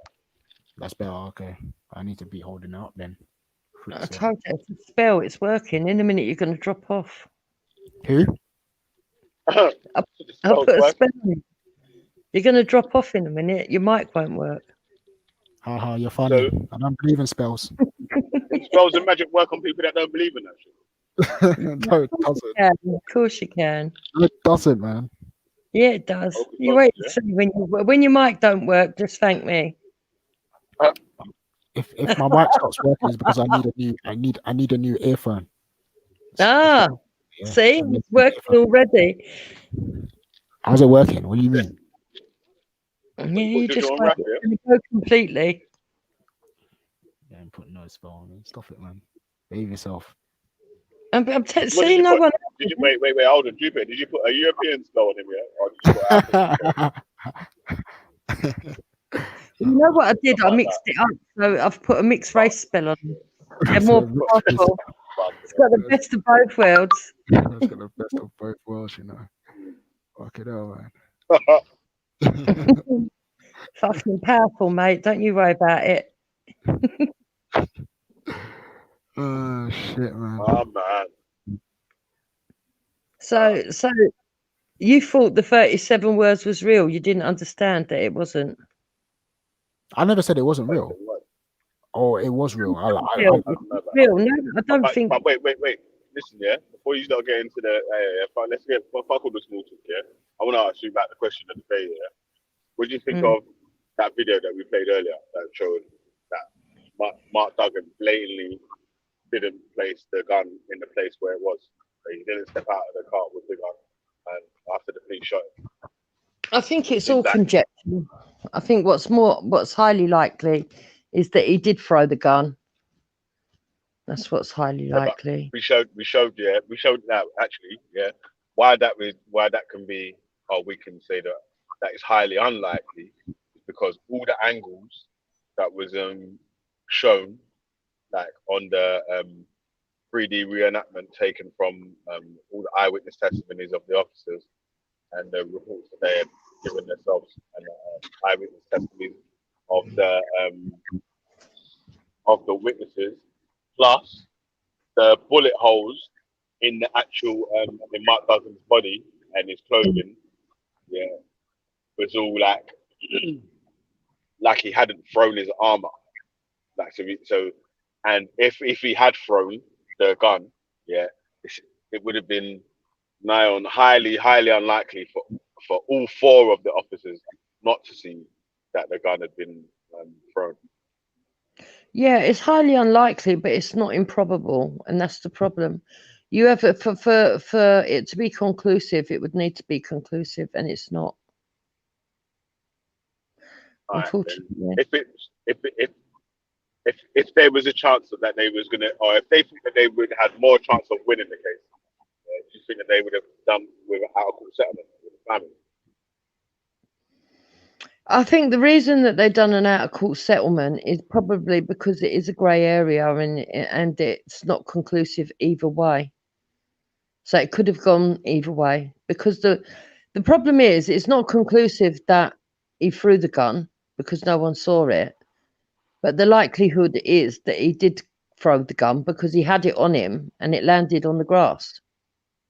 All right, but would you say that another thing that says that it's highly unlikely and even nigh on impossible that he threw the gun is that there's none of his DNA evidence on the actual gun? No, because the sock was on the gun to make sure that DNA evidence wasn't going to be passed on to it. So it's perfect. Did you see where the sock was on the gun? Yeah, but it's perfect. Yeah, but why do you think he had his hand? It's gonna cut out. But Raf, hold it up. Yeah. Where were we so far? Well, I was going to make the point that the reason, I mean, he's saying, yeah, but the sock was on the end of the pistol and therefore he would have held it at the other end. But why do you think he had his hand in the pocket? That's because he was holding it there. Oh, that's the thing. Like, if he was holding it, then what's it called? That you're suggesting that he was going to probably hold it to probably shoot at the officers, right? No, I believe his intention was to throw the gun so that he wasn't arrested in possession of the gun. So I think what he probably did was he had the gun under his coat. He picked it up, had it under his coat, was holding it with his hand in his pocket, holding it because he knew one end of it didn't have cover, and he didn't want to put his DNA onto it. Grabbed it with his right hand and then threw it. Nobody saw it, but he did throw it. That's what I reckon. That's impossible because they said the moment he got what's it called? The moment they stopped to actually come out, as soon as he stepped out the car, they shot him there. Yeah, I believe they saw the gun and overreacted. But they said the moment he stepped out the car, so it's not like they even had a chance to say to him, put down the gun. They just shot him there. That's the point. Yeah, I know. I reckon he threw the gun as soon as he got out the car. He what? You reckon? I reckon he threw the gun as soon as he got out the car. Well, he couldn't. He couldn't. That's what they're saying. They're saying that when they went through the scenario, and this is what I'm saying, like the report, like you're saying he threw the gun, but the report makes it very clear that it was impossible for him to throw the gun because of the fact that when the shots would happened, if it's either he threw it before he came out the car, and that's impossible because as soon as he stepped out the car, they were already there to shoot him. So either they're saying that he threw it whilst he was stepped out the car, then the police would have seen it, and they threw it whilst he was after the first shot, then the police would have seen that then, or they threw it after he took the second shot, which was the fatal shot, and the police would have seen it then. And even the report said that one of the police officers said The only thing making it unlikely is the fact that none of the police actually see the gun being thrown, but the gun was seen. So if they saw the gun, but after that said somehow didn't see when he threw it, doesn't that make it sound weird? No, because the police officer claims that he shot because he saw the gun. Yeah, he claims he shot because he saw the gun, but he didn't see him when he threw it. How does that doesn't add up, Jupiter? You know that doesn't add up. It means that he's a truthful policeman, because if he was going to lie, he would lie in his own favour and say that he's... That's the point, he lied, because the point is that if let's say the scenario went down the way you said it, the gun wouldn't have been 7 meters away from where he supposedly had it. So that's impossible for them to miss him from the gun. And also the gun should have been near him. Yeah. 7 meters is not far. It's not far at all. Jupiter, where I'm saying 7 meters in terms of like I think when they said 7 meters, they were talking between the fence and the ground. But I'm like, it was far enough from the car where like they would have definitely seen him throw it. And the officer even said it there. I would have seen him throw it if he actually threw it like they're saying in it that he did. But did you watch the video when we first played it earlier? You watched the whole video? Yeah, I watched it all. All you've done is prove that the police officer didn't see that the gun was thrown. You haven't proved that it was impossible for them to find. You haven't proved that. I tell you why it did prove that it was nigh on impossible. Yeah, I would even say that it's more than 90% possible that he didn't throw the gun, because like the angles where he got shot, so when the bullet passed through him, for him to throw the gun. The shot was right. Listen, with the first shot or even the second shot, if he threw it, remember, because they replayed all the scenarios just to be fair, and obviously to make sure that they covered all angles. But they replayed all the scenarios, the possibilities of him throwing the gun when he first got out. Of him throwing the gun when he steps out. Of him throwing the gun before he got out. Of him throwing the gun when he first steps out. And of him not having a gun. Obviously the one that sort of lined up was the one with him not having a gun. Yeah, I beg to differ, because I've heard a lot of people that have got stabbed or shot say that they didn't even realise they were stabbed or shot until there was enough blood loss for them to sort of like realise, and that they've still carried on running. I mean, even in the case of Stephen Lawrence, when he got stabbed. Let's focus on this situation. Let's not go to Stephen Lawrence. He ran for a very long time, not realising he'd been stabbed. So when you get stabbed or shot, in some cases you don't feel the pain. It doesn't stop you. The adrenaline, it's already gone through your body. If he was already sort of like thinking about getting out, throwing that gun, it's quite possible he got out and threw the gun, even with a gunshot. I don't believe it would have prevented him. Especially where they said but with the angles that was shown on the reenactment that was made, the 3D reenactment. Yeah, he got shot. Angles, to me, he got shot as he was retrieving the gun from under the coat. And basically, what he was doing, he was with his right hand. See, but then even that, shot while he was retrieving the gun from underneath his feet. There should be at least either DNA, on the gun. Number one, No, he would have grabbed it from the second. With the gun, should have seen him throw it, because he was face on. The second officer that was in front of him should have seen him throw it. The third officer that was behind him might not have seen him throw it, but we should have seen it fly, because he was behind him when he would have been throwing his arm up, and he didn't see his arm rise up or nothing like that. All the angles where he got shot at for the second time, means his arm would have been coming from in the air. Do you know what I'm saying that? And his arm wasn't. His arm was down low from when he got shot the first time. Obviously, he's lifted up his arm on a trying to protect his body. Because obviously he's just been shot in it. And then when he got shot the second time, he's dropped in it. He's dead. Yeah. The probability is that he threw it. That is the probability. But Jupiter, that's the point. You Like, know that little pussy old Captain Bloodfire, man. I don't. He gets on my nerves, you know, with his divvy voice. You see, the thing is, hold on. Jupiter, don't. I mean, really, yeah. Don't listen to the people in the chat. They want you to reply. That's the point. But yeah, Jupiter, like, you know, this evidence that was shown, that video was what was used to get him a settlement. You know that, right? The reason that he was given a settlement was probably because that there was a likelihood it could have gone either way. And the reason it could have gone either way is because there's not enough evidence to prove that he threw it, because no one saw him throw it, even though it was probable. But there's not enough evidence to say that it was planted either. So No one said, yeah, obviously, but like they said that we're conceding the fact that he had the gun, but the point is that what's it called? The gun got as far distance from the car, and no one saw him throw it, and no one saw him. So that's a bit weird that no one saw him throw it and whatnot, but it got that far away from the car, and then even the image of the so-called witness report who filmed it, the thing, said that in the video they couldn't even see if the gun was on the grass, and not only that, in the video itself it was edited. yeah, So there's a lot of things. There's a lot of things that are unsort of included. There's a lot of things, but that doesn't mean that the gun was planted because you can't prove it. But it also doesn't mean that he threw it because you can't prove it. But the most probable likelihood is that he threw it because the gun was spotted on him. That's wrong. You saying the most probable likelihood that he threw it is wrong, because the most probable likelihood that was proved in that scenario is that he didn't throw it.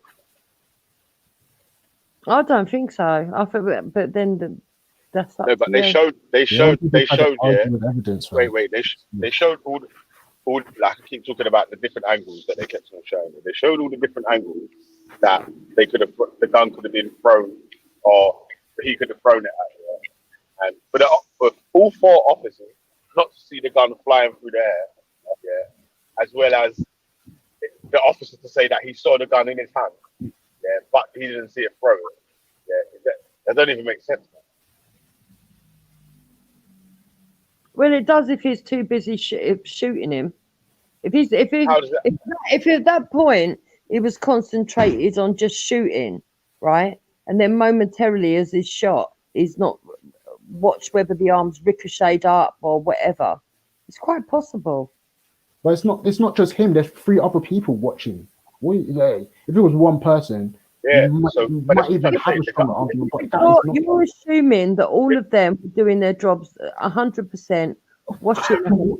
They're trained to do this. Trained on his arm. You're all assuming that that's what they were doing at the right moment. They're trained to do this. It's not like they've come across weird. Human beings often. Look, let me just finish. There could be a situation that happens in any situation, and you could have 5 witnesses, and those 5 witnesses could all swear dead that they see something slightly different. So humans are not perfect. Yeah, but for me to assume that what's it called, basically the most probable argument is the fact that he threw it, even though what's it called, it's also they did that those witnesses didn't see it, and not only they didn't see it, that what's it called, when you look at the video that they showed to show that what happened after the aftermath of the shooting, that what's it called, it was tampered with. That, come on, man, you've got to see that it was put. Not that it was definitely tampered with. It was a possibility. It was a high possibility that they had time to tamper with it. There was a cut in the filming, and there was blind spots where they could have had access to the taxi. Plus, that's not a high probability. That's not a high probability. It was tampered with. That was what it showed. It wasn't some high, but no, it was definitely tampered with. They could show you that at this point this guy is supposed to be there, but the next literal second that happened, he's in another spot. That was tampered. Oh, no. Oh, yeah. You mean the cut in the film, yeah? Yeah. You meant the gun moving of the gun. Oh, yeah, my bad. Yeah. The cut in the film, yeah. Yeah, that was tampered with. So that means with the cut in the film and man walking and being in that sort of position of being able to take the stuff out of the car. Hold on. Let me finish there. Yeah, with the cut in the film and with it being with the officer being in the position to be able to access the car to get the gun and making a signal towards the officer on the other side. You know what I'm saying? Like, it seems like there's at least a higher probability that they threw the gun, that they moved the gun there than Mark Duggan threw the gun there. Because when we was talking about the angles before, first of all, that his body was at when he got shot and all that, it was like, seems like it was highly impossible for him to do that. Highly impossible, but not impossible. Not impossible. Do you know why we say highly impossible? But you know what? What's weird though, yeah, is that you're gonna go with the smaller, minor percentage to say that that's more likely to happen, rather than saying that the higher percentage is more likely to happen. Like that's the probability, isn't it? The reason I say that is because the last known place that we see the gun was in the hand of the person that got shot. No, but that's not proven. That's not proven. Well, the thing is, why would the police officer say that he didn't see him throw the gun? Why would he say that? Wouldn't it? If it was going to be a setup, why not put the gun right next to the body? And why not just say that nothing about throwing? Why not just say that he see the gun shot him? It don't make sense why they would do all that. It makes sense because they know it's unlawful killing. They know it's not lawful killing. That's the reason why they. Hold on. The reason why they did it, Jupiter, is because they know that they weren't supposed to do that. They're not supposed to just come out and jump out and shoot him. They're supposed to at least give him a chance. Well, actually, they can shoot anyone if they think that their life's in danger. So if someone's armed with a gun and they think they're going to use it, they would shoot it. They would shoot. That's why he's saying that he saw the gun first of all, because if he's justified in making the shot. You know what I'm saying? Remember, he shot him. Yeah, the bullet grazed him. Obviously hit him, yeah, but went through and hit the fucking officer's radio. Yeah, and they put out a report first of all that Mark made that shot to the officer. Mark shot the officer and then they shot him. Yeah, but that's not what happened. But the fact of the matter is, if they were going to place the gun anywhere, they would have placed it next to him, not over in the grass. Yeah, no, they would have placed it over to him. But wait. Listen to this then. Yeah. So you're going to skip past the fact that they put out a lie first of all. Yeah. So remember you were saying that about the integrity of the police officer. Why would the police officer lie or whatever? Why would they lie about the first account first of all? And then when it comes to the inquest hearing, they've had to retract their statement because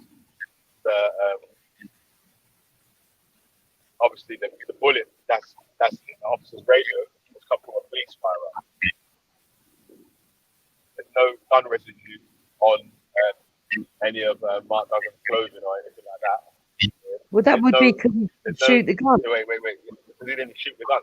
Yeah, but there's no DNA of his. There's no DNA on the gun. Like yeah, but that's because there was a sock on it. Or anything like that. Yeah. But there was only a sock on the end of the nozzle. Yeah, that's why he had to hold the gun. Like a trainer sock on the end of the nozzle. The whole gun. Yeah, that's exactly why he had to hold the gun for his pocket. It's obvious why he held it for his pocket. It's because the end that shows that he had the gun in his pocket. The end that had he didn't have. He didn't have the gun in his pocket. He didn't have. He had the gun under his coat. There's no evidence that he had the gun. He held. Yes, there is. The policeman see that he was holding it. The policeman said that he saw. No, the policeman said he saw the gun in his hand. He didn't say he saw it under his coat. He said he saw the gun in his hand. Well, I would imagine he means it in his hand. Look, if you put your hand in your pocket, and you want to hold something that's under your coat. Hold on. He was able to describe how the gun looked like as well. He said it had a sock on it. He said it had you could see the thing and whatnot. How would you be able to see the gun was visible? How would you be able to see it has a sock on it under your coat? But at Because night, what then, you- so boom. what All if right. these- Wait. Let's concede. Let's say he was holding the gun then, yeah.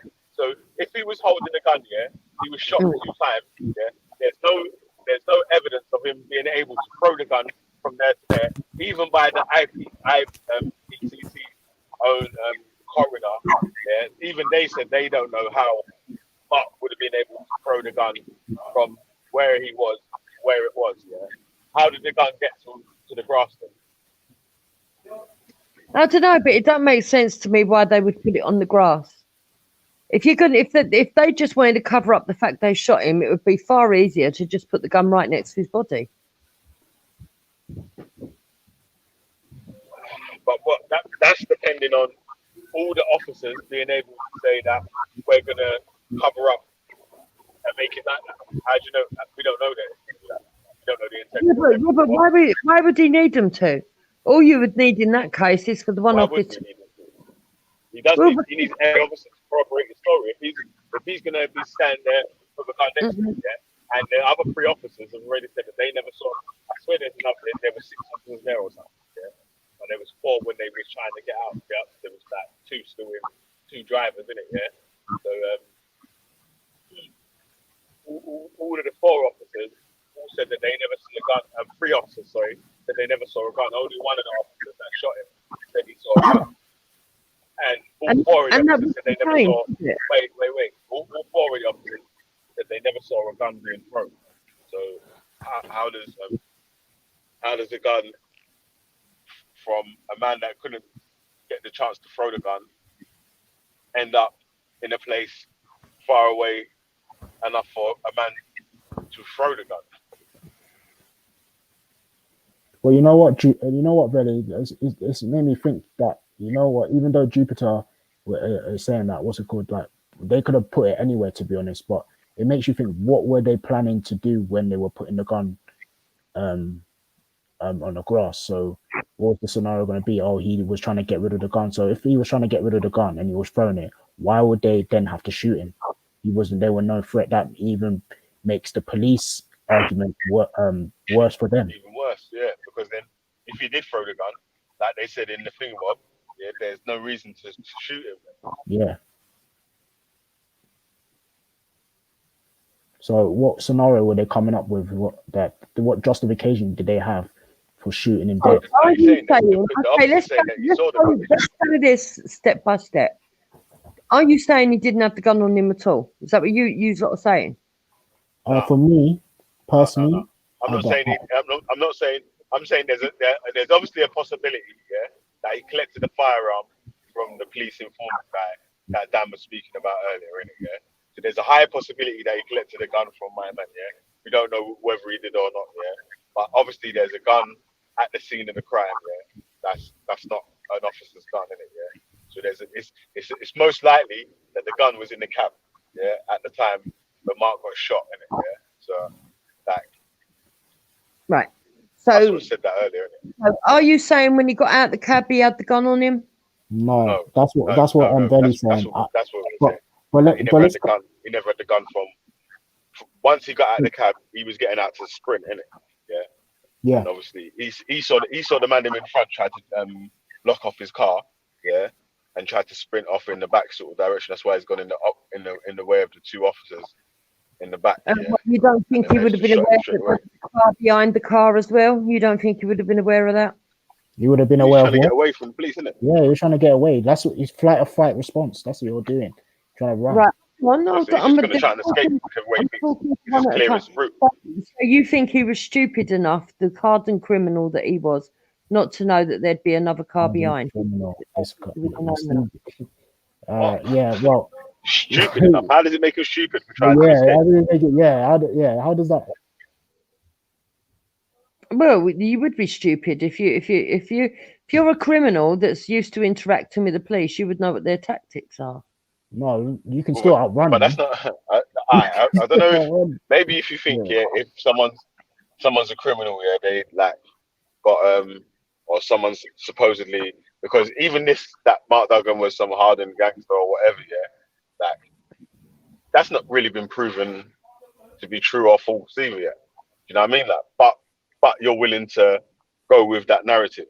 Like, but then when we've got probable evidence leaning the other way, yeah, you're willing to take the opposite side of that, though, the smaller possibility of it being right. With that, so it's a little bit skewed, man. Listen, I don't believe it is probable, but let me put it this way: if you're going to say, right, there was a cut in film, and if you're going to say that indicates that they were doing something dodgy at that time, why not just put the gun right next to him? Because then you wouldn't have to worry about people saying that they see him through it, because he wouldn't have thrown it. Well, that's the point. Yeah, well, they got to put it there. But he still has to have any his DNA on it. Like if he's just got, because if he's holding the gun with the flipping trigger the other way around, and the officer can see the trigger in the back of the gun, yeah, then I don't know. I believe again that's still enough. But listen, that's still. You're not listening to me. But listen though, listen. He didn't. That's what the officer said though. He said that he saw the parts of the gun he saw. It was like he saw it upside down or something.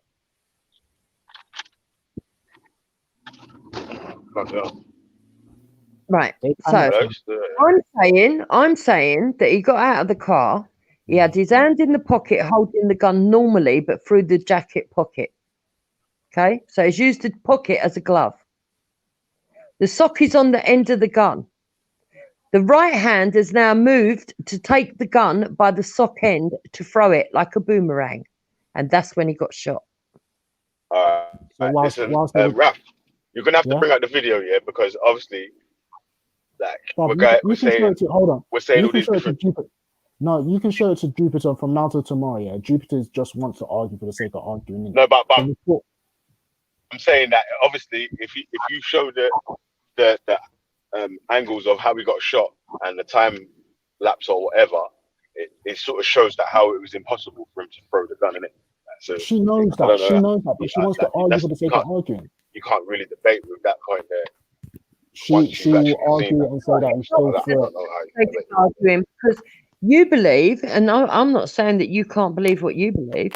You believe that it's probable the gun was never there, but then if that's the case, why was his hand arguing that though? I've conceded that the gun was there. You want to argue a separate point. I've conceded. You said you thought the gun was in the car. Jupiter, stop. Stick to the point. You see when you the gun was in the car. Like, it wasn't in his hand.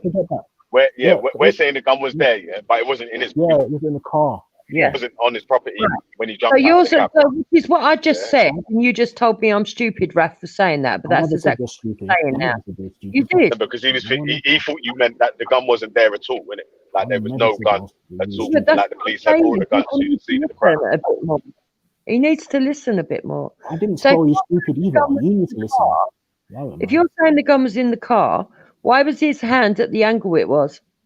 Why do they believe that his jacket and his arm was lifted up at the angle it was? He probably had his hands in his pockets, and then they just, before he could even react, they shot him, and he's pulled his hand to try and cover his. What angle was his hand at though? What angle was his hand and his arm? Like what was it at angle like he was reaching for a gun or like he was going to shoot or anything like that? That was what I was trying to say to you. What I'm saying is that the reason that his hands was at that angle is because he was holding the gun through his pocket and he was reaching to get it to throw it.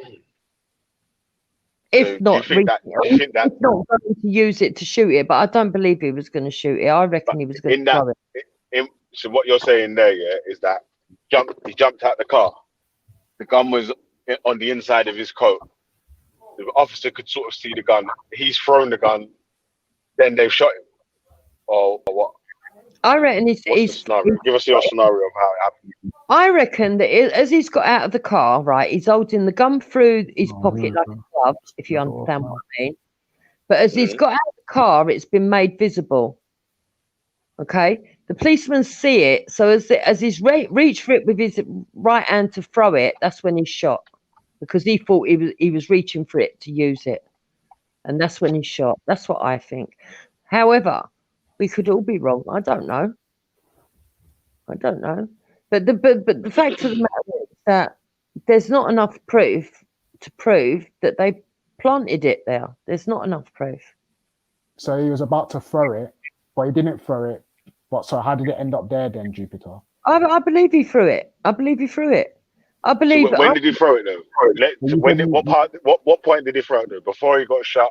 Before he got out of the cab? After he got shot? After he got out of the cab? Or I believe when did he he throw threw it just as he. I believe he threw it just as he got shot, and because he threw it from the end, the longer end that was covered in the sock, Raph, bro, I beg you bring out the video, fam. it went further because it was like a boomerang. You know, like when you boomerang, it can go. No, Yeah, it wasn't like that, still. No, bro, you have to bring up the video, innit, man? Because obviously the way GP Yeah, is describing what anyway, because happened I with, don't want to go on with cat shadows, so I'll come back another time. Why are yeah, you but the way running for?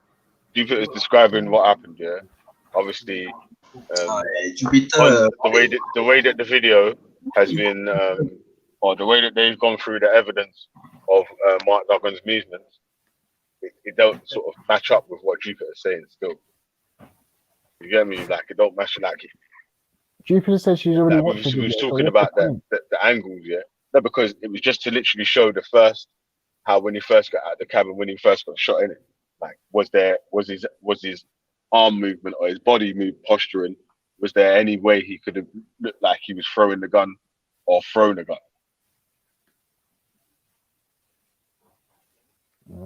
Honestly, I've got. Wait, hold on. Let me share it now.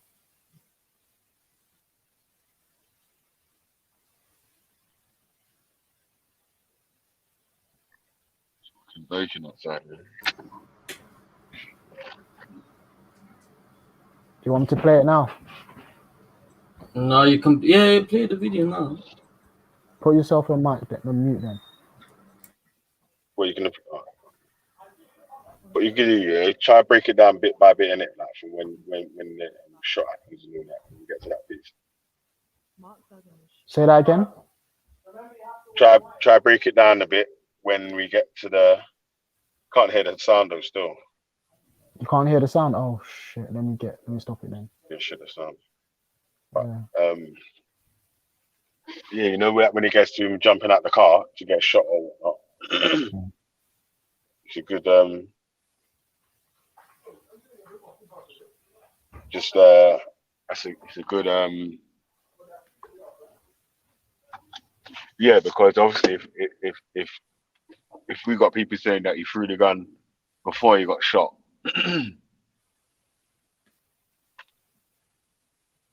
Yeah, I've shared the screen, Belly. So it don't match up with the eyewitness account, or even with the police officer's account. Alright, let me play it. On the 4th of August, 2011, in Tottenham, North London, Mark Duggan was shot dead by police after the minicab he was travelling in was pulled over. The first news reports of the incident said that Duggan had opened fire, injuring an officer. Newspapers labelled him a gangster, implying that his death was justified. 2 days later, the Metropolitan Police had still not contacted Duggan's family. Outraged, they led a protest to Tottenham Police Station, demanding answers. As their anger went ignored, the protest became confrontational, growing into the most widespread social unrest and police violence seen in the UK in a generation. Belly, where's Jupiter? Belly. Hiding in the trap, man. For fuck's sake, man. Bruv, but what's the point? I told you this is a waste of time, bruv. She just want to argue for the Just sake go of through, arguing. get to that. Skip to the bit where they're going through where he got shot and that, man. Oh, shit. Alright, cool. Wait, hold on. Bear notification. Over the next 4 days, 5 people lost their lives and over 3,000 were arrested. Lines of sight and other evidence narrowed down these areas. Somewhere in between was Duggan. To work out where, we created a precise 3D model of his body. Pathology reports described the location of the gunshot wounds. The first shot went through his right bicep, grazing the right-hand side of his chest. The second shot passed through his chest, exiting through the lower left-hand side of his back. These lines tell us how Duggan would have been positioned at the time of the first shot and at the time of the second shot. Pause it there, yeah? Modeling his jacket gave us more. So obviously, at the time of the first shot, he crouched down in it after he got shot. So it's not like he had just thrown anything. So his arm wasn't in the air or coming down. Yeah. You get me? Yeah. So this he threw the gun and then got shot. Don't line up with that, with how he got shot and the movement of his body. Yeah. So yeah, that's literally what man was talking about, isn't it? Yeah, but she was never there to actually argue. She just wanted to engage in a nonsensical argument because she has very biased views, and then obviously run off in it when she knows that she's going to be exposed. She said she's watched the video, so she knows exactly what the video is going to say, but she just wants to keep arguing the point. It's pointless, man. Waste time with people like Jupiter, man. Let's have a sensible So you know what? Yeah, what's weird? Yeah, though, obviously, yeah, because like, although some people might be fucking on leaning to this side, that side, or the other, yeah, like, you know, like if something, like when something's right or something's wrong or whatever, yeah, it just is what it is, isn't it? Like fucking, like all the other sort of shit that will come in, like whether I agree with man's way of thinking. What was he a Christian? Was he a Muslim? What do you know what I'm saying? Like that sort of don't matter at that time, innit? Yeah, it's like, was it a lawful killing? No, it weren't, because when he was shot, he didn't have a gun on him. Of course, and that's what happened with Reggie earlier on today. That's why I said to Witness, just stop asking him that question, because he knows his thing is not to be sincere. He already comes with a view. He doesn't want to. There's spare shine in my background. I don't know if you can hear it, but yeah, he comes with a biased view. Yeah, he just wants to say that the killing was lawful, because he didn't look into any of the information. He just argued with you for the sake of arguing. So Witness, just leave him. And that's the same thing with Jupiter right now. She just wanted to argue for the sake of arguing. Just leave her in it. The video's out there. She says she's watched it already. So why are you arguing with a video that actually got him a settlement? Like they've done the proper due diligence of research, and this is what they showed in court, and the court said, "Yeah, you're right." And then they said, "They needed Ralph on this beef, man." Sorry, he received a settlement. I said they needed Ralph on this beef. Yeah, they got out of court settlement. This video was instrumental in them receiving that out of court settlement. Okay, I'm gonna come up. I need to watch the whole video. I'm gonna be in the chat if anything. Oh, let me. Do you still want me? Do you guys want me to play the video again? Because some people said they haven't. Yeah, well, it seems like some people ain't seen the video, man. So just rewind it to the start. Let me start play again, it, and then I'll play it in it. Yeah, I'll play it all the way through in it.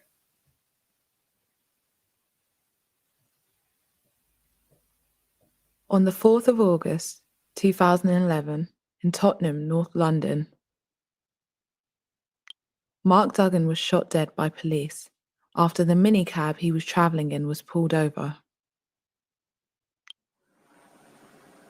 The first news reports of the incident said that Duggan had opened fire, injuring an officer.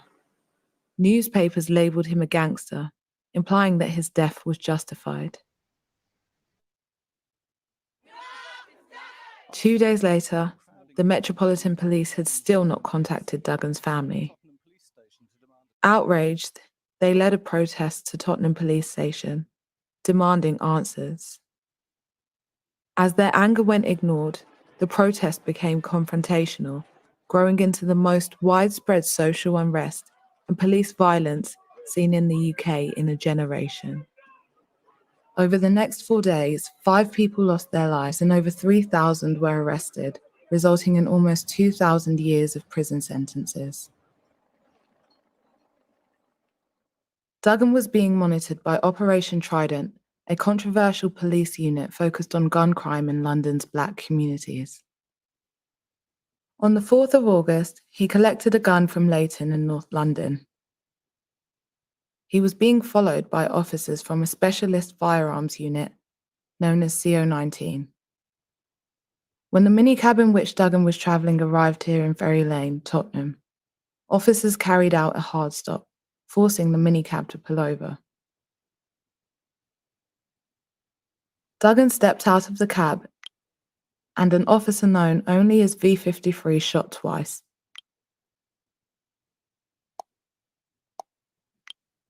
Killing Mark Duggan and injuring another officer known as W42. V53 later told investigators that he saw Duggan holding the gun in his right hand and that he felt his life to be in danger. But while a gun was found at the scene, it was found here, 7 meters away from the site of the shooting. The gun was covered by a sock, and no DNA evidence connected it to Duggan. Despite this, in 2014, an inquest jury returned a verdict of lawful killing. And a year later, the National Police Watchdog, the IPCC, concluded that Duggan had been holding the gun and was in the process of throwing it as he was shot. After an unsuccessful appeal against the inquest verdict, Duggan's family launched a civil claim against the Metropolitan Police, their last remaining legal avenue. Their lawyers commissioned forensic architecture to help them to examine the killing and to challenge the conclusions of the investigations that followed. Duggan's killing was a defining moment in London's recent history. But what happened and how it was investigated remains controversial. Even the judge who had overseen the inquest said, "I was left with an impression of some uncertainty about precisely what was being investigated, on whose behalf, for what purpose, and by what means." At the heart of that controversy are two questions. Could Duggan have been holding a gun? And how did the gun get to the grass? We started by examining hundreds of publicly available documents, including witness statements, diagrams, and expert reports. We travelled to the scene of the killing and took photographs of every part of the site. Using a process called photogrammetry, we turned those images into a precise 3-dimensional model. But with no video footage to rely on, we had to reconstruct the officers' movements from their testimonies. By analysing and cross-referencing their statements, we built a database which divides the incident into 9 distinct moments, from the perspective of each of more than a dozen different witnesses.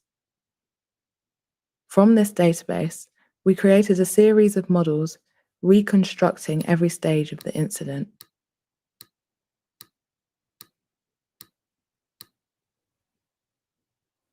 We then used plans drawn by witnesses to estimate the position of the 2 officers that were directly involved in the shooting.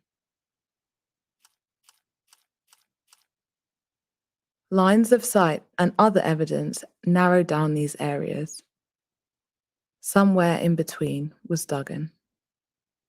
To work out where, we created a precise 3D model of his body. Pathology reports described the location of the gunshot wounds. The first shot went through his right bicep, grazing the right-hand side of his chest. The second shot passed through his chest, exiting through the lower left-hand side of his back. These lines tell us how Duggan would have been positioned at the time of the first shot and at the time of the second shot. Modelling his jacket gave us more details about his body position. These holes near the left-hand pocket suggest that at the time of the second shot, Duggan's jacket was folded back on itself, with his left hand across his chest.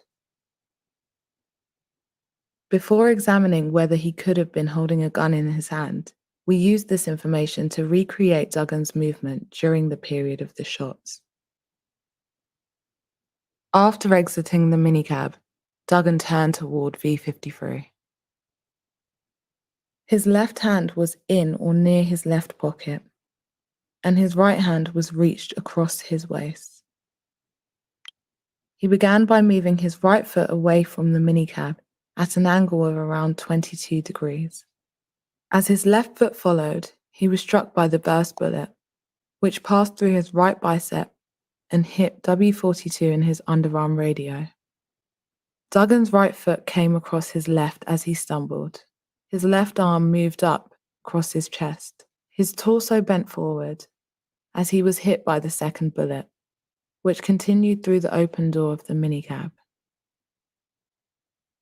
Here's that sequence again in real time.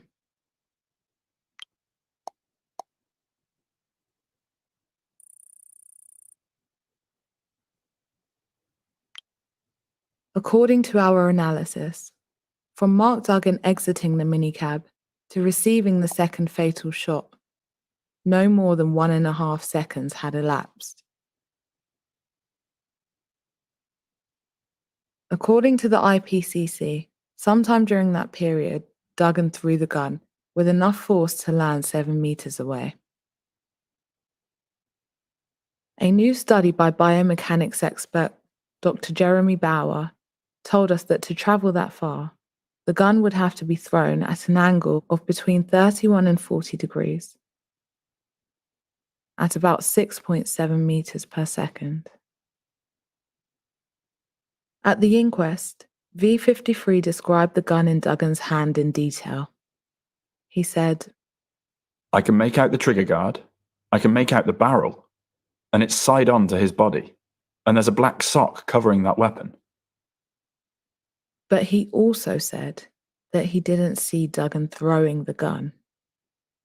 He told the inquest, "It would clear up a hell of a lot of stuff if I was able to say, yes, I saw the gun fly through the air and it landed wherever. But I didn't see it."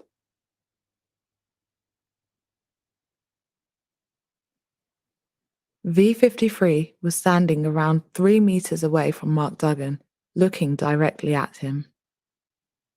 If he could describe the gun in such detail, is it possible that he missed it being thrown? What would the scene look like from V53's perspective? First, here is his view without a gun in Duggan's hand.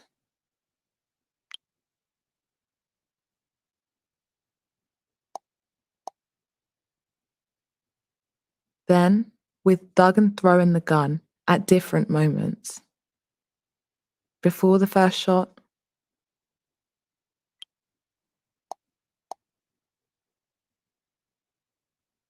after the first shot,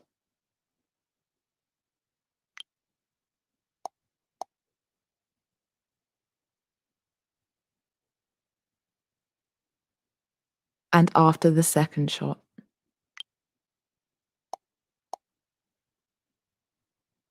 But a human's field of vision is not like what we see on a computer screen.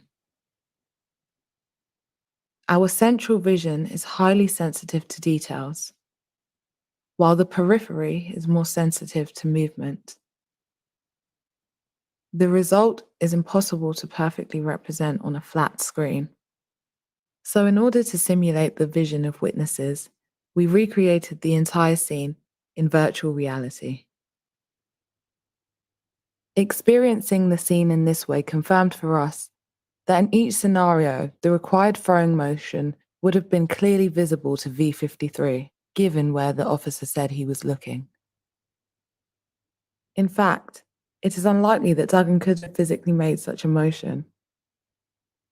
The forensic pathologist commissioned by the IPCC, Professor Derek Pounder, said, "I cannot conceive of how Duggan might have thrown the gun."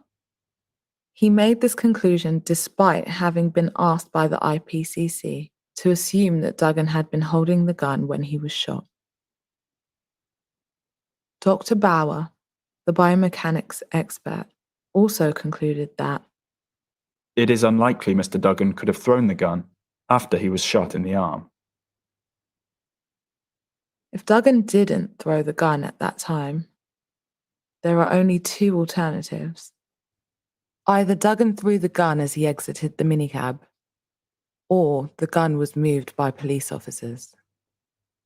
In both cases, Duggan would not have been holding a gun when he was shot and would have posed no threat to the police.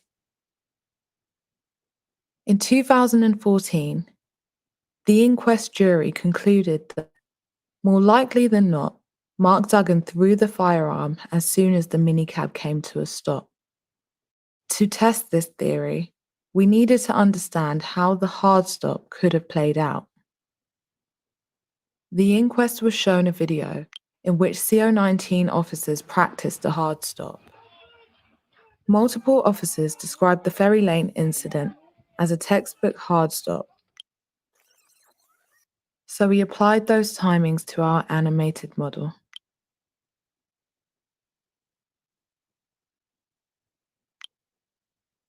The rear windows of the minicab, a Toyota Previa, did not open, so Duggan could not have thrown the gun until the minicab came to a stop and he opened the door. But if Duggan had thrown the gun at this point, would it have passed through the field of vision of any of the officers? We identified 4 officers who would have been best positioned to notice the gun if it was thrown at the moment that Duggan exited the vehicle. We replayed the scene from the perspective of those 4 officers. V53,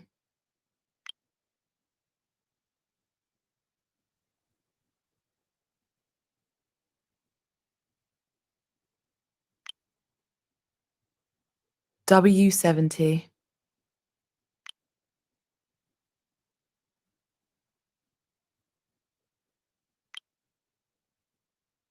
W56,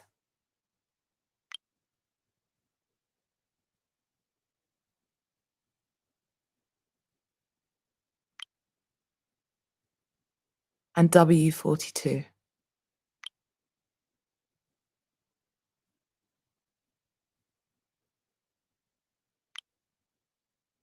None of these officers said they saw the gun being thrown. In fact, W42 told the inquest, There is no way Mark Duggan could have thrown the gun from the minicab and me not see it.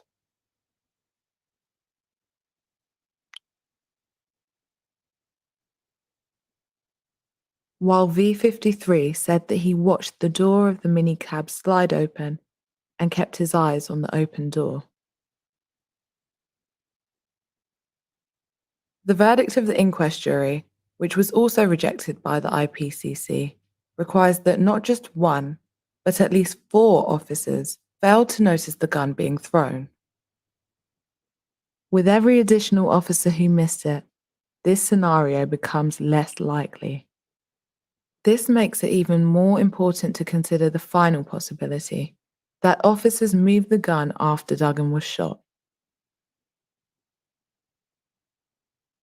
The aftermath of the shooting was filmed from the 9th floor of a nearby building by a member of the public known as Witness B.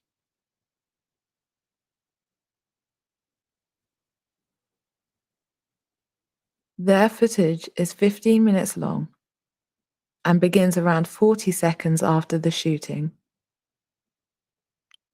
Based on this footage, the IPCC rejected the possibility that the gun had been planted, saying, There is no sign of any officer planting a firearm on the grass.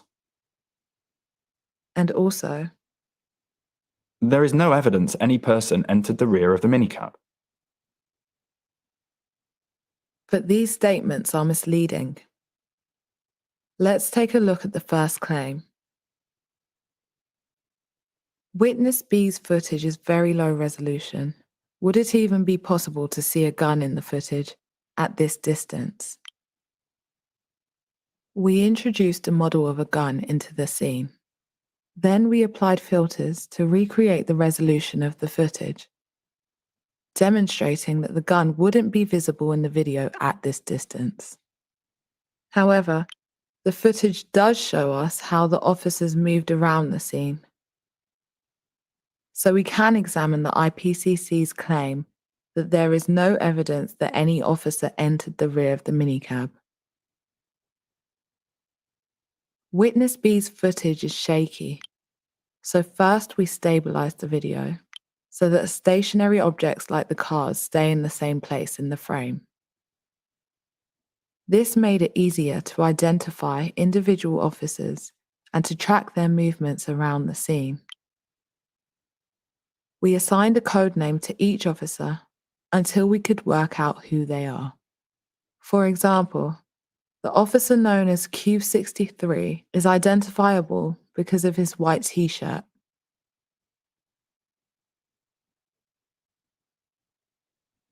Then we mapped the areas that would have been hidden from Witness B's camera. When officers drop out of sight within this red zone, behind the minicab and Charlie car, they could potentially have entered the minicab and retrieved the gun. We tracked how Q63 moved around the scene. Whenever he is partly or fully hidden in the red zone, his track turns red. Whenever he is visible, the track is white. We turned this tracking into a timeline and repeated this process for each of the other officers. This meant we could see when any officer was partly or fully hidden behind the minicab and Charlie car. In total, officers entered this zone more than a dozen times, but the IPCC did not examine these moments in any detail. These moments don't tell us that the gun was moved by police officers, but they do show that, based on the footage alone, the IPCC has no grounds to rule out the possibility that any officers entered the rear of the minicab. We mapped dozens of possible chains of connections by which the gun could hypothetically have been carried from the minicab to the grass. Here is a demonstration of one of them. At the time the gun was officially recovered, 7 minutes and 28 seconds into Witness B's footage, two officers, known as Z51 and R31, were standing on the green, where the gun was reportedly found.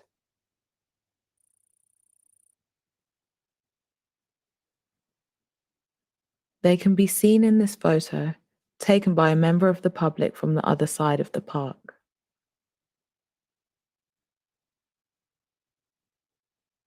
A few seconds later, R31 walks towards the location where the gun was found. If we follow R31's movements backward through time, we can see that 2 minutes earlier, he passed close to Q63. And around 40 seconds earlier, Q63 disappeared within the red zone for 12 seconds. This alone does not suggest that Q63 moved the gun from the minicab. But the IPCC cannot use Witness B's footage to rule out that possibility. The IPCC's investigators didn't only misread the evidence, the experts also failed to identify and examine something potentially important, a clear cut in the footage.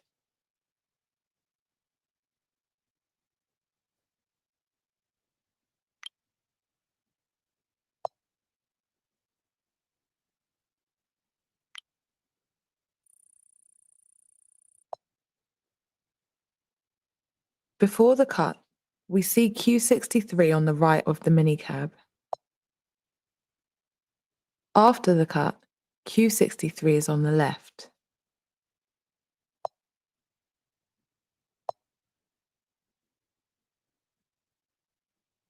In order to estimate the duration of this gap in the footage, we use the movements of another officer, Z51. He is moving at a steady pace before the cut and afterwards.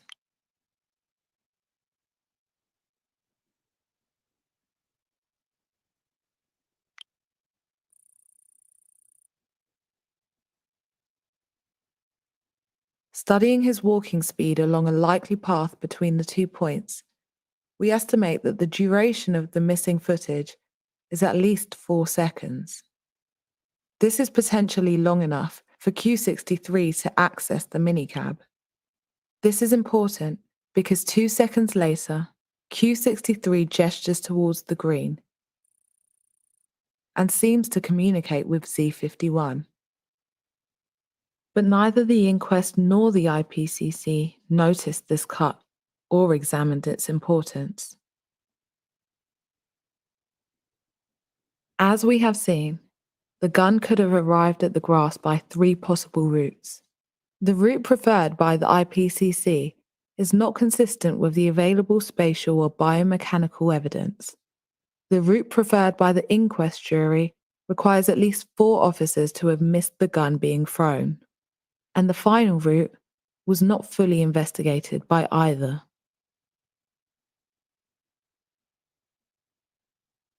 In September 2019, our investigation was instrumental in helping the family's lawyers to negotiate an out-of-court financial settlement with the Metropolitan Police. And in November of that year, we presented our findings publicly for the first time in Tottenham, less than a mile from where Duggan was killed. What you saw here today, people, was us unraveling and unpacking the lies that were told in that inquest. Some people say to us, why do you fight for justice? And I say, well, what choice do you have?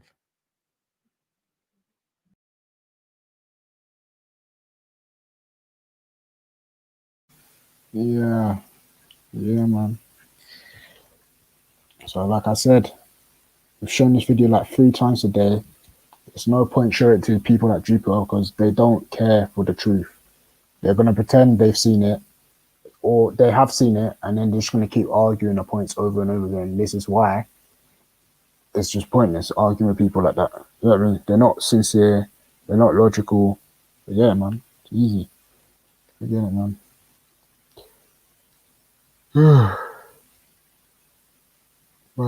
Mad.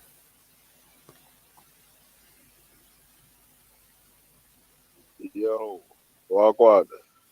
No, man. Yeah, man. I need there with the rod still, man. Yeah, me. Rod never by. Yeah, you see what I'm saying, bro? Rod never by rod. Waste of time engaging us. Yeah. Waste of time engaging someone like that. Not sincere, not trying to actually look at evidence. They just want to argue opinions. That's what true working class people represent. Ignorant people. That's it. They don't want to argue anything. It's arguing silly stuff. You see Dave in the chat be like, "Oh, you had him on ropes there. Why didn't you ask? Why didn't they drop the gun anywhere? Why did they have to drop it on the grass over there?" Right, bro. That even makes the police argument for shooting him wrong. That even makes the stupid police officers that you're defending wrong for doing that. Man's asking, my conclusion on the video is that there's a high possibility that the gun was in the car, and that it's more likely that the police officers moved the gun after shooting Mark Duggan rather than Mark throwing the gun to the grass.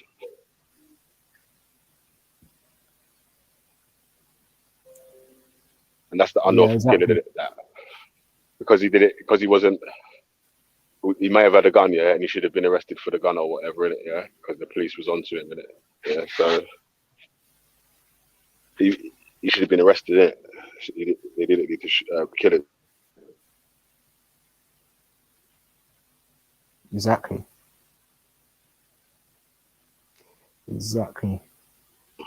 Well, so that's the point.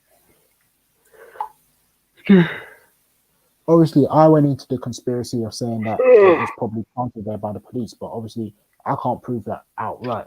I'm just going on conspiracy there, and I said I was going on conspiracy, but let's say it was conceding that the gun was there. The gun was there. Yeah. It was in the car. It was definitely not using the gun.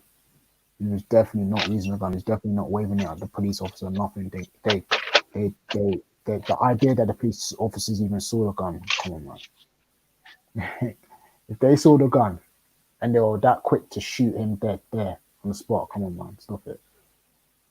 They said they shot him and then pulled him out the car, so he didn't even get out of the car properly.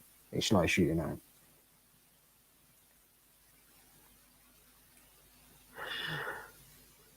Yo, yeah, man. So, man saying, how do I know that? Yeah, I didn't say I know anything here. I said it's more likely, innit, to what happened. Especially with the video that we just played there. That's sort of what the evidence is leaning towards. And then This is the video that got him a settlement out of court. It's not like when people are arguing with the video, saying that the video is this, that. Like the police, the court system, the UK court system, or whatever they want to call it, said that this video is valid. James asked me a question earlier, yeah, and I didn't get the question, yeah, and it was because I didn't get what he meant by the question, yeah, but I understood what he meant now. He was saying that, well, Bob, if they lost this case, yeah, because that was saying it was their last thing, innit? Like there was nowhere else they could have went with it, innit? Like, so where else could they have went with that evidence? With, you know what I mean? They couldn't have went nowhere else with that, man. Once that, if they would have got the officer was still not guilty or whatnot. So, boy, lucky that it was a guilty thing, or it was an out of court settlement rather than a guilty thing. So, yeah, because they know.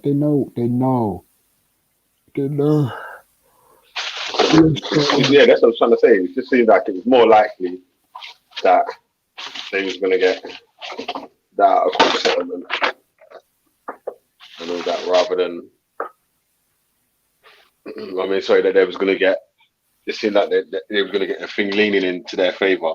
That's why they went for the out of court settlement. Yeah. And obviously the family didn't want to disclose how much or what it was that they settled for, or any details of the case. You know what I'm saying? Like, couldn't be a lot because Bando K is still in the ends. Huh? It couldn't have been a lot because Bando K is still in the ends.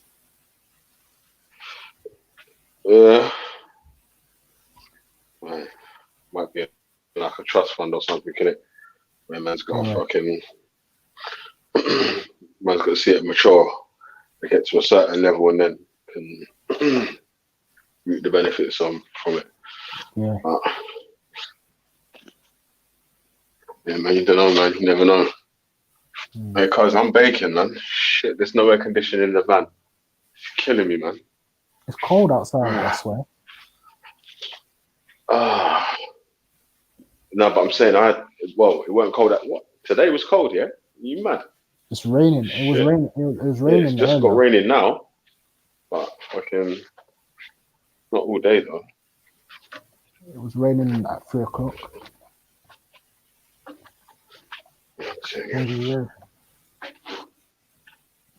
That's my mad thing.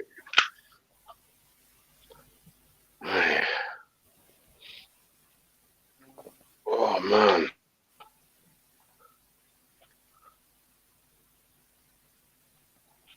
No, man. Yeah, man. So This question, they said that they have. Yeah. Called you rap for that one, then, man. You get me? Yeah, man. Like.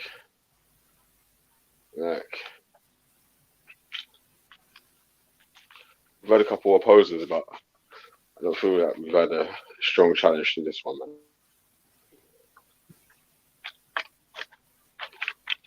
Just had naysayers more than people being. We needed James SEO. You get me?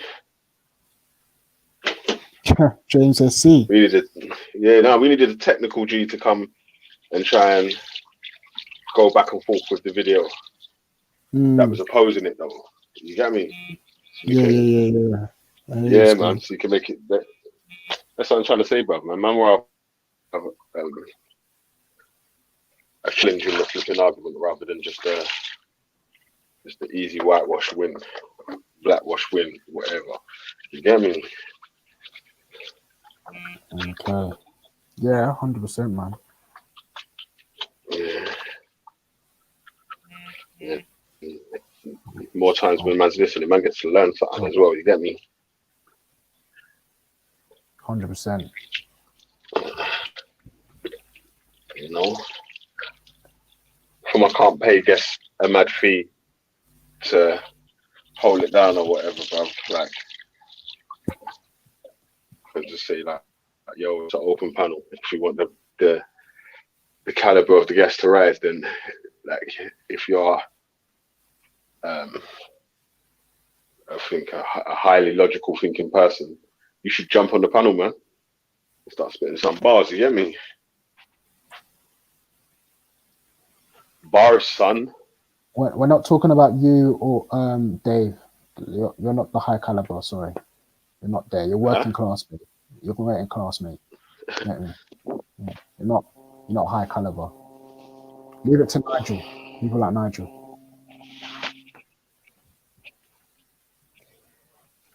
Yo.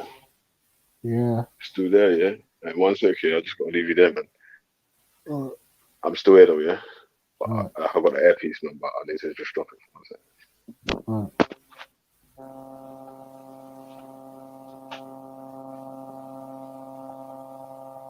Not you too, Mr. Lottie. Not you too. Time to troll my ops.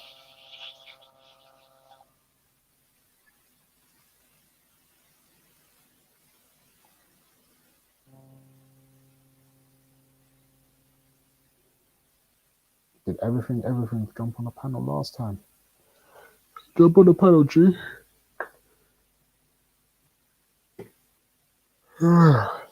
Shit. And I've got an exam tomorrow, fam. Fuck's sake.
Yo.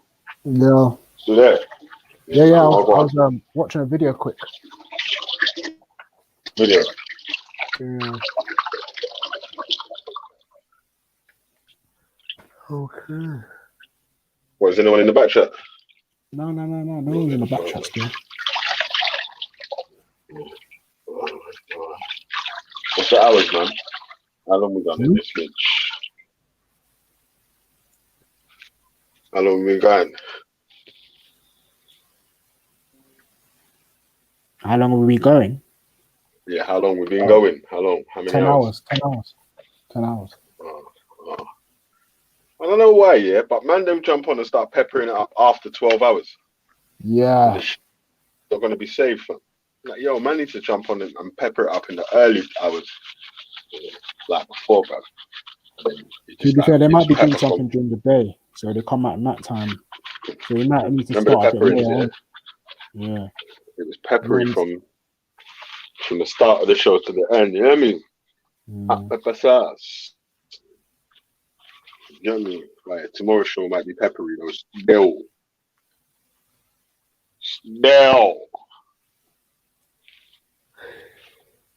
You know what I mean, cuz? Yeah, fam.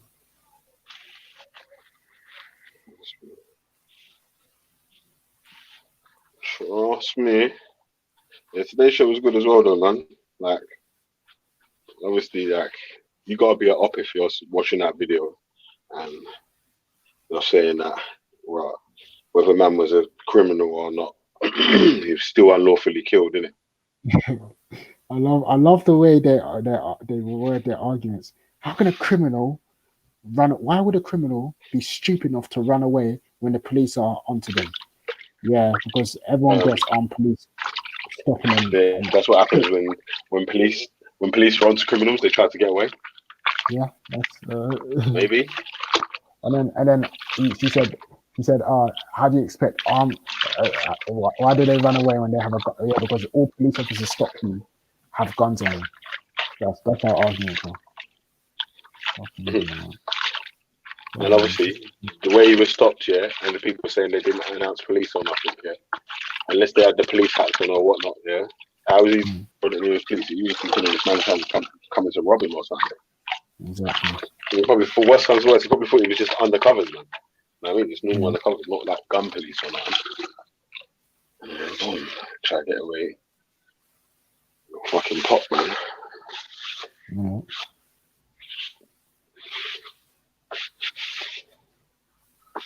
But still, what's mad though still is that fucking man shot his brethren, bruh. The bullet went through my man's arm and shot the other police officer. You get me? Yeah. No, but that's only because the bullet ricocheted. Seems like my man was scared, innit? Yeah. I mean, it seems like the shooting went there. It seems like, I don't know, man. Like the intel that they had about my man was like, man was supposed to be dangerous or something. Man just started popping. Yeah, but do you remember that video that you sent me about that banker? Yeah. Right, that's what I was saying earlier today, innit? Like, these police officers, yeah, sometimes they don't get the intel right. You don't get the intel right still. I can't just be letting off shots at anyone. Fucking man. Obviously, I don't know if I'm biased though as well though, yeah, because like, like I gotta say this as well though. Oh yeah, if there's a chance there that the black man's not guilty, I'm probably gonna say that he's not guilty. Of course. Do you know what I mean? Like, so that's why I'm like, sometimes I'm not sure if when I'm looking at things I might be being biased when I'm you know what I'm saying? Like say like in this video, but then when I saw the video of what happened, I was like, nah, I'm not being biased, man. I'm not being biased on this one, man. Yeah. Yeah, of course, man. But do you know why you weren't being biased though in the beginning, Carl? I was the one that was saying to people, look, I reckon the police planted all those evidence here. But obviously you were saying, no, Raf, let's not concede that, innit? Let's say he did have the gun, but the gun wasn't clearly possible. It wasn't clearly possible for him to dash away the gun or even use the gun, because the fact is that his prints weren't found on it, so probably wasn't on him. Secondly, the idea of him being able to dash the gun away in these positions at these points. Yeah, the idea of him being able to dash away the gun was not possible because of the positions he was in. So you were being fair from the beginning, innit? But yeah. Come on, man, like Balance Valley, you know. Jeez. Exactly. So I think still. I was the one that was saying nah. Like, I reckon the police set him up, and obviously we've seen in the past police set people up. Even in the UK here, I gave the example of Charles de Menes. I said he was shot and the police said they were going on good evidence that it was him.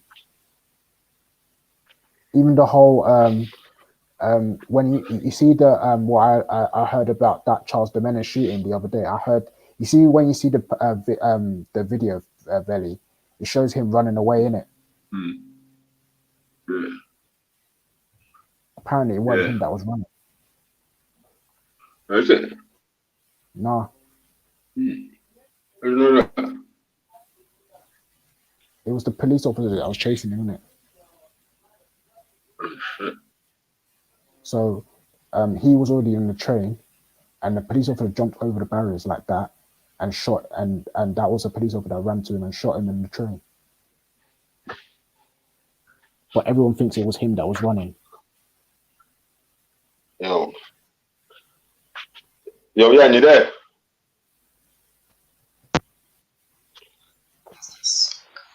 What's going on, bro? Oh, it's 3 o'clock in the morning, man. China time. Oh shit, man. What, man? So, what do you think about that the video, man?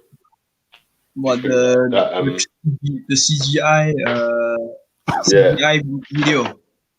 Yeah.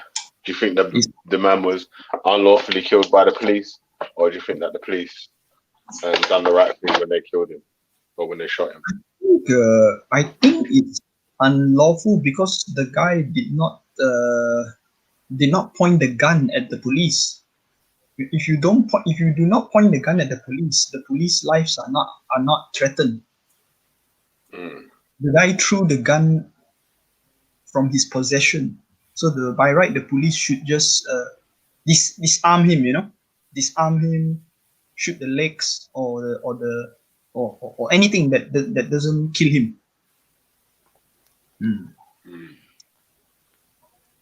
Okay. So you think that he threw the gun as well? Yeah. From the cartoon, CGI, not cartoon. It looks like he threw the gun. Just to. I think from the movement, it seems like he wants to get disarmed by the police because he knows that he cannot escape already. So by right, the police should just arrest him.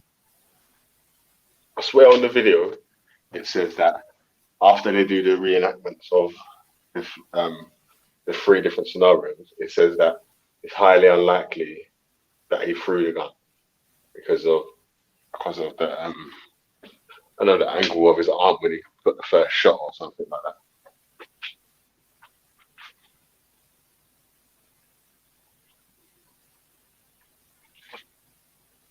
Hello, if you're still there. Yeah, I'm still there. Is he on? Will you drop off? No. Just you guys talk, man. You guys talk. No, I mean. Yeah, but we agree though, man. We're just gonna be fucking stroking each other's egos, man. We want fucking someone to disagree. But Jan disagrees as well. So I mean, Jan agrees as well. That's what I'm saying. Well, he agrees with that it was an unlawful killing, but he disagrees that. Well, he thinks that the gun was thrown by Mark Duggan. Well, I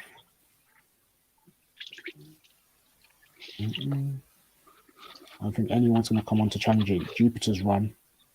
Dave's done a run or two. Jupiter's run. Dave's done a run. Yeah, there's no point. No one's going to come and challenge it. It's pointless.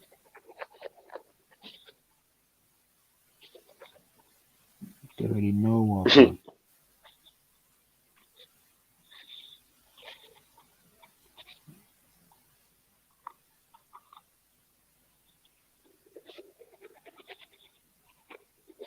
Hey, Ralph, hold it up for a second, man. I just want to brush my teeth, man. Yeah, say no more.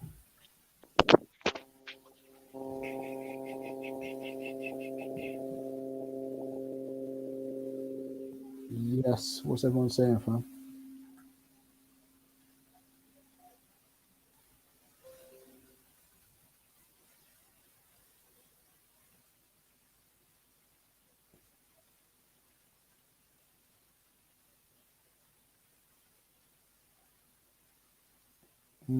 The amount of redactions in the official inquiry, yeah.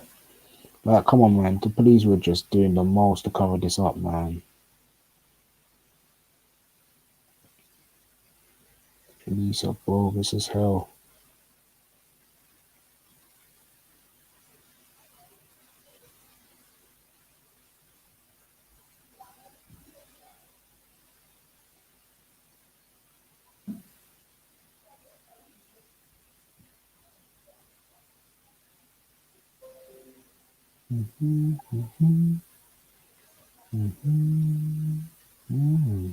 What's everyone else saying though? Man, that older murderer. Come on, babe. If you were going to cover something up, you would have done a better job. Of course, they would have done a better job, but like they don't. Like these aren't.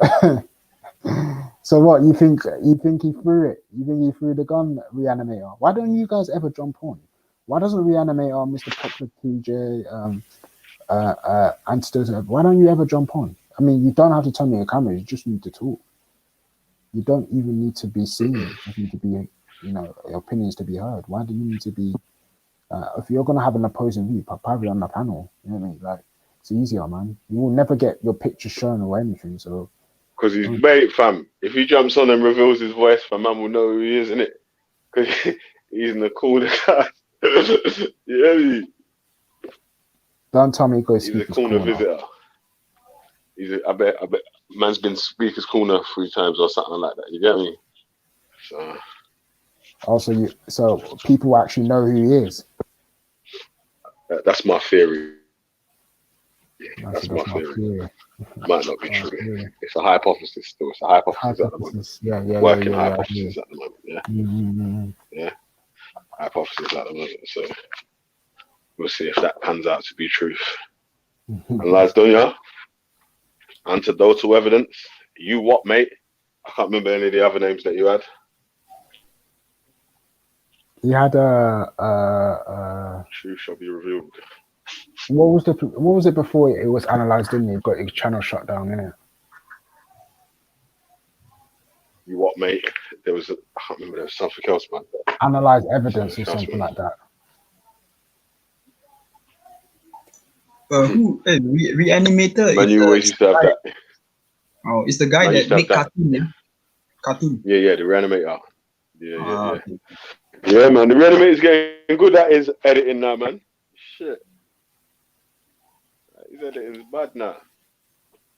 Especially when he done the StreamYard thing, yeah? He done the StreamYard thing when Raj was sharing the screen. I hope, but it was all in cartoon and that. I was like, fucking hell, bro. Yeah, I hope Reanimator doesn't equate me to The Simpsons, man, or a bat, you know? I hope. Yeah, shit, man. That's a little hint. Character do you think That's a little hint at Reanimator. Hey, Jan. What animal noises can you make? A pig. Make a pig out every animal to imitate. I only know how to imitate pig. The rest I don't know. Come on, make a pig noise, man. We want to hear your. No. We want to rate your pig noise. No way.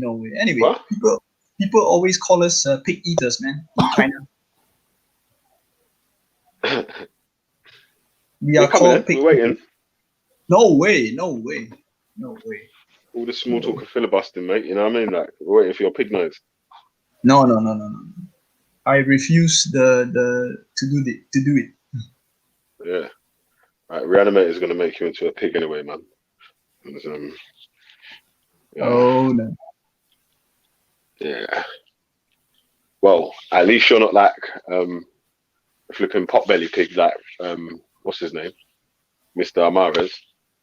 His character mad. Big up, man. His character mad on Reanimator. Oh, big up Surfaz, big up those guys. They're nice. Surfaz and TYO, they're bats on Reanimator. Yeah, they are nice to me, man. They're nice to me. I don't want to say anything bad because they never insult me, you know. So I'm okay. Wait, I'm not insulting them. I'm just telling you what they were on Reanimator. For me. No, so you've got bad stuff that you think about them, but because they're nice to you, you're not going to insult them, yeah? No. I'm saying that they are nice to me. So there's no reason for me to to be a Batman, you know. BAD, Batman, not the bad. Yeah, bad mind. Yeah, you know what bad mind is. Yeah. What is it? What is Batman? Bad mind when you're I'm being not- nice to someone, or Nah. you're pretending to be nice to someone, but you want bad things to happen for them. That's snake, right? That's the definition of snake. No. Snake, yeah. No, I'm not like that. No. Bad mind. Bad mind.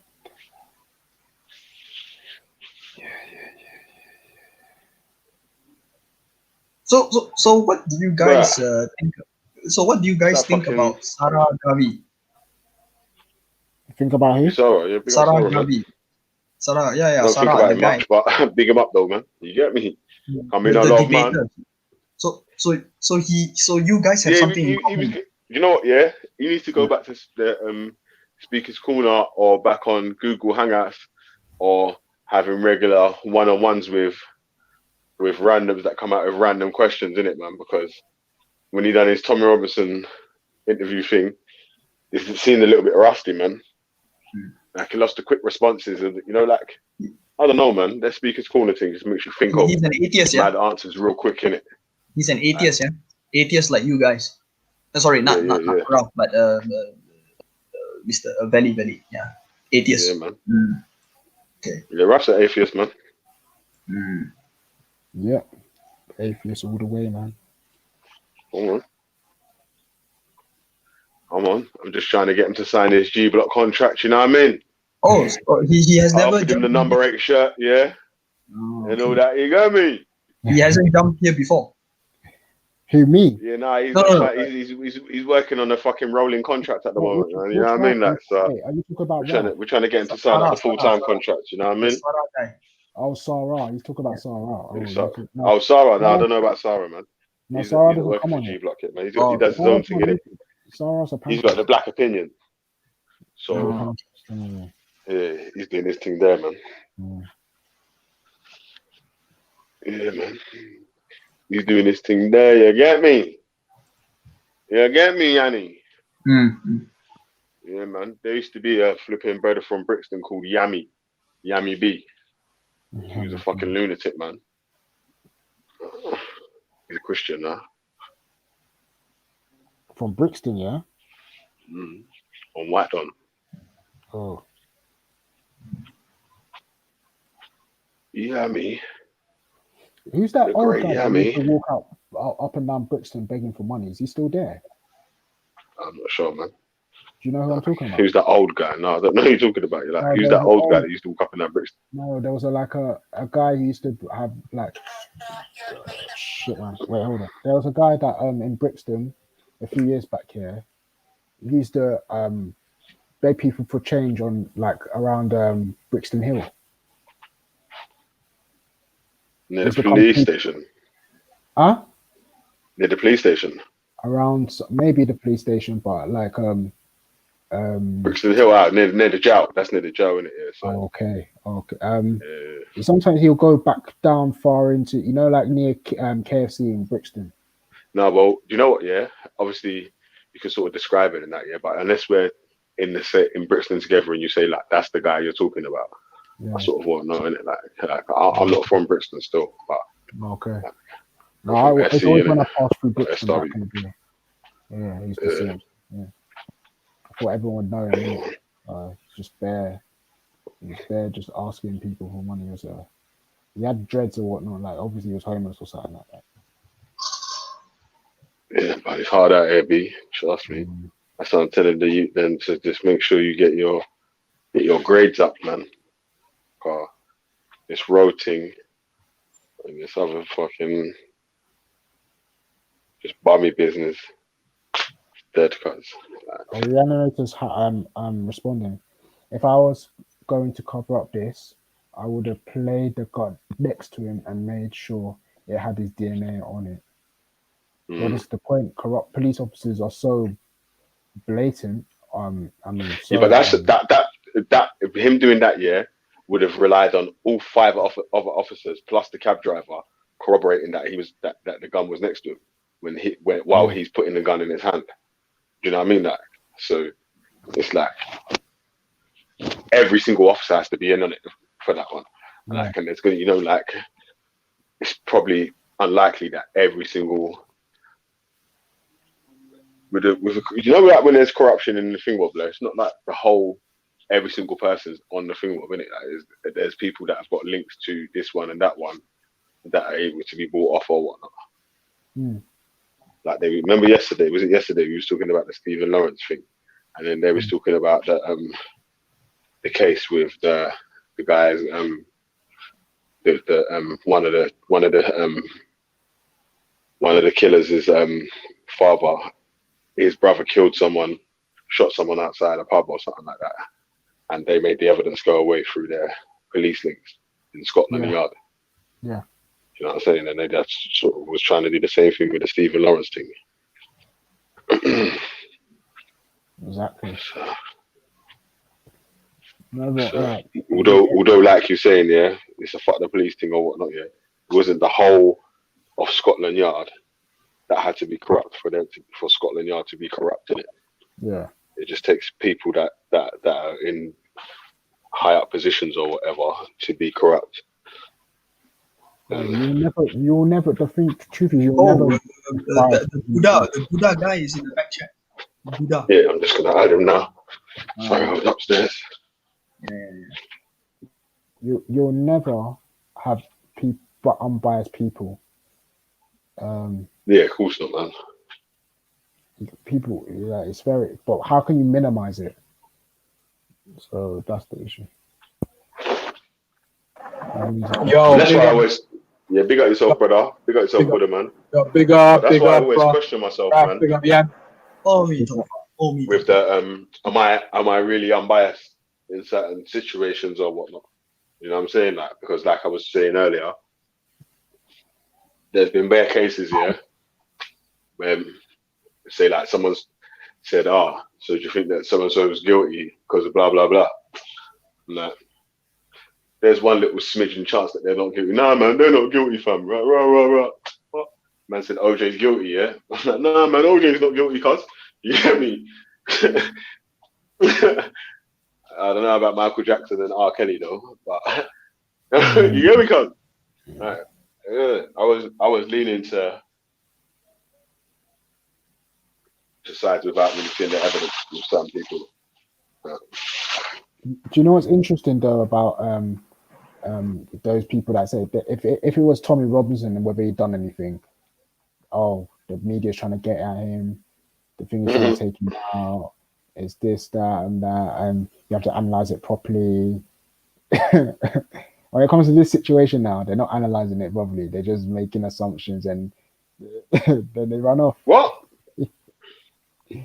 Man said he took the butterfly video down. Hey, bruv, you better slap that back up, bro. That shit will bust you, cuz. Like, yo, listen, man. Don't.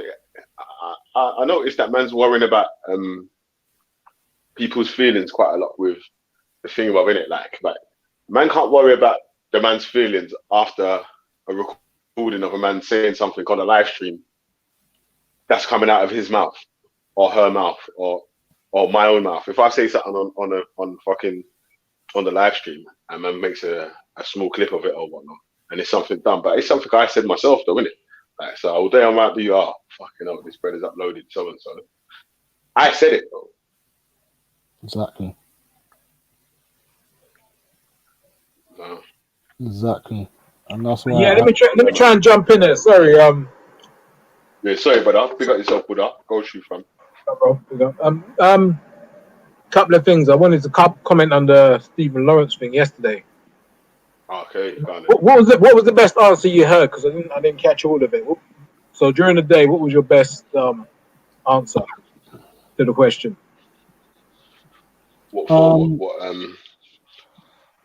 Whether it was institutional racism or what was the title? I remember seeing it and I was intrigued, but unfortunately I couldn't jump on because I'd rather. Yeah, it was basically the Stephen Lawrence case is going to be shelved. Like they said, there's no further. Yeah, it's going to be shelved. There's no further they can go with it until they get new evidence. So yeah, and what was the bit? What was forward to it? Yeah. So the question was sort of like, was Stephen Lawrence's case? Was it a case of institutional racism? Like, did it prove institutional racism that they've got? There's witnesses that have given all the killers' names. They had the evidence for the murder, and the people, the majority of the killers haven't been convicted for the murder. Brilliant. So, in answer to that question, what was the best response you heard, in your opinion? I can't really remember, because what happened is we didn't really get too far to go into that one, yeah. Okay. Obviously, Schiffer comes in. Yeah, I'll tell you what, yeah, Schiffer's a G though, yeah, for this reason, yeah, that he'll jump on the panel, yeah, and bring a topic, yeah, that's nothing to do with whatever we're talking about, yeah, and then you might have to go at least 5-6 hours going back and forth on this topic, yeah. He just brought up a whole new topic. He's like, "Yeah, fuck that. Yeah, we're not even talking about that. I'm just calling black women sellouts today." You get me? Oh God, you're joking. And yeah, he's a bit nutty, that one. But let me give you my opinion, right? Yeah, go. So we see this quite a bit, What they do is they long out the investigations and they long everything out until everyone's dead, or everyone's moved on, or everyone's got other issues in their life. Give me an example. The issue with Diego Garcia. Most of the people that, I don't know if you know about the Chagos Island archipelago and what was done to them. Don't really want to go over it. It's quite long. But most of the people that were evicted from that island are either dead or very old. So by the time, and this is the United Nations, the human rights in Strasbourg, the court has said that the UK needs to give them back their island and make them go back to their island, yeah? And the UK hasn't done anything. They're just like, oh yeah, we'll think about it. They've taken so long to think about it. The people have died or they've got older, like I said. All right. So with the Stephen Lawrence thing, how many years has that been? I was a kid when he died. I'm 40 years old now. They're still talking about it. You understand? In fact, I think his mother a baroness now in the House of Lords. Yeah, Stephen Lawrence's mum, yeah. Yeah, okay. Yeah, and there's Baroness Lawrence now. Doreen Lawrence. Baroness Lawrence. Okay, Doreen Lawrence, yeah. And I think I've actually met her at some point. So, when all of this Black Lives Matter turns up and all of this kind of stuff turns up and the police are catching fire, the police are like, we can't really go out there and slap them up or beat them or do anything because there's cameras everywhere and we'll get our ass kicks anyway. So you know what we'll do? We'll do something else. You see that Stephen Lawrence thing? Yeah, what we're going to do? You're just going to push that to one side. Carry on with your fuckery. Go on. That's the way I feel like that's gone on. It's the way I feel it's gone on. If we look at something like Madeleine McCain's case, we look at how much money and investigation and how much resources have been spent on that. Do you understand? And over that, how many years? Granted, Madeleine McCann.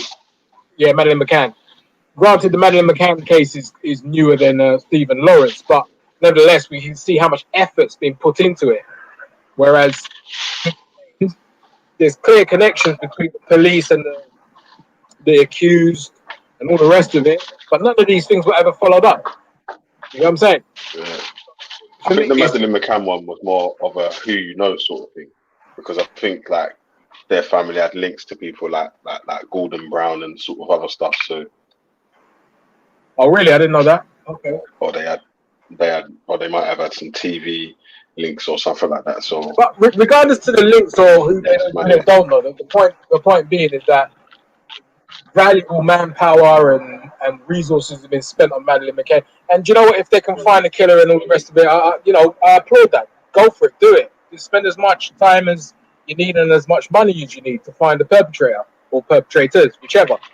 But given the evidence that's been presented for Stephen Lawrence and the amount of years that's been going on, you would expect some sort of result by now. Surely by now. You know what I'm saying? That's what my response is. That's what, but that's what man was saying first of all, though, Buddha, that the actual case had been solved in it because they know who the actual suspects were. They know who the people are. I swear they even actually had the knife, but the evidence was contaminated. They had a recording. They had a covert recording of the two. I forget of the two brothers, isn't it? Yeah, two brothers. Yeah, they had a covert recording of doing the actions and all of that kind of shit. My man sitting in the chair. Right. So imagine they got all of this compelling evidence. Right, we've got all of this. Even like the link between the father and the gangsters, the underworld gangsters, and all the rest of it. You understand? There's so much evidence. It just shows corruption. It just shows duplicitousness of the police force. Exactly. Yeah, if you know the right people, bro. Or yeah, man.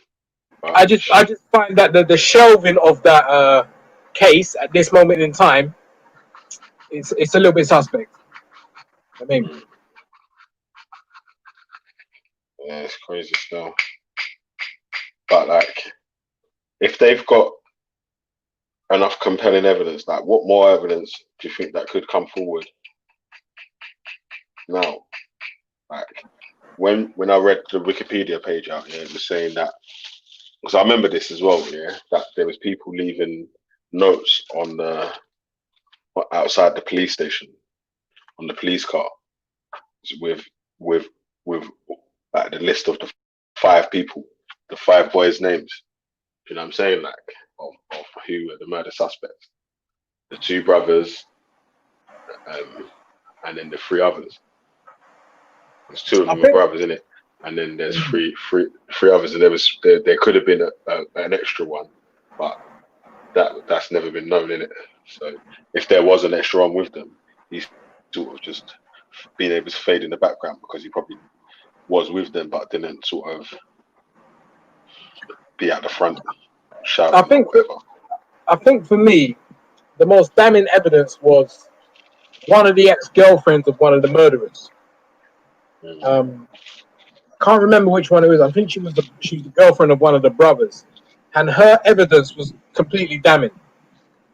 No circumstantial. We have like legitimate evidence here, right? Her testimony as well as the physical evidence, right?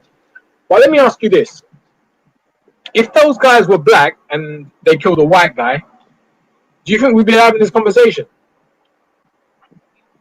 I'm not sure still.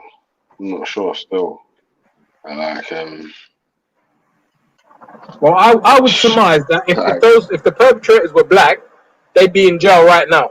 They'd be in jail right now, riding 25s to life. Understand? Yeah, man.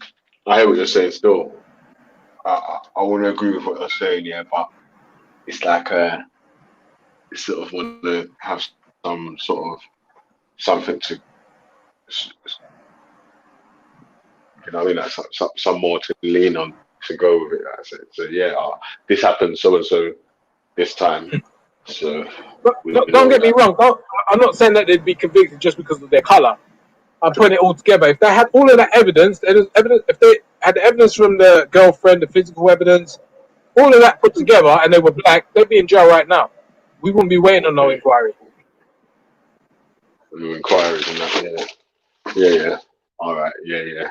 I believe that's for them.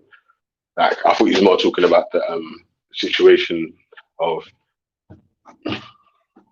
like just everything being the same, but it just being a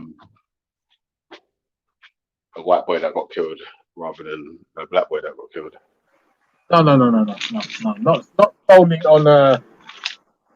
on the race, the ethnicity. Putting all of the evidence together. Put it this way, the evidence wouldn't have been ignored like it is in this case. That's the point I'm trying to make. Yeah. I heard you, man. Oh man, well, big up man like got the Jacob in the building. You telling me, man?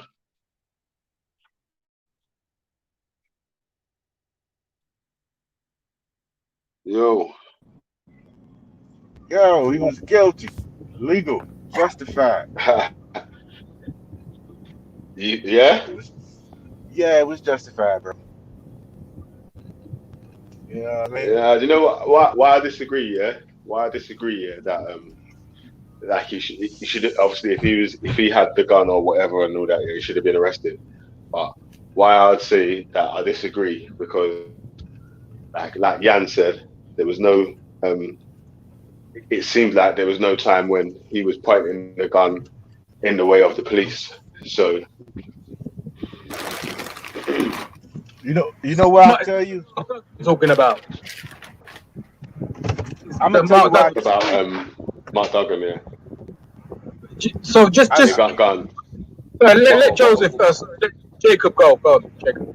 Nah, Yeah, but you know, I'll I'm tell you playing. what. One second, Brother Jacob. Yeah, Buddha, listen. Yeah, Okay. I uploaded the video on this channel already. Yeah, so if you want, yeah, you can watch the video. It takes about 23 minutes.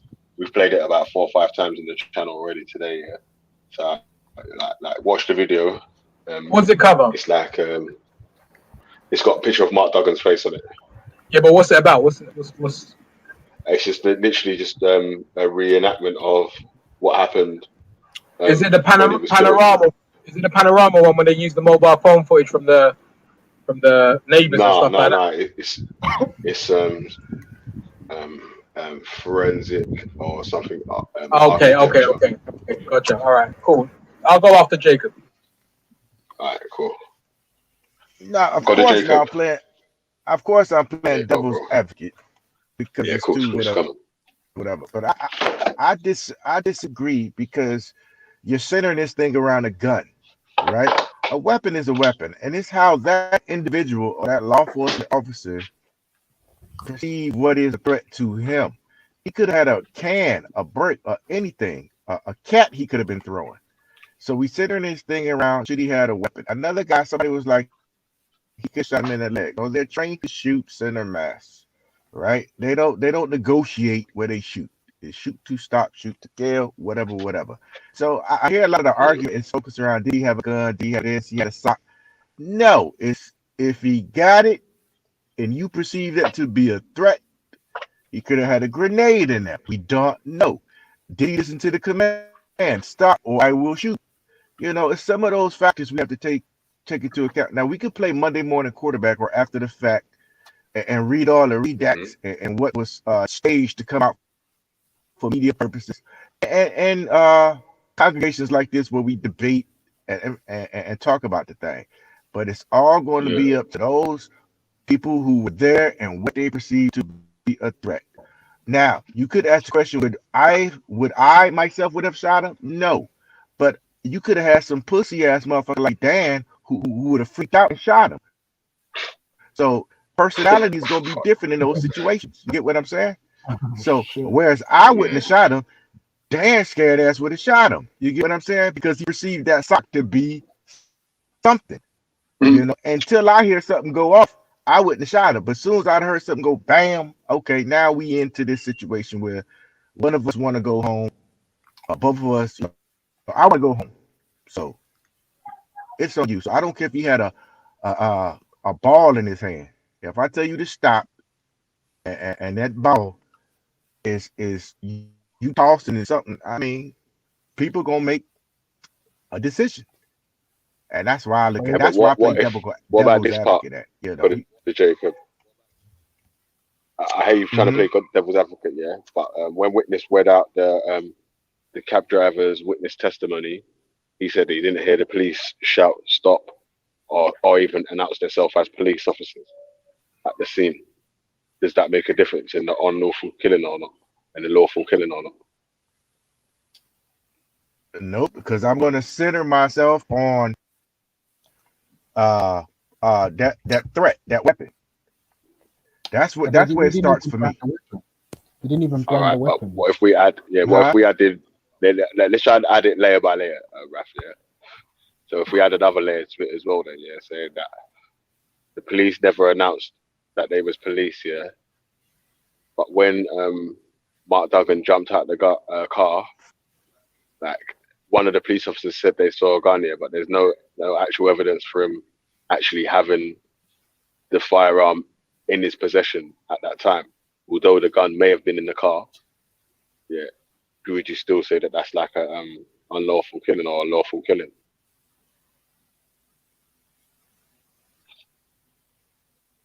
You asking me or Ralph? No, I'm asking you. I'm asking you.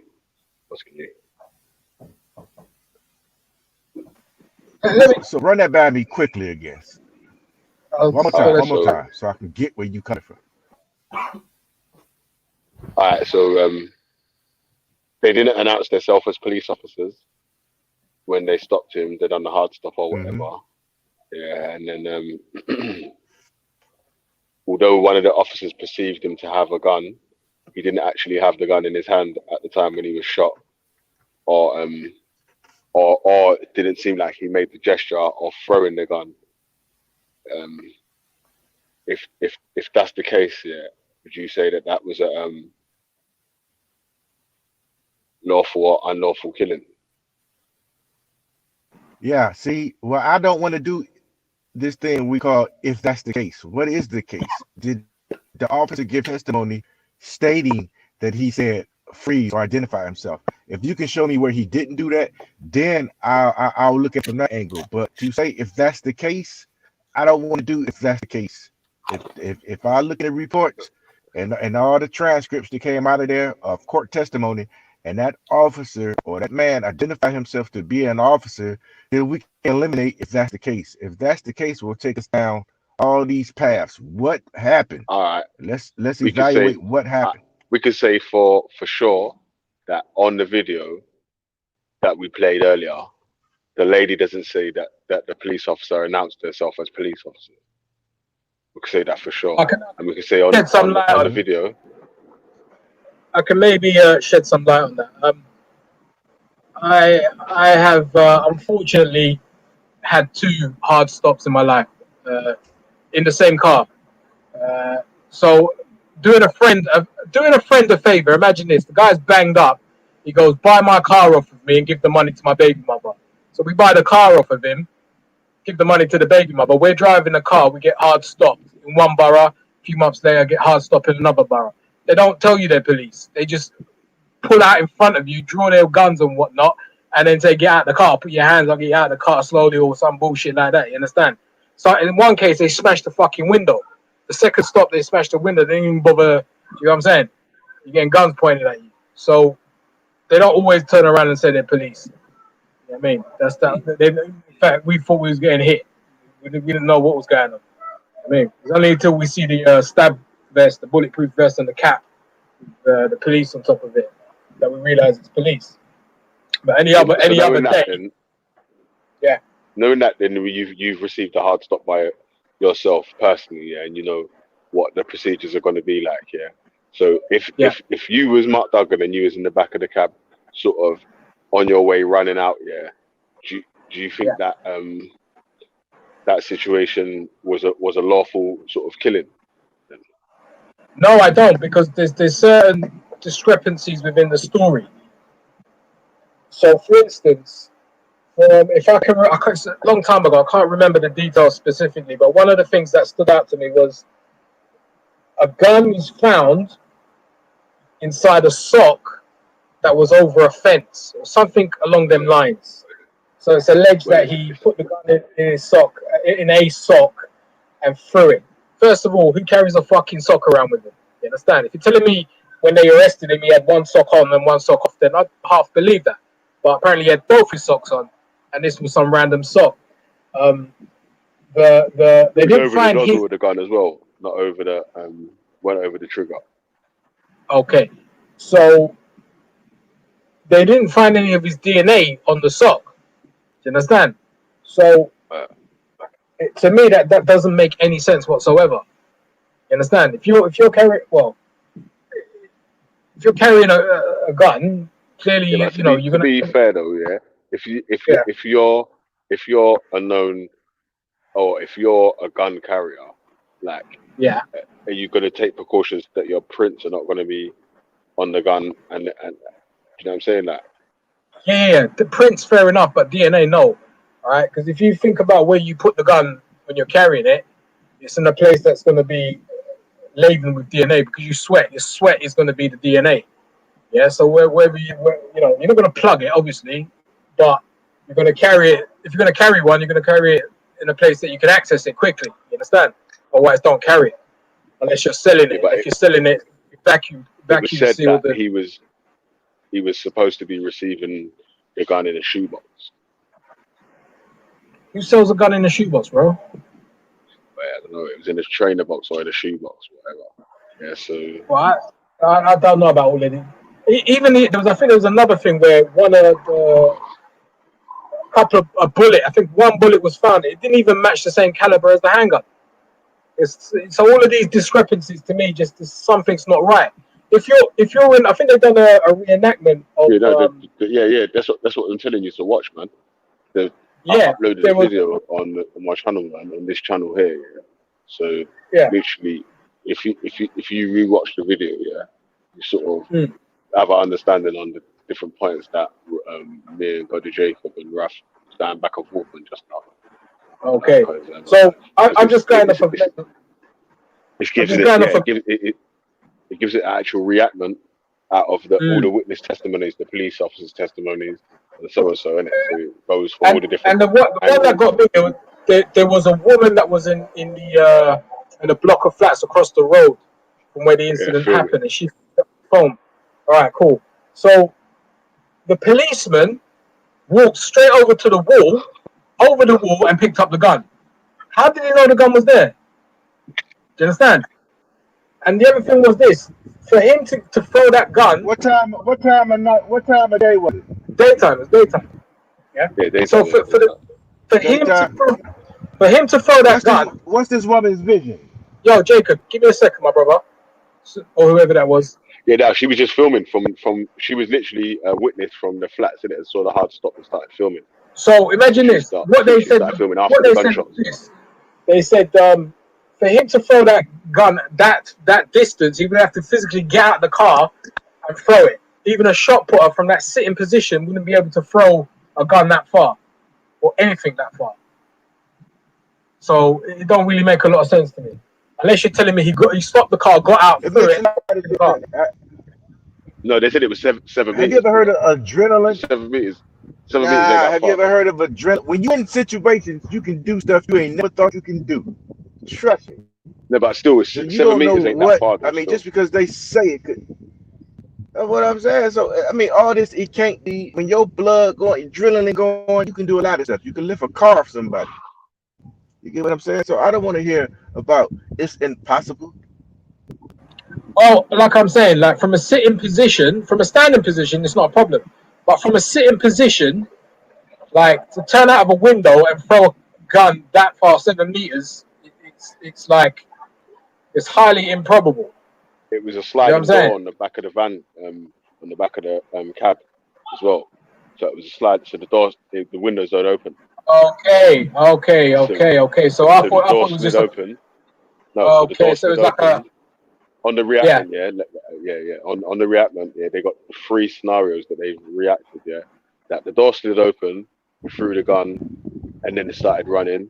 The door slid open, he got shot, threw the gun, got shot again. The door slid open, he got shot again, and then threw the gun. And obviously, when they done the reenactment of it, it seemed like it was highly unlikely that he was able to throw the gun without the officers seeing, because none of the officers witnessed the gun being thrown in their testimonies. Only one of them said that they saw a gun, the one that shot him. And not only that, when he got shot, the first shot, in order for him to position himself to look at the second shot that went through, he'd have been able to be in a certain position. So the position he was in after the first shot indicates that he couldn't have been throwing a gun or anything in that position, because he was defending himself, and it looked like he was like hurt in the second position when he was shot. So I'm just saying, man. You know, we kind of don't know. We trying to piece. Well, I don't really know too much. I'm listening for the first time, but it's that officer and everybody else who was on that scene. Like I said, I wouldn't have shot him. Lame like Dan would have shot him, because he's scared. All he do is, you know, he's used. He never did nothing in his life, but you know, come behind and tell what other people have done. So that I would have probably shot, because he got pussy in his DNA. He built like that. Me, I'm gonna give it a little more time. So don't know. I'll say this. I'll say this, Uncle. The house rule, and we got to go forward. Go ahead, Ellie, man.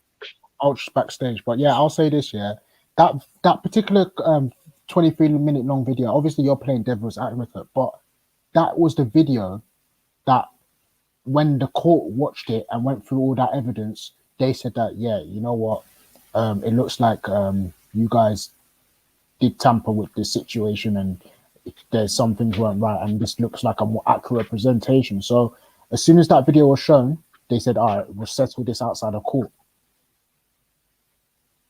So like when, obviously, I know you're just playing devil advocate, but the people in the chat who are arguing and saying that, oh, this is rubbish, this is all this. The court looked at this, the same court system that you love, you know.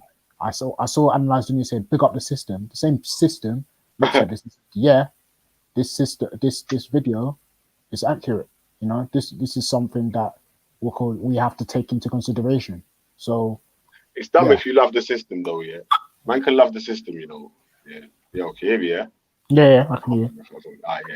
Yeah. So man can say that they love the system and all that, yeah. But when there's faults or flaws or something wrong or whatever, like you gotta be honest enough to say that like that's a fault or that's, you know what I mean? That like, it's not car. You know what I'm saying, bruv? Like, come on, man. Be honest with the analysis. Do you mean like the way cops are not the ops? like we say fuck off, Ultra, man. Get out of you again. Yeah, man, fucking hell. Yeah, man. Big up everyone on the panel. Gee, listen, I missed the whole fucking show again. But I'm assuming you're talking about Stephen Lawrence, but I don't know what video you guys. No, not Stephen Lawrence, man. We're talking about Mark Duggan today still. We're talking about Mark Duggan today still. Yeah. The video I sent you, man, on WhatsApp. Do you know what, Belly? I swear to God, I still haven't watched it, bro. Like, work's killing me, bro. I've just finished. I started. What time did I start? 10. Fuck. Yeah. I'm tired, bro. Sorry, I missed it. So, can anyone just quickly catch me up in like 3 sentences? Not 3 sentences, like. Yo, call me back. Video to do that still. But basically, on the video, be like 10 minutes. It's showing different angles. It's showing different angles of the cool of the killing of Mark Duggan. So it shows that the police done a hard stop. He either got out the van, the back of the car, threw the gun, was shot once, shot twice, and then died. I got out the van, shot once, shot twice, threw the gun, and then died. Got out the van, didn't have no gun, was shot twice and died. And the police have moved the gun from the car to the place where they said it was found. Alright, so basically, in a nutshell, 3 scenarios. The story, the quote unquote official story, is janky as fuck, and now there's evidence to prove. I'm coming that way in a minute, bro. Yeah. Huh? Yeah, there's evidence here. There's evidence to show.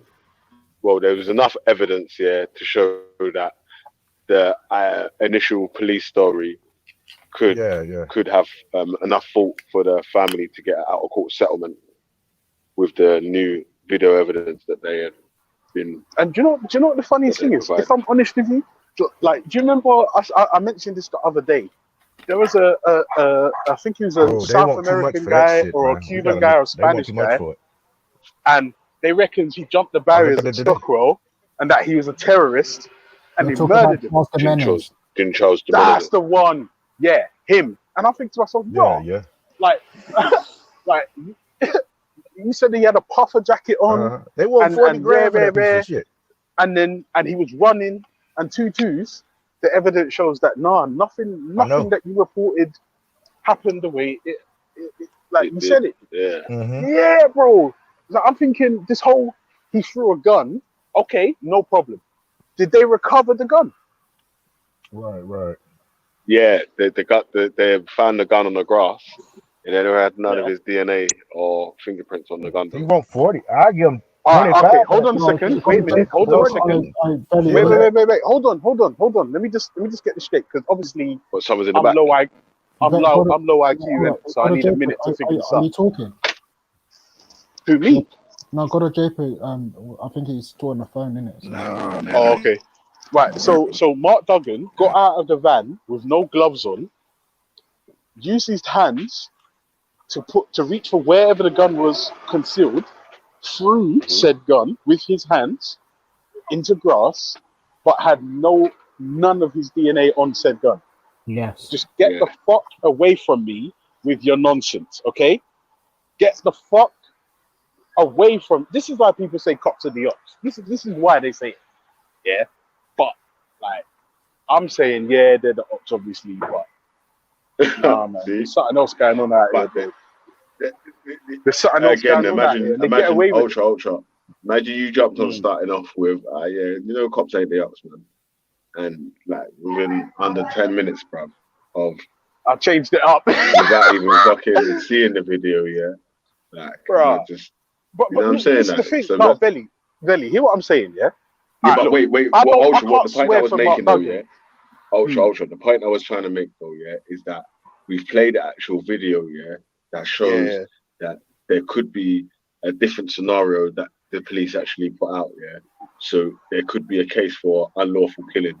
Also, the family got an out of court settlement, But there's people say that are still refusing to say that that is a possibility. No, but Belly, listen to what I'm saying, yeah? I'm not a forensic scientist. I'm not a policeman. I'm not a detective. But I am in control of my critical faculties, right? To some extent, right? Now, if the police are saying that he threw said gun, Belly, right? And you can't throw a gun with your mouth, and you can't like put your face in your jacket or in your trousers or wherever the gun's being concealed, right? It has to be dealt with your hands, okay? He didn't have gloves on because, if I'm honest with you, I saw a documentary on this, and like they spoke to the actual cab driver and rare, some Asian don, and if you reach for a concealed weapon with your hands and then you discard said gun, and police find said gun, there will be DNA. If you're telling me that somehow he threw the gun and there was no DNA, someone's lying. That's it. It's not even. Let me put the scenario to you, that Jupiter put to me, She said that he was holding the gun, like his in his pocket, sort of thing, like it, like his pocket was the glove, And then when he threw the gun, because the sock was over the nozzle, he threw it via the sock part. Do you know what I mean? So that's why there's no DNA or no evidence on the gun, because he didn't actually physically touch the gun. He was concealing it in his clothing or in parts that wouldn't have left his DNA. Or he thinks wouldn't have left his DNA. Do you think is there any chance that could have happened? Belly, I'm really sorry. I literally missed all of that. All I heard was concealed, and then the rest just disappeared. Sorry, just say one more time. I'm listening, I swear. I said, what if the scenario that was put to us, was that what if he was holding the gun with his pocket, so he had his hand in his pocket, but he was holding on to the gun, so he didn't leave his fingerprints on the gun. And then when he's seen the police, he's thrown the gun, but holding the sock part, so obviously his fingerprints ain't on the gun or whatnot. And then that's when they shot him. Do you think that there's any possibility that could have happened? Yeah, anything's possible at this point. But remember, John Charles de Mendes had a puffer jacket on, jumped the barriers, and was trying to escape the police. Yeah, anything's possible. If just hear what I'm telling you. And imagine, that Brenner went a different route to work for one day. Yeah. That was his last day. It wasn't even just that, He also like you said in it, none of that happened. He was on the train, and they jumped on the train and shot him. But the people that jumped over the barriers was the police officers. And this is this. Oh.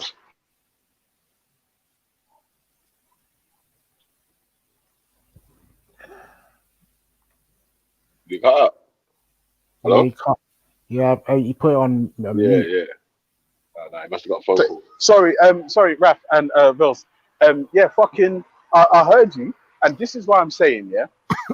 This is what I'm saying. Listen, I don't know Mark Duggan, okay?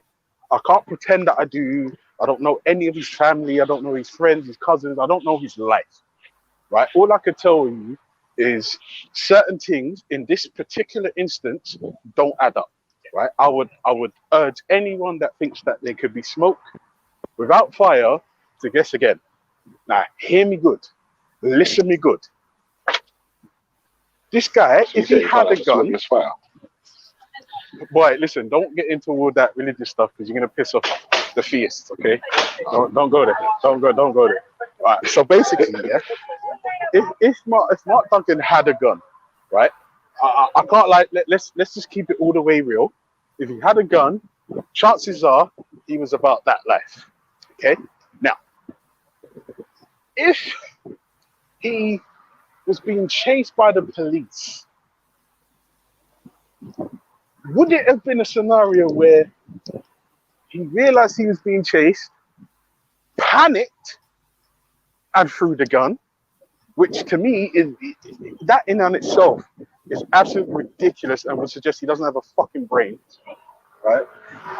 Or is it a case where he didn't have the gun and he's being stitched up?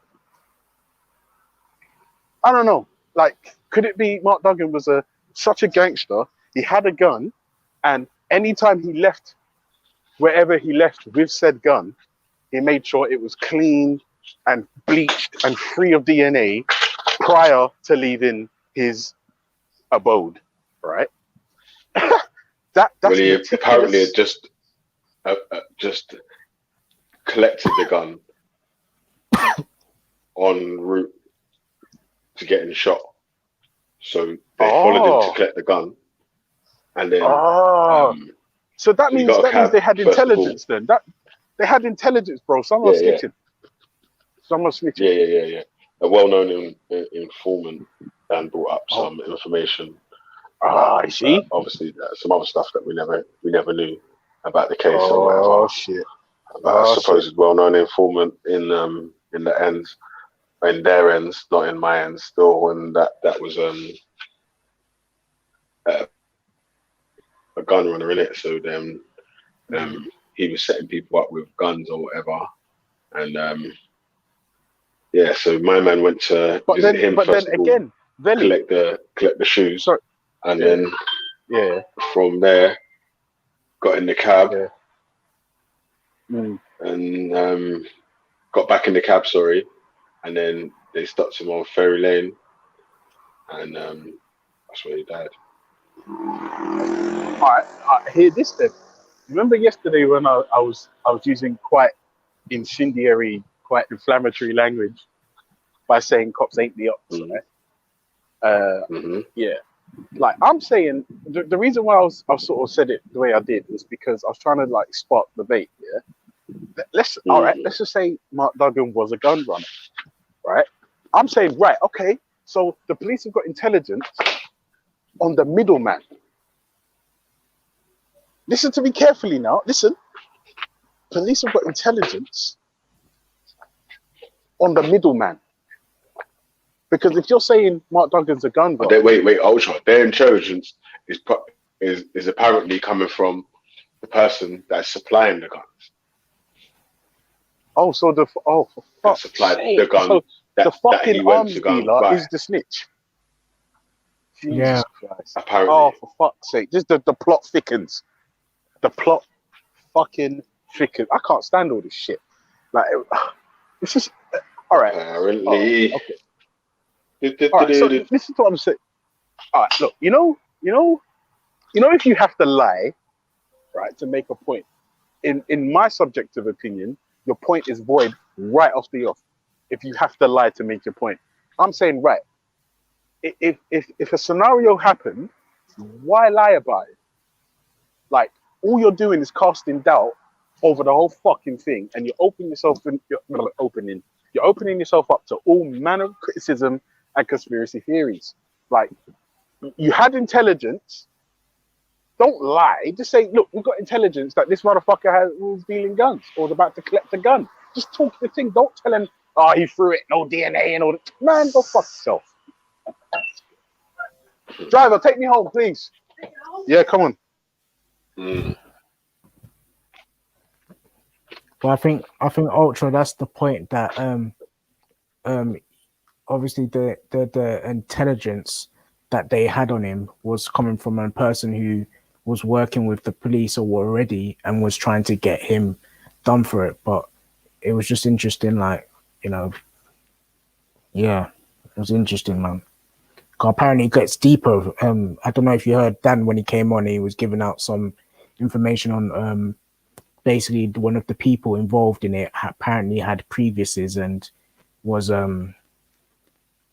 apparently trying to cover up for stuff or something or whatnot and everything for. Bro, listen, I missed the whole fucking show today, bro. The whole show. I don't know who's been on D Block. Like yesterday, I found out this morning that Schiffer is done out here. I missed everything. What from Nanifa show? Nanifa had a show this morning, I think, didn't she? Wait, did she? Yeah, that's how I found out. That's how I found out that Schiffer was on G Block. I just missed everything now. Fucking work. Smart anyway. It's life, man. It's life. I don't know you know what? Yeah, I'm gonna. Yeah, do you know what? Yeah, I ain't gonna say shit. Actually, I'm going back on me. No, say it, man. Surprises are better on this YouTube thing, innit, man? When you say something's gonna happen, it's like don't usually happen, innit? But if you got it in your head and like keep it to yourself and it comes out, like this is what it is, innit, man? But yeah, so it's what it is, man. Tomorrow's gonna be great. You know what I mean? Yeah. Yeah, man. Yo, hey, listen, Dan, I beg you to jump on, bro, so we can go through some of that that evidence that you was you know what I'm saying? Some of that evidence that you was bringing up, you know, because a lot of them, you see them questions, yeah, that Dan was going through or whatnot, that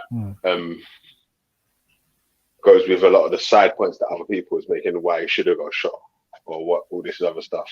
You know what I'm saying? Well, why he shouldn't have or why he should have got shot? What all the people that was this saying that he should have got shot or whatever, or why they was justified in shooting him or whatnot. When you bring up all the other scenarios of like this, the guy who was getting straps from or whatnot was a known police informant, and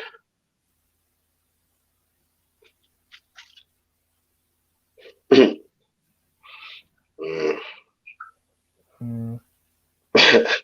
it was a mad still. Is what it is, man. Trust me. We got a new customer. Come on, man, like witness in the building. Hello, man. Yeah, man. Oh, bro. Big up yourself, bro. Mm-hmm. Yeah, man. So I'm gonna take a guess here and say that the information Dan sent you on Discord earlier was the Mark Duggan info. Oh yes, he was. Yes, he sent it. Yeah, sent it to me. So did you have a chance to go through it and have a look at it? Because hopefully Dan's gonna jump on in the next 5-10 minutes. Yeah. No, I mean, we're gonna get a chance to. No, I was trying to, but then it's a lot of information. So that was why it was really good when Dan came on to talk, because it's not like 1 page or 2 pages. It's a lot of information. Yeah. So I was happy when he turned up. Like Yeah, he was really good because I like it when Dan or Lister come on. They got loads of info and stuff, but certain people keep trying to shout them down so you don't hear what they're saying. But yeah, they do their research, and it makes certain people from a different political background very unhappy. They don't want to hear what they have to say. So. Hey, listen, yeah, I like Calm Dan, yeah, but Triggered Dan's my favorite.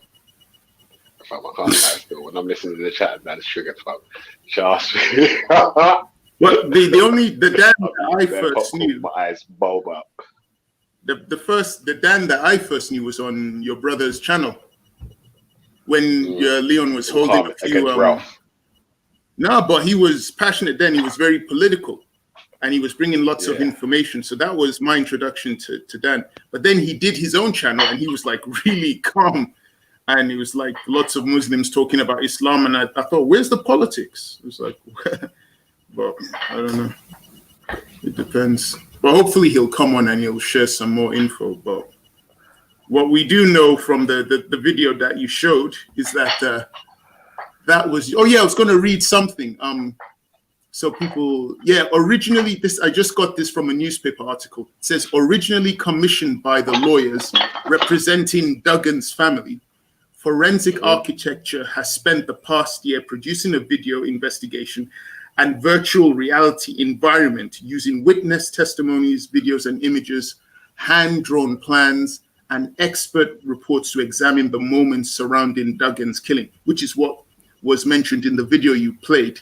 Their findings, first reported in the Guardian newspaper, cast doubt over the 2014 inquest, which returned a lawful killing verdict, as well as undermining the conclusions of the Independent Police Complaints Commission, which in 2015 found that Duggan had been holding a gun and thrown it into the grass more than 7 meters away as he was shot twice. So this was mentioned in that video that you played because it's from Forensic Architecture. But what they did was so powerful that it challenged the Independent Police Complaints Commission, and it also challenged the inquest, the findings of the inquest. That's some serious stuff that can't be ignored. These people, man, they had to be commissioned, though, by the lawyers of the Duggan family. It seems that's what you have to do. You cannot just rely on the Independent Police Complaints Commission. You have to get yourself a solicitor, and then they will investigate the stuff. As I think you guys mentioned it, like a civil lawsuit. You have to do that, or else they just cover it up. And they just end it. It's scary. Well, man. It's the different level of different covers of protection. Yeah, if you pay for all the bells and whistles, you get all the bells and whistles. If you're getting a duty solicitor, do you know what I'm saying? Like they're just gonna do what they have to do in it, like not no extras. So if you want bells and whistles, you got to pay for it, man. Okay, so in the chats, I heard people say that, but it was only a civil lawsuit, so it wasn't like a proper thing. So wait, what does that mean if you're saying it's a civil lawsuit? Are you saying it's not a serious situation that they need to take seriously? Is that? I don't even know what the hell that means. It was only a civil lawsuit. What does that mean? That's what I heard DJ Soul say, and I think Mr. Lottie and I think even Analyze Dunya was hinting that as well. That it wasn't something mad, like you let a civil lawsuit deceive you into thinking that they took it serious. Like your camera's on, bro. Whose camera? Not you. Oh, not you. Ultra. Okay. Like a civil, yeah. Do they actually have any evidence for that, or are they just projecting imaginations in their head? What's that? No, they're just... Which? I mean, from what Raf is telling us, there's certain people in the chat who are saying, "Oh, it was only a civil lawsuit. It's not really that important." It's like, do they have any evidence for these claims, or are they just making it up? I don't understand. They said the test is lower. No, it was because because James was saying to look at that, bro. As I say, the blood clot ghost name, bro. Trust me. Wait, what does that mean? A civil, not criminal, is a test. The civil, not criminal test is lower. So what does that? I don't even know what that means. Like the video would not have the same weight in a criminal court. So they're saying that in a criminal court, wouldn't have any relevance, but in a civil court it would. Can they actually provide evidence for that? Because it just sounds like projection. It's just making up stuff and saying, well, it's only a civil. Just provide the evidence. Let's just stick to the facts, okay? Whoever in the chat is complaining about civil. Hey, listen, yeah. I think we need to have a G Block meeting, yeah, because the actual G Block gangsters, yeah. After this, it include Renegade Wrath from this one story, yeah. But the actual G Block gangsters need to start jumping on in the actual 12-hour slot before it gets into this non-recorded shit, fam. Because you hear me, cuz it's been fake out here, fam. Yeah. You get me? Yeah, we getting. Yeah, I'm sorry, Veli. You know the settings for me already. Wait. Listen, yeah, we're getting we got Schiffer called 90 for a sellout. You get me? Yeah. Yeah. EIE was crying for Jupiter. Blood clot, man. Yeah, man. Tisby's getting mad around there, fam. In those moments. I hear you. Yeah. All right, Veli, can you hear me? But you know, let's all get on to Ultra because my bad. Anything important. He's all trying to feed his family. He's all trying to feed his family rather than be on. Trying to feed his family and shit. You get me? Instead of being on the block, so I can earn extra I'm money not gonna lie. for my family. I won't lie to you. Yeah, I spoke to Veli privately and said, "Listen, bro, like work called me a pussy, yeah," and they said, "Bring your dirty, ugly pussy back to work. We ain't paying you furlough." So I said, "Okay, right." And I said to Veli, "Listen, my brother-in-law's wedding. I'm the best man. It's hard for me, bro." And then it's hard. Cutting out, yeah. It's cutting out, but you're lying anyway, yeah. Apologize for my time on G-Block's going to be like really I ain't even got your number, bruv, so I don't know what you're talking about. All right. Is your brother still? Is your brother? Oh shit! Is your brother still going? Is your brother still going to check nonce? Whose brother? Ultra. What do you? Yeah, that's what he said. No, I remember all that shit got cancelled. All that shit got cancelled, bro. Corona. That all got cancelled. The hotel, everything, the flights. EasyJet told us to fuck off. No more nonsense. Nah, bro. Hey, also, Alright, bro. Do you remember I said in August I'm going to Nantes, yeah? And fucking a King of Gold flipped his wig, bro. A King of Gold flipped his fucking wig when I said I'm going Nantes. The King of start bugging out like, you go without me. No, no. He was like, you're done out here. You're done out here. The King of thing, what you saying is they're going to be FGM there? Put me a flag.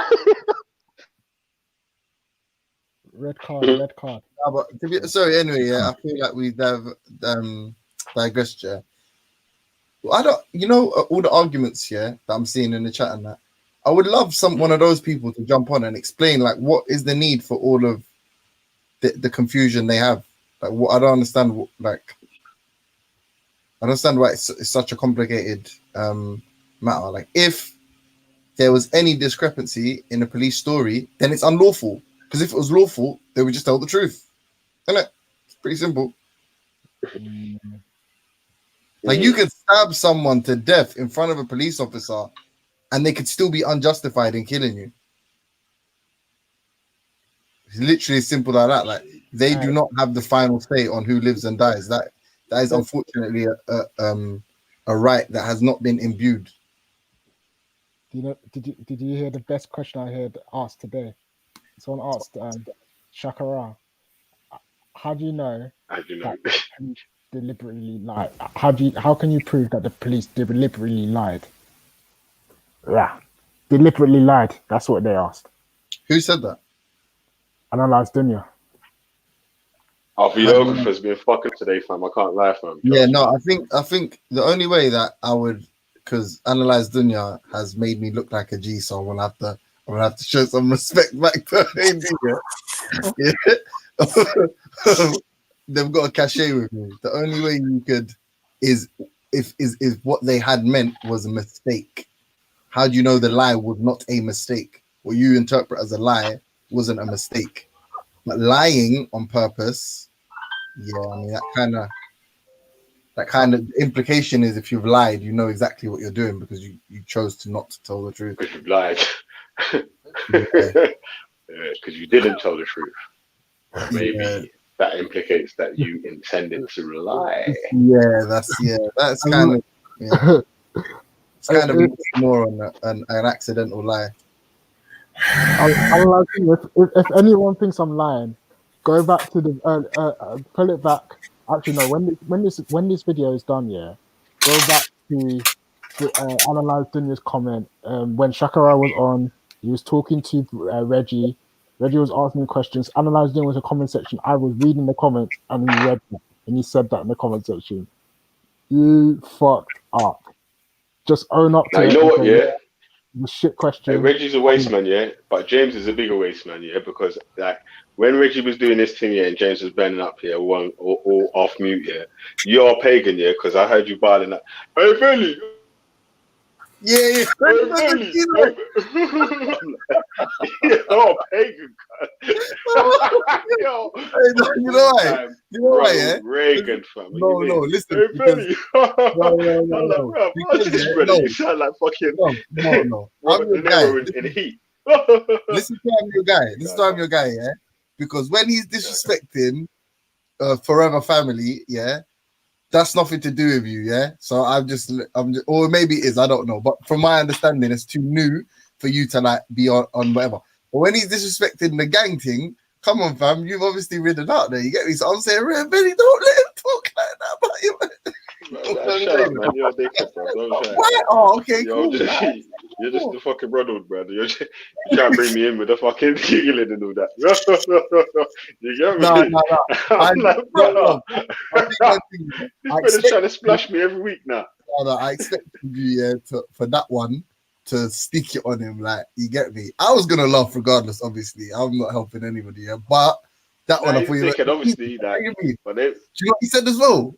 What do you mean? What the fuck can I stick it on him about, blood? He's like, no, do you know what he said? The biggest disrespect, I know what you said, bro. He said, no one even knows the G line number.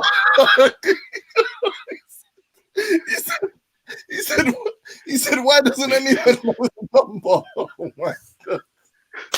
I was dying. He said the G-line number is 999. Hey, yo, big up 90 for in the place, man. Wagwan 9. He said, man, that my move. Let me see what it says at the bottom there. Man, that my you know what, Biggie? Then my move like Sarpas. Yeah. God, what happened, man? So first off, salute to yourself, Biggie, straight up and down. Salute to yourself. I'm here too, just saying. I'm coming, baby. I'm coming. Salute to Tesla as well, Carl. You know what I mean? There's many ways to skin a cat, and then way there. But Jano Star, without going off on one, like, So, okay, James Jones, boom. So let me ask you something now, James Jones. You heard about the dude, Schiffer, talking his shit yesterday, yeah? Yeah, I heard about that shit. Yeah, so what do you think about that, James? I don't know if you heard this morning, I asked Velly that. He's an idiot, bro. I heard he was talking about violence and shit. Because Velly said he was chatting shit, you come on, proved what he was saying was nonsense, and he got proper upset about it. That's what I heard. Right. So okay. But you heard what his statement was, right?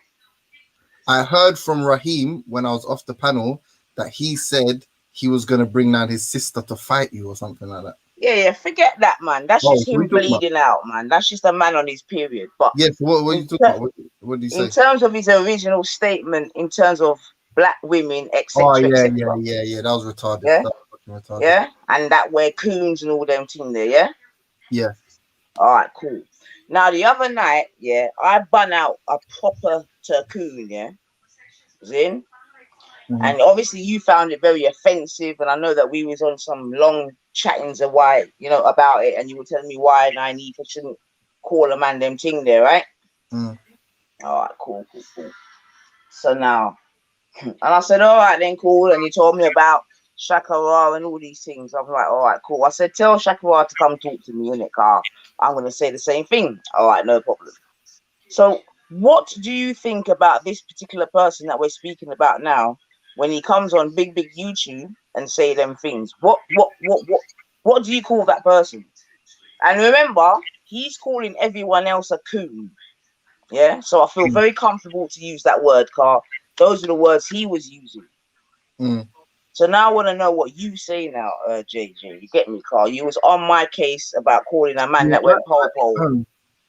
Yeah, I jumped on. You know what's funny? If he used the word, I'm not sure he used the word coon when I was on, but he definitely used the word sellout. And I asked him, but by the time I came late in the day, he was saying everybody, all black people, the majority of black people are sellouts. That was his statement, and he was moving away from the woman thing. But then I addressed that anyway, and I gave him some evidences or whatever to show him why he was completely wrong with that. With regards to him saying the word coon, I cannot remember if he said it in front of me. But, and this is the difference between you and Shifa, I got love for Shifa. Like, I like Shifa as a person, yeah? But he's not, like, he's retarded. Like, he's not, like, I literally proved to him why he was talking about, he said he's not black before. Do you remember back in the day he used to say he's not black? And then in this argument, to prove whatever, he said that he was black. And I was like, how are you going to call that man a sellout when you're not even claiming black half the time, and what, like, he's just not serious. So I don't really respect him enough to talk to him on that level. I just wanted to show him how he was dumb, what he was saying. But I didn't really with you, I didn't debate you why it's wrong for you to use the word coon. I was saying you shouldn't. I don't think you should use it. That's my advice, yeah. But with him, I just was showing him why his statements were retarded. So it's a bit different. Like, I'm not kind of you saying, oh, you're retarded. So, but you know that his thing was coonery. Like, from he started talking, it was all about coonery, and I ain't really heard you say nothing about him and using that word coonery. But you took me into the early hours, is it, talking about that word? I mean, yeah, I guess. So first point would be respect level, like how I discussed with Shifa, how I discussed with you. Like, I was a lot more giggling when I'm talking to Shifa than there was with you, innit? With you, is a lot more serious. With him, it's like, can never really be too serious, yeah. And secondly, do me a favor, yeah, or I'll do it when I got a minute. I know he made that statement. I'm not denying that. But when I was on the panel, or maybe he did say it, I don't know. Shifa says wild shit. Like, Shifa's talking about people. I don't know, man. Yeah, maybe there was a bit of hypocrisy on my side. If there was, I'll concede that. Yeah, but I guess what James ultimately was trying to say is you can't take, when he compares Shifa to you, Auntie, yeah, you're more sensible. So obviously you're a lot easier to reason with. Shifa, you cannot reason with at all. Yeah, like, he's just upset with his baby mum. Like, literally 2 minutes into the discussion, he was talking about how black women don't let them see their kids. And like, you could see, like, what he was really saying is he's trying to justify why he's with a white woman, because he reckons black women are particularly harsh to black men. This is his argument in a nutshell when you reduce it, which is just stupid on many levels. Like, even from the broader sense, I asked him, if you're a single mum and you've got who's more responsible for, let's not even say the breakdown of the family, but the poor sort of rearing of a child, a single mum who's like working or whatever, or an absentee father? And he literally said, I don't know. Like, one parent isn't even there, and one parent is there, but is finding it difficult to discipline the child. And he said he can't even decide between which one is more at fault for the child having a sort of like poor education or whatever. So he's not serious in his discussion. Like, he wasn't serious. He just wanted to come on a bitch about black women. Yeah, you see, I'm hearing you, but I gotta keep it real, innit? Because you know my thing is truth and rights, yeah. And that's why I have to say, yeah, he's gone, innit? Big H is gone, man. But like, yeah, man, some of the man them, you know what, yeah. Betty made I know Betty's not people's favorite person, no problem. But a good little while back, right, Betty made a comment. And when she first made it, I was like, huh? Nah, man, that don't even make sense. But Betty basically said, yeah, that enough of the man them, yeah, they're pro-black men, but not necessarily pro-black women and family.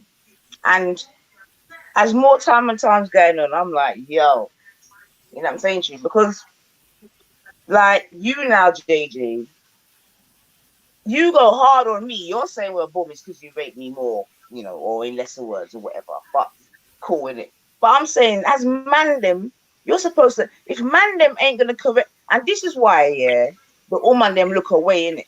Because man them ain't going to correct the man them in the right manly type of way, or the brotherly type of way or whatever. You know what I'm saying? Even after he made them kind of comments, both yourself and Biggie just like, oh, yeah, but yeah, I mean, it's my favorite person, or I mean, I really like him, or and all them things there. You see what I'm saying to you? So just makes the thing look away, man, and that's why when it comes to certain, let me finish, man. Let me finish, man. We're always gonna look away. You know what I'm saying to you? Because the correction don't, and this is what I'm saying, yeah. Man trying to say, oh, man of the head, man of the king, red chair, boom, boom, boom, all right, they're cool. Kick back, let man them be that. And even, and this is what I'm saying, you know why? Even Biggage is cussing. Biggage, listen, big up yourself, Biggage, yeah. So we don't know Biggage thing in it, Zin? Cool. Biggage is saying he don't want to hear about no more Superman. None. Oh my God, man.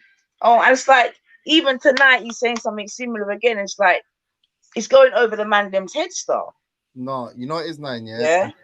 Now, let me finish, man. Let me finish. Carl, this is a serious thing, man. Because like I said to Ultra, yeah, man, them's supposed to be the first line of defense in it. First line of defense. If me or other females are chatting, that means that the first line of defense has been breached. Yeah, Melanated had to come on yesterday and deal with the thing. You get me? I think what's his name? Raheem kind of come in and I mean, but he didn't stay too long. But Mum's saying like, James, me and you went into the hours when you're saying to me, 9, that word there, that word I'm trying to say to you, James, but certain man, I can get Carl out, man, so that we know what's going on in the camp. Yeah. So let me ask you something now, James. Do you appreciate what I'm saying about that, or do you still say no? You know what I mean? People shouldn't be getting Yeah. I mean, obviously, I see it a certain way. I believe that my behavior was correct. But if you're telling me from an objective perspective that in actuality, you gave me more energy where you should have given him more energy, and this is the reason why, then I could take that on board, and I could see that maybe in future I have to decide that either I'm going to reduce the energy I give to people like you, or I'm like, for example, I rate someone, so I give them half the energy, or I give them the same amount, but when it's an idiot, I give him double the energy or no energy at all. I could see how that. I can see how that will better. That will make you feel better about being spoken. No, wait. It's not, babe. Stop that. It's not about making me feel better, you know. Because at the end of the day, regardless, like I said, this is YouTube, innit? So I'm gonna be okay anyway. But I'm just showing you an observation, and not just yourself, others that are listening. Do you understand what I'm saying to you? Because I'm saying, other.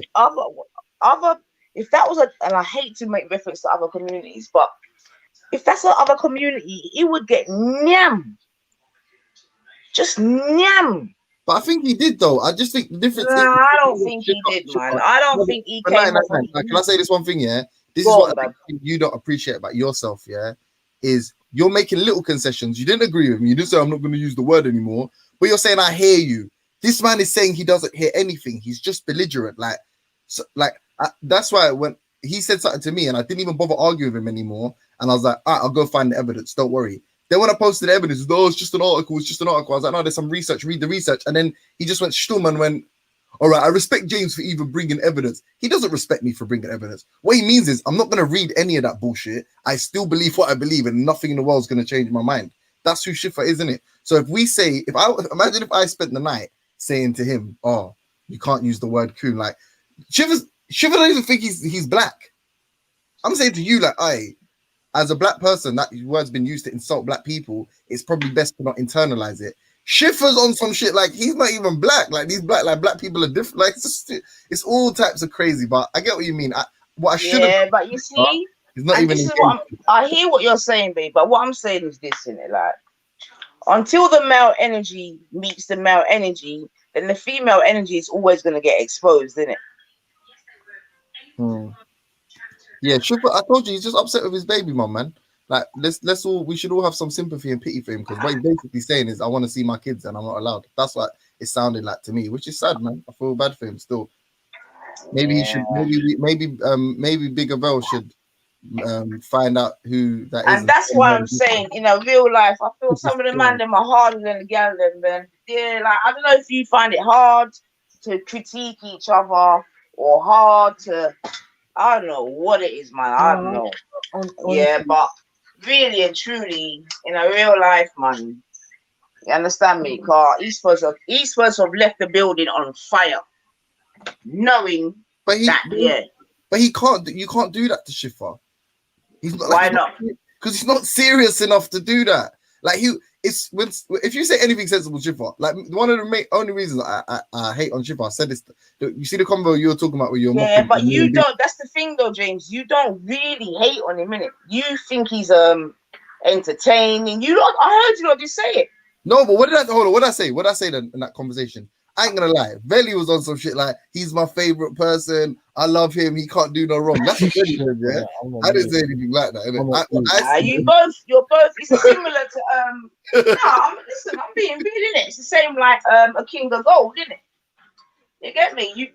He's one of your favorite. Listen, I ain't even trying to diss a person, innit? But yeah, man, I don't know, man. It's but no. What I'm trying to say is what Shifa does, yeah. If you make a good point, is shout over you, and then like, bro, you know how many times someone's been speaking and he's gone, I'm gonna be honest with you, I didn't listen to what you said. Like, he don't give a shit about. I hear you, man. But what I'm trying to say is that, the more, man, everyone sees. I hear you, listen. Like, I think what it is, like the man then will probably more see the comical value in it.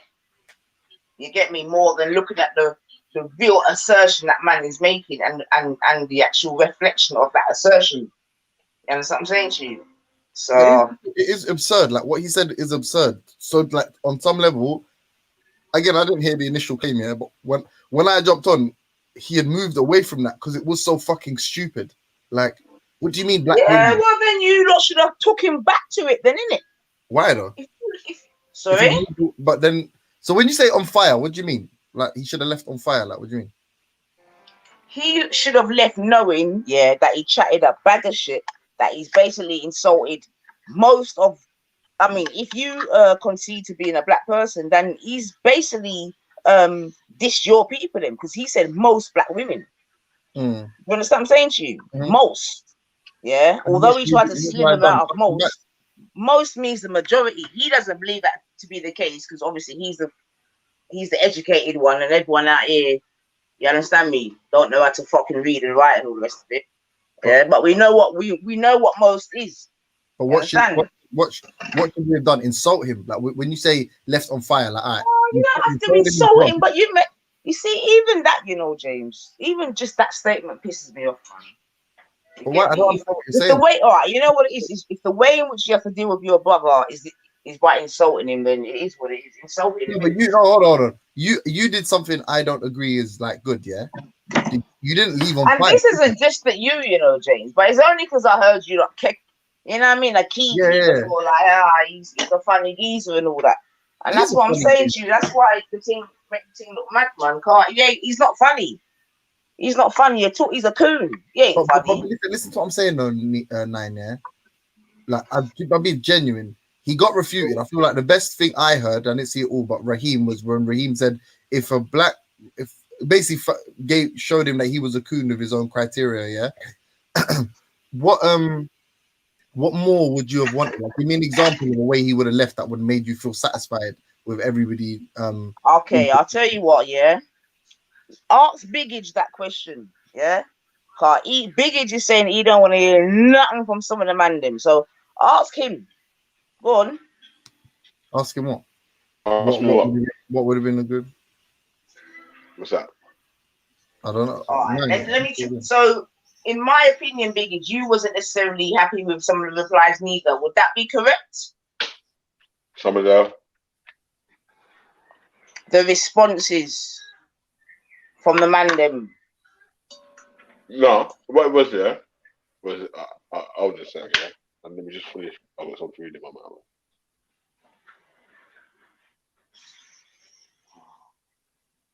And to be honest, yeah, you know what? It doesn't even matter, man. Cause if man them don't even appreciate what I'm saying, it really doesn't. Yeah, it doesn't even matter, man. You know what? Yeah, what it was, yeah, is that a lot of times in the chat, you know, I see a lot of people at me when they see certain people on the panel and they're chatting shit about black people this or white people this or this, that, and the other. Yeah, I'm saying that I don't want to see none of them man at me about no bullshit no more, yeah, because when Schiffer was on the panel talking about most black women are sellouts, yeah, I didn't see none of them black superheroes on the panel saying all their fucking big boy talk about, oh, the black woman's God, oh, well, no, we're so black, we're blacker than you, and all this sort of bullshit. Yeah. I didn't hear none of that shit going off, or no one doing them sort of fucking superhero music. Yeah. Man was just in the comments just typing and giggling in it. So. All right, so all I would just add to that, if that's what you're saying as the male, then you know what we're saying as the female, and that's all I'm gonna say, man. Yeah, I'm not even gonna drag it out in it, but like, yeah, there's a definite thing going on. Like, I know, man, and that's what I'm saying. I'm going back to Betty's chat of certain man maybe being pro man or pro black man, but not necessarily pro black woman. Who do you think? Yeah, 9. Because obviously you heard that second conversation, yeah, and obviously like when me and Vel were talking, did you hear the words "Schiffer's my favorite panelist" come out of my mouth? No, but what I've definitely heard is that, like, you know what it is. I don't know. I want Schiffer to jump back on and give his evidence. What are you talking about? Really, the initial reason why I jumped on in the first place, yeah, was right. You're making mad claims, yeah, but boom, at least provide some blood clot evidence with your claim, innit? Yeah, that's what I initially jumped on for, first of all, yeah. And then he got sidetracked into some back and forth about this, that, and the other, and whatever fucking other bullshit. And then I started calling man fucking some sellout and coon and all this other fucking other bollocks and whatever. You get me? Like, did he call you that as well? Yeah, of course, man. What do you think? Yeah, no, to be honest, this is, man. Yeah, that means you're a hater because when I jumped on, I asked the same thing and you were like, "No, don't ruin the surprise." That's what I was thinking. I was like, "What evidence? What the fuck are you talking about?" Yeah, because no. Do you know why? Yeah, because he already said after that, yeah, that I'm going to provide the evidence at a further date, innit? So I'm like, obviously, man's going to fucking ridicule your evidence, innit? Yeah. So you don't want to. Yeah, so you know what I'm saying, don't fucking burst the pinata before he even brings the evidence to the you know what I'm saying? Yeah. Before he brings the evidence to the fucking table, let's ridicule the shit when it's actually there. Yeah, because I'll be honest with you, I don't understand. Like, there's too much differentiation between. I feel like people always not just you now, but a lot of people do this between man and woman. Like, but there are different. These are individual agents, isn't it? Like Schiffer, God. I was about to say God rest his soul. What the fuck is wrong with me? Schiffer, yeah, is like no disrespect, Schiffer, if you're listening, but Schiffer's retarded. Like, he's proper retarded. He's insane. Yeah, yes. You're not how we can't replicate you. You can't compare a conversation that you have with someone like me and someone like Schiffer has. It's never going to be the same. Same with Veli. Like, Veli will hold you to a high standard. I will hold you to a high standard because I've got more respect for you, not because you're a woman. There might be someone, no disrespect, I respect even more than you, and I'll hold them to an even higher standard than I hold you, for example. But maybe be a woman as well. James, can I come in real quick? Yeah, Can I come in real quick on that comment that you just said? I understand what you're saying, and I understand all of that. You saying that you have a higher standard for cis nines because she's just more rational, and you're able, she's more mature and all of that. But look at the way in which, like, I don't think it's because you're saying that he's retarded.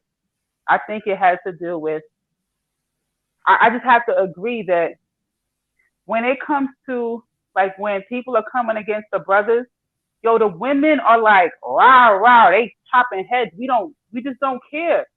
You know what I'm saying? But it just wasn't, it just fell flat. And Belly saw it, people in the chat saw it, and the sisters, like we do, we will rise to the occasion and we will fill in whatever gaps that's there. We would like to not have to do that. We would really like to not have to fill in the gaps. That's what non-ether is saying. But like, I'll be honest with you, yeah, like, in the same way I was honest and I can see the term part, my perspective might be skewed because I'm a man, right? So there's an element of, like, will never understand what it is to be a black woman. I'm of the firm belief, which I think many people are, which is, I literally brought evidence on that day, which is that black women are the most oppressed minority group just by virtue of the fact that black people are the most marginalized racial group, and women are more are more marginalized. And I actually missed you doing that because by the time that you probably jumped on, I was so exhausted with the conversation. There were like little kiki and jokes and stuff in the chat. So instead of like challenging or bunning him, it was more like like you said, like not taking him seriously. So it's making like jokes and stuff. And I'm just saying that, as another black woman, we're not gonna feel like the men are coming to our aid. Like someone literally, if someone was to say the black man is the dumbest man on the out of all men, do you think Lady Divine would stay quiet hearing that? Do you think Lady Divine would start making jokes? No, hold on, listen. Do you think that she would start making jokes about hearing that the black man is the dumbest man? Do you think non-ether would? Do you think? No, James. You be quiet, James, and you listen. All right, but I need you for this one, yeah. I'm sorry. Can I? This is a conversation. This is a conversation that's been had over months, yeah, and it's I don't know. Belly can speak for himself. I'll speak for myself, yeah. But feel free to cut me off anytime, bro. Yeah. I don't think it's a positive when people get emotional and irrational arguing with idiots. I don't think if someone comes and says the N-word, N-word, N-word, this one, and someone comes and goes, well, fuck you anyway, fuck your mum, or in quotes, defends black people by showing their, voicing their frustration with an individual, I don't think it's beneficial. One of the main sort of culprits is Ralph, yeah? When Ralph jumps on, he just seems to get, people irate, and then he says, and then essentially it's, look at these black people or chimps or whatever he refers to them as. I don't think that is some you may argue it is. I don't think that's a beneficial sort of scenario or exchange. I don't think it's positive. No, listen, I would agree, right? And I'm one of those people that do tend to get emotional, which is hence why, like, when certain people are on the panel, I'm learning not to even join the panel, right? But however, that would have been very instrumental if one of my brothers would point that out. Like, wasn't you how come you hear how you just called non-ether a man? How you just told Melanated she sound like a man? Why you didn't tell Ralph he sound like a bitch? Wait. Hold on, listen. Okay. But listen to this though, because I'm gonna prove you wrong on that point though, yeah. Because when Schiffer was getting hotted up by his beans, yeah, what was I asking him? Yo, Schiffer, how come you're not calling your beans a man when she's talking to you hard like you was calling 90 for a melanated goddess? A man, how come you're not saying that to your beans when she's talking to you like a man? She was hotting you, bruv. And You get me? You was just sitting in the corner like, but she's not. But right, she's not a babe. sellout. That's an Sorry, easy. babe. That's an easy answer. That's an easy answer. She's not a sellout. What I'm saying is that when Ralph is on the panel, right? Why he not calling Ralph a bitch? Why he don't got that energy for the white man? Why he don't got that energy for the white woman? And Ralph's not white. Ralph's not white. He believe he white. He believe he white. Ralph's white to me. Damn it. Who doesn't have an? He white to me. He yells white power, and he got a t-shirt that say white lives matter. You know what though? Yeah. What's real though? Yeah, is there's different sort of energies that you gotta give for different people with it. Like differently that if you know Schiffer more time, yeah, Schiffer's gonna come with something that you disagree with, innit? Yeah. So what you have to get him to do, yeah, is show his evidence of what he's talking about, yes, because that's what I was trying to say. If you go back in the chat, yeah, to the time when he was talking on the panel, yeah, and he